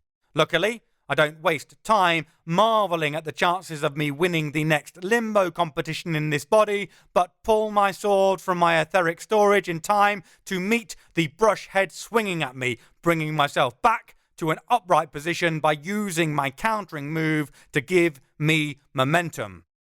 That the bristles ring against my blade rather than get the equivalent of a quick trim confirms my suspicions that they aren't made of straw, or at least not normal straw. Some sort of magically enhanced super straw, perhaps. The sort of straw that would have left the big bad wolf wheezing like an asthmatic at the very first Little Pig's house. Strong enough to withstand a blade wrapped in the thorny talent of a fae is pretty impressive. Considering the noise it makes as it clangs with the edge of my blade, you could call our battle a ringing endorsement. I've no time for dad jokes as we engage in a fever-pitch exchange, blade against broom. I'm slightly quicker than her in this inhuman body at least, but it's like fighting when drunk on the high seas in the middle of a tempest. Every time I get inside her defences, time rewinds slightly, throwing me off kilter, leaving me lurching as I find myself back into the downswing of a moment previously rather than the clever little reversal upswing I believed myself to be performing. Each move that should catch her off balance leaves me reeling instead, and it's very fucking annoying. She's sweating, at least. Using this sort of temporal magic can't be easy, and she clearly went with the go big or go home school of casting for that first powerbolt she launched at me. I guess she doesn't have enough gas left in the tank to pull anything of that size out of the bag again. For now, at least. I'm not confident enough of that to bank on it, though. That caution is straining me. I'm trying to stay aware of what she's going to pull talent-wise and the natural materials I might use when she does. It's a wise decision. She's not totally spent. She lunges, catching me on my cross guard with a heavy downward sweep that makes me partially buckle, only just keeping from going on one knee. As I push back upwards, she surges back and then splits in two. I can feel it. The father time fucking hoe bag. This isn't just an illusion. She's pulled on a moment when time branched, when she could be in one place or the other, and then made them happen simultaneously, so she's in both. Damn and blast! Holding my own against one has been hard. Against two? I have the feeling this isn't going to go well. Now I'm solidly on the defensive. I don't know how long she can keep this up, but I don't think it'll have to be long. Every time I parry one, the other gets through my guard, and it's only my reflexes that are stopping me from being made to resemble a fine-tooth comb. As is, I'm picking up more red stripes than a sunburnt zebra. That's a lot less fun than it sounds. My t-shirt's cut to ribbons, as is my jacket, and I'm bleeding profusely. Also, fun fact I've never known before, catching lacerations on your tits is mind-bogglingly painful. Unfortunately, as they're in front of me, and prominently so, I'm struggling to avoid it happening. Women, reason 9567 why I admire you so much and believe wholeheartedly that you should run the world. Not the woman I'm fighting, no. Or women, rather. I wonder if they're capable of independent thought, if one of them realises they're going to cease to exist once the spell wears off. I suppose in the middle of fighting for your life, there isn't the time for such existential thinking. Unless you're a twat, like me. I need an assist, but by the sounds of it, Aisha's busy enough with champing on the Wonder Horse. Part of me thinks I have the raw end of the deal here, having to deal with the hag and her time magic. Then, the other part of me remembers how fucking fast that horse moves and is quite happy to just have to deal with someone taking the piss out of the laws of temporal reality. Thinking about the hag's nag, try saying that 20 times fast, gives me an idea. I try to keep up with the Bushido-grade brush-wielding the multiplied Leguianus are performing. Falling backwards, I let my talent surge out through the building into the other rooms. It only takes me a moment and only costs me a cracked rib from a reversed poke from one broom to find what I'm looking for. Yes. Perfect. From behind me comes the sound of my backup arriving. The two Leguianus' heads pop up, and I can see the surprise writ large on them. From the archway behind me, a crack commando team of carousel horses comes galloping out of the darkness.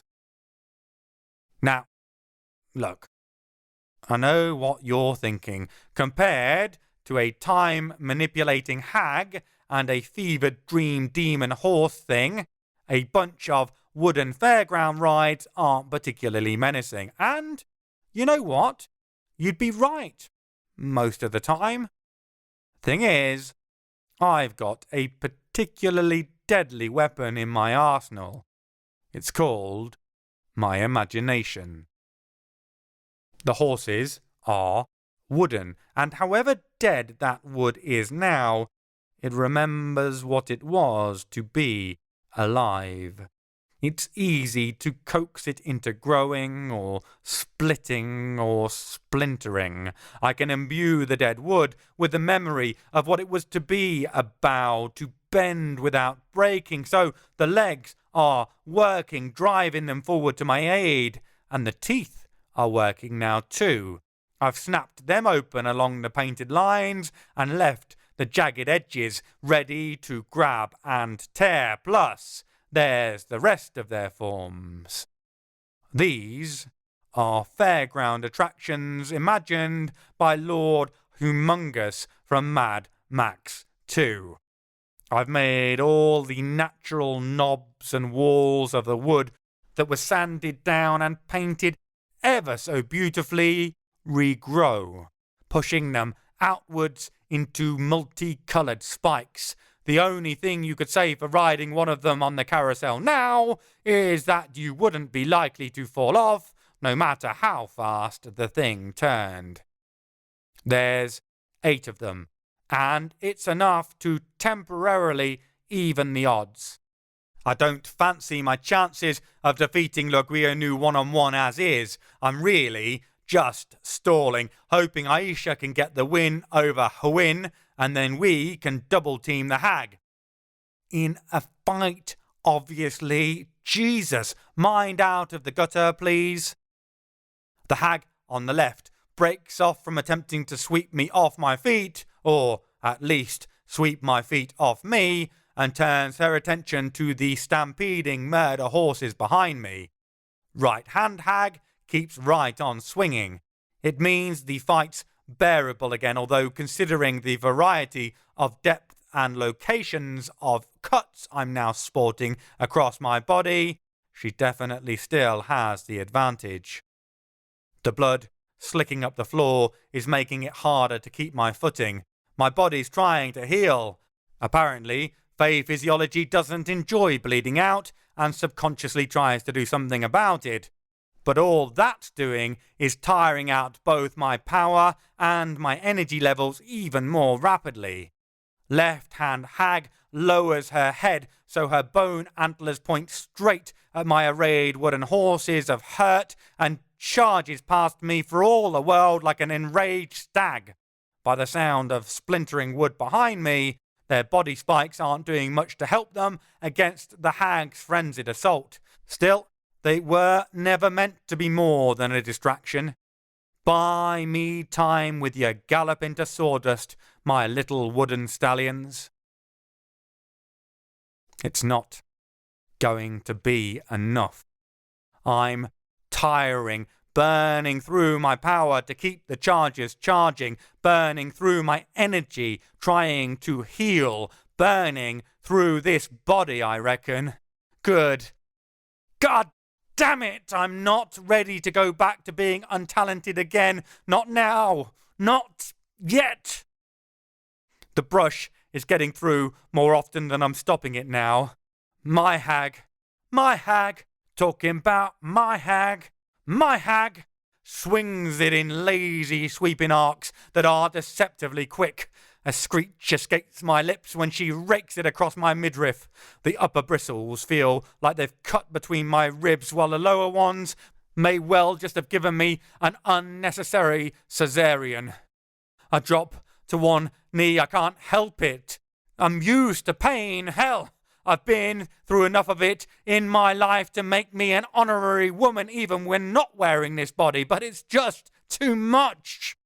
On top of the exhaustion, the constant pressure of the surrounding metal, the trauma, I'm still lugging about like my own personalised shithead of a monkey clinging to my back. I'm done. My sword comes up horizontal to the floor, but my hands wobbling, the blades mirroring it like that optical illusion of making a pencil bend that kids always do. Le Guillermo knows it too. I can see the triumph in her eyes, a flash of victory. Perhaps a little look of mercy too, of appreciation of a valiant opponent, and I know right then she's going to do me what she thinks is a favour, but is actually going to shaft me right royally. She's going to be merciful. She's going to kill me. Shit. Chapter 26. Paris, 8th of June, present day. Oh, so this is how it feels, not wanting to die. How do normal people ever get anything done? I can see it in the angle she's holding the broom at. When it comes sweeping back down again, it's going to tear out my throat, rip out my esophagus entirely. I can tell you from personal experience that makes continuing to live quite a challenge, even under the best of circumstances. Kneeling, almost burnt out in a pool of my own blood, definitely isn't the best of circumstances. I'm not a quitter, but I'm a realist. This fight has about 2 or 3 moves left before it's finished, even ignoring the noises of breakages quieting down behind me. It's about to be 2 on 1 again, more like 2 on about a half, as I reckon I'm half dead already. But just as I'm playing through the potential moves like a chess grandmaster who can already see the only way out is his king toppling, the hag freezes. I hear a poof behind me, and thing 2 pops out of existence. I can feel it. My wooden horses fall too. They'll do me no good now. No point burning through any more of my depleted stores of talent. Aisha's lazy drawl carries across the room. Who wants to bet I can make this death even more traumatic than Artax? And let's be clear, that fucked me right up. Le Guilleneux's attention is no longer on me at all, so I risk turning to see what's going on. Man, it's a shame I've been so busy fighting for my life. It looks like I've missed a treat of a show. They've trashed the other side of the vast chamber. Huge segments of the faux marble floor have been ripped out so I can see the concrete underneath. One of Aisha's swords, her katana, is buried into the foundation handle first, its blade poking straight up. That's major league impressive strength. Even the ceiling has sections that have fallen down, and through the holes they've punched in the walls I can see the next room, some kind of cabinet of curiosities. I feel sorry for a moment for the owner. Some of this stuff is priceless, or was until, for example, I turned it into an army of spike-covered warhorses. Sorry, antiquity fans. Aisha has the upper hand, though. No surprises there. Headless Horse Demon or the Drew's Queen? It was only ever a matter of time. She has her wakizashi to the creature's throat/mouth mashup combination just a little lower down than where it was opening, trying to take chunks out of her. Reckon Buttercup here isn't just a construct. They're an independent creature, and they're not a spirit, so they have to have a brain in there somewhere. Got me thinking. I reckon the thing's head must be on the inside. I feel it. Feel the moment Le Guilleneux triggers her chronomancy. Before I know it, I'm back up on my feet, and my intestines no longer feel like they're about to pop out of my abdomen. Several of the horses are back intact, although, considering what I've done to them, the owner would probably disagree, and they're all connected to me magically again. Hag Thing 2 hasn't popped back into existence, though, which is interesting. I whip around and see just what a clever fucker my good friend is, because, sure, the hag's locally reversed time a good couple of minutes. That is some seriously brain-exploding amount of power to be throwing about. She's gone all out, and I don't doubt she's running pretty close to empty herself now, except Aisha accounted for it. Clever, clever fucker. Le Guilleneux's horsey friend is still in Aisha's grip, still threatened with evisceration, only this time he's suspended over the blade Aisha wedged into the floor. Reckon it freaked him out enough, finding himself in this position, that he became too panicked to reach out to the hag by whatever mental connection they have. Either that, or Aisha threatened him effectively enough he didn't dare. Whatever the reason, she held him under constant threat of death, while I kept the hag occupied. Then, when it all came to the crunch, she just switched position. Enough that the hag saw the movement from the corner of her eye when Aisha called out. Enough for her to think it was Aisha just getting the upper hand, rather than having held it for long enough that the hag doesn't have enough magic to wind back that far. Now it's Le Guilleneux's turn to look defeated. Her broom is held in a half-threatening pose, like she's trying to menace me in return, but my stomach's closed up and my wounds are slowly healing. There's only one of her, and if she moves a muscle, her companion dies. The headless horse may not be a construct, but I'm willing to bet there's a real, strong psychic link between them. She's invested in their relationship. She sags.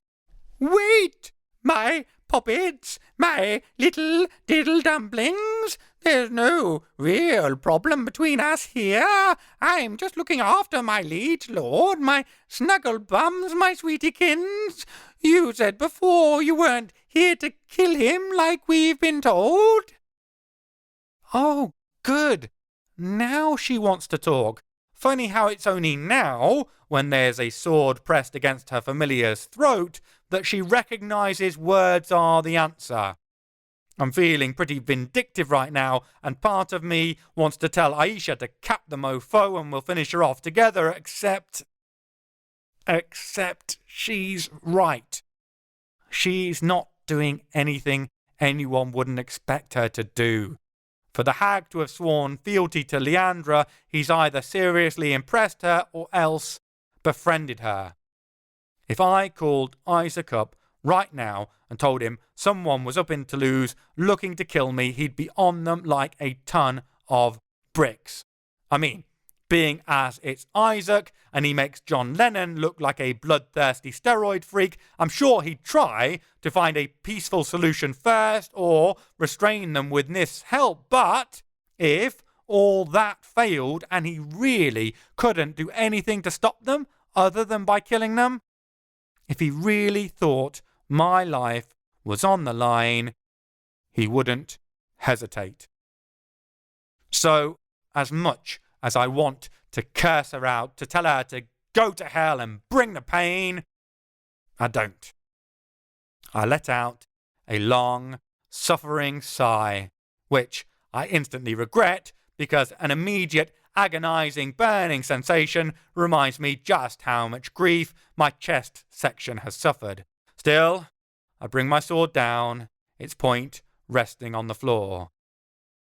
Right, let's talk. I sit cross-legged on the floor, my sword in front of me. It's a hell of a vulnerable position to take. But Aisha has the horse firmly pinned down and I'm exhausted. I still fancy my chances of getting into a defensive position if the hag suddenly comes at me, but either she's wasting her time as a chronomancing weird witch thing and should go straight for a starring role in Broadway, or she's not acting and the fight's gone out of her. We might not have officially raised a white flag, but I reckon there's a truce. For the moment, at least.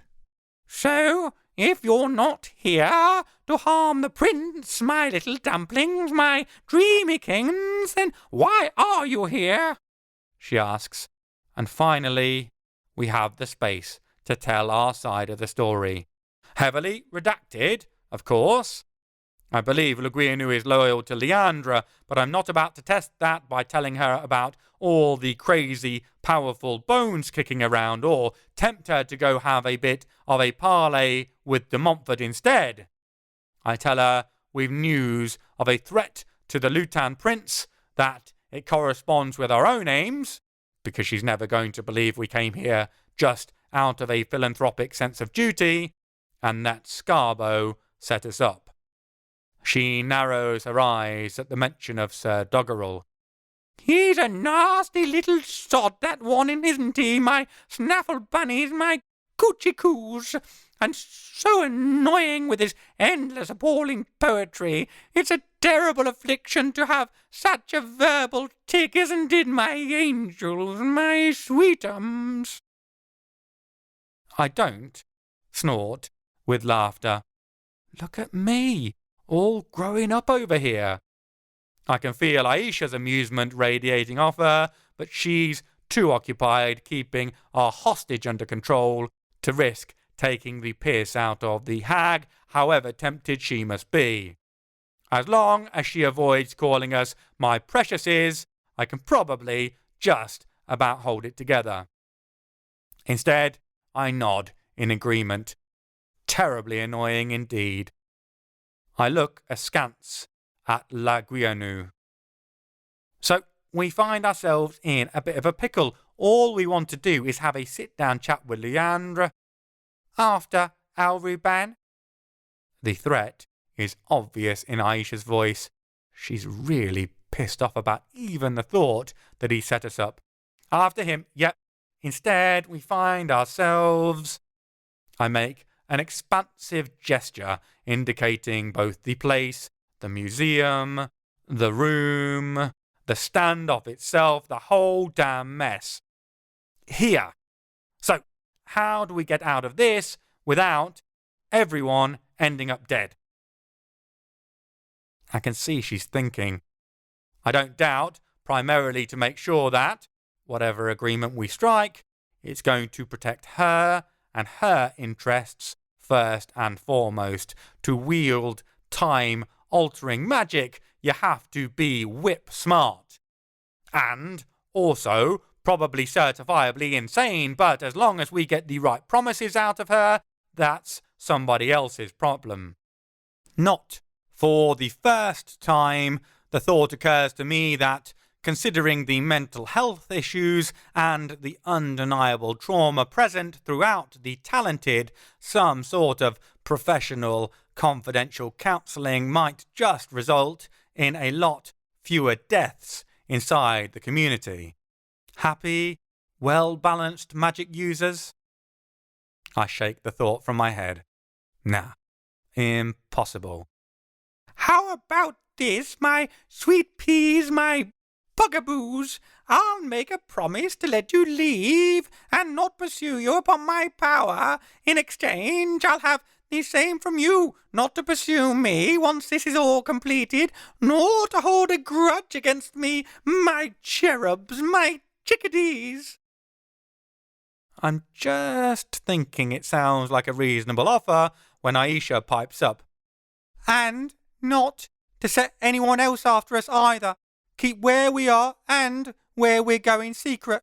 My little pony here gets included too.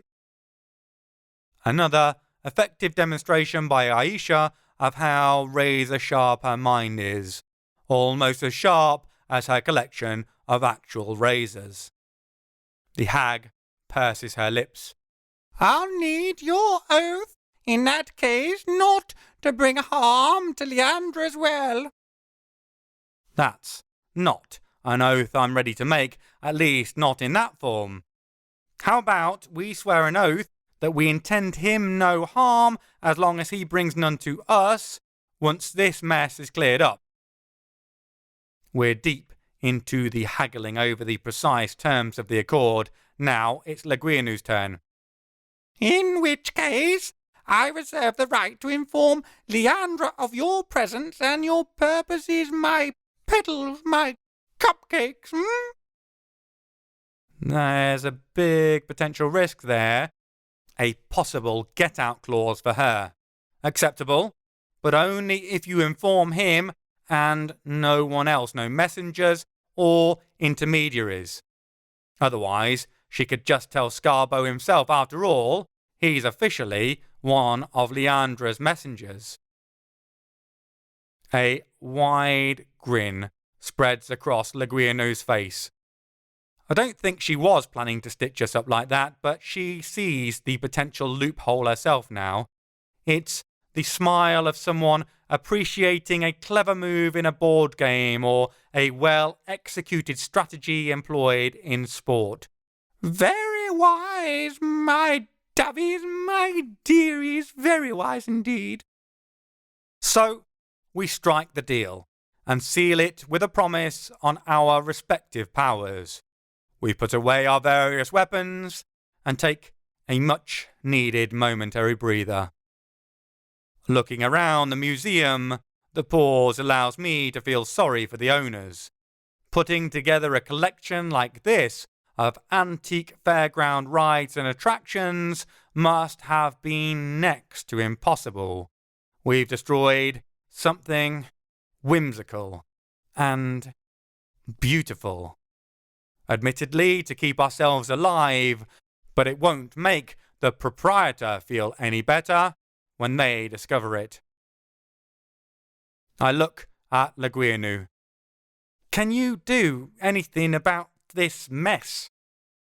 It's a stretch, but hey, if you have a hag who's willing to mess with forces no mortal being should ever meddle in, might as well try to use that to make things right. She sighs. I need to get my energy back after our back and forth, my chickadee, my boo-boo bear.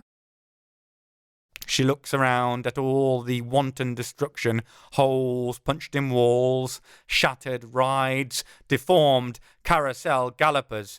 Still, I lured you here and I do love this place. No surprises there, considering how she decked out her steed. I'll do what I can, then go make a call to my prince, my Snufkin, my little love. Even better. If she fails to convince Leandra, or if he decides eradicating us just to be sure is still the safest course, it'll give us a head start before he sends more after us. I nod my thanks to Laguinu, too tired to thank her properly, and Aisha and I head outside. I take a moment in the courtyard to breathe in the fresh air and pull in some power from the flora in the pretty borders. I notice one tree has disappeared though. A thought strikes me and I dig into the soil where it's conspicuously absent. 20 or 30 centimetres down into the already disturbed ground, I find what I'm looking for. The nut that was a tree. The one that took the hit for me when Laguinu threw that first spell, it having lived a whole life, then being reversed back to this state, packed full of potential, it thrums with power. For me, as a fae, it's like a portable battery, something I can draw on if I find myself too far away from nature's helping hand to deal with a major threat. I pop it into my pocket rather than my storage. I want to keep it at hand. Beating Laguinu doesn't mean it's going to be plain sailing from here on in. That's another thing I don't want to mention, but can't help myself thinking about. Aisha looks exhausted. Various holes where the horse monster thing got its teeth into her are still filling in. My own lumps and lacerations are healing too, thanks to the nearby greenery, but that's only on the outside. Inside, I'm on my knees. The fight has taken it out of me in a big way, and we're nowhere near in the clear yet. The next train should take us straight to Saint Ouen. There's only one problem with that. First, it's going to take us straight through the heart of Paris, through the first arrondissement, straight through Leandra's own territory. Chapter 27. Paris, 8th of June, present day. That's quite enough timey-wimey magic for one lifetime. We trudge back through the pedestrian zone towards Bercy Park, our eyes peeled. Just because Laguinu's granted us safe passage doesn't mean there won't be any other talented around with entirely different opinions on the matter. I just have to desperately hope that Al Ruban turns out to be on our side after all, and we're heading towards a safe haven instead of a potential trap. I suspect Scarbo will have discovered we've escaped by now. If he or they or whoever is arrayed against us at the moment have any sense, they'll be anticipating our attempt to head for Saint-Ouen. That means either en route or at the destination itself, we'll probably get bushwhacked. The thought does nothing to improve my already gloomy mood. We enter Cours Saint-Emilion without any further problems, hop on the train and pass through a couple more stations, the lines getting progressively busier. Passing the Gare de Lyon, we dump out as many as we take on, but Châtelet is a heaving monstrosity of a stop. The bodies are packed so deep getting on and off the train, I don't know how anyone can move through the crush without becoming incorporeal or perhaps changing from a solid into a liquid or gas. And as the doors slide shut, Aisha's fingers press down firmly on my arm, a warning. Shit. My eyes scanning, I try to spot what she's seen. Look down. Her voice is low, and I obligingly bring my gaze down, searching the floor. I still don't see what she's seen. Everything looks normal, and I notice something that sets alarm bells ringing like fucking air raid sirens. The passengers, cramped and crowded all the way down, are moving peculiarly further along the carriage. It's like an oscillation, like they're all tied on a piece of string that's being waved back and forth. One passenger doing it could just be them shuffling, trying to get comfortable. All the passengers doing it in a transmitted rhythm with no one noticing? That's magic in action. This peculiar wave is about 10 meters from us when we get to our feet and head in the opposite direction. By Aisha telling me to look down, I assume it's some sort of small creature, probably Fae, making their way down the train looking for us. The only advantage is, if they're only waist or knee high, they'll have trouble spotting us at a distance. The problem is they are making good progress. The wave is coming closer, only 6 or 7 meters back now. Did you see them? What are we dealing with? I keep my voice low. Luckily, the unwritten rule of public transport is mind your business, and apart from exasperated glances at us for daring to force our way through the crowd, everyone is doing their best to studiously ignore us. Jetans is the answer I didn't want, but should have expected.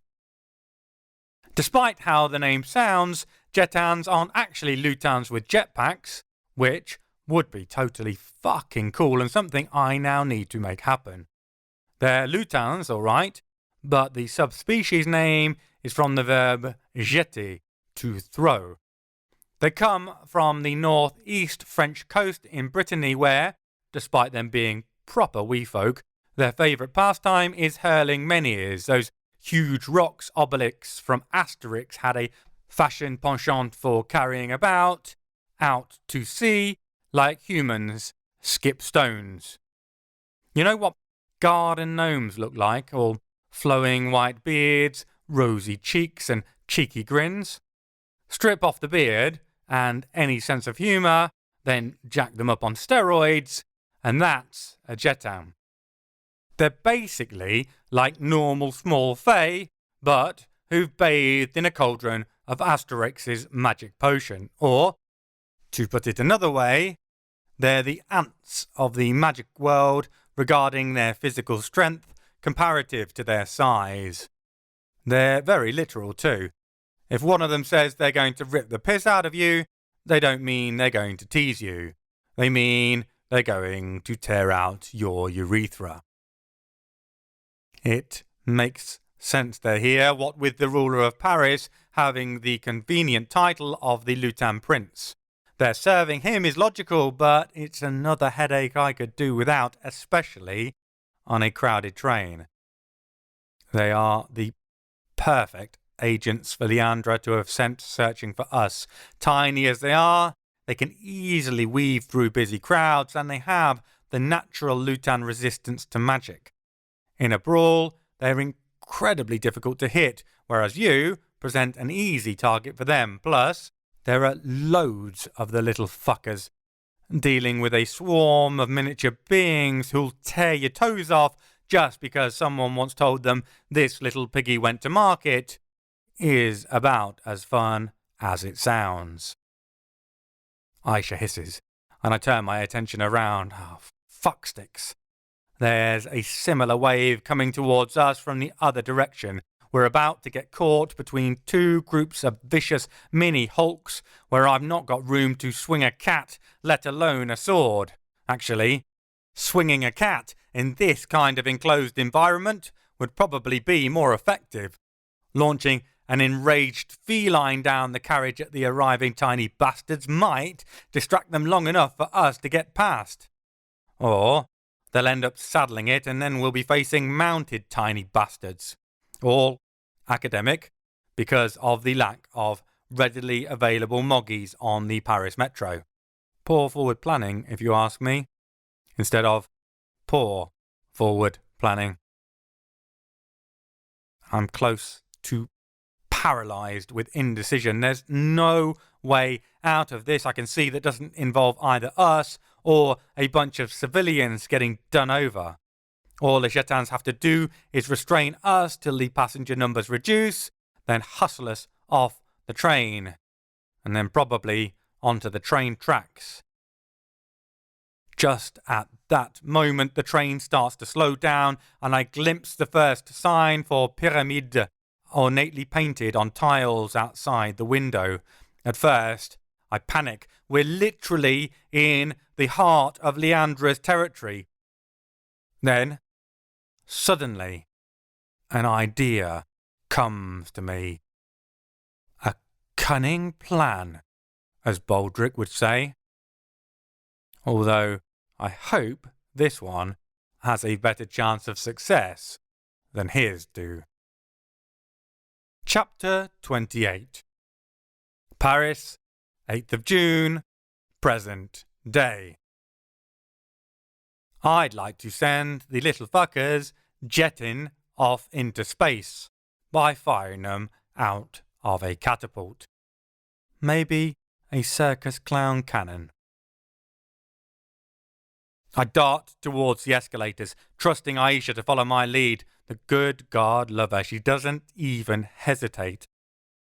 Though I bet she's burning up wanting to ask me what the hell I'm playing at. We are right in the heart of Paris, racing full speed out into Leandra's territory. If we were actually here to assassinate him and were a pair of clumsy bastards, it might look exactly like this.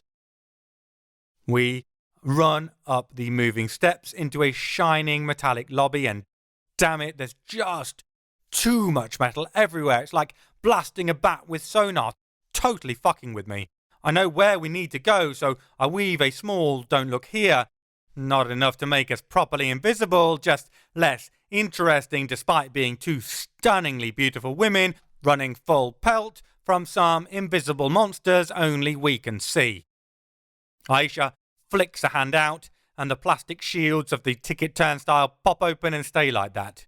She's likely just wrecked the motor, but as I was going to burst through them like the Kool-Aid man, she's probably saved the Paris Transport Authority some money. Then we're up the next set of steps so fast it's like we're almost flying, which is good, because we've definitely been spotted. The Jetans that must have been standing in the metro station at the top of the stairs, waiting to see if we came up, on the line 7 or the line 14 erupt into tiny, chittering cries as we advance. Luckily, they expected us to employ stealth rather than bursting out at full pelt, doing everything short of screaming, "Look at me! I'm going to assassinate Prince Leandra!" at the top of our lungs to grab their attention. The incomprehensibility of it has granted us a moment's leeway. We hurtle out of the mouth of the steps and into the most entirely Parisian landscape possible, unless you somehow picked up the Tour Eiffel and balanced it on top of the Arc de Triomphe. The buildings are that Napoleonic design, epic in grandeur, gorgeous in detailing, unaffordable for mere mortals in pricing.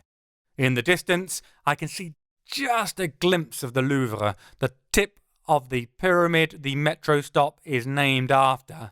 That's the direction they expect us to head in, of course, towards Leandra's seat of power. I love wrong-footing people, especially foot-high people. Because instead, we bound round the corner and head north, away from the Louvre. I'm glad I have the "don't look here" spell in place because we must look manic.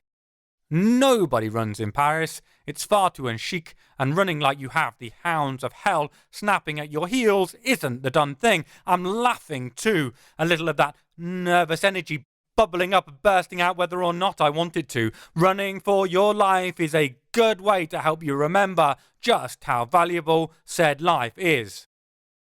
Aisha has to be worried about me. This isn't my normal behaviour.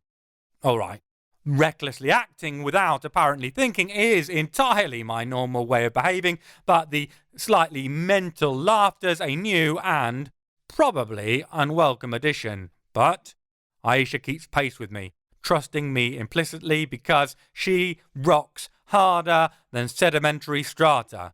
Good friends are hard to find. The best friends? You don't need to find them. They always find you when you need them. It's a quick dash to our destination, a write-off down a side street that connects to the Rue des Petits Champs, then hell for leather down that road. The high-pitched chittering nobody but us can hear gets closer and closer. It's not far, but I'm not sure we're going to make it based on the level of noise gaining on us. There are way too many chetans for us to take out in a straight street brawl. The only way is onwards. So just hope we can outpace them. The Rue Vivienne comes up on our left and I screech round the corner like fucking Roadrunner. I swear I kick up a cloud of dust behind me. I think I can even hear a couple of the little fuckers choking on it. I'd be delighted by that. Choke on my exhaust fumes, you wee shits! Except it would mean they're far, far closer than I want them to be. We're nearly there. I can see the palm trees, their fronds waving above the black metal railings, and I'm pulling a little power from them to push it into my tired legs for a last spurt of speed. Just as someone snatches at the hem of my raised leg, they miss, sending only a rush of air brushing past my ankle and saving me from a spectacular faceplant. I motor forward, bursting through the doorway of what looks like a palace, mainly because it once was.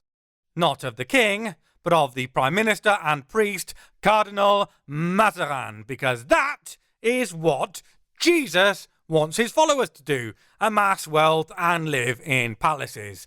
Pretty sure that was one of his key lessons on the Mound. Now, it's full of a whole different kind of riches and home to a different type of acolyte too, but it doesn't matter because we're in their territory now and I'm screaming, "Sanctuary! Sanctuary!" at the top of my lungs, which is totally not the done thing in a building like this because it's a library and not just any library. It's part of the French National Library. And I've just invoked sanctuary. Good God, I really hope it works. Then it happens. I feel it as much as see it. I hear it too, because a jetan just behind us bounces backwards, doing an impressive roly-poly into a nearby bush.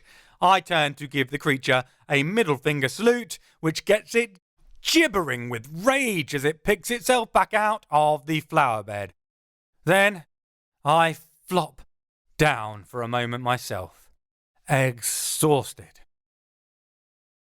The horde of jetans accumulate at the doorway, poking at the barrier with bared teeth, howling their frustration at their quarry being so close and yet inaccessible. Aisha's trying to hide it, but I can see she's impressed. So, you've managed to get us trapped in a building with multiple entrances and a horde of jettins outside. Have you never seen a zombie movie, dickhead? See? Majorly impressed. Told you so. Actually, I start, unable to help myself. If this was a movie, it'd be less Night of the Living Dead and more Evil Dead. And not even Evil Dead 2, with some laughs thrown in to mellow out the horror. Her eyes narrow. What have you done? I consider hemming and whoring, but Aisha's still running on adrenaline after our chase through the streets of Paris. Too much chance of getting myself stabbed. Well, you've heard of the Agrippa, right? The small intake of breath she gives is well deserved. The Agrippa is the stuff of nightmares. A book as tall as a man, and apparently bound in the skin of one. It's supposedly a sentient being, packed full of secrets that can give almost limitless magic to anyone able to pass the words contained inside it. Many a power-hungry idiot has attempted to wrest control of it, only to find themselves getting eaten away line by line of their being until there is nothing left but blank pages in the place of a human life. Horrible. The Agrippa is the book that reads you when you try to read it, and eats up all your words. Aisha is now giving me a look. That patented Aisha look that promises violence in the very near future. Tell me we are nowhere near the fucking Agrippa. I shrug, trying for nonchalant and failing badly. Define near? In this building. Then, yep. According to Isaac, anyway.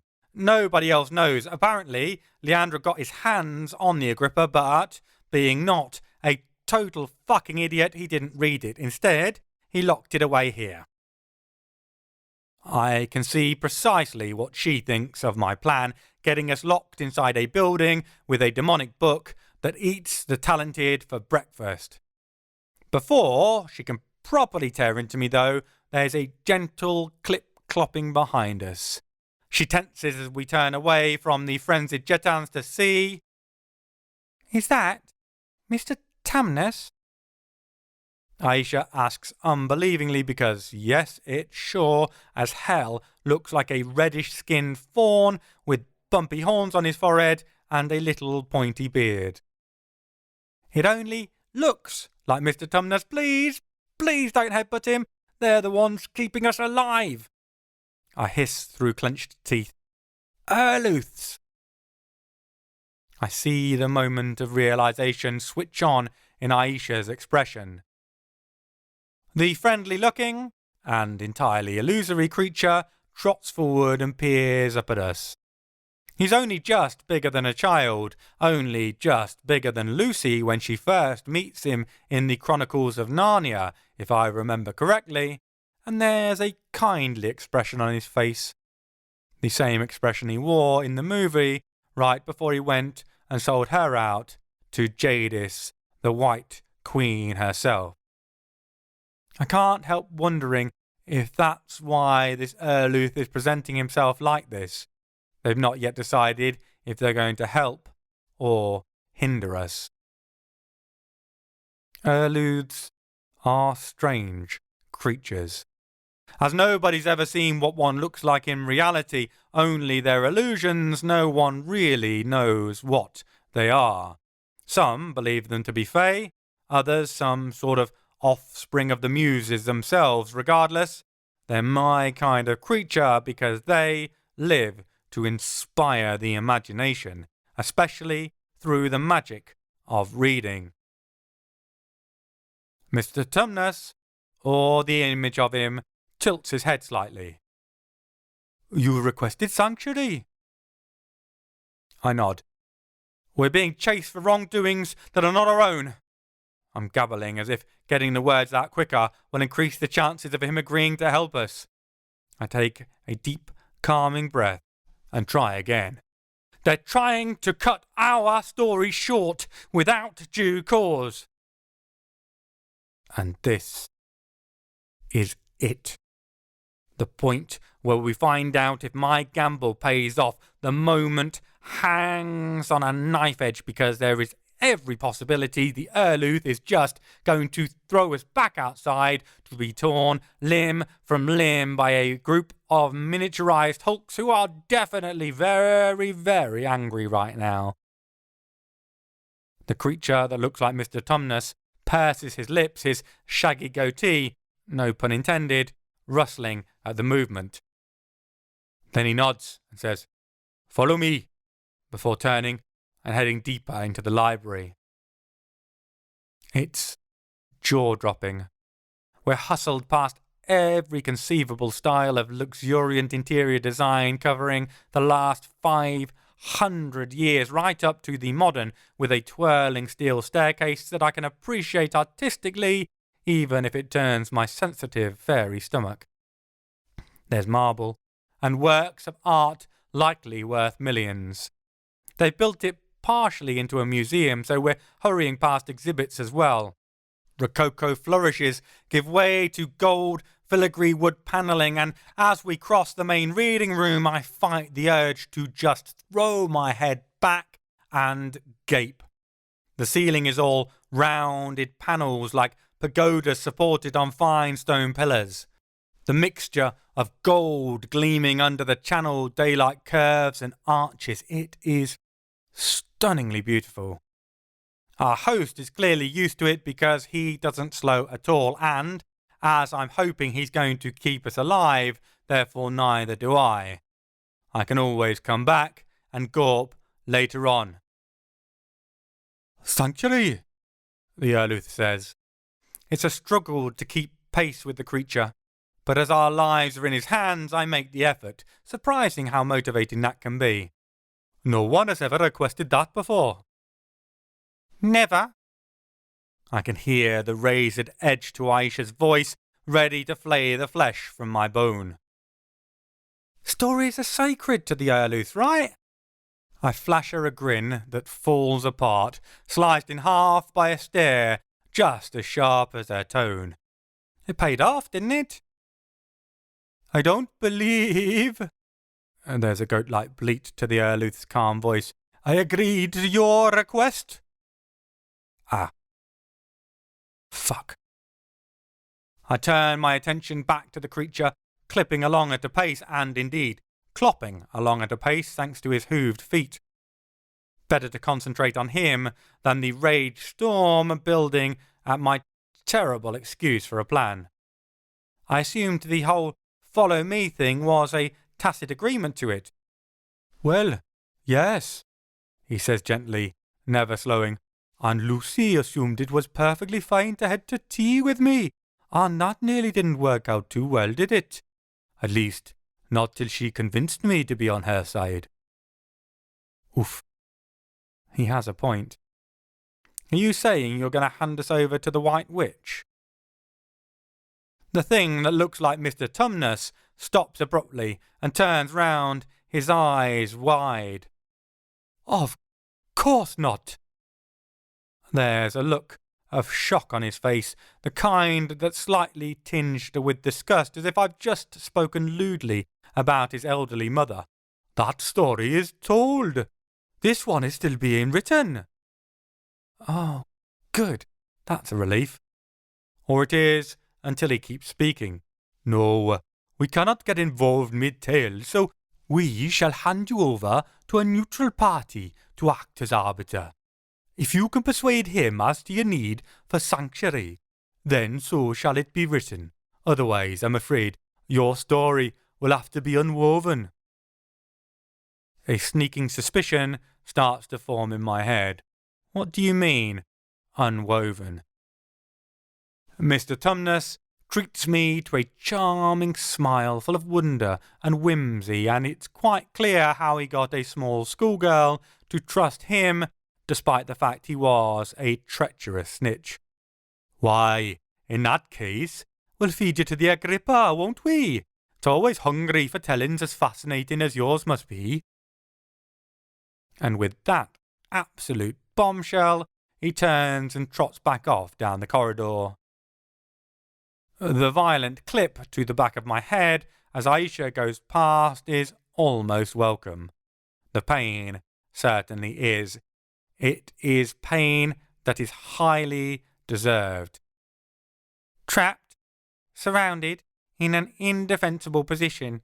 If you get us fed to a magical soul-swallowing book as well, I'm going to be more than peeved, dickhead. Whatever story you tell to get us out of here, better be a gripper. Ha! Agrippa, humour in the face of terror.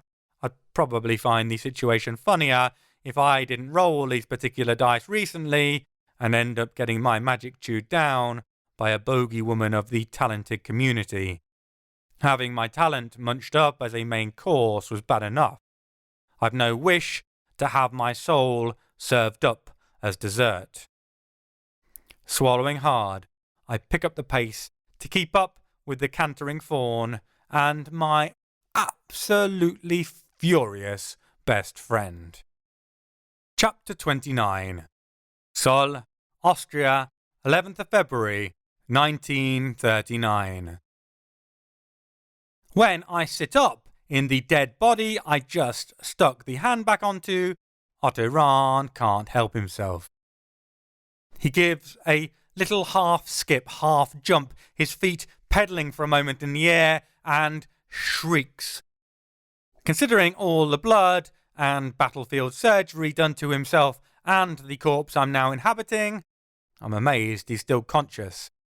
Especially when I remember he didn't know about my reincarnating, so he just watched me kill myself right before a disfigured dead body reanimated. Slightly unsettling, I'd have thought. Otto, it's me! I can feel the shimmering change as I take my own form back. The man's mouth flaps open and closed soundlessly, and he flops down onto his arse in the snow. Understandable. The whole day has been a lot to take in, even for someone who knows something of the talented world, and the day's not done. I look down at the previously dead arm and clench my fist in delight at what I see swirling inside it. The curse marker has stayed. I was worried it might go back to Rahn, given it's woven with a piece of his soul, but it has held to me. I'm cursed! Hooray! And just in time for the first of the oversized head lice to skid over a patch of icy snow into the clearing. In a minute, run, I say out the side of my mouth to Otto, but not till I say so.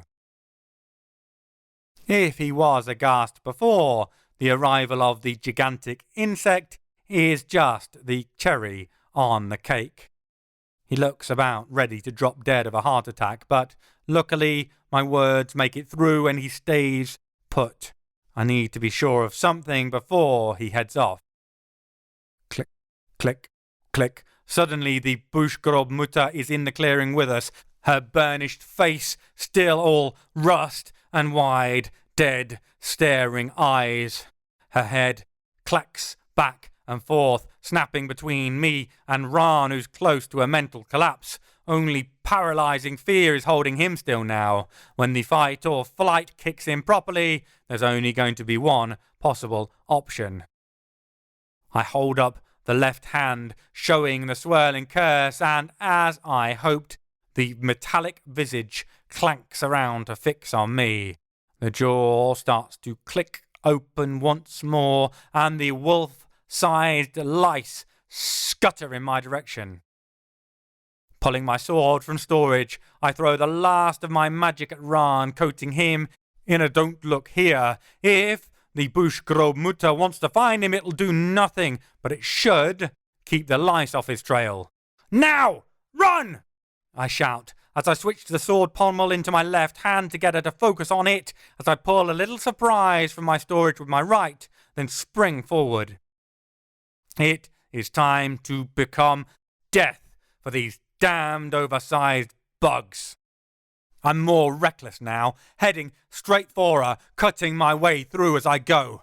Mandibles snap at me from left and right, but I sever them where I can, and the beasts squeal in agony and rage. They're not made for jumping, but they'll climb me if they can and bite my head off.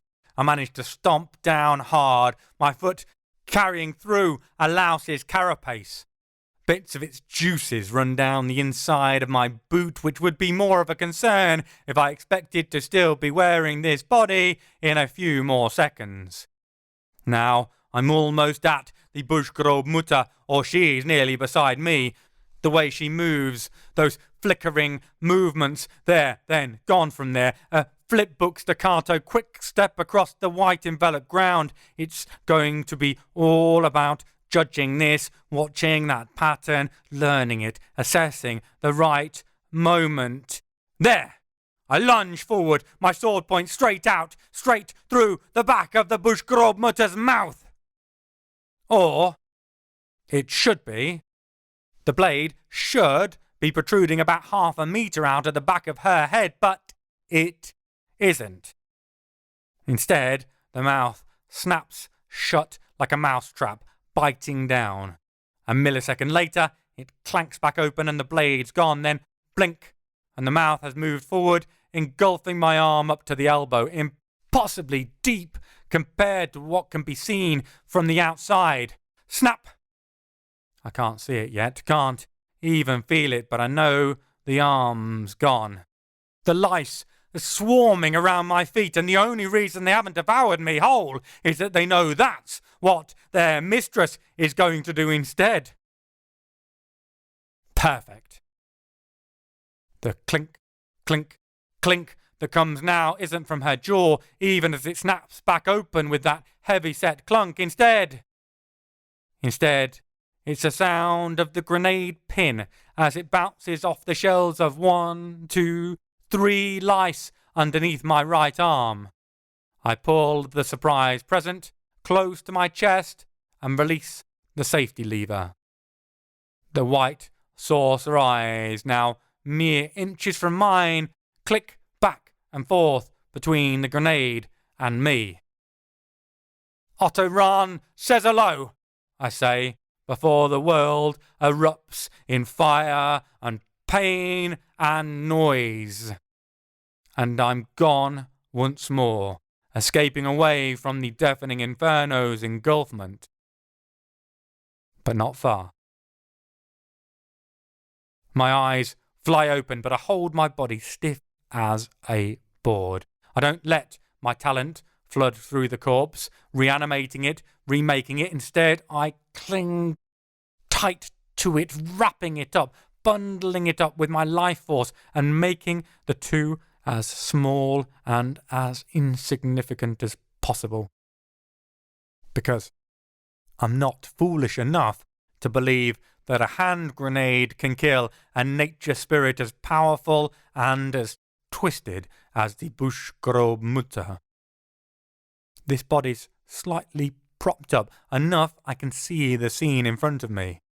Smoking, blackened lice corpses litter the clearing, some still ablaze, some embedded onto tree stumps and branches like the trees are getting revenge for the first death the hag devised for me.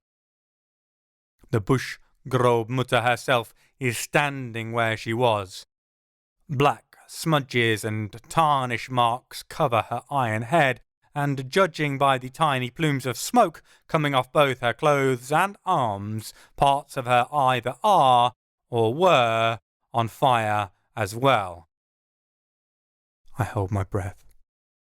This is it. This is where we find out if my ruse worked. Will she click, click over to me and swallow me whole? Will she flit, flit, flit in disjointed blinks after Otto till she devours him?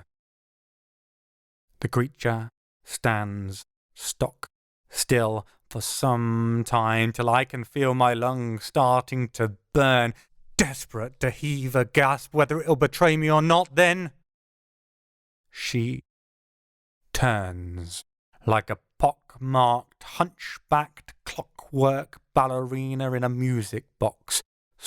Starts spinning on the spot to face the way she came. Then, in rhythm with each blink, she's gone, back off into the forest and away to wherever she came from. Between eating the curse and seeing me die, the bush grobe Mutter believes the contract completed. I don't know whether she's really fooled, no more than I know the details of her pact with the Nazis, nor whether it's willing or forced. Perhaps she knew perfectly well I wasn't Ran. Perhaps she felt me come to, heard my stifled breathing mere meters away, understood that my death was only ever temporary. Maybe she's happy to go along with fulfilling the letter of the instructions given, ignoring the meaning underneath, and leaving us alive as a result. Or perhaps I'm a master of cunning and subterfuge. Yeah, you know what? Let's go with that. I let the talent I've been clasping to my breath go and stagger unsteadily to my feet as they regain the ability to stand. Once I managed to shake some life back into them, I set off at a half run after Otto ran. I don't have to go far to find him. He only made it about 200 meters before slumping against a tree, shaking. Shocks kicked in. The whole thing's been way too much for him. When he sees me, his relief is palpable.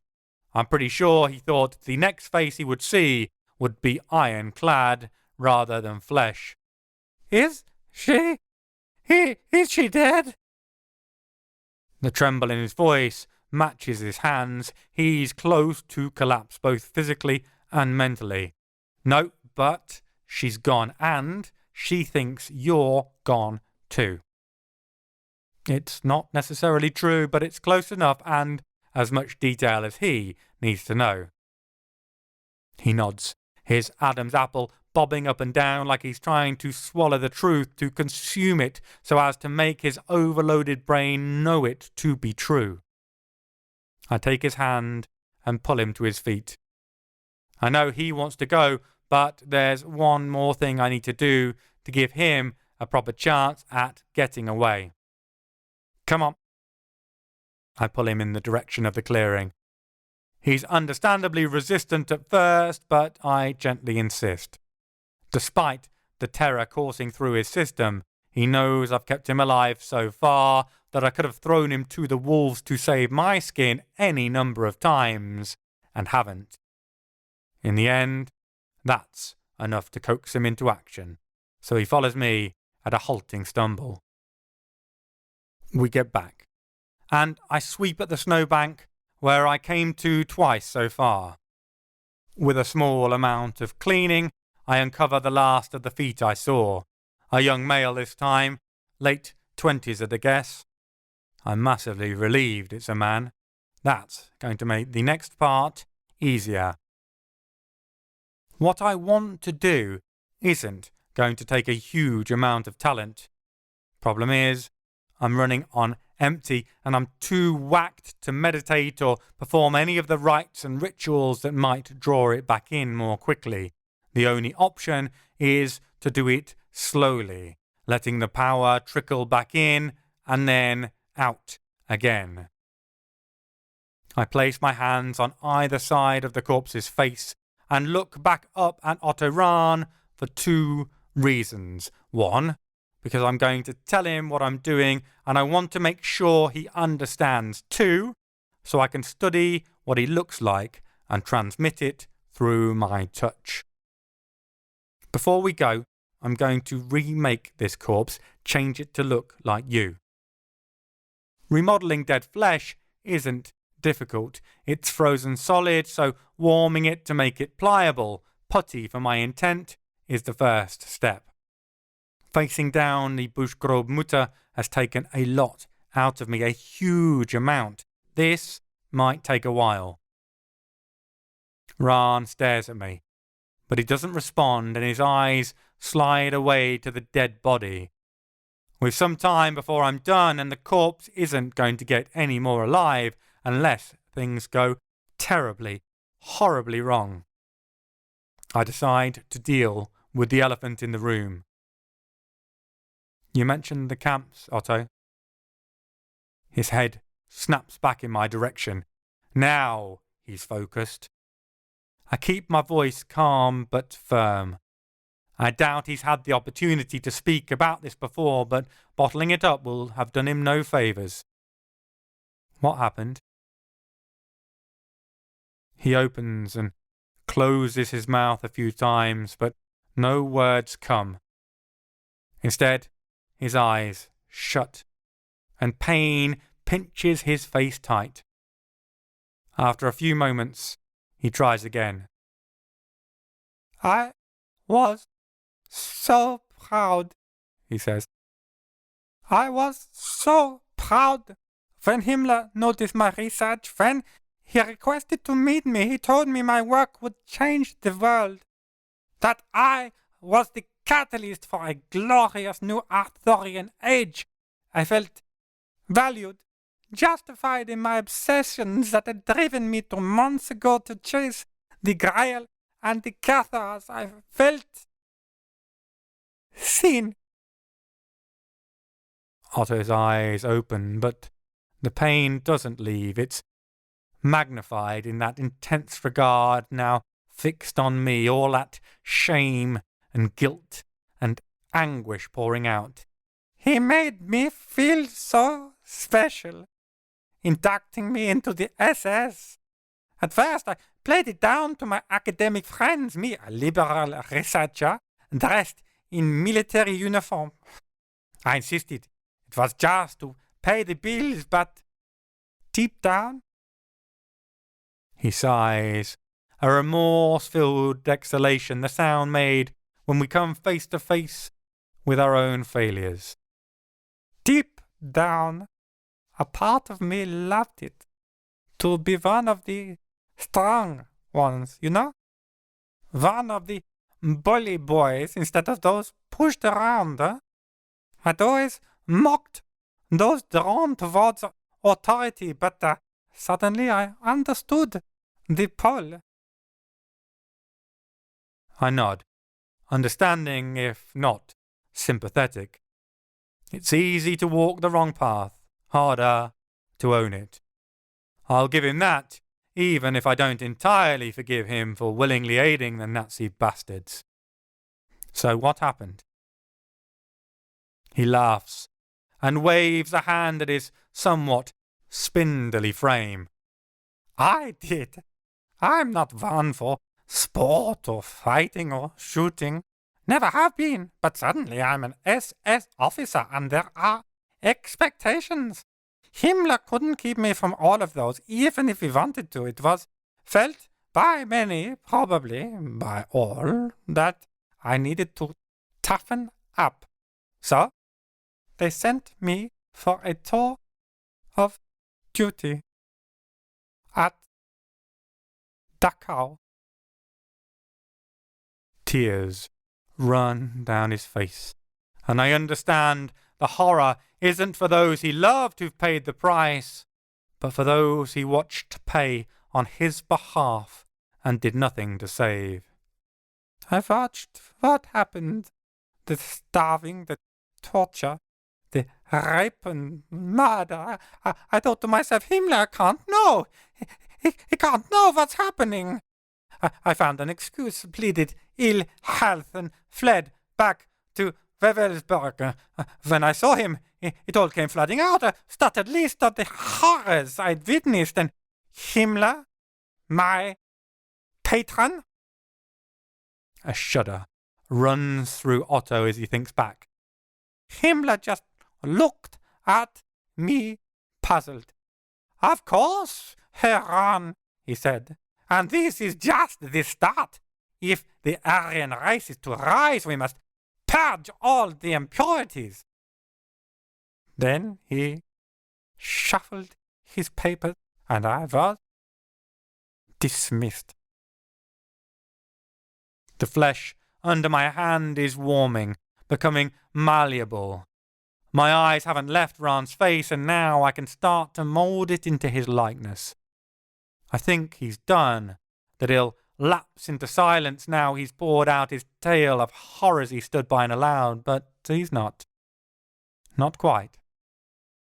Then I got the form they required I fill out to provide documentation proving my pure blood.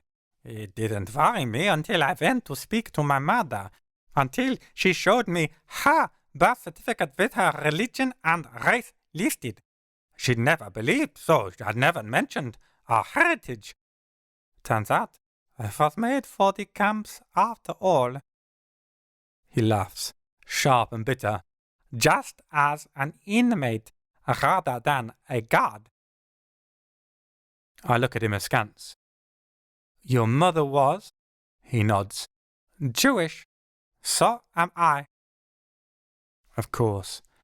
Judaism is passed through the maternal line. For a bunch of racist arsewipes like the German National Socialists, it's more than enough to send him off to those terrible camps for the rest of the war, or as long as he survives. A high-ranking SS officer and Ananebe occultist who's secretly a gay Jew? Yeah, I can't see that going down well with the rank and file. I can't imagine Himmler being delighted about it either. It doesn't excuse Rahn's actions, or lack thereof, regarding the regime, but at least he's being honest about them, and it does explain why he quit. It looks like learning to live with what he's done, or hasn't, is going to be the work of a lifetime. The conversation's been cathartic. I can see he's calmed down. Perhaps expressing some of the horrors he saw before has helped him come to terms with the ones he just lived, or perhaps he just feels these ones were deserved. Either way, I think I'll change the subject. So, what now then, Otto? The material under my fingertips is starting to listen, to hear what I want it to do. I weave in wounds as I go, cuts and blows and bite marks, like oversized insectile teeth have made a meal of the dead flesh. The features change slowly, taking on the visage of the strange man whose life I'm trying to save. A little while more, and I can leave Otto's dead doppelganger for any determined search party to find. I doubt the Buschgrob Mutter is going to give them a blow-by-blow report of our encounter. Better they find a dead body and write him off for good. A little of that peculiar fire comes back into his gaze. What I've always intended to do, find the Grail, though not for that swine Himmler or any of the rest of his bastard friends. What? I can't help myself. The chuckle escapes my lips before I can bite down, and a second later I'm practically roaring with laughter. Perhaps it's my form of processing what just happened. Either way, It takes me a second to calm down, although seeing the affronted look on Ran's face nearly sets me off again. Eventually, I calm down and wonder how much to tell him, how to let him down gently. You saw how I came back? He nods, his eyes widening at the memory. Well, let's just say I've been around for a while. A long while. Mainly in Occitanie and the Languedoc. He leans forward, breathless. The Grail! Have you seen it? I nod, searching for how to phrase what I need to say next. It's gone, Otto. Destroyed. It doesn't exist anymore. Hasn't for hundreds of years. I say it as softly as is possible, but also make sure the words are run through with steel. He needs to know the truth. Otto Rahn looks at me, searching my face, his eyes burrowing into mine like my fingers are doing to the dead man beneath them. A twitch runs from a mouth corner up to his eye, then another. Little microspasms as he tries to digest what I've told him. Seconds pass, then the corner of his mouth turns up. It's a joke, he smiles, grinning irrepressibly. A joke? The Grail cannot be destroyed? Not by mortal hands? 700 years mean I probably don't count as mortal anymore, I remind him, but it doesn't make a dent in his grin. Bah!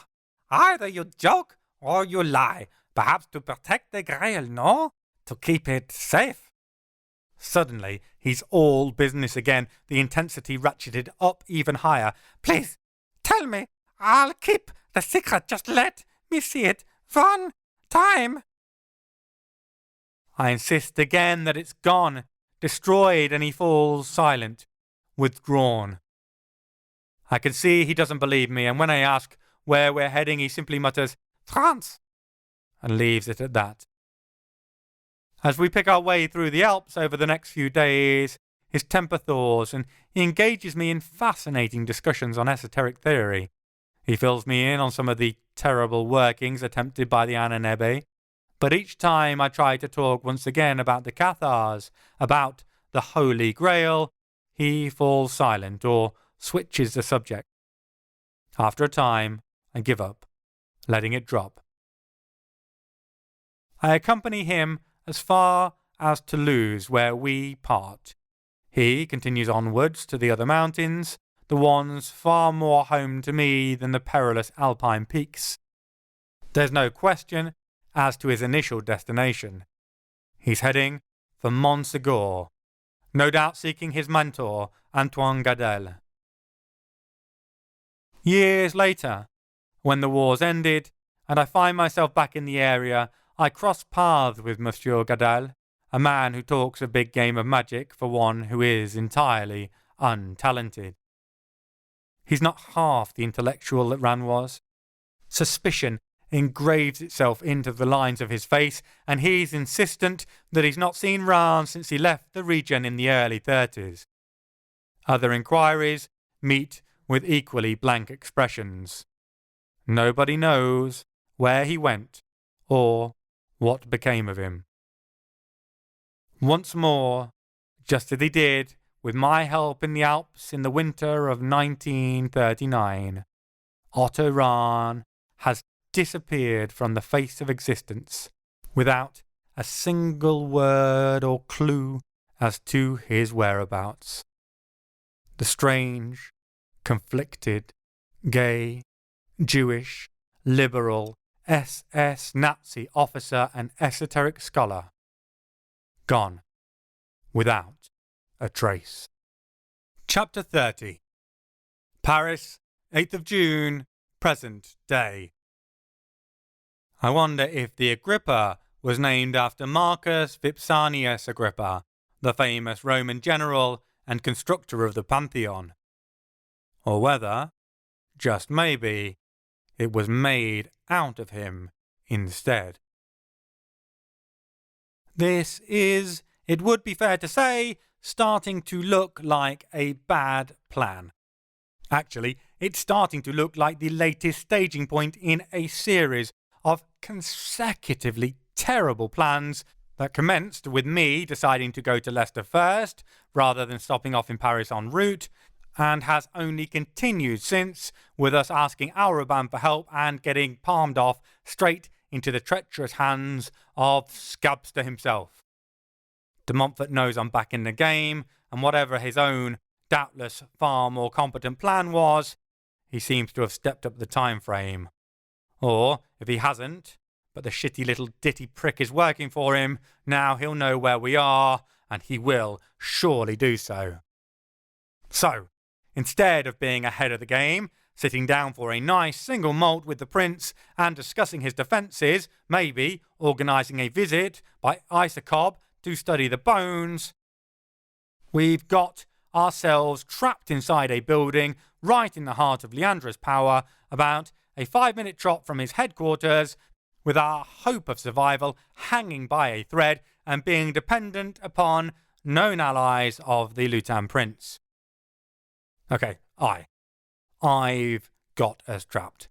Honesty may be the best policy, but honestly, feeling even more guilty isn't helping me right now. Maybe try a different tack. What about, I say as I hustle up next to our host, if we forget the idea of sanctuary? Okay, what about if... I search for the right words, the right way to phrase it. If we call this neutral ground instead, we could give Leandra a call under a flag of parley and have a sit-down meeting, sort all this out. It's far from ideal. He has no real reason to listen to us, and every reason to make our brains melt and dribble out of our tear ducts, but I'm holding on to what Isaac said about him being the most reasonable fae he's ever met. If that's the case, surely I, with my dazzling wit and charm, can persuade him as to our innocence. Okay, the odds are long, but I still fancy them more than I do trying to get into a read-off with the demonic book in the basement. Mr. Tumnus pauses and frowns that specialised, severe look that librarians have mastered over the ages. For a moment I assume it's because I'm speaking too loudly. It'd be ironic to get thrown out for such a simple disrespect before we even get to the point where I start being sardonic at everyone in sight. Instead, he points upwards at a sign.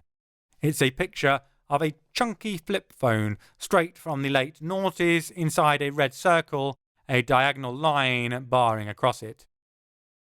The Erluth shakes its head in disbelief at the very idea of what I've suggested, and then once more heads down the winding corridor, the shelves narrowing in as we pass from the proud, touristic displays into the building's bibliophile heart. I look at Aisha, confused. She tuts and mutters, "No phones in the library, you fucking idiot. Another plan. Now." Oh, right. Except that blows my plan B, which is actually the same shitty plan we originally dismissed of calling Auroban up, trying to set up some cunning verbal trap that gets him to the library where we can find out exactly which side he's on, out of the water too. If we can't use phones, I'm fresh out of ideas. And of course, I don't doubt that de Montfort is full of them. Probably nearly as much as he's full of himself and full of shit, but every second that goes by allows him the luxury of moments where he knows I'm free, moments he can use to make more twisted, fucked up plans packed full of his own special brand of devious evil, the utter jizz possum. Telling Aisha this does not improve her mood. I can see her casting about, looking for a better plan. Through the windows we pass, becoming fewer and fewer as we progress deeper in, we catch glimpses of Jetan's baring fierce teeth and shaking furious fists at us. Giving them the finger doesn't seem to calm them down either. Makes me feel better, though. What it means is that smashing our way out of the nearest destructible exit, fire door, window, brick wall, is only going to lead us smack bang into more trouble, and that's before we get into what the Erluths might do to us for damaging their home. Hell, what may be, for all we know, their temple. The Erluths are a riddle, wrapped up in an enigma, then placed inside the Hellraiser puzzle box. On the one hand, as, at least as far as we can tell, the inspiration behind human imagination and storytelling, there's never been a greater force of good. On the other, if you know exactly how dangerous the power of narrative is when wielded in alternative manners, nobody has ever wanted to fuck with the Erluths, even if they could find them. I've never seen one before. I don't know anyone who ever has, not even Isaac, and I don't doubt he's tried his absolute damnedest.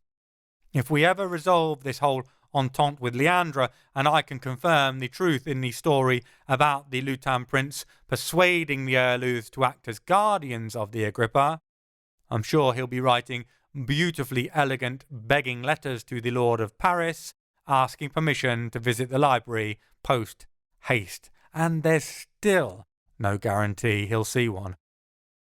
Because even when we know the Erluths must be somewhere, when we can see the effect of their inspiring touch, they remain unseen. I've no idea how we first found out about them. I've even less idea how Leandra managed to parley with them. All that means is I'm even less keen to fuck with them, or him, than I already was. I often wonder what they did before books were published. Did they hang around just outside the reach of campfires and fill children's heads with images of the adventures they'd heard, as a storyteller recited the voyage of Odysseus, or the tricks of Anansi, or the treachery of the rainbow serpent? I can only imagine their delight when Gutenberg had his moment of engineering genius, when the written word became widespread and stories perhaps lost something of their communal sharing, but gained an intense private aspect, one that offered stimulation, education, and escape to so many when they discovered the magic a book could hold. Oftentimes when they do, when their heads fill with images of flying boats or greedy dragons or boy wizards plucked from misery and given more than they could ever dream of, it's an Erluth that's worked their spell, either over the book or the child themselves. It's impossible to know because the Erluths don't socialise with other creatures or readily give up their secrets. We don't know how many of them there are or where they come from. There could be millions, billions of them. Considering the inspiration that books still bring to young and old, the worlds they carry them away to every single day, I think it is entirely plausible that there are more of them than humans. And there's another question related to that, which I try very hard not to let haunt my own dreams, knowing the Erluths exist. What if, one day, they decide we aren't worthy of their gifts anymore? What if they decide to inspire a different species instead? I can't help wondering if it was the death of their imagination that finished off the dinosaurs, the loss of their stories and songs and all the inspiration that was carried with them, rather than a flaming meteorite from the sky. If we only walk as the lords of the earth because the Erluths allow us to do so. Our arrival at our destination shakes me from such maudlin and, frankly, terrifying thoughts. It's a quiet reading room, the sort loaned out to visiting scholars to allow them to study texts too precious to be checked out. The decor's equally muted, simple plain wood panelling replacing the intricacies worked into all the fixtures we've seen so far. Basic desks, arranged in rows are the main motif, each with an individual light source. One can imagine a researcher lost in the thralls of their book pile, clicking it on, ready to hunt on through the night. This is still a place of adventure, just of a different kind. We're not alone in here. A man sits. Another Erluth, I assume, although I can't work out what character he's supposed to be. Maybe they don't all take on the guises of fictional beings, or else maybe I'm just not as widely read as I think I am. Considering how many books there are in existence, how many come flooding into the world every single day, it's a touch cocky to think I'll recognise every single cultural or literary reference I come across. This individual is more easy to mistake for human than our Mr. Tumnus. No goat legs or horns on him. He's dressed like a dapper fellow from the middle classes might have prior to the Second World War. Black coat tails matched with a waistcoat, a washed-out muted turquoise, and a top hat jaunting off so far to one side of his head that were a breeze to move one of his pale blonde locks, it had surely tumbled to the floor. The giveaway that he's not human is his skin. Silvery grey's not a normal colour, unless you've been chugging back mercury, a cure-all that we realised was actually a kill-all a few centuries ago, thankfully. He has a book spread out in front of him, but he's not reading. Instead, his gaze is transfixed by whatever he can see through the thin, slit window perched up high on the wall to the side of him. Mr. Tumnus coughs, clearing his throat, and the character jumps, genuinely startled.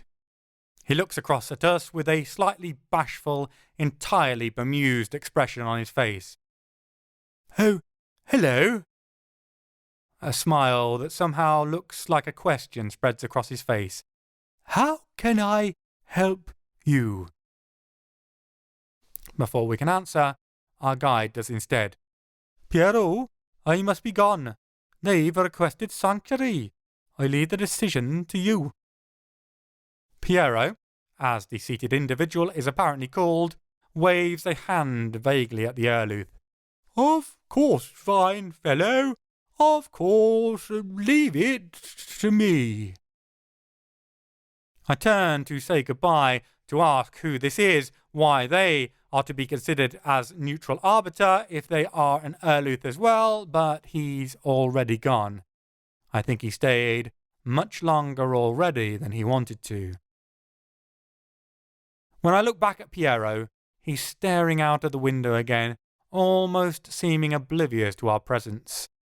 I shift back and forth a bit, waiting in case he's just gathering his thoughts before our conversation starts. After a couple of minutes, it's clear he's not. He's lost in them instead. Never, let it be said, I'm daunted by a lack of attention. I normally resolve that by blowing something up or setting it on fire. However, as we're in a converted palace full of priceless books and we're asking for sanctuary, I decide just to kick off the conversation instead. "Hi!" Good God, I'm truly so shit at this, I can make an informal greeting sound awkward. My attempt to sound bright and breezy instead makes me sound like I want to talk to him about my personal murder cult and how much he really, really wants to join it. It startles him back to focusing on us at least. "Oh, yes. Hello." That same confused smile is on his face. His eyebrows are both bunched and raised at the same time, as though he's trying to force himself to see us while simultaneously doubting we are here. It's an impressively paradoxical effect. I have to admit, I sort of expect him to take up the conversation from here, but he just looks at me with a polite sort of bafflement. Okay, let's go for super polite too. Effusively so.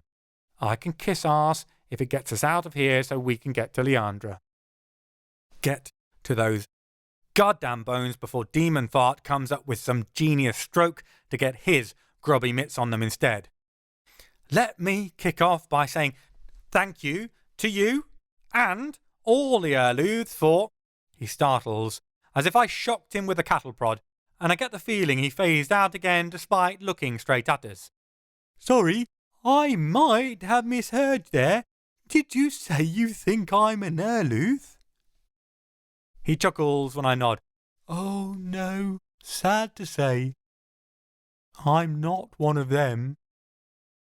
A wistful look travels to his eyes. I'd dearly love to be. Marvellous existence.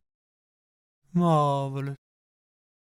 He sighs, and I watch his gaze drift, drift, drift away towards the ceiling. And he's gone.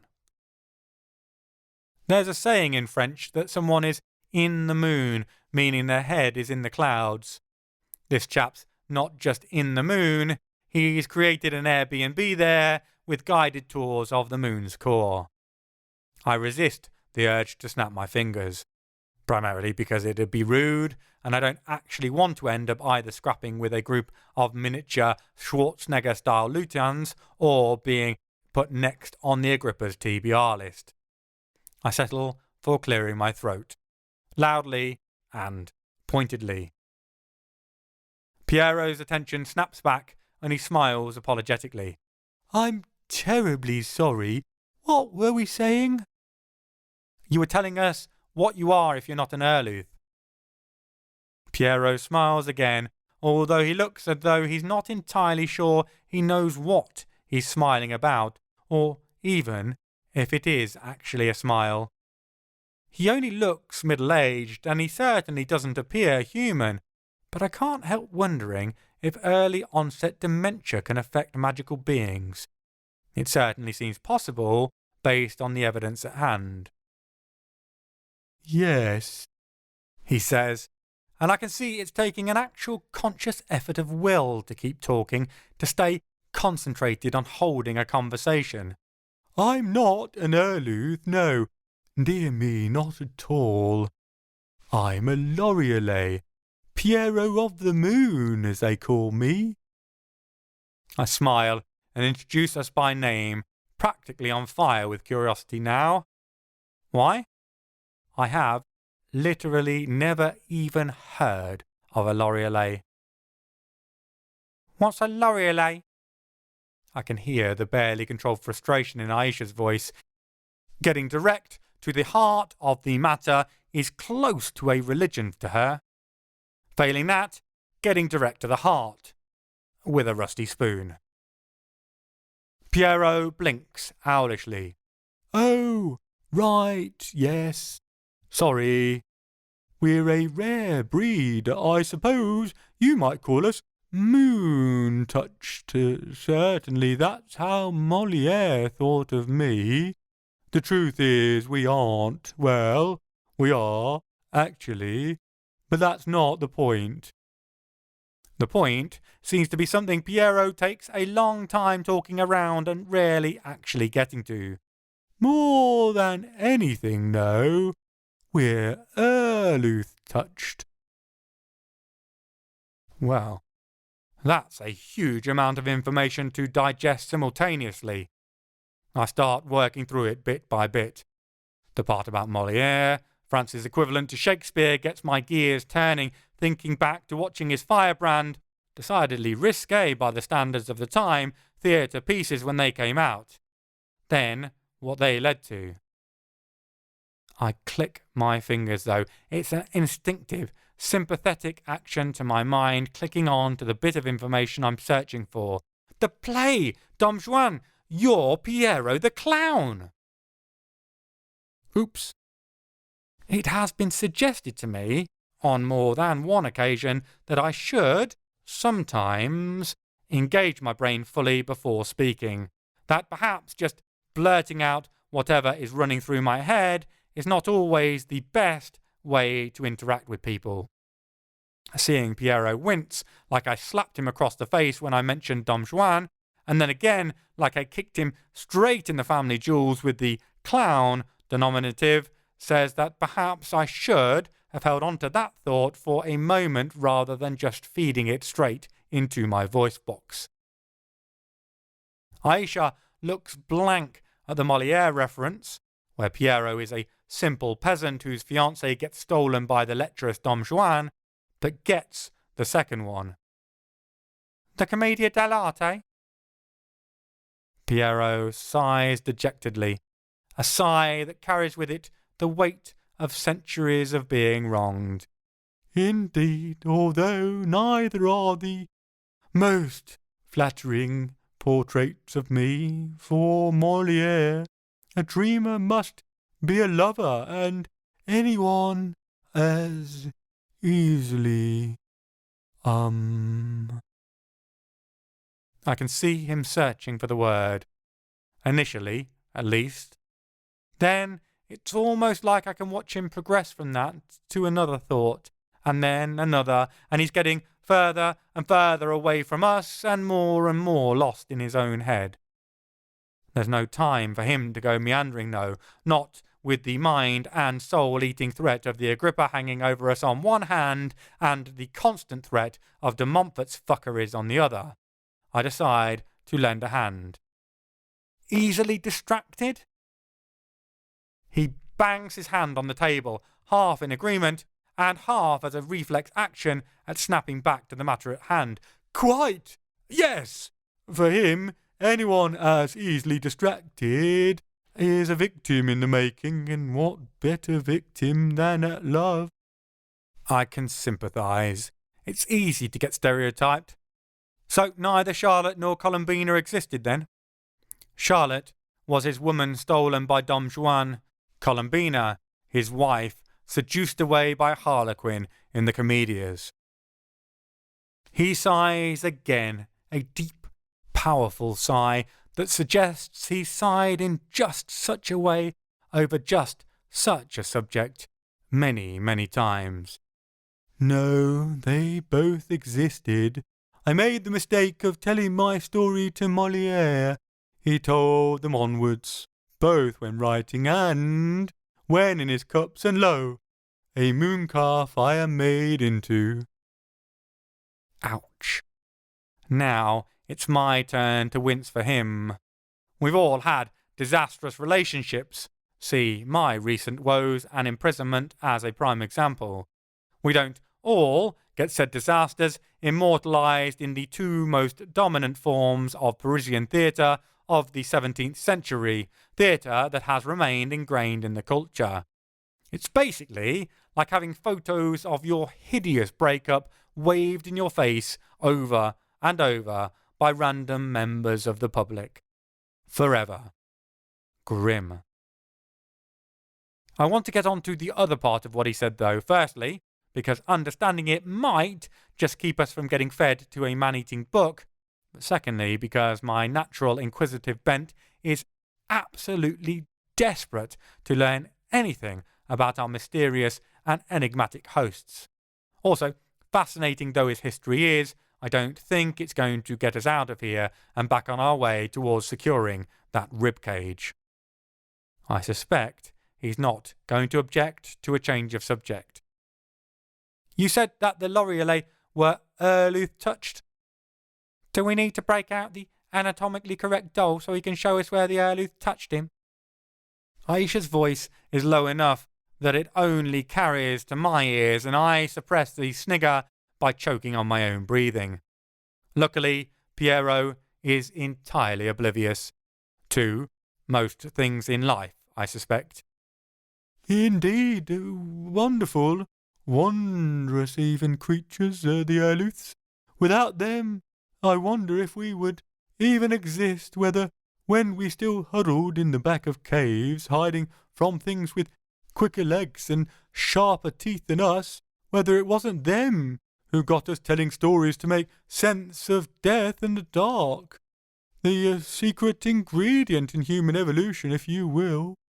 The flint that sparked our imagination, which gave us our creativity too. Imagine if, instead of us, they'd given that gift to, I don't know, the giraffes or something. Just imagine. Silence. Stretching silence that tells me his last few words aren't just a turn of phrase. Nope, his eyes are glazed over, and I have no doubt he's imagining exactly that. The whole of human history, but rewritten with giraffes. Like Planet of the Apes, but with more reach. I wave my hand in front of his face, and he starts back with us once again. Yes, well, quite. He harumphs, clearly embarrassed. One to consider later. He sighs, and his gaze creeps back to the window, but he forces himself to meet my eyes. The thing is, I don't just consider them, I see them. All my thoughts, all my dreams, all the things I read or imagine. I watch them play out for my entertainment. Piero rubs at his forehead, kneading worry lines that are probably more puzzlement lines for him each time he's pulled back to reality. You see, the Erlouvs give us such a gift, such a blessing. It's their touch that allows a child to escape into their dreams, to build whole worlds and universes in their head so vivid they can touch them. They give us freedom, inspiration. It fades as we age, but those fleeting, ghost-like flashes of the memory linger like will-o'-the-wisps to light our footsteps through our lifetimes. Well, he shares that bashful smile again. It fades for most of us. I can see where he's going with this. It never faded for you, did it? He shakes his head. No. The Erlouvs tell me that their magic didn't just flow through me and dissipate as it normally does. Instead, it stayed, swirling, building stronger and stronger. I tried to live a normal life, to take over the bit of land my parents owned and till the soil, take a wife, but it's hard to work from dawn till dusk when just before the plough you can see Troy falling, the walls ablaze as Helen weeps, and when you spend your evenings watching Sir Roland adventuring his trusty sword Durandal by his side, well, perhaps you don't pay your wife the attention you should. Perhaps she's wooed away. I can see a pain in his eyes. Perhaps a second one, too. Love. He sighs. It's the most inspirational of all the stories. I am an incurable romantic, Ma'am, but I cannot give myself truly when I am far too lost. He looks desperately sad, his silver skin greying so that he looks wan, wearied by the thought. Doesn't seem like a good mood to be in when deciding our fate. Rushing his story doesn't seem like the best idea either, though. I decide to try to move him on to what might, hopefully, be happier memories. So, how did you end up here? He brightens up at this. As time went on, I found I no longer needed to eat nor sleep, which was luck, really, because I kept forgetting to do both. My skin changed, though, marked me out, and I risked wandering into the path of those whose inquisitiveness bent more towards red-hot pokers and thumbscrews. I can't say he's wrong. If the Inquisition had got their hands on him, I don't doubt he'd have been sent to the pyre or the gallows. What happened? The Erlooths took me in. Again, that half-apologetic expression fills his face. I can't tell you where before here, but once Leandra gifted them this place, I took up residence. They gave me the title of Chief Librarian, an honour, especially for one like me, but honestly, Chief Dreamer would be more true. I do little but sit in this room and read and voyage away where my mind's eye takes me. Compared to the madness that is my life, constantly fighting and dying, it sounds idyllic. In fact, I make a mental note not to mention it to Isaac. He'd be here in a heartbeat, trying to sell his soul to the Erlooths to become a Laurier. Then he smiles warmly. Now, enough of me. What about you? Why are you here and asking for sanctuary? My first instinct is to skip to the end. Just tell him the bare bones. The good God knows I just want sanctuary long enough for the Jetans to leave, then to get out of here and back on the hunt, back to being the predator rather than the prey, chasing that bastard demon fart to ground and then tearing his fucking throat out. But I pause as I draw breath and look at the man in front of me. The man so consumed by stories he lost his connection to the so-called real world, who lives in the imagination. A man in whose hands our fate rests and who is so wrapped up in all the tales ever told, he can hardly focus on us for longer than a moment at a time, and we really need to keep his attention. I exchange a glance with Aisha, see the same thought written in her eyes. So, we tell him. Enough, at least. We tell him of de Montfort and the bones, of our coming to Paris to warn Leandra to make sure the ribcage is secure while we hunt the rest, of Scarbo's double cross and our need to find Alruban to see if he too is involved or an innocent party. From here, I finish up, feeling the need for an enormous glass of water, followed by an even bigger glass of whiskey. I'm parched. Aisha let me do the heavy lifting story-wise, only interrupting to correct or insult me. Ideally, we'll get to an unsuspecting Alruban, confirm his betrayal or his innocence, get ourselves outside of Paris and the immediate threat contained in it, then find a way to contact Leandra and persuade him of our innocence, at least put him on guard as to the risk posed by de Montfort to the ribcage. Piero has been leaning forward, his fingers steepled, his eyes wide and shining, devouring the tale. Fascinating. He's exuberant now, as if energized by the twists and turns of our journey to get here. As I watch his eyes lose focus again, I can feel there's something different this time. I glance across at Aisha, and she gives me a slight nod. She sees it too. He's not just disappeared off into a flight of fancy at a guess. He's talking through our situation with the Erlooths through some sort of psychic connection. As he's basically discussing us with the ethereal beings who hold the key to our survival, I don't disturb him. I don't doubt that if the Erlooths wished it so, we'll be banished from this building in a heartbeat, finding ourselves back outside with a gang of bloodthirsty Jetans for company. Or find ourselves face to face with a book that will consume us. It's a nerve-wracking wait. It's easy to see when Piero rejoins us. He blinks, and his focus is back on us, his smile as gentle, albeit slightly bewildered, as ever. Well, he says, and stands up.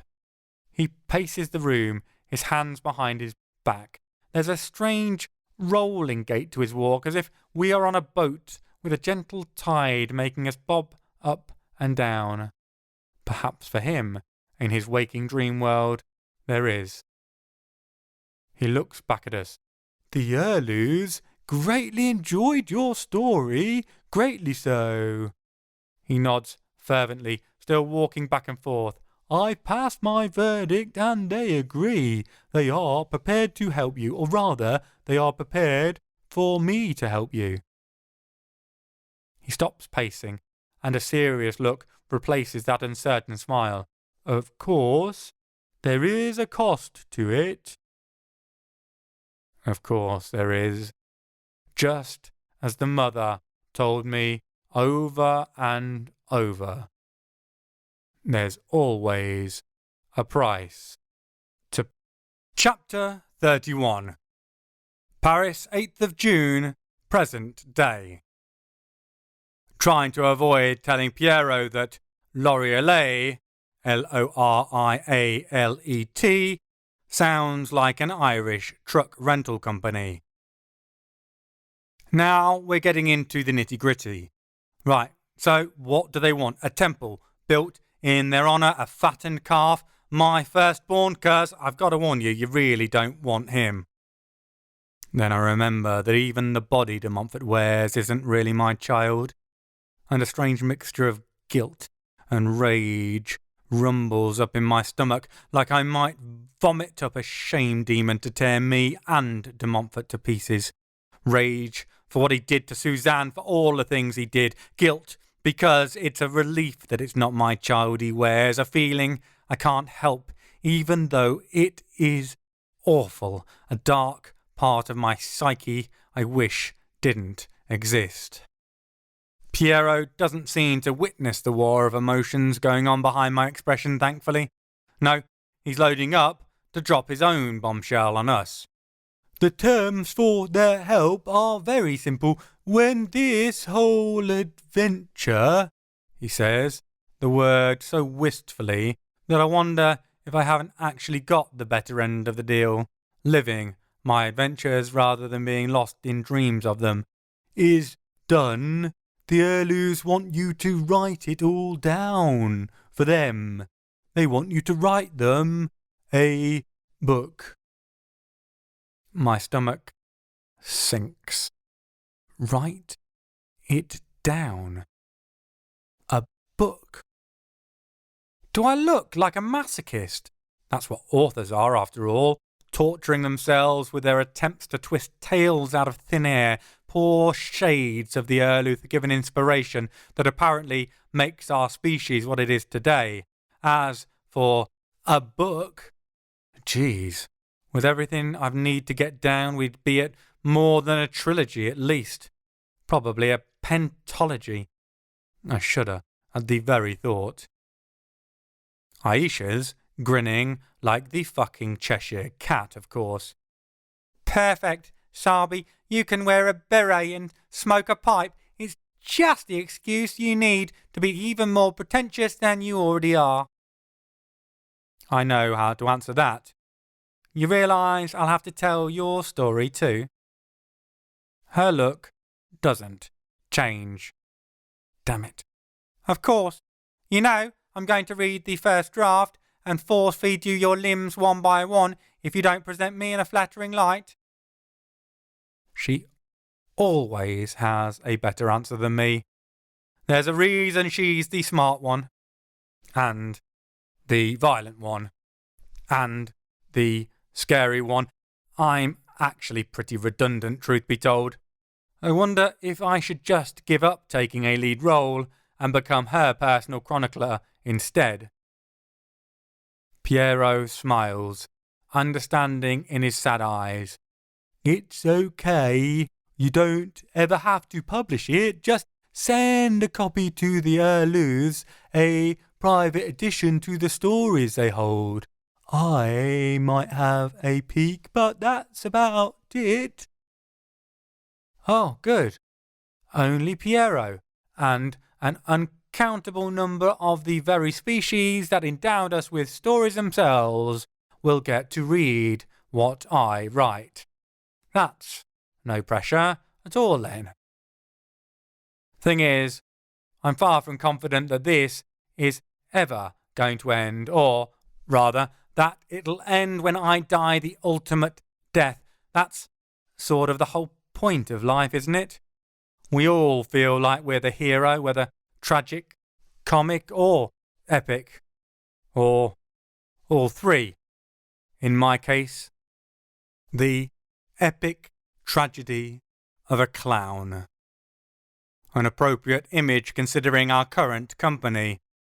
Doesn't matter who you are, our ego demands that we must be the star of the show. Thing is, no one gave life the memo, so when we make our last bows, with no encore possible, the show just goes on. Turns out we're all just bit players, and only death is a recurring guest star. That being the case, I think I can accept the offer. I seriously doubt I'm going to get a chance to sit down and write a whole series of books before I kick the bucket. Who could ever find the time to do that? So, I agree. There's a shaking of hands, and I suddenly realise I've been so hung up on the idea of having to jot my story down that I don't actually know what help they're agreeing to give. So, you'll grant us sanctuary? Maybe persuade the Jettins to fuck right off? It might be a bit of a case of shutting the barn doors after the horse has bolted, but I'd like to know how much temporary safety I've actually gained us with that handshake. Oh no! Piero brightens as my heart sinks. We're not even getting sanctuary, after all that. He continues, You'll get much more than that. I'm going to get you to Al Ruban. How? By the moon roads, of course. Damn it. So we have to wait until night time then? I can't quite keep the moroseness from my tone. It makes me feel like a petulant child. We only hoped for sanctuary until either Leandra could talk to us directly or the Jettins were told to go by the Erluth, so a direct path to Al Ruban is beyond my wildest expectations.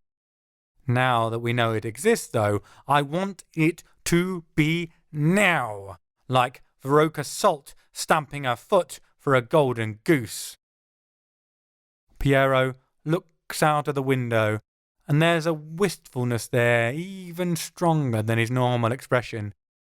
Oh, no, he says, shaking his head softly, those bone-bleached curls bouncing across his eyes.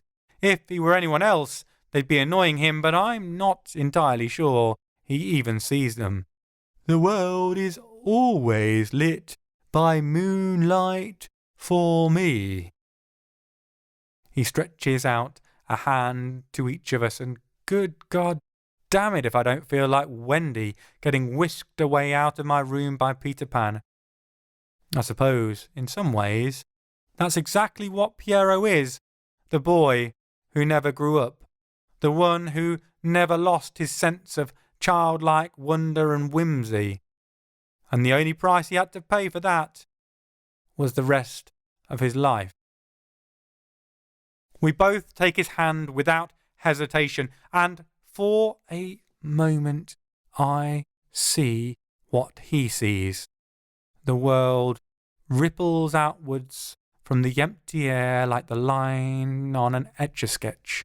Everything is highlighted in a silvery glow, but I can see more, so much more.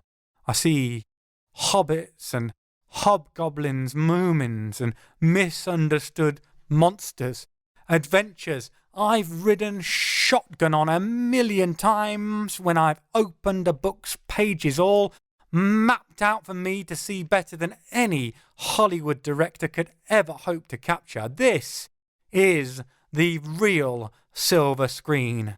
Moonlight made moving images that fill my heart with an inexplicable yearning. I can feel the tears forming at the corner of my eyes, and for the life of me, I can't say why. There are times when language fails. Perhaps that's why it's so precious. And over it all, the hoary luminescence of a daytime moon streams through the window, Diana hunting down Helios on his own turf, seizing dominance.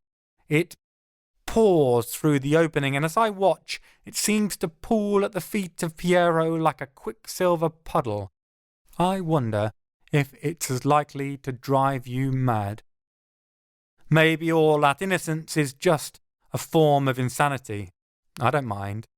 It's all right. We're all mad here. The rakish clown steps forward, and his feet find solid ground where my eyes tell me there is nothing but moonlight in the middle of the day. Apparently, one impossible thing isn't enough to convince them of the viability of another, because my brain's still in solid denial, even as he walks up and out through the unfeasibly narrow window, drawing us up behind him. We walk across a Paris evening sky turned witching hour by a magic older, perhaps, than humanity itself.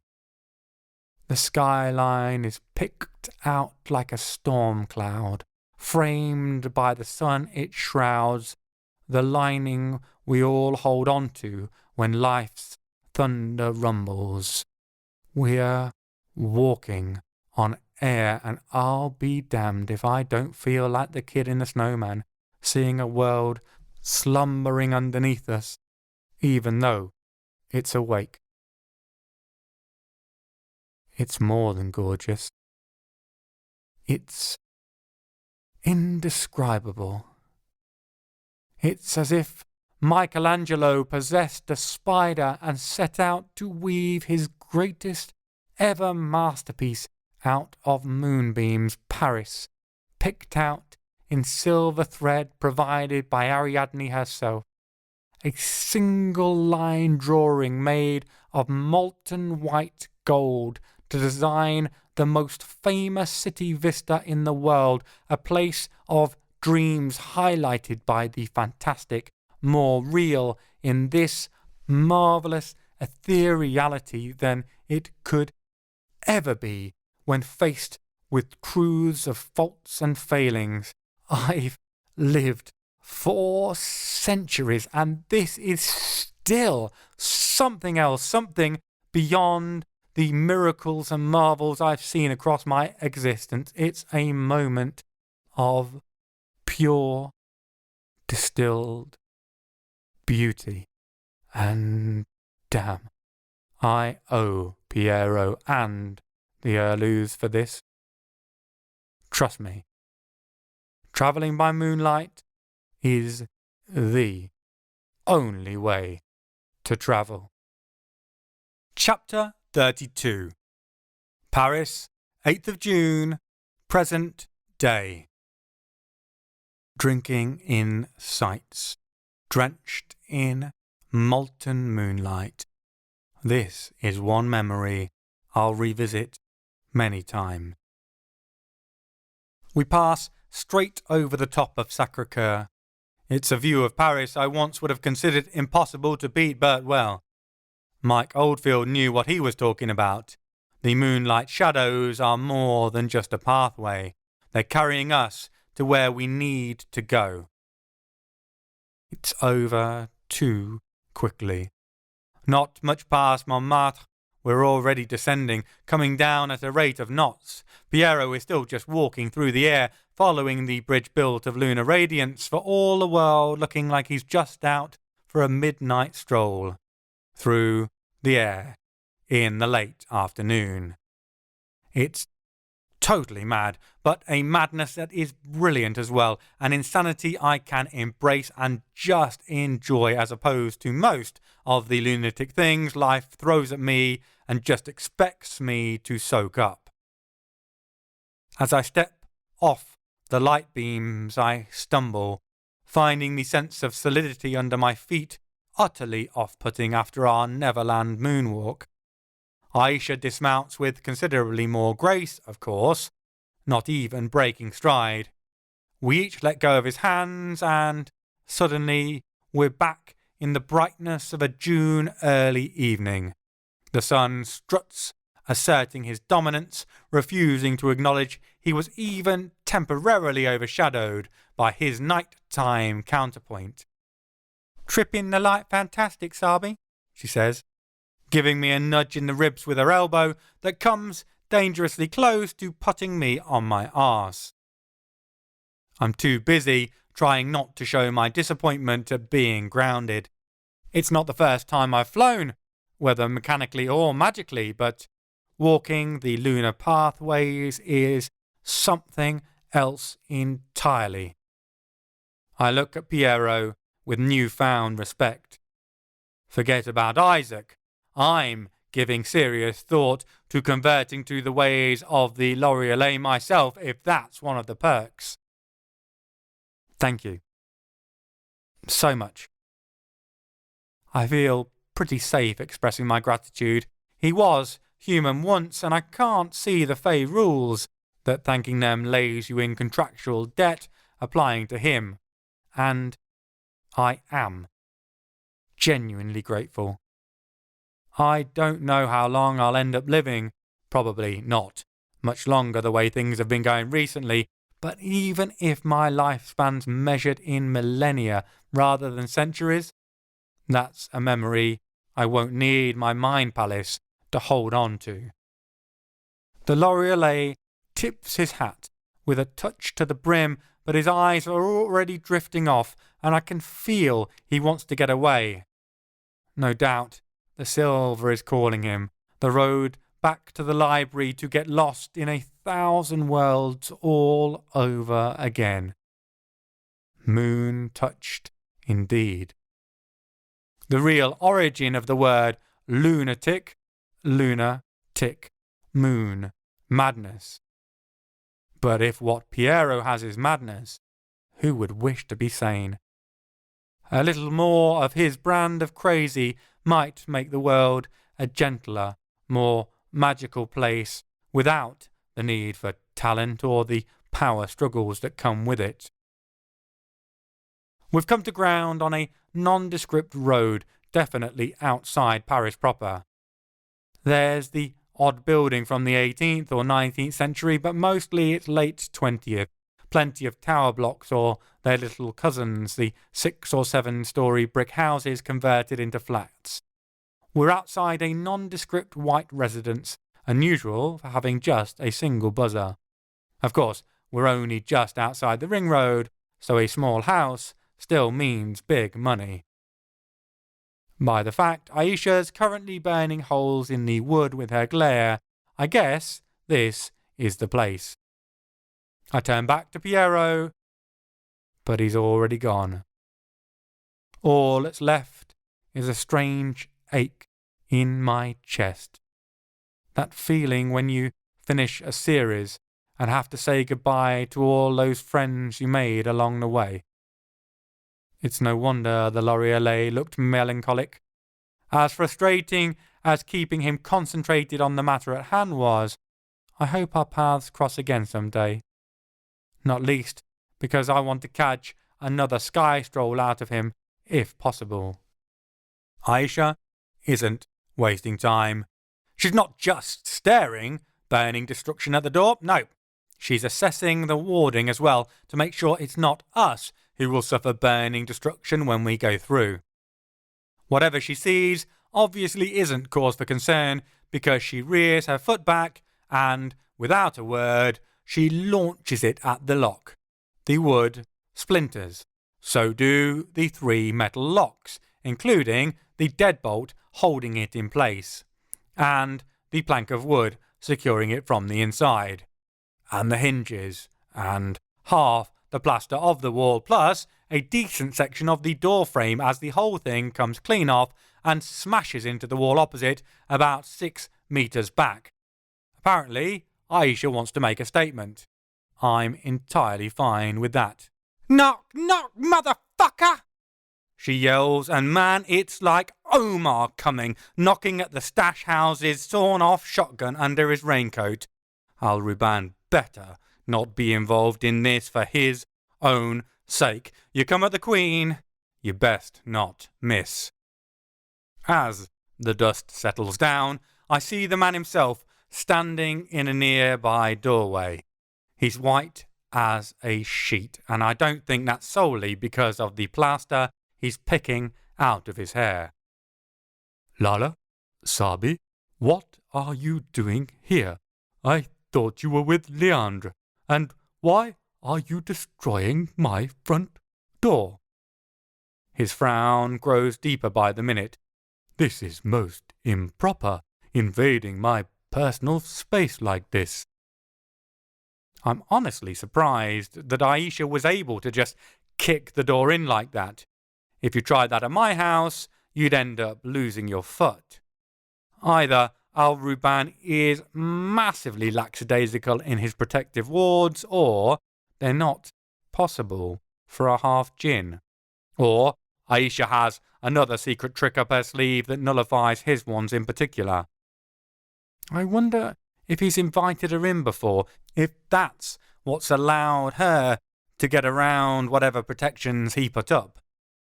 They don't seem to fry me as I step over the threshold, so obliterating the door clearly erased any that were there in the first place. Aisha crosses the distance to him quick enough to make the flash whistle in appreciation. He's up by his throat against what's left of the wall before he even realizes it, her blade pressed to his throat. "Try to phase." She bangs him slightly against the wall in rhythm with each syllable to really drive the point home. "And I'll make living just a phase you were going through. Am I clear?"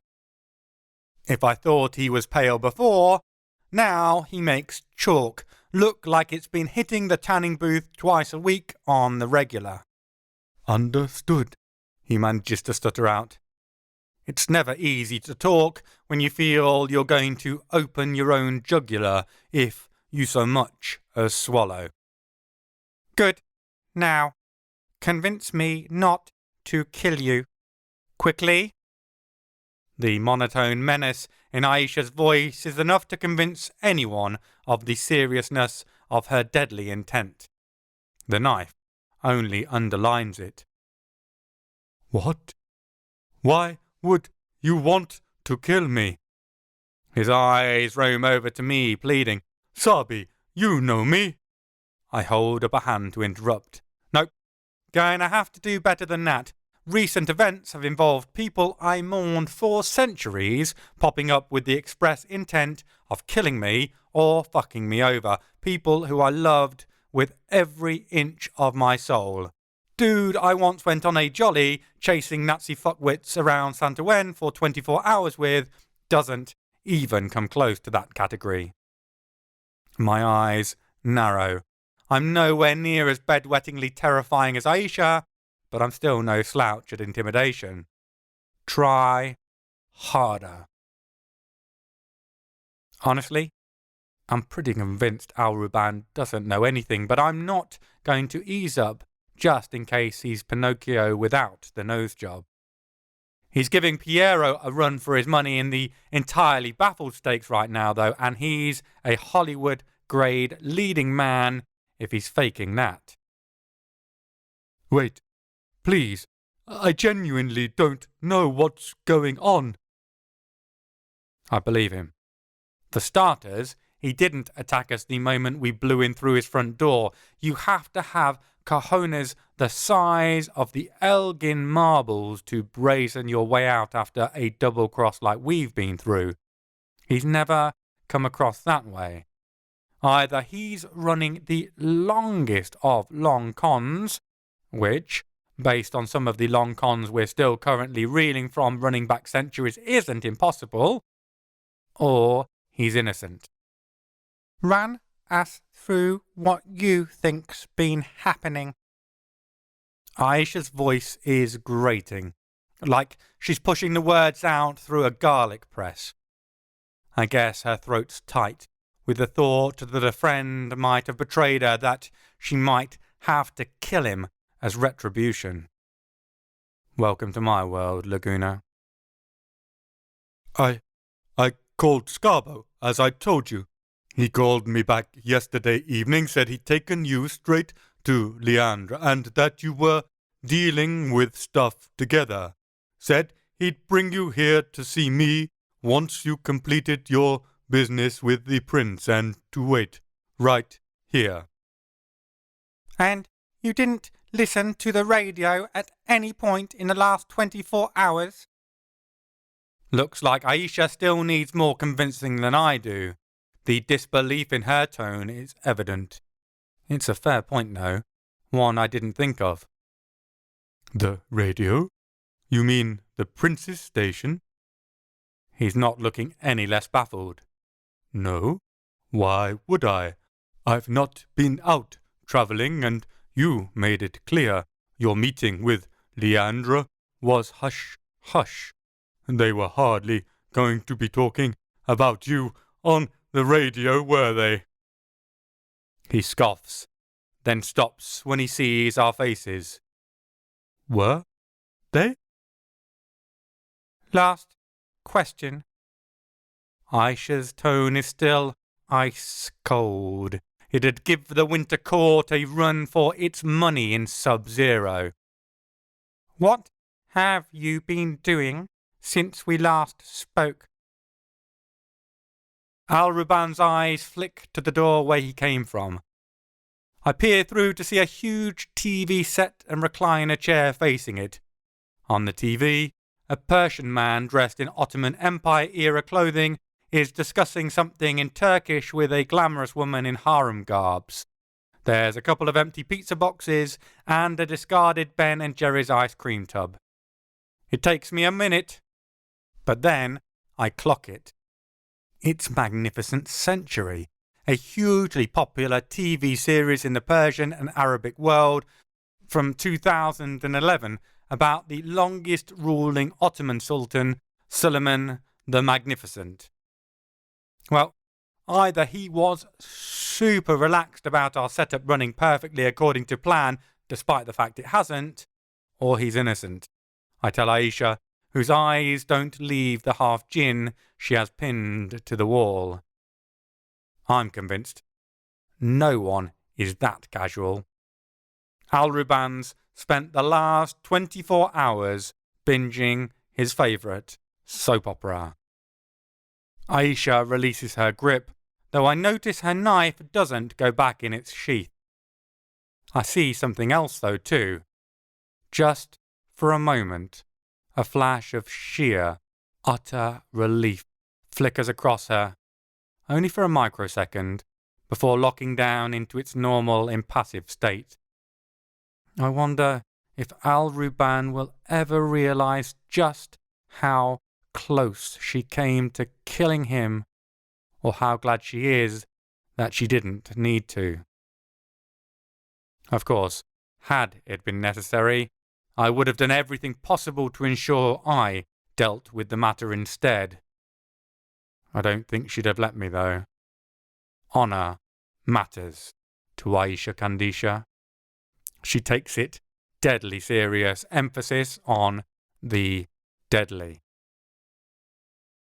We go through to a neat, if plain, little kitchen. There's enough space for a small round table. We perch around while he sorts us out with some food and drink. Hospitality's important in Arabic culture, and guests need to be fed, even if they've just exploded half your facade. I pick a chair that lets me keep an eye on him. Not getting poisoned is just as important to me as hospitality is to him. I'm mostly convinced he didn't set us up, but I'm not about to entirely lower my guard. Suzanne showed me how well that tends to work out for me. We briefly recap our misadventures since arriving in the Gare du Nord, keeping out some details, the scope of our agreement with Laguianu and the Erluths just in case The skin tightens around his face as he fries up a load of peppers and onions. He's not happy. Rightly so. His help nearly cost us dearly. By the time we finish, he's cracked some eggs into the shakshuka and is now carving slices of crusty bread. He already has a big pot of mint tea on the go, and good God, it all smells so damn good.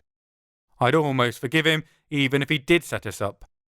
The sweet, hot tea sets off against the rich, smoky tomato flavours of the shakshuka, and for a while I'm too busy devouring it all to worry about anything else. Fleeing for your life is hungry work. I deserve the calories. I owe you both a debt. My misjudging of Scarborough's character is a burden to my conscience. Sorrow is clear in Al Raban's face. He obviously holds himself far more responsible than we do. I meant to ask, how did that happen? I mean, didn't you ever hear him speak? I can't help keep the incredulity out of my voice. Nobody who murders metric verse like that can possibly be anything but a villain. Al Ruban sighs. I felt sorry for him. It is a terrible curse to carry, to be forced to speak like that and to have no sense of rhythm or poetical finesse. He has a big heart, old Al Ruban. I can't imagine many people tolerate Scarborough's company for long. I certainly couldn't have, even if he wasn't a backstabbing, treacherous snake. There are other, more pressing matters at hand, though. So what now? Al Ruban looks grave, tugging at his earlobe absent-mindedly as if trying to jump-start his brain into action. Now we need to work out a way to contact Leandre, to get you a sit-down with him. Somehow. I cannot imagine a way it's possible, with his messengers compromised and the whole of Paris hunting after you, yet we'll work out a way. We must. Love the idea. Great blue sky thinking. Let's circle back round to that, okay, Kemo-sabe? First, I want to drill down into why you're in the middle of a powwow with entities who are looking to activate a hostile takeover, We spin around. In the far corner, the one farthest away from the door, stands what, on first glance, looks like a Downer she. Stunningly handsome, but with a more courtly countenance than the wild ways of the summer court, and with more warmth to his regard than the frozen wastes of winter. He's dressed in a neat-fitting business suit, clearly individually tailored, with a pale pink silk shirt worth more than my entire wardrobe casually worn under the jacket. His jaunty grey felt cap with 2 bright red and blue feathers poking out of the side should totally clash with the high-level exec wear, but somehow doesn't. His eyes match the colour of his hat, light grey, and not looking at all amused. He also did something that should have been entirely impossible. Not getting past me without me noticing, though that definitely falls into the category of inconceivable. He's sneaked past a highly alert, high-strung Aisha. I didn't think even Solid Snake hiding in a cardboard box could manage that. In fact, there's only one creature I've ever heard of who is supposedly capable of such a thing, who can pass invisibly across any ward or barrier, travelling unlimited distances instantly, a result of his humanity burning away in the crucible of inconceivable magics, making him more and less than what he was before. A thing of myth, of inconceivable power, but no longer human. A creature now standing mere meters away from me, who put a death warrant on our heads only a few hours ago. Leandre, the Lutan Prince himself. Chapter 33. Paris, 8th of June, present day. There's a reason Leandre uses magic to get into locked private properties without the proprietors realizing. It's so he doesn't get shot for looting. Aisha's up and armed in a second, and I'm not far behind her. Al-Ruban's left gawping, his head swinging from us to his prince, back and forth like a goldfish watching a tennis game. Leandre doesn't look even slightly bothered about two hyper-powerful, talented pulling swords on him, which means he's either supremely confident in his ability to swat us like proverbial flies if we attack him, or he knows something we don't. Neither option fills me with joy. He waves a lazy hand, indicating we should sit down. Okay, let's just stick a pin in that aggressive manoeuvring. Okay, I'm not here to boil the ocean, yours or mine. I'm looking for some feedback on the optics. Honestly, all the insider info I've been getting is enough to make the markets jumpy. So I thought to myself, Leandre, take this offline. Get to the heart of the matter, you know? I'm not entirely sure what he's trying to say, but I think he's suggesting we all calm down and talk things through. He doesn't seem to be about to try to melt our brains yet, so that's a good start. I raise a half eyebrow at Aisha and get a headshake back. Problem is, I'm not sure if she's as confused by the business speak as I am, or if she's saying she's not prepared to stand down. Possibly both. So, Leandre spreads his hands wide, apparently unbothered by our remaining standing with our weapons drawn. what brings you to my little kingdom? And why am I hearing, off the feedback loop, that you're looking to relocate my crown onto your own heads? Look, it's not that simple, I start, but Aisha interrupts. Because Scarbo's a twat. I think that over for a moment. Okay, it is that simple, and Aisha's quite right. We came here to warn you. Someone's after the ribcage we helped Al-Ruban get as a present for you a few decades ago. Because of the lockdown, Leandre interrupts this time. I prefer the term geolocalized home working. I bet you do. There's no way I'm saying that, though. Anyhow, he couldn't get to us, so he asked Scarbo to meet us and escort us here. Instead, he tried to lock us up because he's a twat, or a goal alignment misfunctioning non-team player, if you prefer. Yeah, thanks, Aisha. Let's stick with twat, shall we? I waggle my eyebrows at her furiously to suggest that perhaps mocking the cranium-explodingly powerful ruler of Paris is perhaps not the best move. I probably just look like Gandalf after he smoked way too much pipeweed instead. Anyhow, he did a shitty job, although it took us a night to get free. Then we heard the all points bulletin out for us, so we got here as quick as possible to find out if Al-Ruban had been in on the grift, or if he was just a shit judge of character. The latter, as it turns out. Leandre nods thoughtfully through all of this, his face super serious, trying to project that he's actively listening. Yes, I see. Gotcha. Goal alignment, misfunctioning non-team player. That's the new lingo, is it? His head nods continue as he digests this. Roger, that's locked and loaded in the old grey matter, if you know what I mean.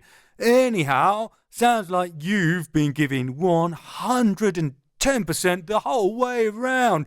Real rock star KPIs since you got here. And, let me just say," he presses his hands together and waggles them back and forth in a prayer-like movement, "mea culpa for ringing the opening bell on your stock devaluation. Okay, my bad there, but Scarbo's always been one of my top guys, a real closer, you know? Still, every rising star has to come down to earth, I guess." He sighs, tutting as though he's watching ticker tapes tell him that the universe is imploding and it's absolutely wrecking the market value of his stocks and shares. I have no idea what to make of this, Prince. On the one hand, you don't get to hold the capital city of France by being a buffoon, so I know, like, categorically 100% knowledge in my heart of hearts that this has to be an act. On the other, he genuinely seems to think he's Jordan Belfort on Wall Street in the 1980s. Then I remember de Montfort, the persona he created when playing my son, the carefree fop to disguise a core of steel and a heart full of hate. I wonder what else Leandra is hiding. What about the rib cage? Aisha isn't letting his weird mannerisms, and I say that as someone who had to deal with Frank and Luca Coyle on the regular, derail her. "Ah, yes, champion, good call."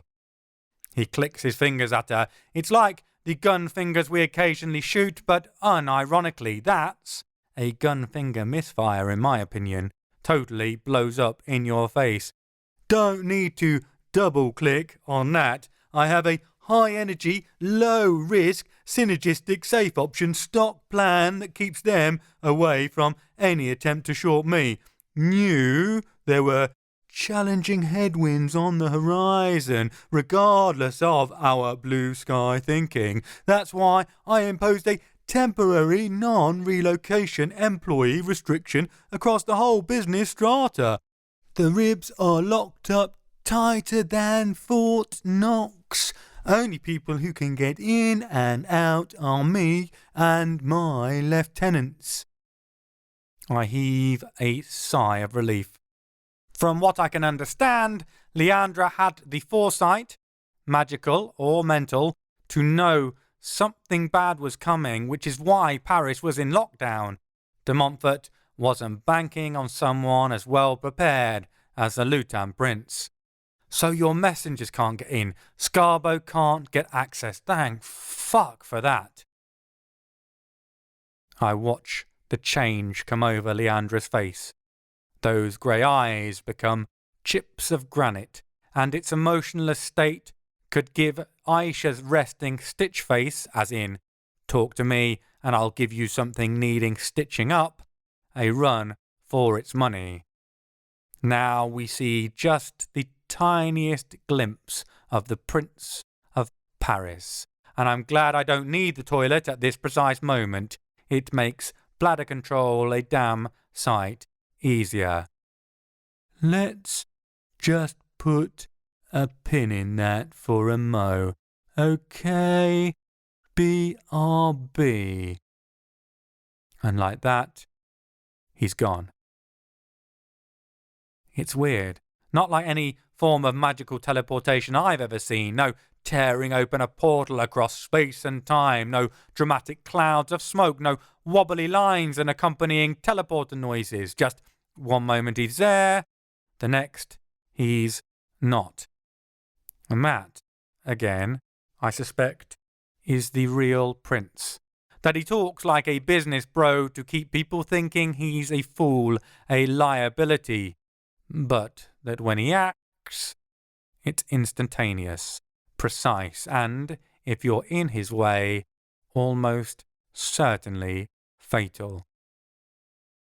And once I might have believed that enough. I might have thought that enough to foil the plots and plans of any sneaky shit suicidal enough to try and steal off the ruler of Paris. But this isn't just any sneaky shit. This is the fucker who got Jacob locked up in a skull for centuries, who trapped me in a feedback loop of unending miserable death that would have broken my mind if Aisha hadn't saved me, who slaughtered my wife and stole her unborn child without a second thought. My heart is hammering away in my chest, and my mouth is Sahara levels of dry, waiting for him to come back, because I'm terrified that even Leandra himself might be no match for the sheer, unbridled, ruthless cunning of that walking stain on humanity's soul, Simon de Montfort. He pops back a moment later, still with zero notification or fanfare, just 1 minute empty space, the next filled with Lutan prints. His demeanour has not improved.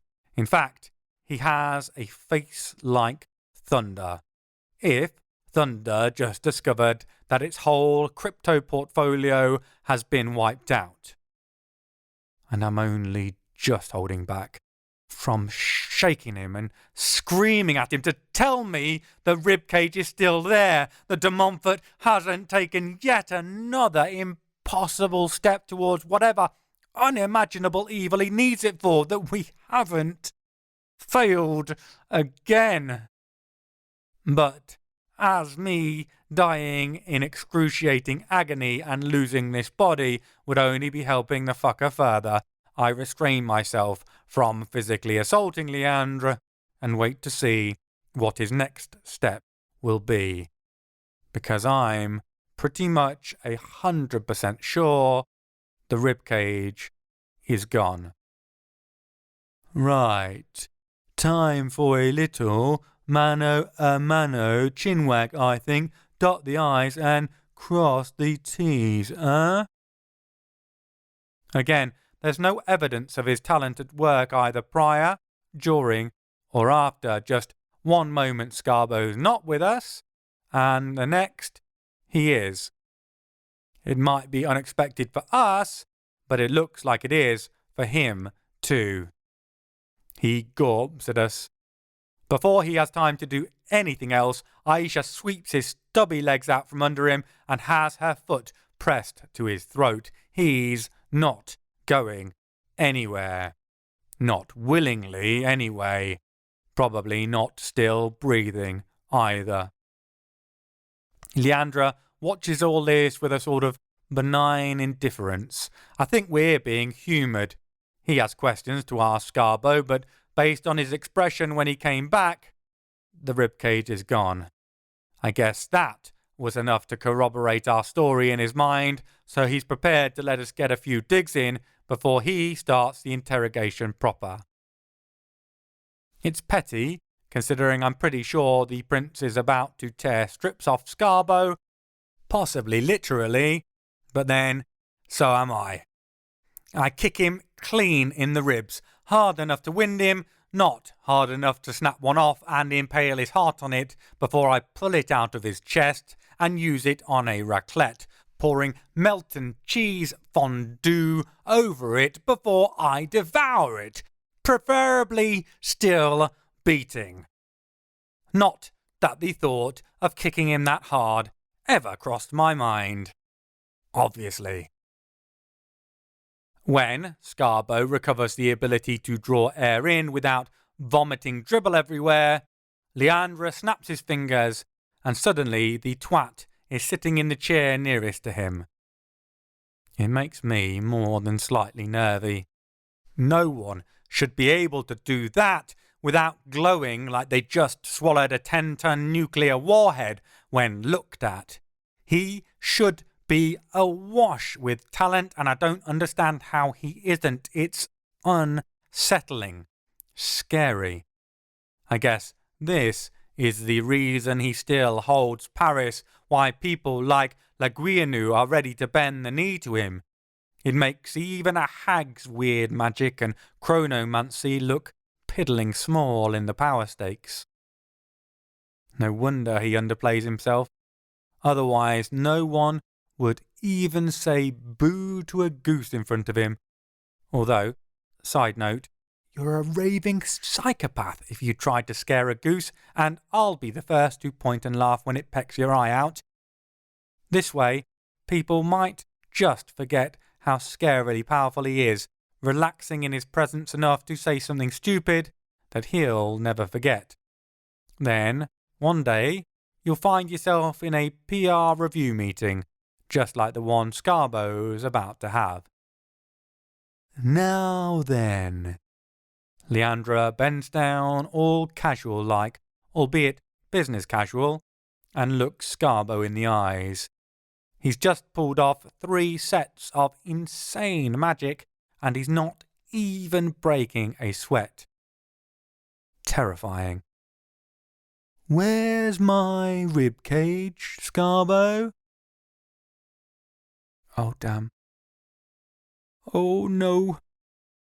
I squeeze my eyes closed, and although I don't believe in a god anymore, I can't help but pray. Please don't say it, Aish. Resist the temptation. Don't take the piss out of the very pissed off, heart-stoppingly powerful Lutan. Don't say it, Aish. Don't. In your chest, she says, deadpanned. My heart sinks in mine. I mean, he walked into that one to be fair, but he doesn't look in the mood for a bit of banter.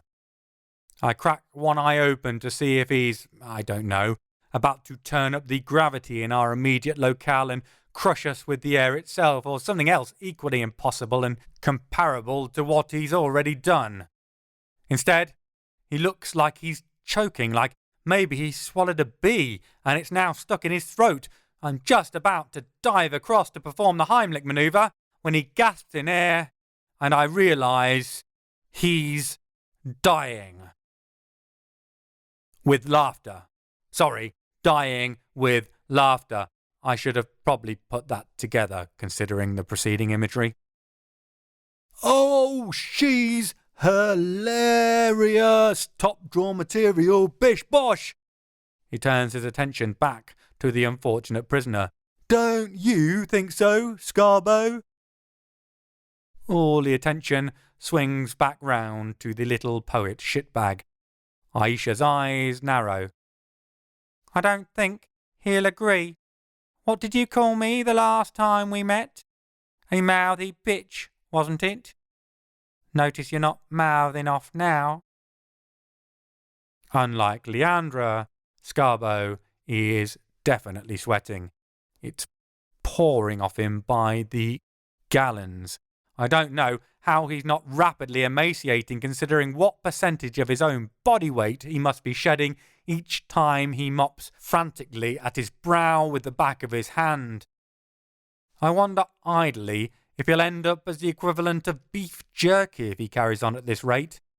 Dehydrated Scarbo snacks. I can see the packaging now.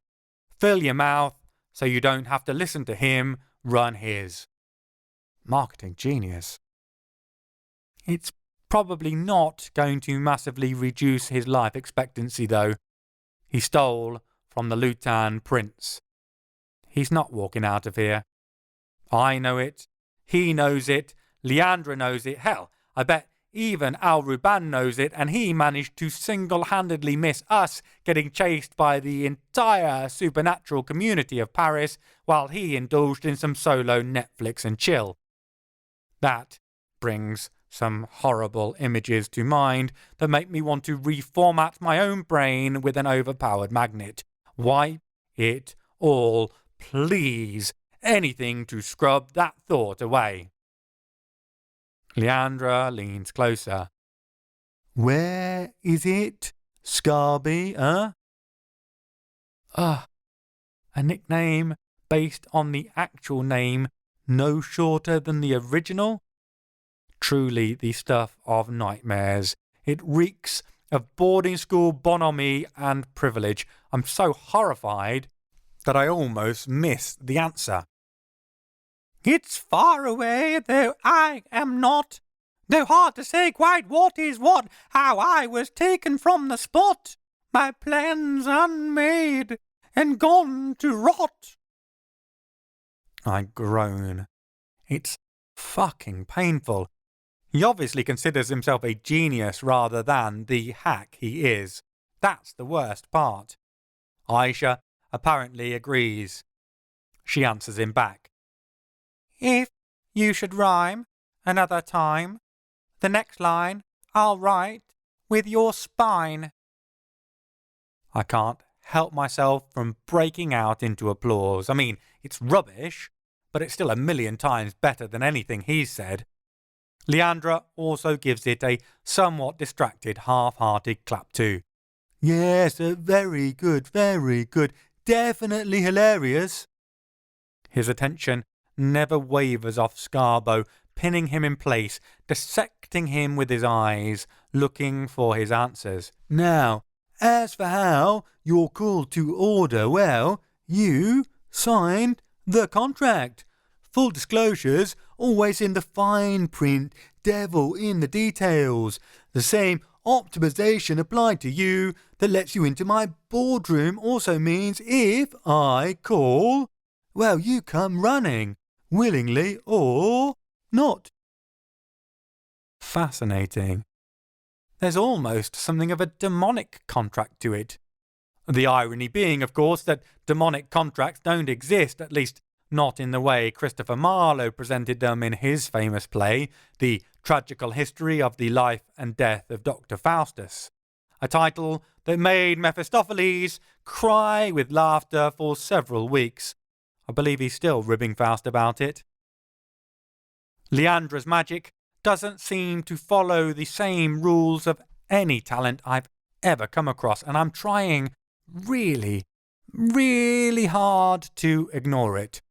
Otherwise, the electric ants are going to start working out their tap dance routine on the outside of my cerebellum, and I won't be able to rest till I solve the mystery, and frankly, we have bigger fish to fry. As scared as Scarbo looks, he's not begging for his life or for forgiveness. I thought he might try to kiss up to the prince, persuade him we're the ones in the wrong, charm him one more time. Not at all. The look on his face under the terror is anger, disgust even. Leandra sees it. So does Al-Ruban, while the former looks mortified. The latter looks genuinely hurt. I gave you my friendship, the half-djinn says, not something I do lightly. Welcomed you to my table and broke my bread with you. Does that count for nothing? And I, Leandra adds, raised you up, gave you the 13th, promoted you to serve by my side, and the thanks I get are you breaking the non-disclosure clause and selling me out?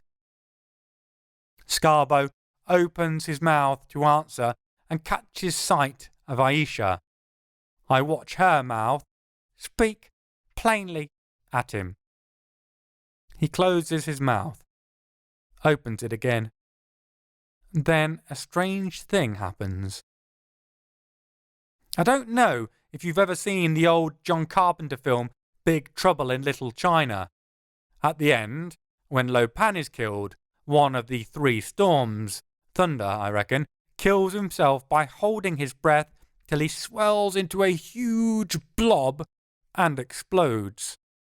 For a moment, I think Scarbo is going for the same effect. His face swells and he turns red, Nain Rouge style red, like he's absolutely furious. Or he's battling high-grade constipation. Or he's absolutely furious at his high-grade constipation. As he does so, Leandra cries, "No!" and lunges forward, but at the same moment, Scarbo exhales. A tiny wisp of red smoke passes his lips as he does so, and he grins humorlessly at the prince. "Too late!" he crows and throws back his head, letting out a high-pitched cackle that's like nails down a chalkboard. Then he turns his attention our way. You want me to speak plainly? Fine. Why would I betray my prince? Have you heard him? Metrics this, optics that, it's all business. I am Scarbo the Magnificent. I've spent hundreds of years feeding on the blood of artists in exchange for the fever dreams I give them back, driving them to the heady heights of creativity only as such madness can produce. And when I come to spread my gift and take my drinks here, am I welcomed? Feted as I should be, given my dues, set up in Montmartre, close to my flock, all who take pen or paints in the artist quarter? No. The little creature's upper lip rolls back in a sneer, revealing the vicious points of his teeth. Instead, I have to scrape and bow for years to a man obsessed by numbers, by statistics. And when I'm finally granted territory, where do I get? The 13th. Tell me, what artists have come from there? Lafayette, Lampeau, Giorgio. Aisha lists the names without blinking. Scarbo spits. Rappers? I said artists. Well, if we needed further evidence he's a fucking idiot, there we are. Regardless, I've never been treated how I should be, given my due.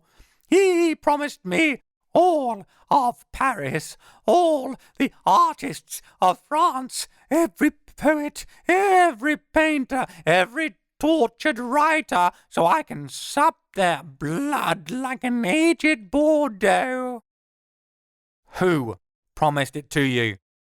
I need the answer. De Montfort? Scarbo's eyes widen, perhaps shocked I know the name of his new patron. He opens his mouth to answer, but all that comes out is more red mist, only now it's billowing out of his lungs, pouring out, settling on the tabletop in front of him like dry ice mixed with blood. It keeps coming, and a second later his head follows it, smashing onto the tablecloth with tremendous force as the smoke dissipates. Aisha leaps forward, pulling him back upright, but it's too late. He's dead. Leandra hasn't moved, just looks at the little body with sad resignation. He knew the cost of breaking that curse. Damn fool. He doesn't sound like an 80s stereotype this time. He just sounds very, very old and very, very tired from everything he's seen. For the first time since we've met the Crown Prince of Paris, I find myself relating to him intensely. I look at the limp sack that was once a living, breathing creature that Aisha has propped up. It's amazing how jealousy, how that toxic mix of over-entitlement and underachievement can fill a person's brain with poisons that rot away anything good from life, turning every mouthful that it feeds you into ashes just because the spoon it's on isn't silver. Or, if it is, because it isn't gold. Or, if it is gold, because someone else has a larger golden spoon than yours, which should be yours, and it isn't fair. So often, the ones with the most are the ones who feel most strongly the grievance that they only have most, not all. What a terrible way to live. The only thing that can be said is that for someone as pretentious as Scarbo was, death by prose is a suitably melodramatic way to go. Not that he would have ever been satisfied. Epilogue. Paris, 8th of June, present day. Wondering if I can get a t-shirt made up. Survivor of the great chase across Paris, or I didn't get murderized by the Lutin Prince and all I got was this lousy t-shirt, maybe. Leandra doesn't plan to stick around. I sort of hoped, considering his demonstrations of utterly off the scales level of talent, we'd do some sort of crossover team-up now that de Montfort's stolen from him. Instead, he launches into some buzzword-laden corporate jargon about holistic synergy and incentivized retargeting. It takes some work on my part, but I eventually distill it down to the gist. It's actually simple, despite how overly complicated he makes it sound. We get safe passage out of here, and our Ruban keeps Saint-Ouen, but he's not going after de Montfort. The 13th is now leaderless, and there's going to be a power struggle to fill the vacuum. He'd really appreciate us dropping the ribcage back if we can, but that's about it. Oh, and if we spread word around that he got robbed, especially by Scarbo of all people, he'll kill us. Horribly and messily. And, if I understand the subtext correctly, permanently, in mine and Aisha's case. He's already on his mobile phone, fielding some undoubtedly hyper-important call by the time we work it out, which is good news in some ways because he disappears without clocking onto Aisha's answer to being threatened. I can summarise it: death threats and asterisks. Which, incidentally, is going to be the name of my new bluegrass punk band. When I learn to play an instrument and sing without sounding like someone is drowning a laryngitis-ridden cat. We stay the night at our Ruban's. Luckily, with his elemental abilities, he's able to seal up the gaping hole in the front of the house easily enough, and we share a few glasses of Kavalan, a particularly lovely Taiwanese whiskey that goes down a treat.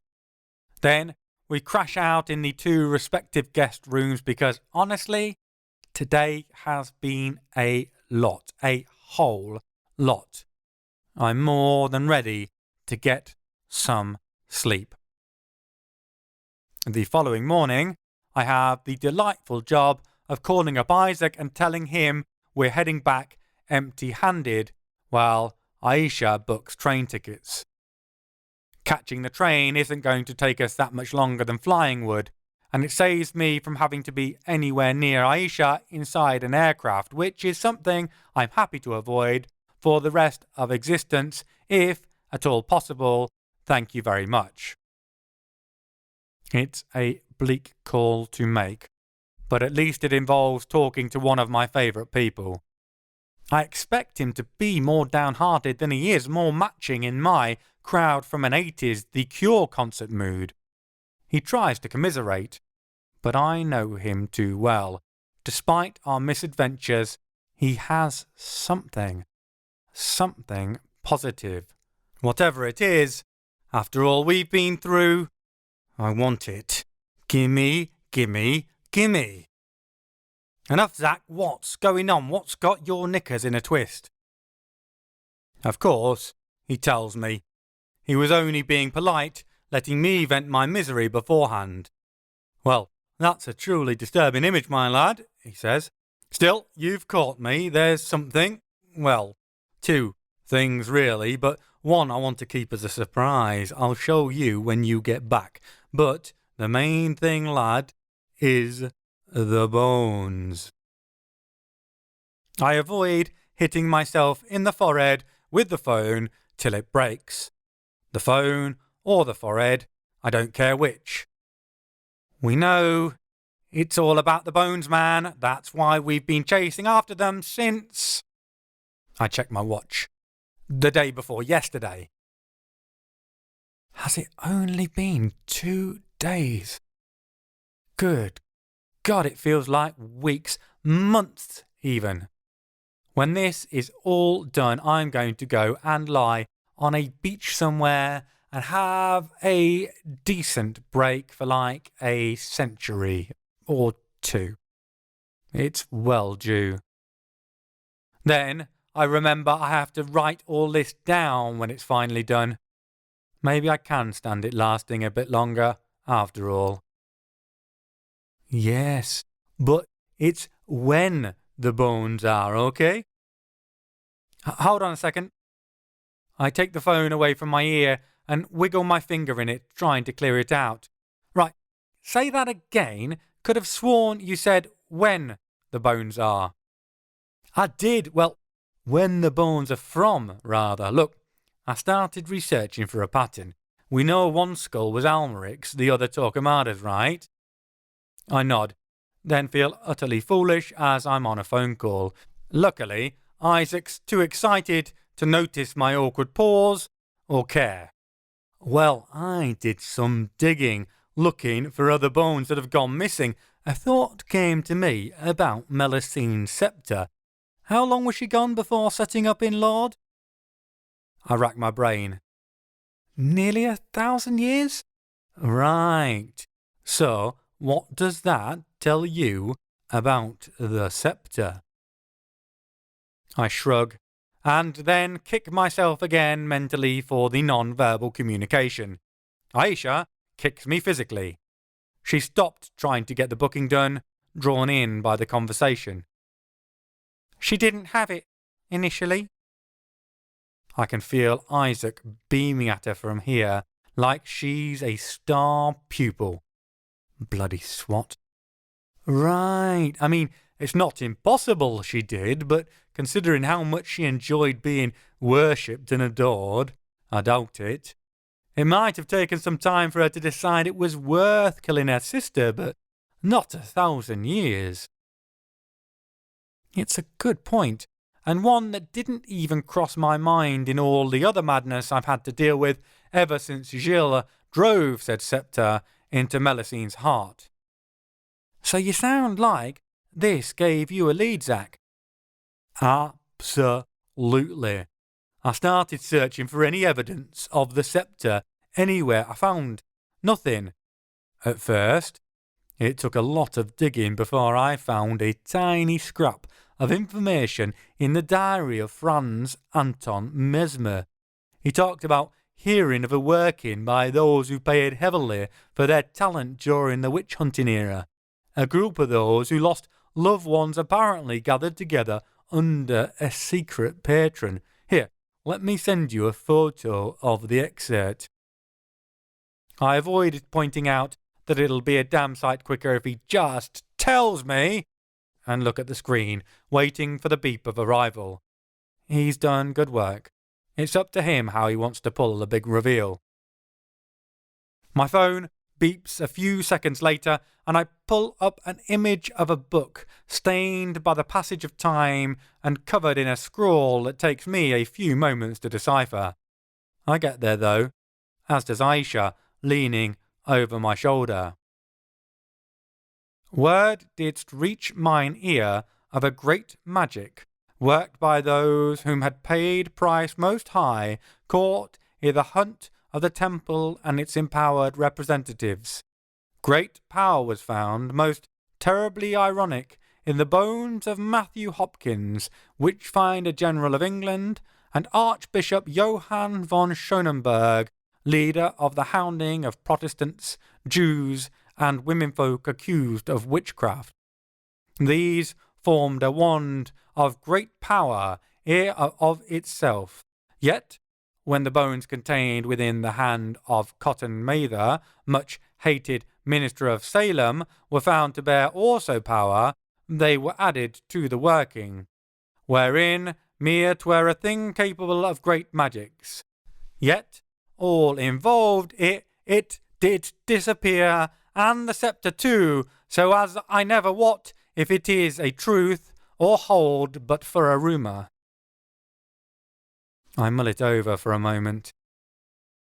You think the patron was Melusine herself? Exactly. She took the sceptre once it was done, probably the group too, ate them and their talent all up to keep the sceptre secret. How Mesmer even caught word of it afterwards, I've no idea, but it tells us something incredibly useful. Whose bones it was made from. So, what's the link between them? I think about it, scratching at my chin, baffled by how smooth it is despite the lack of grooming I've done in recent times. Before I remember, I'm currently a woman, so facial stubble isn't such a pressing concern.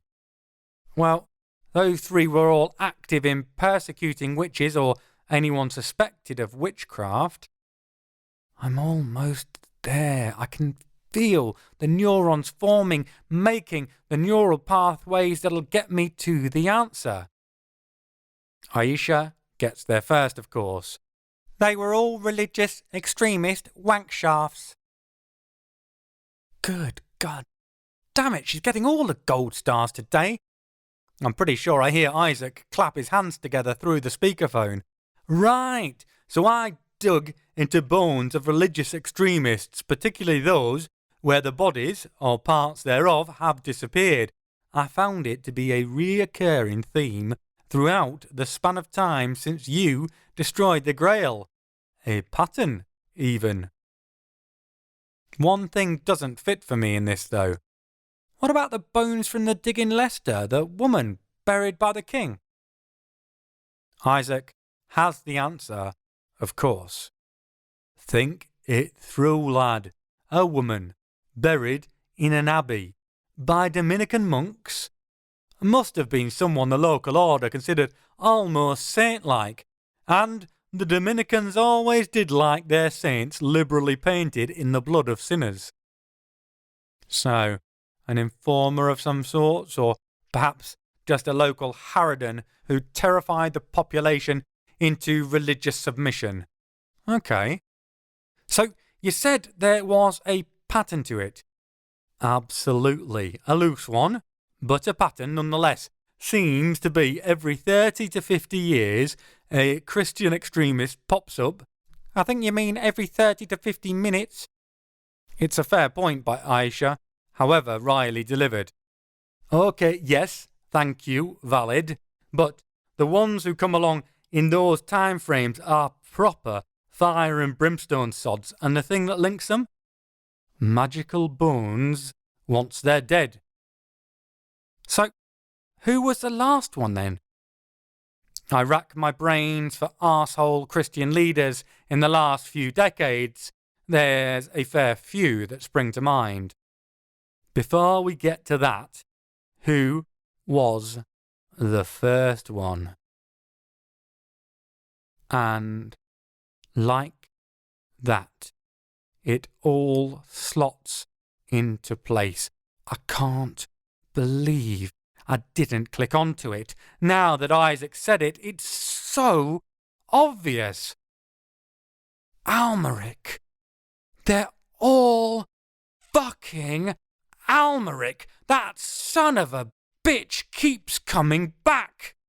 And every time he does, he's just as much of an arsehole as the first time. Now, to answer your question, the last set of bones I can find is the ribcage that just got stolen from Leandra. Ludwig Müller, Nazi bishop, died in 1945.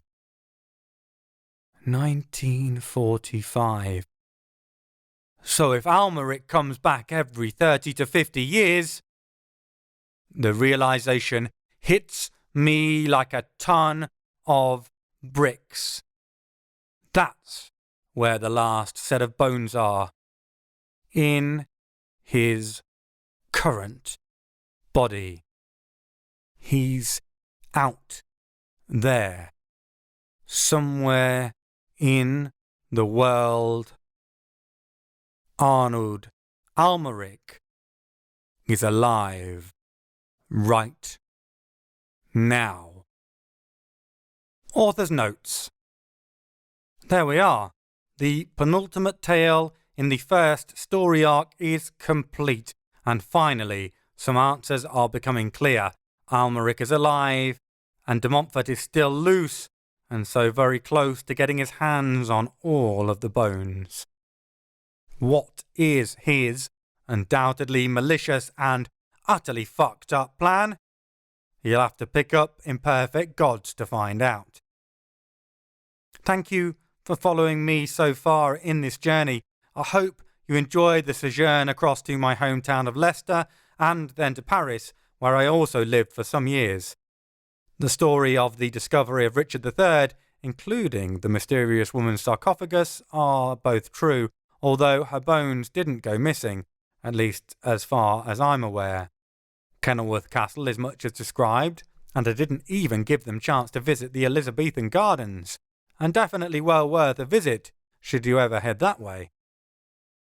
The Parisian locations are all real, with the exception of Scarbough's flat. That is the location of my own Parisian apartment, but it certainly wasn't as grandiose, or marble-coated, as Scarbough's is. The Musée des Arts Foraines, the Museum of Fairgrounds, is absolutely real, as is the Bibliothèque Nationale de France.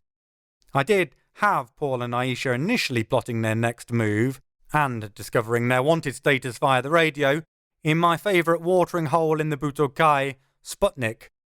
It got cut by my editor for pacing, so perhaps I'll pop that in one of my newsletters instead, at some point.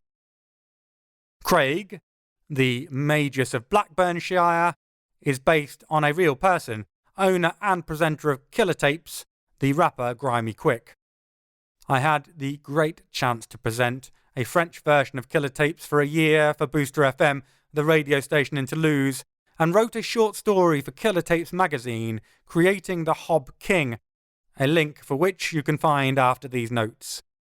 I loved the character so much, I wanted to include it in the series, and Craig kindly gave me permission to do so. My thanks to him and Emmy for that, and I hope I've done him justice with this particular fictionalised version of him. In terms of the history, Otto Rahn was a real character, and one of the hardest ones to choose how to portray I've encountered. His motives and his true intentions are not really clear from any source, with each, as is often the case in history, providing personal bias.